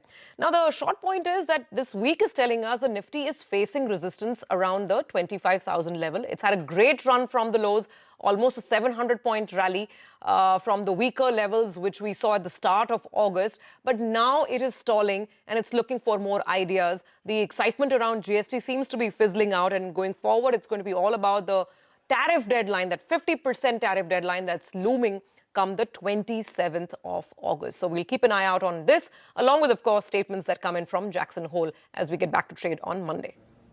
Yes, lots of big developments to track. So, many thanks for joining us. Well, consumption stocks back in vogue on the Lal Street. Potential GST rate cuts, strong monsoon, front-loading of rate cuts by the RBI, all lifting sentiment. Bernstein anticipates a great switch from capex to consumption. Nimesh is standing by with the details. In fact, Nimesh, this capex to consumption theme started with the budget, didn't it? Oh, absolutely, Shirin. So last 4 years was all about capex, but now it looks like there's going to be a big comeback for the consumption as a theme. So that's the big question which has been talked in the market as well. Is it a time for a big reset from capex to consumption? First, look at the capex basket. In the last 4 years, they've relatively outperformed, largely on the back of the government push. So if you look at the capex basket, everything in that basket has actually done very well.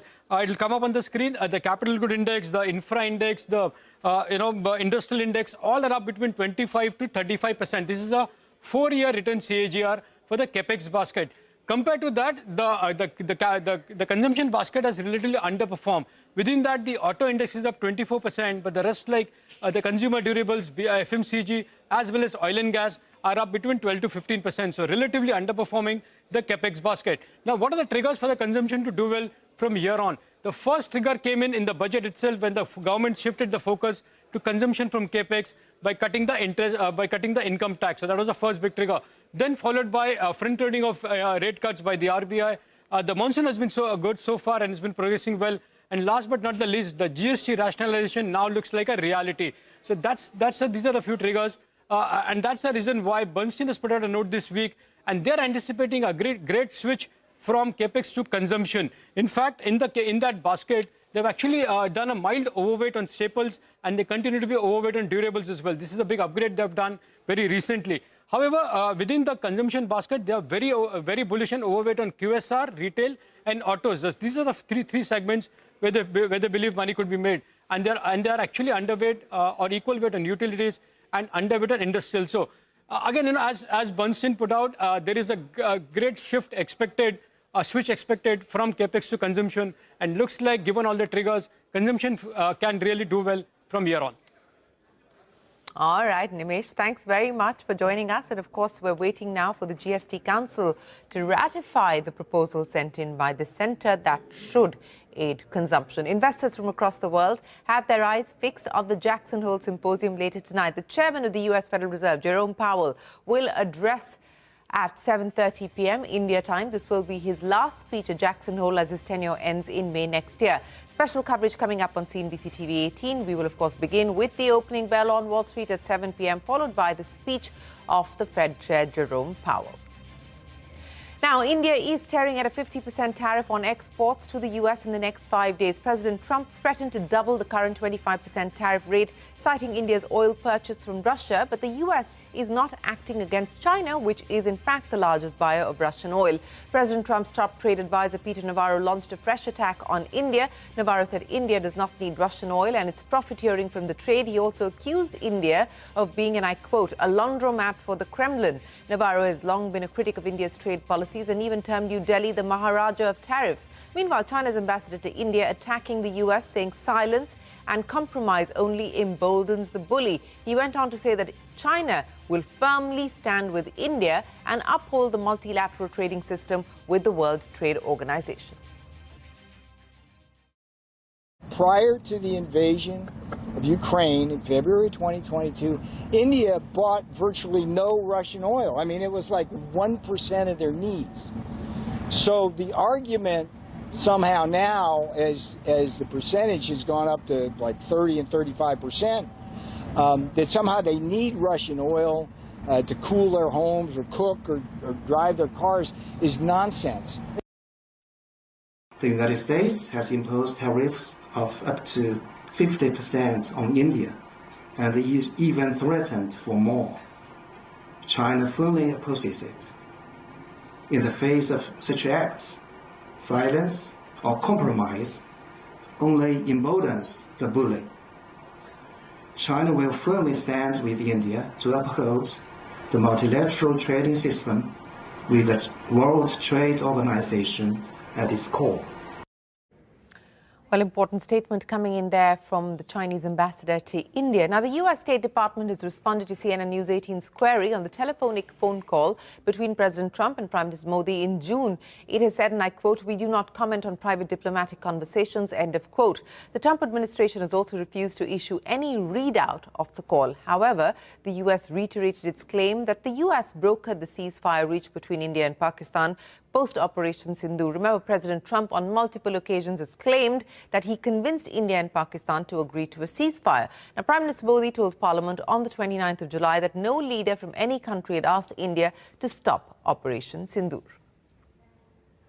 दुनिया के किसी भी नेता ने भारत के operation रोकने के लिए नहीं कहा। Bajaj Auto has resumed deliveries of its e-scooter Chetak after overcoming supply constraints related to the shipments of rare earth magnets from China. In an exclusive conversation with CNBC-TV18, Rajiv Bajaj said the company has started receiving clearance for light rare earth magnet supply, but saw no movement in the imports of high rare earth magnets from China just yet. Bajaj also welcomed the proposal to cut the GST to 18% for two-wheelers, even he predicted a near-term slowdown in sales as people might delay buying vehicles in anticipation of the GST rate cut, but he called it a small price to pay for long-term gain. That, you are not doing them a favor by bringing in 18% in place of 28%. It is still high compared to, let's say, a median of 12% by as much as 50%. It's very welcome. It's fabulous. It's fantastic. It will be great.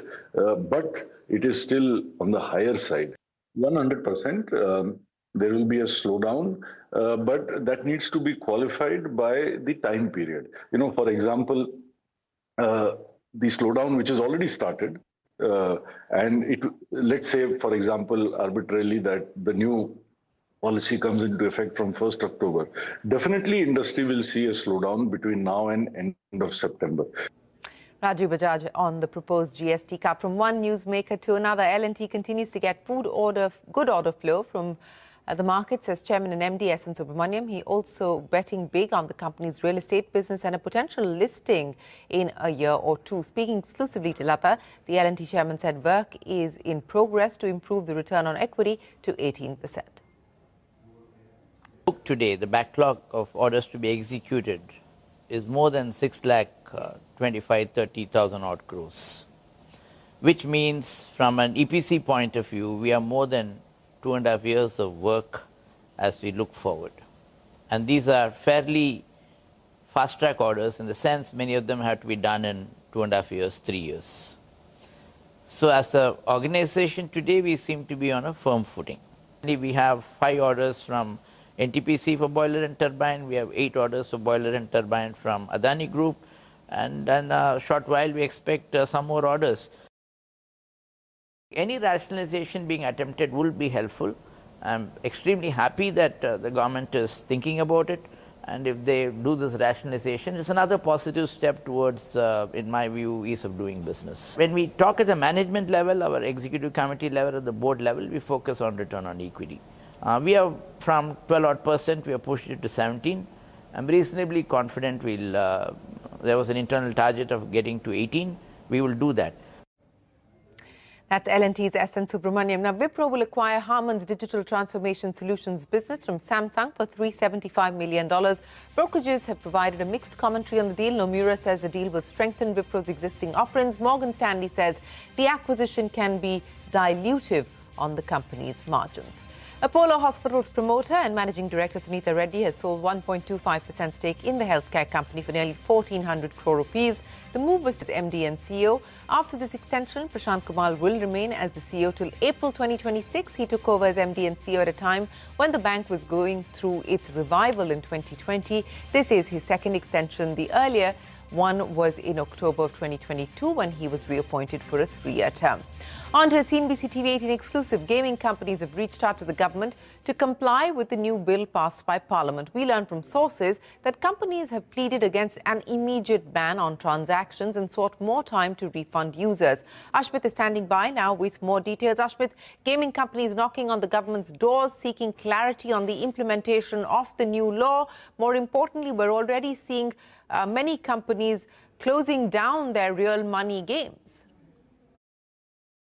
Well, it's just less than 24 hours after the Rajya Sabha, the Parliament as a whole, had passed the online gaming bill. And with this bill likely to soon turn into an act, there is a beeline that industry officials are making towards the government, towards the ministry, to get more clarity on the implementation, on the compliance of this bill. One of the key issues that they're likely to raise before the government is that if there is an immediate ban on financial transactions concerning any of these platforms, while that may bar users from putting in fresh money, that also bars the companies from refunding the money that the users had deposited with the platform. So that is something that they're likely to see clarity on, perhaps a staggered implementation schedule. Number two, in-app purchases. There are social gaming applications which provide users the facility of availing of some tools on payment of a certain amount of money. These are called in-app purchases. Are they permissible under this new legislation? That's the second key clarity.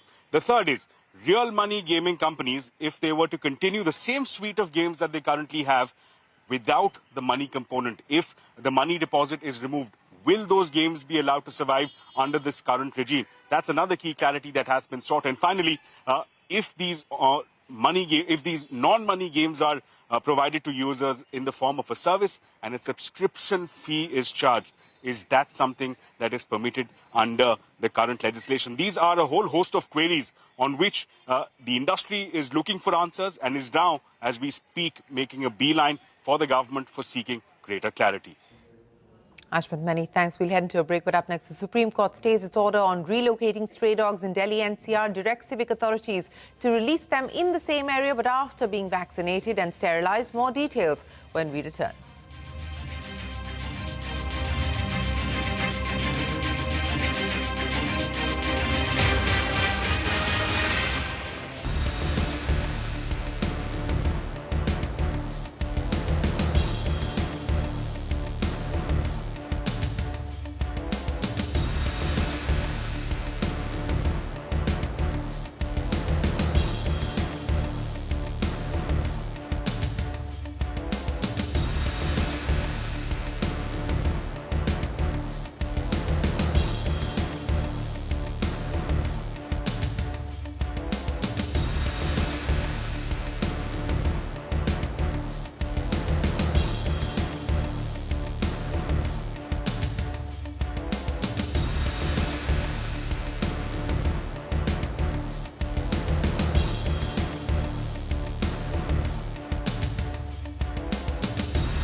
ChatGPT maker OpenAI is setting shop in India. The AI company will open its first office in New Delhi later this year. India is ChatGPT's second largest user base after the US. The corporate office is aimed at working more closely with the Indian government, developers and other stakeholders under the India AI mission. OpenAI says it's already registered a local entity and has started hiring local talent. Now, retail giant Walmart reported a 10% rise in international sales led by China, Mexico and India. Walmart says Flipkart and Myntra are key to its quick commerce growth strategy and the company is well positioned to take advantage. Shilpa is here with the commentary coming in from Walmart. Clocked a revenue of $177 billion, which was ahead of the forecast of about $174.5 billion. Now, the company has raised its full-year net sales growth guidance as well to as much as about 4.75 compared to the earlier range of up to about 4%. Now, e-commerce sales were also up about 25% globally, and this, like I was telling you, gave the company the guidance to raise its the confidence to raise its guidance as well. But what really stood out this time in the earnings is the company's commentary on its quick commerce bet in India.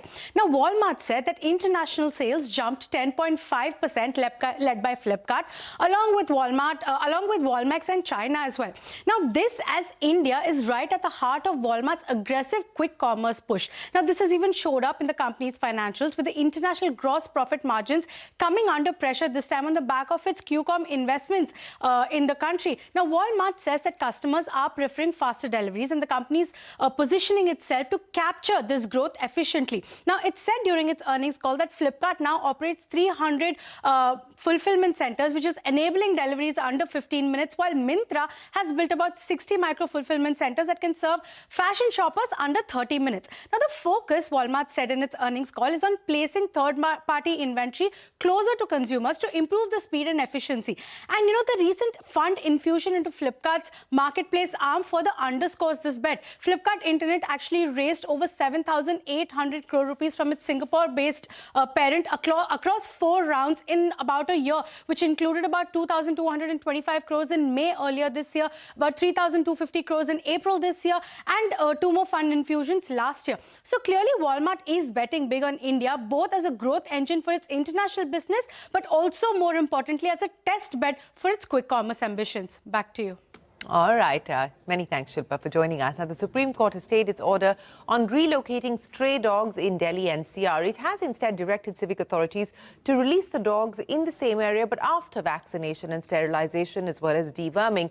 The top court has also banned the practice of feeding dogs in public places and directed authorities to create designated feeding areas. Easier said than done. Ashmit is back with us. Ashmit, relief for animal rights activists, but once again, there are questions there as far as the implementation of this new order from the Supreme Court. The Supreme Court issuing interim directions, the biggest of them being a stay as far as relocation of stray dogs in Delhi NCR is concerned. There are multiple takeaways here. Let's go through them one by one. Number one, as far as the relocation is concerned, the earlier order said round up the dogs and relocate them. The Supreme Court saying the municipal authorities can round them up, can sterilize them, but there's no need for relocation. They have to be put back where they were picked up from. That's number one. The second is with respect to feeding of stray dogs. Again, a contentious issue between the residents of Delhi NCR across the country as well. Here, the Supreme Court says that the municipal authorities will be tasked of arranging for designated feeding spots. That's the only location where stray dogs can be fed. No other location. The stray dogs cannot be fed on the streets. It's simply barred by the Supreme Court, will be liable for action. That's the second key takeaway. The third, the Supreme Court says, why confine this issue to Delhi NCR alone? The Supreme Court says this is an issue that's pending across various high courts. People across the country have raised similar issues, and therefore the Supreme Court has now issued a notice to all the states, to all the union territories, asked them to come back with a reply on what the next course of action should be. And additionally, the Supreme Court has also said that the animal lovers who are here before the apex court, individuals will have to pay 25,000 and NGOs will have to pay 2 lakh rupees to be able to argue their case here, and that money is to be used for animal shelters. All right, Ashmit, many thanks for joining us. Well, that is the latest there from the Supreme Court. With that, it is time for us to wrap up this edition of Business 360. The news will continue right here on CNBC-TV18. Stay tuned.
Hello and welcome to Startup Street. I'm Shruti Mishra, and with me as always is Arundhati Ramanan. These are the top headlines from the startup space. Gaming companies reach out to the government on complying with the new bill passed by Parliament. Companies seek more time to refund users and plead against immediate ban on financial transactions. Also seek clarity on existing games and providing subscription services. Japan International Cooperation Agency commits $40 million to Avishkar Capital's Global Supply Chain Support Fund. The fund will back small and medium enterprises across Asia and Africa, strengthening supply chains and driving inclusive, sustainable growth. Walmart reports a 10% rise in international sales led by China, Mexico and India, says Flipkart and Myntra are key to its quick commerce growth strategy and the company is well positioned to take advantage. Walmart's e-commerce sales rise 25% worldwide. OpenAI is setting up shop in India. The AI company will open its first office in New Delhi later this year as India becomes ChatGPT's second largest user base after the US. The corporate office is aimed at working more closely with the Indian government, developers and other stakeholders under its India AI mission. Facebook's parent Meta agrees to spend more than $10 billion for Google Cloud Services. This is a big contract for Google as it chases larger rivals Amazon and Microsoft in the cloud business. Those were the headlines that we're tracking for you this evening, but straight to the big story that we're tracking for you, and that's a CNBC-TV18 exclusive. Gaming companies have reached out to the government on complying with the new bill passed by Parliament. We learned from sources that companies have pleaded against an immediate ban on transactions and sought more time to refund users. Ashmit Kumar joins us now with the details. Ashmit, gaming companies knocking on the government's doors, what do they want? Well, it's just less than 24 hours after the Rajya Sabha, the parliament as a whole, had passed the online gaming bill. And with this bill likely to soon turn into an act, there is a beeline that industry officials are making towards the government, towards the ministry, to get more clarity on the implementation, on the compliance of this bill. One of the key issues that they're likely to raise before the government is that if there is an immediate ban on financial transactions concerning any of these platforms, while that may bar users from putting in fresh money, that also bars the companies from refunding the money that the users had deposited with the platform. So that is something that they're likely to see clarity on, perhaps a staggered implementation schedule. Number two, in-app purchases. There are social gaming applications which provide users the facility of availing of some tools on payment of a certain amount of money. These are called in-app purchases. Are they permissible under this new legislation? That's the second key clarity. The third is real money gaming companies, if they were to continue the same suite of games that they currently have without the money component, if the money deposit is removed, will those games be allowed to survive under this current regime? That's another key clarity that has been sought. And finally, if these non-money games are provided to users in the form of a service and a subscription fee is charged, is that something that is permitted under the current legislation? These are a whole host of queries on which the industry is looking for answers and is now, as we speak, making a beeline for the government for seeking greater clarity. Thank you, Ashmit, for those details. Appreciate you joining us. Big news in the world of impact investing. Japan International Cooperation Agency, or JICA, has announced a $40 million investment into Avishkar Capital's Global Supply Chain Support Fund. The fund is designed to back small and medium enterprises across Asia and Africa with a focus on agriculture, food processing and manufacturing. To discuss what this investment means for Avishkar's strategy and for impact entrepreneurship in emerging markets, I'm joined by Vineet Rai, the founder of Avishkar Group and managing partner at Avishkar Capital. Vineet, welcome back to Startup Street. First, tell us, what does JICA's $40 million investment mean for Avishkar Capital and the Global Supply Chain Support Fund? You call this a new chapter in the India-Japan partnership. How do you see this collaboration strengthening economic and impact ties across Asia and Africa? And with JICA now on board, does this change the scale or scope of your fund's ambitions across emerging markets? Having me here on the show. Well, this is a good news for us, but the bigger context, and which it is in the context which I spoke about, why we think it's a new chapter, because this investment is part of Indo-Japan partnership for economic growth in Africa, and so this is actually a completely new thought process. where Japan is co-partnering with Indian Ocean countries to make a significant difference in the economic growth of Africa. And this also is a first time where Japan is investing in an Indian fund, which will then be investing in Africa to support economic growth as well as bring about significant change. So in that context, I said it's actually a new chapter where two countries are coming together to support a strong continent. For the fund, it is good news. We want this fund to reach $220 million, and this $40 million infusion actually helps us cross the $100 million mark. So hopefully, we are looking to actually scale this up to 220 million soon. And all that right. will allow us. Sure, Vineet. You know, at the heart of your work is the idea of bridging the opportunity gap for the emerging 3 billion. How will this particular fund translate into livelihoods, climate action and social impact in underserved geographies that we're talking about? And what is the ticket size of the investments going to be? So small and medium enterprises actually are the largest engine of growth, both for job creation, for women empowerment, for women job creation, for actually trying to solve for climate impact as well. And therefore, whatever we are trying to do through this fund is going to make a significant difference on all the critical areas of impact that we look at. Whether it is finance, whether it is actually empowerment, whether it is job creation, whether it is gender empowerment. And it is in this context that we believe this fund is going to play a very important role.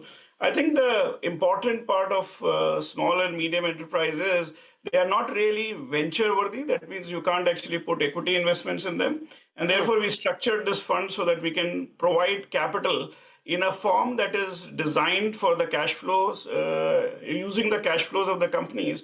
And we can actually allow the companies to scale themselves up to meet the global demand that they are facing. And given the current scenarios of significant geopolitical uncertainty, these kinds of partnership will make a big difference, not only just to places like Avishkar, but to SMEs that are operating in Southeast Asia, India, and Africa. Okay. Vineet, the Global Supply Chain Support Fund has already made 8 investments. Walk us through the sectors or the kinds of businesses you're backing and what makes them stand out. Also, how many more investments do you plan to make by the end of this year? So if you actually look at the kind of investments we have made, we have looked at agriculture, and we are generally focusing on export-oriented companies. So giving you some examples of companies that we have supported in India, INI Farms exports, Agrostar and INI Farm exports fresh fruit and vegetable to various parts of the world. Avishkar has supported that. We have actually supported companies like Posh and Jumps, which are essentially auto ancillary products for electric EV vehicles to continents like Europe and Japan, and high quality steel, auto grade steel, to again exports that are taking place. So this is actually supporting manufacturing on the ground. If you go to Kenya and you look at, Kenya is the world's 3rd largest producer of macadamia nuts. We are actually supporting the exports of companies that are exporting those nuts to Europe. So the design of the product that we have is to allow export-oriented companies, and therefore we can actually capture a dollar-based return. This is a dollar-denominated fund. Okay. We wanted to actually remove the risk. All right. You know, one final question, Vineet, if you could quickly answer that. With $550 million assets under management at Avishkar Capital and $1.3 billion across the group, what's your vision for Avishkar Capital 5 years from now, and how central is this fund to that journey? So I think this fund is important because Avishkar Capital is largely known for its equity investments at early stage in the impact space. This fund is our first credit fund, and our ability to scale this fund would make a significant difference to the desire of the group, which essentially is eyeing towards a $3.5 to $4 billion of assets by 2030 and roughly around $7 to $8 billion by 2035. So building the credit side of the business is actually a critical component to the scale that we are envisioning for the group. All right. And some of it will be seen by 2030 and the rest by 2035. All right, on those milestones, let me quickly wrap up this conversation. Many thanks, Vineet, for joining us on Startup Street today, and wish you the very best for all your growth plans. Thank you so much. And moving on the hot seat today, Zype, a credit-led fintech for salaried individuals, has raised 90 crore rupees in Series B funding led by Japan's Unleashed Capital Partners with fresh backing from Exponential Capital. The Mumbai-based company, which prides itself on profitability and disciplined lending, plans to use the funds to broaden its product suite and double down on India's fast-rising Tier 2 and Tier 3 markets. In just 2 years of operation, Zype has built a registered base of over 8 million users, disbursed loans to 3 lakh customers and reached an annual lending run rate of over 1,200 crore rupees, all while staying profitable. Joining me now to discuss the firm's fund allocation plan and its growth blueprint is Yogi Sadana, the founder of Zype. Yogi, thank you so much for taking time out and being here with us on Startup Street. You know, you are an AI-driven, need-based credit solutions provider for salaried individuals, right? If you could sort of take me through what you have on offer. Thanks for having me into the show. Good evening to all of your viewers. What we offer is a personal loan product for salaried individuals. These are people who are looking for short-term loans because of a need that they have in their real life. We provide these loans at a very affordable financing, depending on the risk that we assess on this customer. So these loans could be from as low as 6 months and can go up to 18 months, depending on the need and the risk assessment that we have on this customer. The biggest advantage that we provide is that without the customer having to provide us a lot of information, we are able to, on a 24/7 basis, approve the customer and disburse money into his bank account in under 10 minutes of time from the time the customer downloads the application and gives us very basic information. So these are short-term, low-ticket loans to salaried individuals that we provide. Sure. And, you know, how does this 90 crore rupee funding that you've raised mean for Zype's growth plans, especially since, you know, you're trying to double down on the Tier 2 and Tier 3 markets in India? So how do you plan to spend these funds? So these funds would go into majority of our asset growth. So since we are a profitable company, we are not looking at burning more capital, or we are looking at subsidizing for our growth. This is just for AUM expansion in Tier 2, Tier 3 cities. We believe that that's where most of our customers lies. That's where most of the credit expansion has happened due to employment opportunities in Tier 2, Tier 3. And I think that's where the real Bharat is, which is looking out for this affordable credit for themselves. Sure. And, you know, what about the new product lines of financial solutions? Is Zype planning to launch with this fresh capital? Right. So we are looking at embedded financing in a big way to make sure that we are able to finance the loan or finance the need of the customer at where they are present. And we are looking at areas of a real need of the customer, starting from segments like insurance financing to medical financing to EV financing. We believe that these are the sunrise industries in India, and people in Tier 2, Tier 3 cities are looking for growth, and that's where we want to support them for their day-to-day needs. All right. And you've claimed to have clocked an annual disbursement run rate of 1,200 crore rupees. And you recently also closed FY25 with 367 crore rupees in revenue, achieving operating EBITDA break-even within just 2 years of operations, right?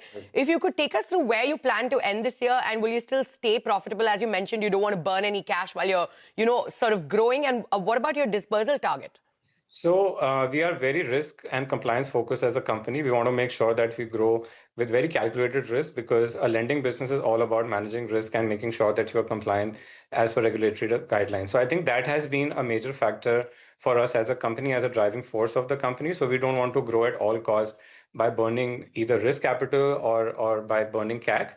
So we want to make sure that we remain profitable. We expect to end this year with a target AUM of about 525 crores to 550 crores, remaining profitable, making sure that we are absolutely bang on our risk estimates. And I think that's what makes us very proud as far as our Zype journey is concerned, that despite of the fact that we are very compliant, despite of the fact that we are very focused on risk, that has helped us to make sure that we are achieving profitability on record time. All right. And, you know, with 8 million registered users and 3 lakh customers already, how does, you know, Zype plan to sort of deepen engagement and scale responsibly? Right. So we have been recently awarded as a TPAP from NPCI. So we'll be looking at launching UPI services very soon. And I think there's a big announcement that we'll make over the next few weeks as we get final approvals from NPCI. So to draw the engagement, we believe that payment and credit is a very big engagement factor. So we could be one of the very few companies in India which could enable payments on one side and the lending on the other. So we believe that a combination of these two products put together can create a very, very good engagement for our customer base as well. Sure. And how does Zype sort of differentiate itself from other credit-led fintechs, right? And there are quite a few players in the game. Absolutely. So how do you stay ahead of competition, and what's the long-term vision for the platform? As you rightly said, we are financial services is not about too much of innovation. It's all about how well you execute. So I think as a team, as a team between myself and my management, we are very focused on execution. We want to make sure that we provide a very reasonable, at a very reasonable rate of interest, we are able to fulfill our customers' needs. We want to make sure that we are very AI and tech heavy so that we can continue to provide these services at a good rate of interest. And we want to make sure that we remain very compliant with regulatory requirements. So I think a combination of that makes sure that we run the business in a way which is highly profitable and highly regulated. And we want to make sure that the customer is at the heart of our business. We want to make sure that we lend money very responsibly to this customer. All right, Yogi, thank you so much for taking time out and being here with us on Startup Street. And we wish you all the best on this journey going forward. Thank you so much, and thanks for having me. Bye-bye. With that, it's time for us to head into a short break. Coming up on the other side, e-commerce player Flipkart and hospitality major Marriott International have announced a partnership that allows members of their respective loyalty programs to link accounts and earn rewards across hospitality and retail. Details when we return.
Welcome back. You're still with us on Startup Street. In a one-of-a-kind partnership between an e-commerce player and hospitality major, Marriott International and Flipkart have announced a partnership that allows members of their respective loyalty programs to link accounts and earn rewards across hospitality and retail. So essentially, consumers can shop on Flipkart and potentially earn room nights at Marriott. Shilpa Ranipeta spoke to John Toomey, the Chief Commercial Officer of Asia Pacific, excluding China, at Marriott International, and Manjari Singhal, the head of Flipkart Travel, to understand this partnership better. Take a look. A shopper of Flipkart already holds Supercoin balance in their account.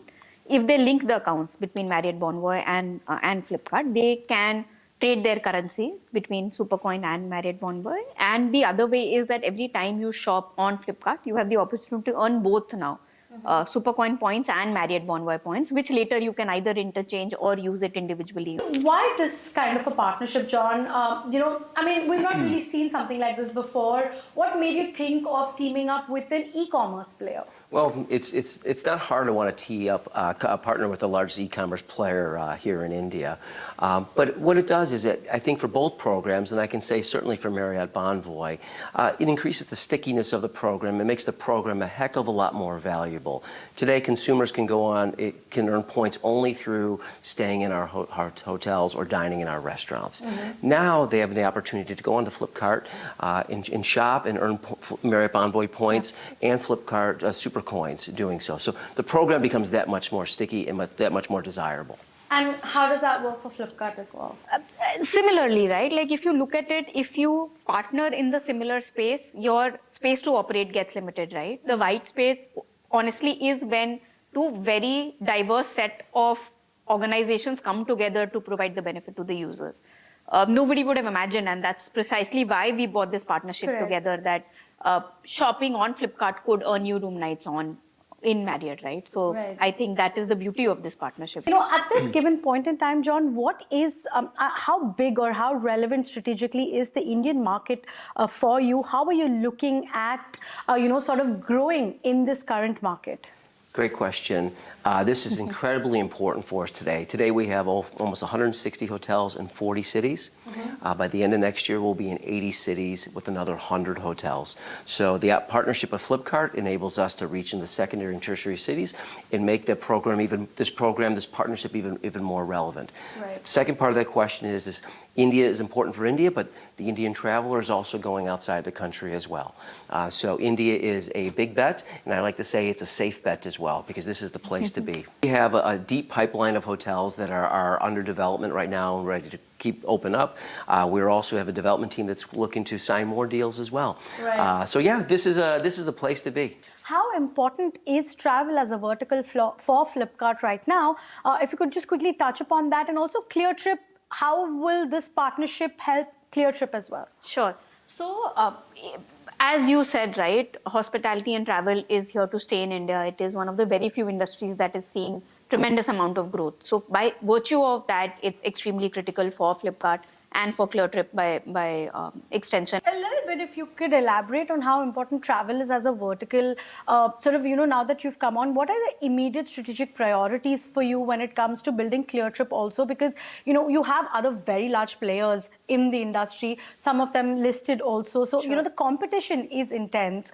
And at a time where ClearTrip is also not profitable. So what are your immediate strategic priorities to grow that? Sure. So while you rightly said the competition is intense, I think given the fact that the industry is growing and industry is growing in various means and form, right? There is room for everybody to grow. I don't think it is one individual's game per se. The other interesting fact about travel is that people are wanting to move into immersive experiences. They are seeking travel to be their holdout destination, right? So how do we enable that for the user? How do we ensure that every time they are thinking of travel, they think of ClearTrip, they think of trip planning on ClearTrip, and how are we able to support it end to end is probably the next 2-3 years going to be on ClearTrip. Let's now take a look at the top deals from the startup world this week. A total of 11 startups raised around $68 million as per Venture Intelligence. Some of the notable deals include HR tech company Darwinbox that raised $40 million from Ontario Teachers Pension Plan, and consumer durables brand Lifelong Online secured $13 million. That's not all. Elder care platform Age Care Labs too landed an investment worth $6 million, while kitchen appliances startup Beyond Appliances bagged $4 million from Fireside Ventures, and Y Capital, robotics arms maker Armatrix Automation secured $2.1 million. So far this year, over 500 startups have raised around $5.2 billion. And with that, it is a wrap on this edition of Startup Street. From Shruti and me, goodbye and many thanks for watching.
Hello and welcome to News Centre. The monsoon session of Parliament has been adjourned sine die. It was a stormy session with opposition parties protesting the water roll revision in Bihar inside and outside Parliament. In the 21-day session, the Lok Sabha barely functioned for 37 hours. The Rajya Sabha functioned for little more than 41 hours. As per PRS legislative research, 50% of functioning time of the Lok Sabha was spent on discussing Operation Sindoor. The productivity of the Lok Sabha was at 31%, Rajya Sabha at 33%, as Parliament saw repeated disruptions, adjournments and walkouts. Opposition parties continued to protest today. Home Minister Amit Shah introduced a legislation yesterday to remove any minister from office if the person has been detained for more than 30 days on serious charges without a conviction. Opposition parties called the bill yet another attempt to target them. A total of 15 legislations were passed by both houses of Parliament without much of a discussion or debate. This includes the bill banning online money games. The legislation was introduced yesterday and passed by both houses. The Lok Sabha discussed the bill yesterday for just 7 minutes. No discussion was held in the Rajya Sabha before the bill was passed through a voice vote. Parliamentary Affairs Minister Rijiju termed the monsoon session as fruitful and slammed the opposition as undemocratic. Lok Sabha Speaker Om Birla expressed regret at the House functioning for just 37 hours and asked the MPs to seriously introspect. लगातार गतिरोध और नियोजित व्यवधान के कारण हम केवल 37 घंटे ही चर्चा कर पाए। पिछले कुछ दिनों से मैं देख रहा हूं कि सदन में सार्थक मर्यादा परंपराओं के अनुरूप चर्चा नहीं हो रही। देश के लिए और सरकार की दृष्टि से बहुत ही फ्रूटफुल सेशन रहा है। ये मॉनसून सत्र बहुत उपयोगी सत्र रहा है। विरोध करना लोकतांत्रिक है। To protest and to disagree is a democratic means of putting across your viewpoint. But to obstruct or to prevent the government and parliament from functioning, that tactics is anti-democratic. Very disappointing that this session has been a washout. All we wanted was a discussion on SIR. The government could have easily had the discussion and given us the space to raise our concerns and then gone about the business of the House. The government has the majority. It's really incumbent upon the government to create the atmosphere to run the House. And I personally feel very disappointed that this session has been very unproductive. Joining us now are PDT Acharya, former Secretary of the Lok Sabha, and Aman Lekhi, Senior Advocate at the Supreme Court. Gentlemen, thank you very much for joining us. Mr. Acharya, let me begin by asking you, how difficult would it be for the government to get this bill through Parliament and turn it into law? Currently, this has gone to a JPC. I don't think the government will be able to pass this bill because of the number, because it requires a number. There are two things. One is the majority of the total membership of the House and 2/3 of the members present and voting. Now, I will do a little arithmetic here. You know, the total number of members of Lok Sabha is 543. And suppose all the 540 members or 543 members are present in the House when the voting takes place. That means 2/3 of the members present and voting means around 366 members. So the bill would require, in that case, 366 members support.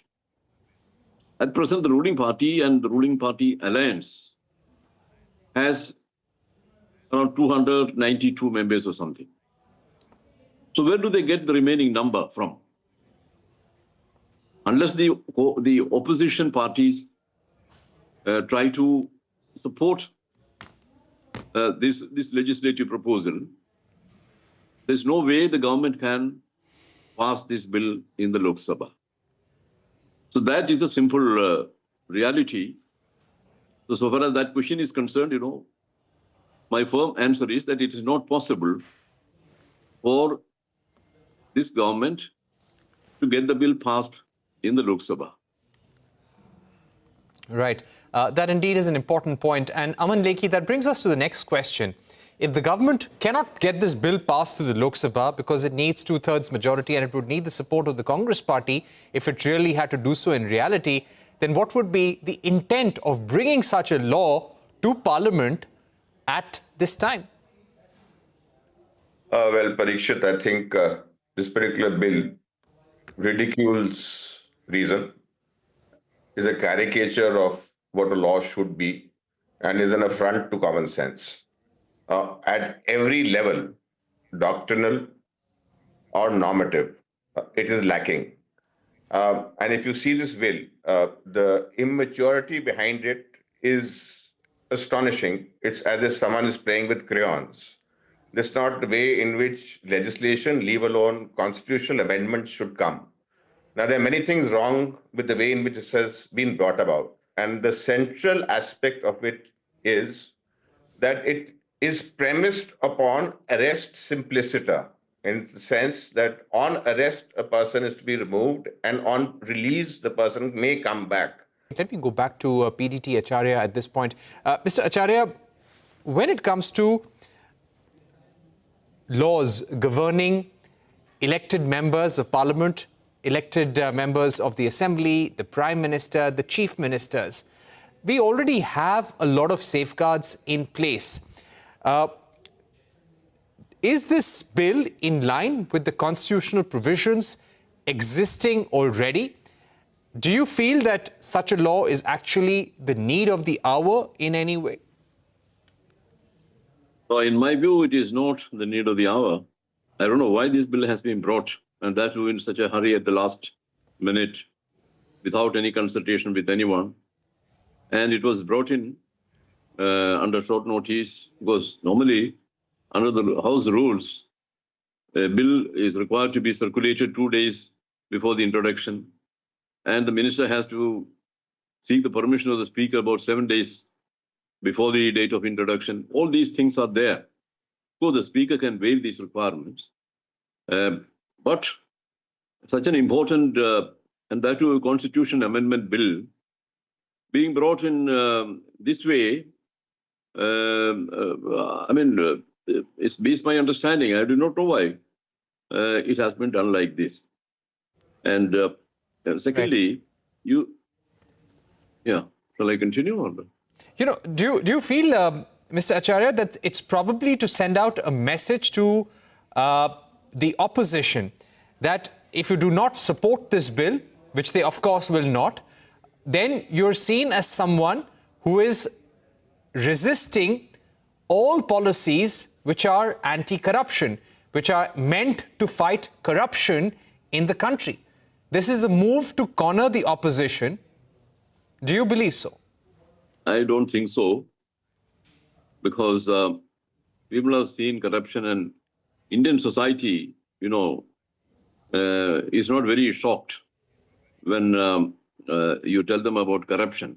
So they there is some kind of they have got resigned to the situation where politicians resort to corruption and so on. So corruption is not such a shocking thing or new thing for the Indian people. So I don't think this is going to change their or divert their attention from today's issues, other burning issues. If the government's intention was to divert the attention of the people, that is not simply going to happen. All right. So you're saying that it's possibly to divert the attention of the people. Aman Lekhi, what do you think is the intent of the government? If the numbers are not there, is it a political move ahead of elections? Is it to embarrass the opposition? This is a populist measure. It's empty rhetoric. This is simply a dose to, in fact, keep the public consciousness satisfied that something meaningful is happening without there being any real change or real intent to bring about change. Because the intent was there, the proposed bill would have been drafted better. As I pointed out, I don't know because the connection got lost. Structurally, this is wrong. Its schematic presentation in the entire constitution is incorrect. Whether it is the subject of criminal law, whether it's the subject of constitutional law, whether it's the principle of parliamentary governance, whether it's the principle of collective responsibility, all have been breached. In fact, the amendments that have been made are partial and incomplete because provisions of the constitution which ought to have been amended along with these provisions have not even been touched. And it just seems that whoever is drafting it is doing it in a very childish, immature-ish, amateurish way, which does not in any way behove amendment to a constitution. And it is something which is unbecoming of any government, which is seriously concerned with issues as important as this bill purports to touch. Right. Another question that I'd like to ask you, Aman Lekhi, if such a law were to become reality, would it have stood the test of judicial scrutiny? Because the very essence of the constitution and the legal system, especially the criminal justice system, is innocent until proven guilty. Here you are expecting and trying to turn into law that anyone who is arrested for an offense whereby the punishment in jail is up to 5 years and you are in jail for 30 days or more, you have to resign. Would this be going against set judicial laws and procedures? And would it have actually stood the test of judicial scrutiny? Absolutely not. This is facially wrong. One, as I said earlier, arrest is a procedural step. Arrest does not in any way show substantive liability. Substantive liability follows conviction, and conviction warrants trial. As far as this amendment is concerned, the amendment has got nothing to do with that particular process. And if you will notice, whether it is the Representation of People's Act or the disqualifications there in the Parliament, none of which has been amended or touched. What is actually emphasized is conviction, because whatever follows, the disqualification should follow conviction. So whoever thinks that arrest is the basis for removal is actually completely oblivious to the legal reality. Forget the practical reality of operation of this particular thing, number one. Number two, as I said, very simplistic, if you are arrested, you have to demit. And if you are released from the custody, you can come back. But the point is, if you are saying this constitutional morality has to be maintained, notwithstanding your having been released, which is obviously for bail, the case pends. If the case pends, the person against whom there is a criminal prosecution continues. Now, the person against whom criminal prosecution continues, merely because he's outside, doesn't necessarily mean he's entitled according to the terms of this particular statute. So what they want to do, I really don't know whether it is actually so.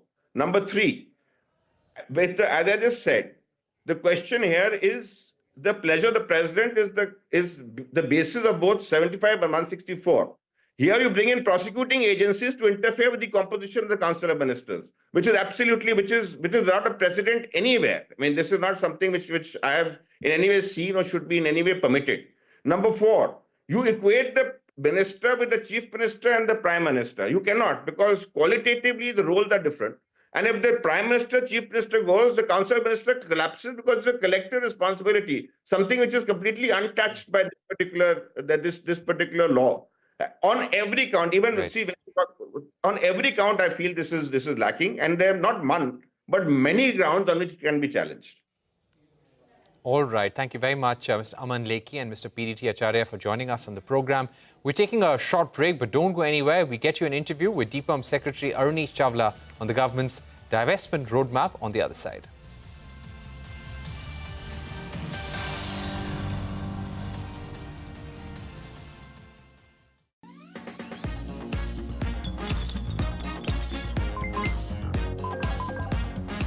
Let's talk money.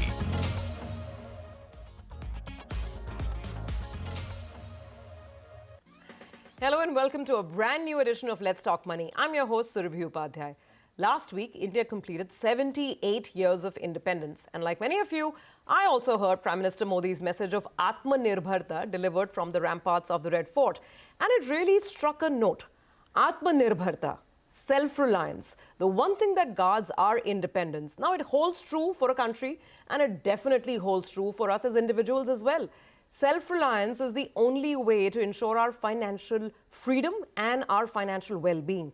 Over the last many years, mutual funds have become our biggest partners on this road to financial freedom. Small ticket or big, metro or non-metro, mutual funds have sparked the revolution, which is rapidly converting India from being a nation of savers to a nation of investors. And today, we take stock of where this journey is heading and what new innovations the mutual fund industry perhaps has in store for us investors. Well, I have a full house with me on the show today. So let me quickly welcome all of the mutual fund veterans. I have with us, of course, Navneet Manoj, Chairman of AMFI, as well as MD and CEO of HDFC Asset Management. I have Saurabh Nanavati with me in the studios as well, CEO of Invesco Asset Management.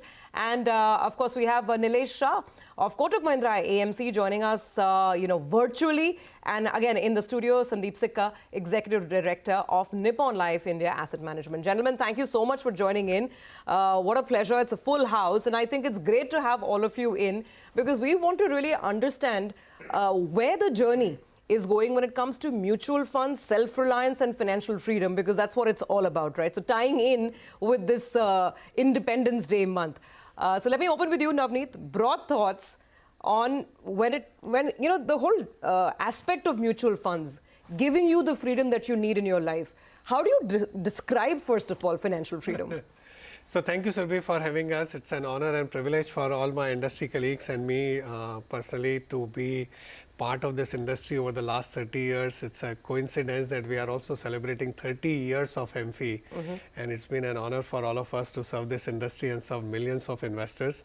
You started by talking about Prime Minister's message on Atmanirbharta. That's what he's been saying for the last few years. And it's very important that in every possible way, each and every citizen lives a life of dignity. Government has done a tremendous job on creating that social security by supplying many things to meet their day-to-day needs, but at the same time, for financial security, it means living a life of dignity. It means ability to fulfill your aspirations. It means life without financial insecurity.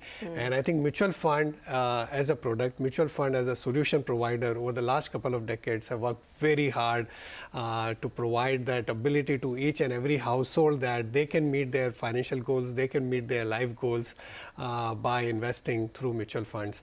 So benefits of diversification, benefits of convenience, and making it easier for every investor to create a financial freedom for themselves. So So that's what our industry has been working under the guidance of our market regulator. Absolutely, and for the average Indian citizen, moving away from just the concept of letting your money sit in a bank account, and that's the best way to ensure your retirement safety, security, etc., to looking at it in a very, very different manner from an investment lens. Let me bring in Nilesh as well. Great to have you on this discussion, Nilesh. So you tell us, let's talk, when we talk about financial independence, what is the definition? Is it X amount of money in the bank? Is it a 6-digit salary? I mean, how should a person really think of financial empowerment and financial independence? Thank you, Surbi, for having us over here. And financial independence is a state of mind. आपको जो करना है, वो आप कर सकते हैं. When you reach that state, that's financial independence. For someone, it could be 6-digit salary. For someone, it could be bank balance. For someone, it might be wealth creation. It's a state of mind which allows you to do what you want to do. Okay, let me bring in both Saurabh and Sandeep into the conversation as well. So it's been a long journey. And most of your own companies have been around for, decades as well. So Sandeep, you tell us, what are the changes in the investor that you're noticing? I mean, just this year, if we see, the market has not been very charitable with returns. But you folks pull in the money every month. I mean, I report on those mutual fund inflow numbers, and the last number was a record high number. So your thoughts? So Surbi, first let me start by, I think you mentioned about the Prime Minister's speech on the 15th. I think Prime Minister had this, Har Ghar Mein Taranga. I think today, we're happy to see, as a part of the mutual fund industry, we want to take it Har Ghar Mein Mutual Fund. So that is something what the industry is working towards. And I'm very happy to say, this is actually, it's happening. Today, we can proudly say, almost every pin code of India, every district of India, we've got investors. And while the foundation of this was laid by the regulator long back when we started something called B30, and today we give credit, now on the 30th of our AMFI, we have crossed that stage of B30 to B300. And the reason why I give this example is this is the big change that has happened. Earlier, the mutual fund investors used to come from big cities and towns. Today, the fact is, I think coincidentally as industry, we opened our first branch in Leh. Now, that tells you where we are going. But the big change that we are seeing, the markets you mentioned, right, this year the markets have been flat. But the big change that we have seen is investors are maturing. 10 years back, when markets used to be volatile, the number of calls we used to get from investors in a call center, our RMs used to be very high. Today, the fact is when the markets have been volatile, people are investing more through SIPs because they understand, they need to time it out. You can't time it to perfection, but you need to spread out your investments. So that's a big change we have seen. And also another big change that we have seen, way back in 2000 when my father retired from government service, I had to convince him to invest in mutual funds. But last time my daughter started working, she asked me this question, which SIP should I invest? That is the big change. That is the new India, where young investors want to move away from bank deposits and come to mutual funds. And that is exactly what is going to make India Atmanirbhar Bharat, where every investor will be joining this journey of India growth story through the mutual fund industry.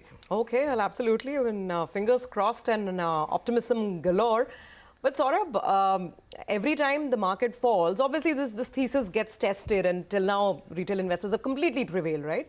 It's just that now, and especially for people who probably came on the mutual fund investing bandwagon after COVID, this is probably the first time that their patience is being tested in terms of returns. Usually returns draw more inflows, draw more investors. But now, with what we've seen the last couple of months, do you think there is a bit of a test ahead for new investors, young investors particularly? I think the new investors, the perspective has changed. This whole education which has been carried out by the regulators, AMFI as an association, the fund industry, I think is hitting home. And when you talk with these investors, they are coming with a 5-year, 10-year perspective. They are basically saying that, look, I want to participate. It's time in the market rather than timing the market. You may feel that the last year has been challenging from the index being flat. I think there are a number of funds which have actually delivered even double-digit returns, and that's where the active fund management part of the industry has come in. So if you analyze the flows, you will see those performing funds are also garnering the majority of the money because they have really stood out. Flat returns on the index, but a double-digit return on your mutual fund. That's a great outcome in that sense. So I think what has really changed is you go back 30 years, that first, Morgan Stanley mutual fund, where people lined up thinking that 10 rupees will become 30 rupees. And come today when people are basically saying, look, I'm here for the long term. There is an NAV which reflects the correct market price. And I just want to stay put. I think that's the big difference over the years. Just one more aspect on this. The industry has gone through tough times. 2008 to 2016, I'm not sure if you, but the numbers will show that retail investors were leaving the industry. They have started coming back from 2016 onwards. And I think this time it is for the right reason. That's interesting, Saurabh, that you're saying that the lessons seem to be, getting learned very well. So, Navneet, you tell us, I mean, in your experience, and I'm talking about the recent past, the last 2 years, 3 years, post-COVID, what is the one trend that you've noticed in terms of investor behavior that really stands out as a change? If I can use one word, I think it's resilience. Over the last couple of years, notwithstanding the volatility, what we are seeing is a resilience among investors, maturity among investors, and across all kinds of investors. Sandeep talked about more and more investors joining from smaller towns. Saurabh talked about the younger investors and the behavior that's changing. I think that's one of the biggest change. Investors understand that life expenses are increasing, life expectancy is increasing in terms of number of years, and life expectations are increasing. They need to invest more, and they need to invest for longer term. I think that's one of the biggest, I would say, trend that is clearly visible over the last couple of years. And we have seen, like last month, you gave the example of July, where markets were not doing well. I think you had all kinds of news flow, which led to volatility. But despite that, investors kept the faith and increased their SIPs. Nilesh, on this point, domestic investors are all coming in, keeping their faith for the long term, and that money has been pouring in. The argument that's often made is it going to, not really a bubble, but is this going to create its own, repercussions? Because domestics have been buying at a time when foreigners have been selling, when insiders have been selling, private equity has been selling. So sometimes you feel whether retail could be, a little vulnerable in an environment like this. Anyone who believes there is a bubble, will he be willing to short the market at current level for 10 years? Most will say no. For 5 years, answer will be no. For 3 years, answer will be no. Let the action speak louder than the word. Now let's look at from a consumer point of view. We as Indians prefer short-term gain over long-term pain. There is 9 out of 10 speculators losing money in retail on speculation F&O as per SEBI's report. About 1 lakh crore is lost over there. In the gaming, again, 1,20,000 crore is lost. In the lottery, sellers make money, not the buyers. But there are states where people put more money buying lottery than buying equity. If you look at Ponzi scheme, even in Mumbai, in Taurus, a jeweler, bankrupted people. Now, all these people, if they invest in lottery, Ponzi, F&O trading, gaming, crypto, people have no problem. But when they invest in mutual fund, yes, in the short term, they could lose money. But in the long term, they will make money. Now, should we go for short-term gain and long-term pain? Or should we go for short-term pain and long-term gain? So from a consumer point of view, investor point of view, as well as from a commentator point of view, mutual fund sahi hai. Okay. So I come in here, it's many times this assumption is there that foreigners are selling, foreigners are more smart, Indian investors, retail, like we said, are they gullible? But the data shows something very different. Not just foreigners. Indians are selling. Indian promoters, Indian venture capitalists or private equity who were holding the stocks earlier. Let me use all the retail investors, let them see them as a stock. And when we have a lot of retail investors, we have done this analysis many times for our own database, the smallest of investors, the retail investors, actually have made the maximum money. On that note, we're going to take a very quick break. On the other side, we want to find out from these gentlemen what the future holds for us investors. There's so much changing with respect to regulation. The industry's been given some more freedom to, offer differentiated products as well. So what does it mean for us? We'll find out after the break.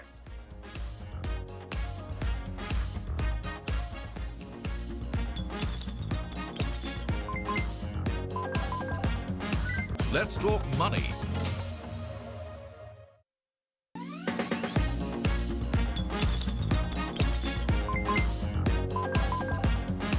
Let's talk money.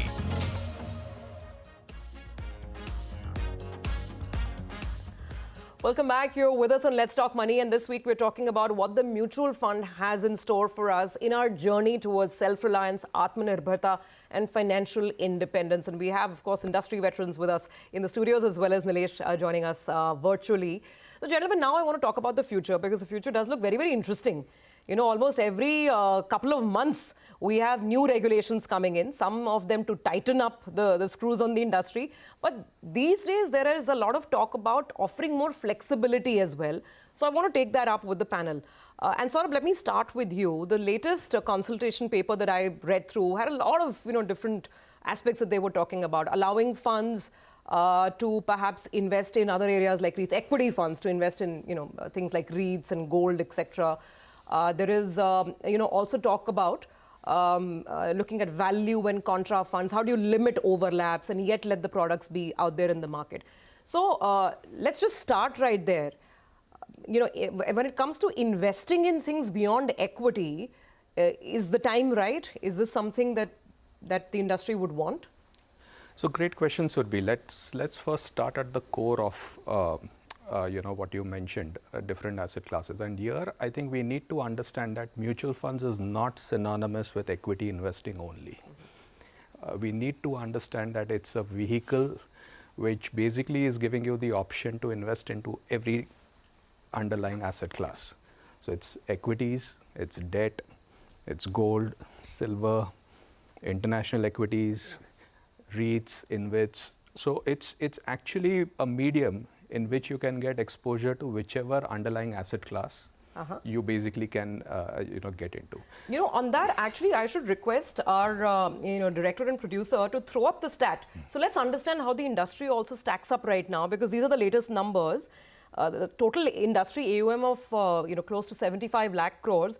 The largest still is equity. Over 33 lakhs is equity.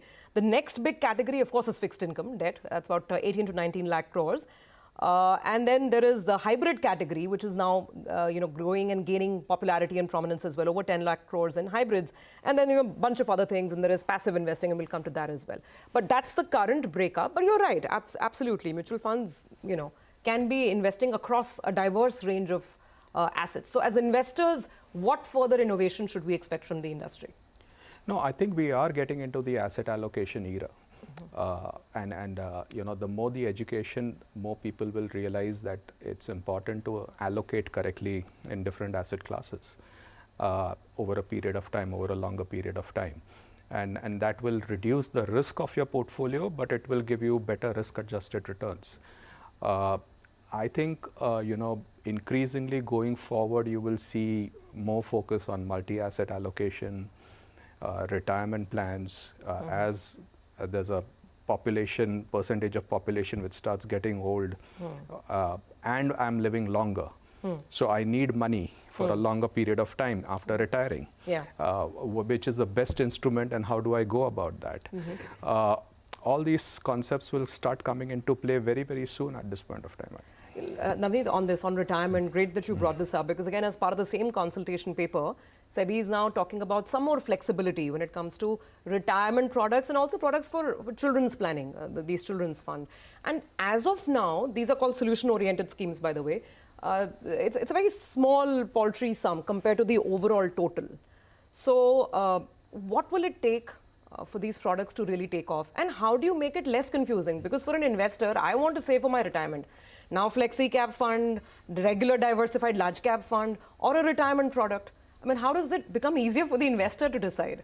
No, I think it's quite a simple product. Over the last 30 years, I mean, you just talked about there are lots of changes coming. But I think what the thing that we take pride in is the continuity that has been maintained. There are so many products that all of us have been running, which have been around for 20, 25, 30 years, and they've done tremendous amount of wealth creation.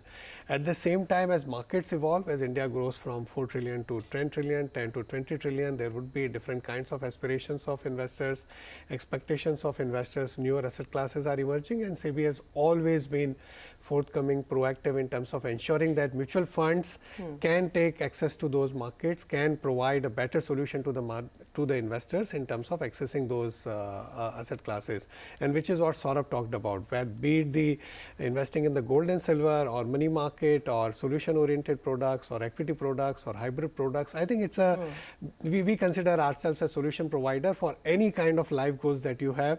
You have a solution from the mutual fund, right from parking a short term cash surplus to income generation to a long term wealth creation. But that's what I'm saying. It's still confusing, right, for an investor, because retirement objectives can be achieved through a diversified fund as well. You need a good, you don't need, but on a sarcastic note, you need a good advisor. Financial advisor to perhaps handhold. Fair point. But now let me take up something a little contentious. And, we at CNBC-TV18, particularly me, looking at Let's Talk Money, the focus is only the end investor, the retail investor.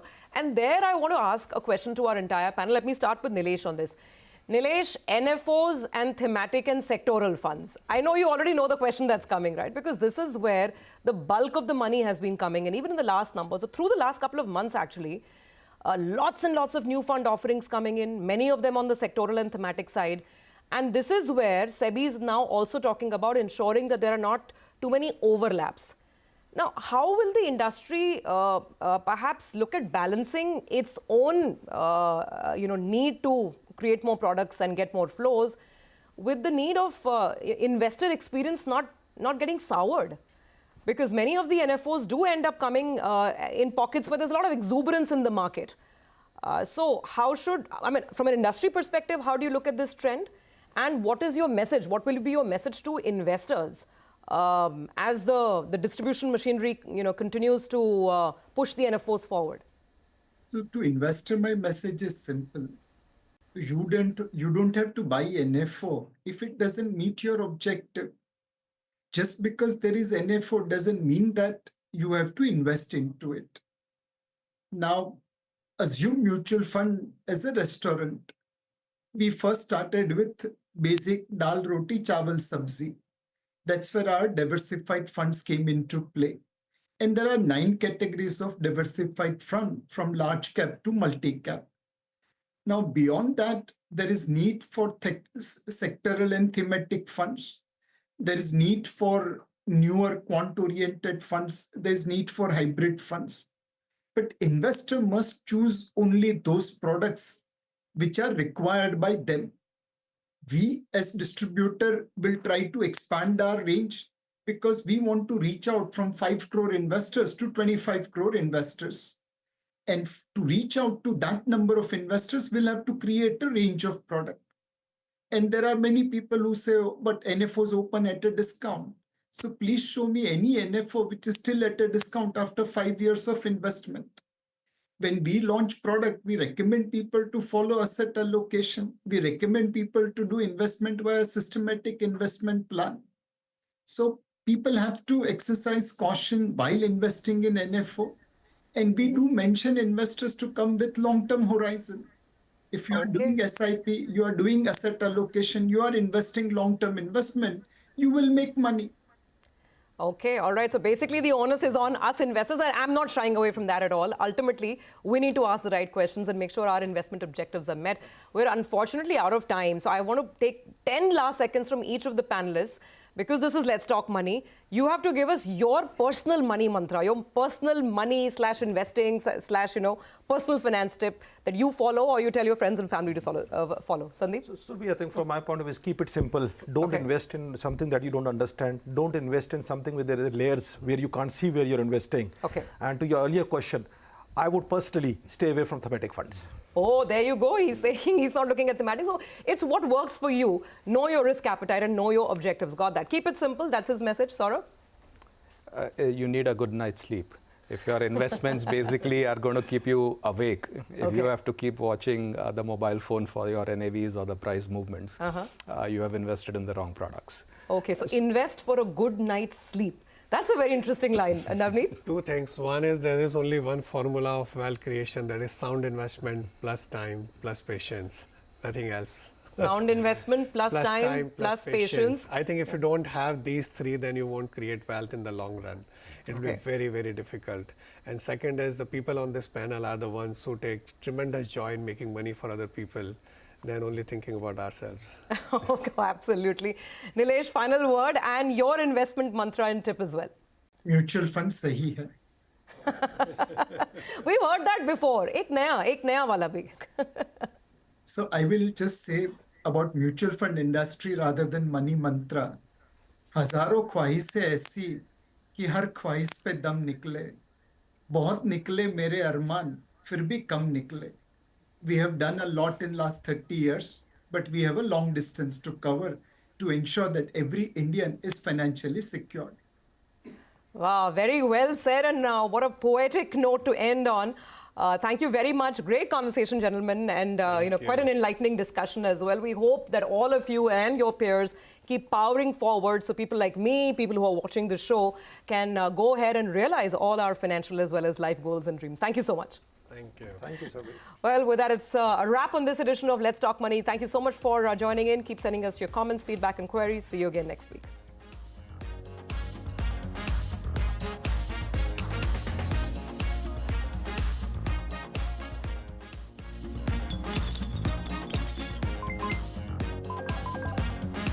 Let's talk money.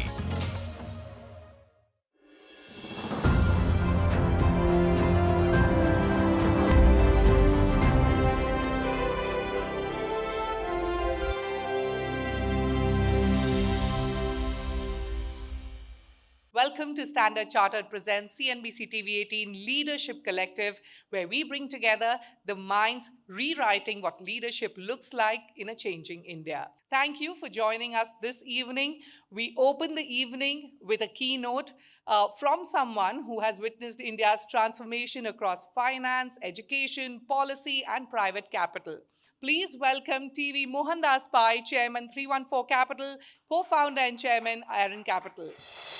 The big challenge for India today is to grow the economy from 4 trillion to 10 trillion. Can we do it? The answer is an yes, and let me tell you why.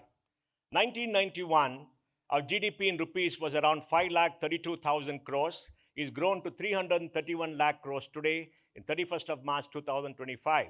That is 12.2% a year for 34 years in rupee terms. In dollar terms, it grew from $275 billion to $3.94 trillion. That's 8.1% a year in dollar terms, CAGR for 34 years. And from here, to grow to $10 trillion, we need to grow the GDP from around 331 lakh crores to around 9 lakh crores, possibly by 34-35. That's about 11% CAGR in rupee terms. Of course, the big zinger is the rupee dollar rate. The rupee dollar rate, if you assume at 85 and assume it stabilizes at 90, we should be able to do that.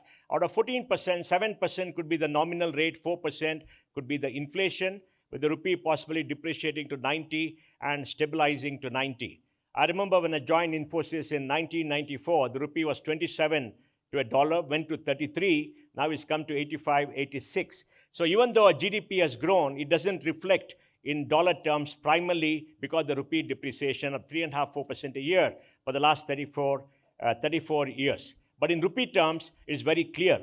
And the rupee terms is reflected in the PPP GDP. We are $17.5, $17.6 trillion in PPP. Across all areas of industry, traditional industry, we are number 2 or 3 after China, and we're going to be number 2 after 3 of China, because China today is about $20 trillion nominal and about $36 trillion in PPP. So can we be a China? No. There's room for only one China in the world, which is 30% of the world's manufacturing capacity, the largest exporter, possibly the largest importer, the largest holder of foreign currency reserves. But we can grow the economy in our own way, because we have to grow at 11% and we have to make sure it reflects. So I want to end by saying we are on a great wicket. We are going to build this country to 10 trillion with the 85-90% probability by 2035. We are investing adequately. We are midst of the digital revolution. We have young entrepreneurs coming up. Country is becoming efficient, and entrepreneurship is going up, and corporate profitability is at an all-time high, and that's going to continue. We have a great future. Go for it, and we'll all do well. Thank you very much. At a time when speed, trust, and integration define the future of finance, our next conversation brings us to a space where institutional depth meets the startup drive to build fast and at scale. To take off from where we are today in Bengaluru, the startup ecosystem, the startup ambition, bank financing has not been part of the picture, part of the story so far. Do you see a greater link now between banks as well as the startup ecosystem? So banks have been closely associated with the startup ecosystem for a very long time. If I can say, in the first phase, providing them the banking rails, providing some of the tech startups, the banking rails was the first phase that we saw. During that phase, we also learned about how this ecosystem is growing and what the startups require. Each one had a slightly different requirement. So for example, a very fast growing tech startup would require a B2B platform, or would require someone who can do the reconciliation for them. So that's where I think the bank stepped in, and the bank could do a good job of that. In the next phase, there was a mismatch between collections and payments, and that's where probably working capital, etc., came in. As I think these startups have matured, there's also been acquisition finance, there's also been long-term finance, and selectively some of this has also taken off. So setting this context, if I look at our own journey in the bank and take an example, like I told you before we had a chat that, I love giving examples. So if you look at how a fintech player was eventually scaling up and the requirements that they had. So it was a requirement for very fast payments to happen, setting out the payment rails.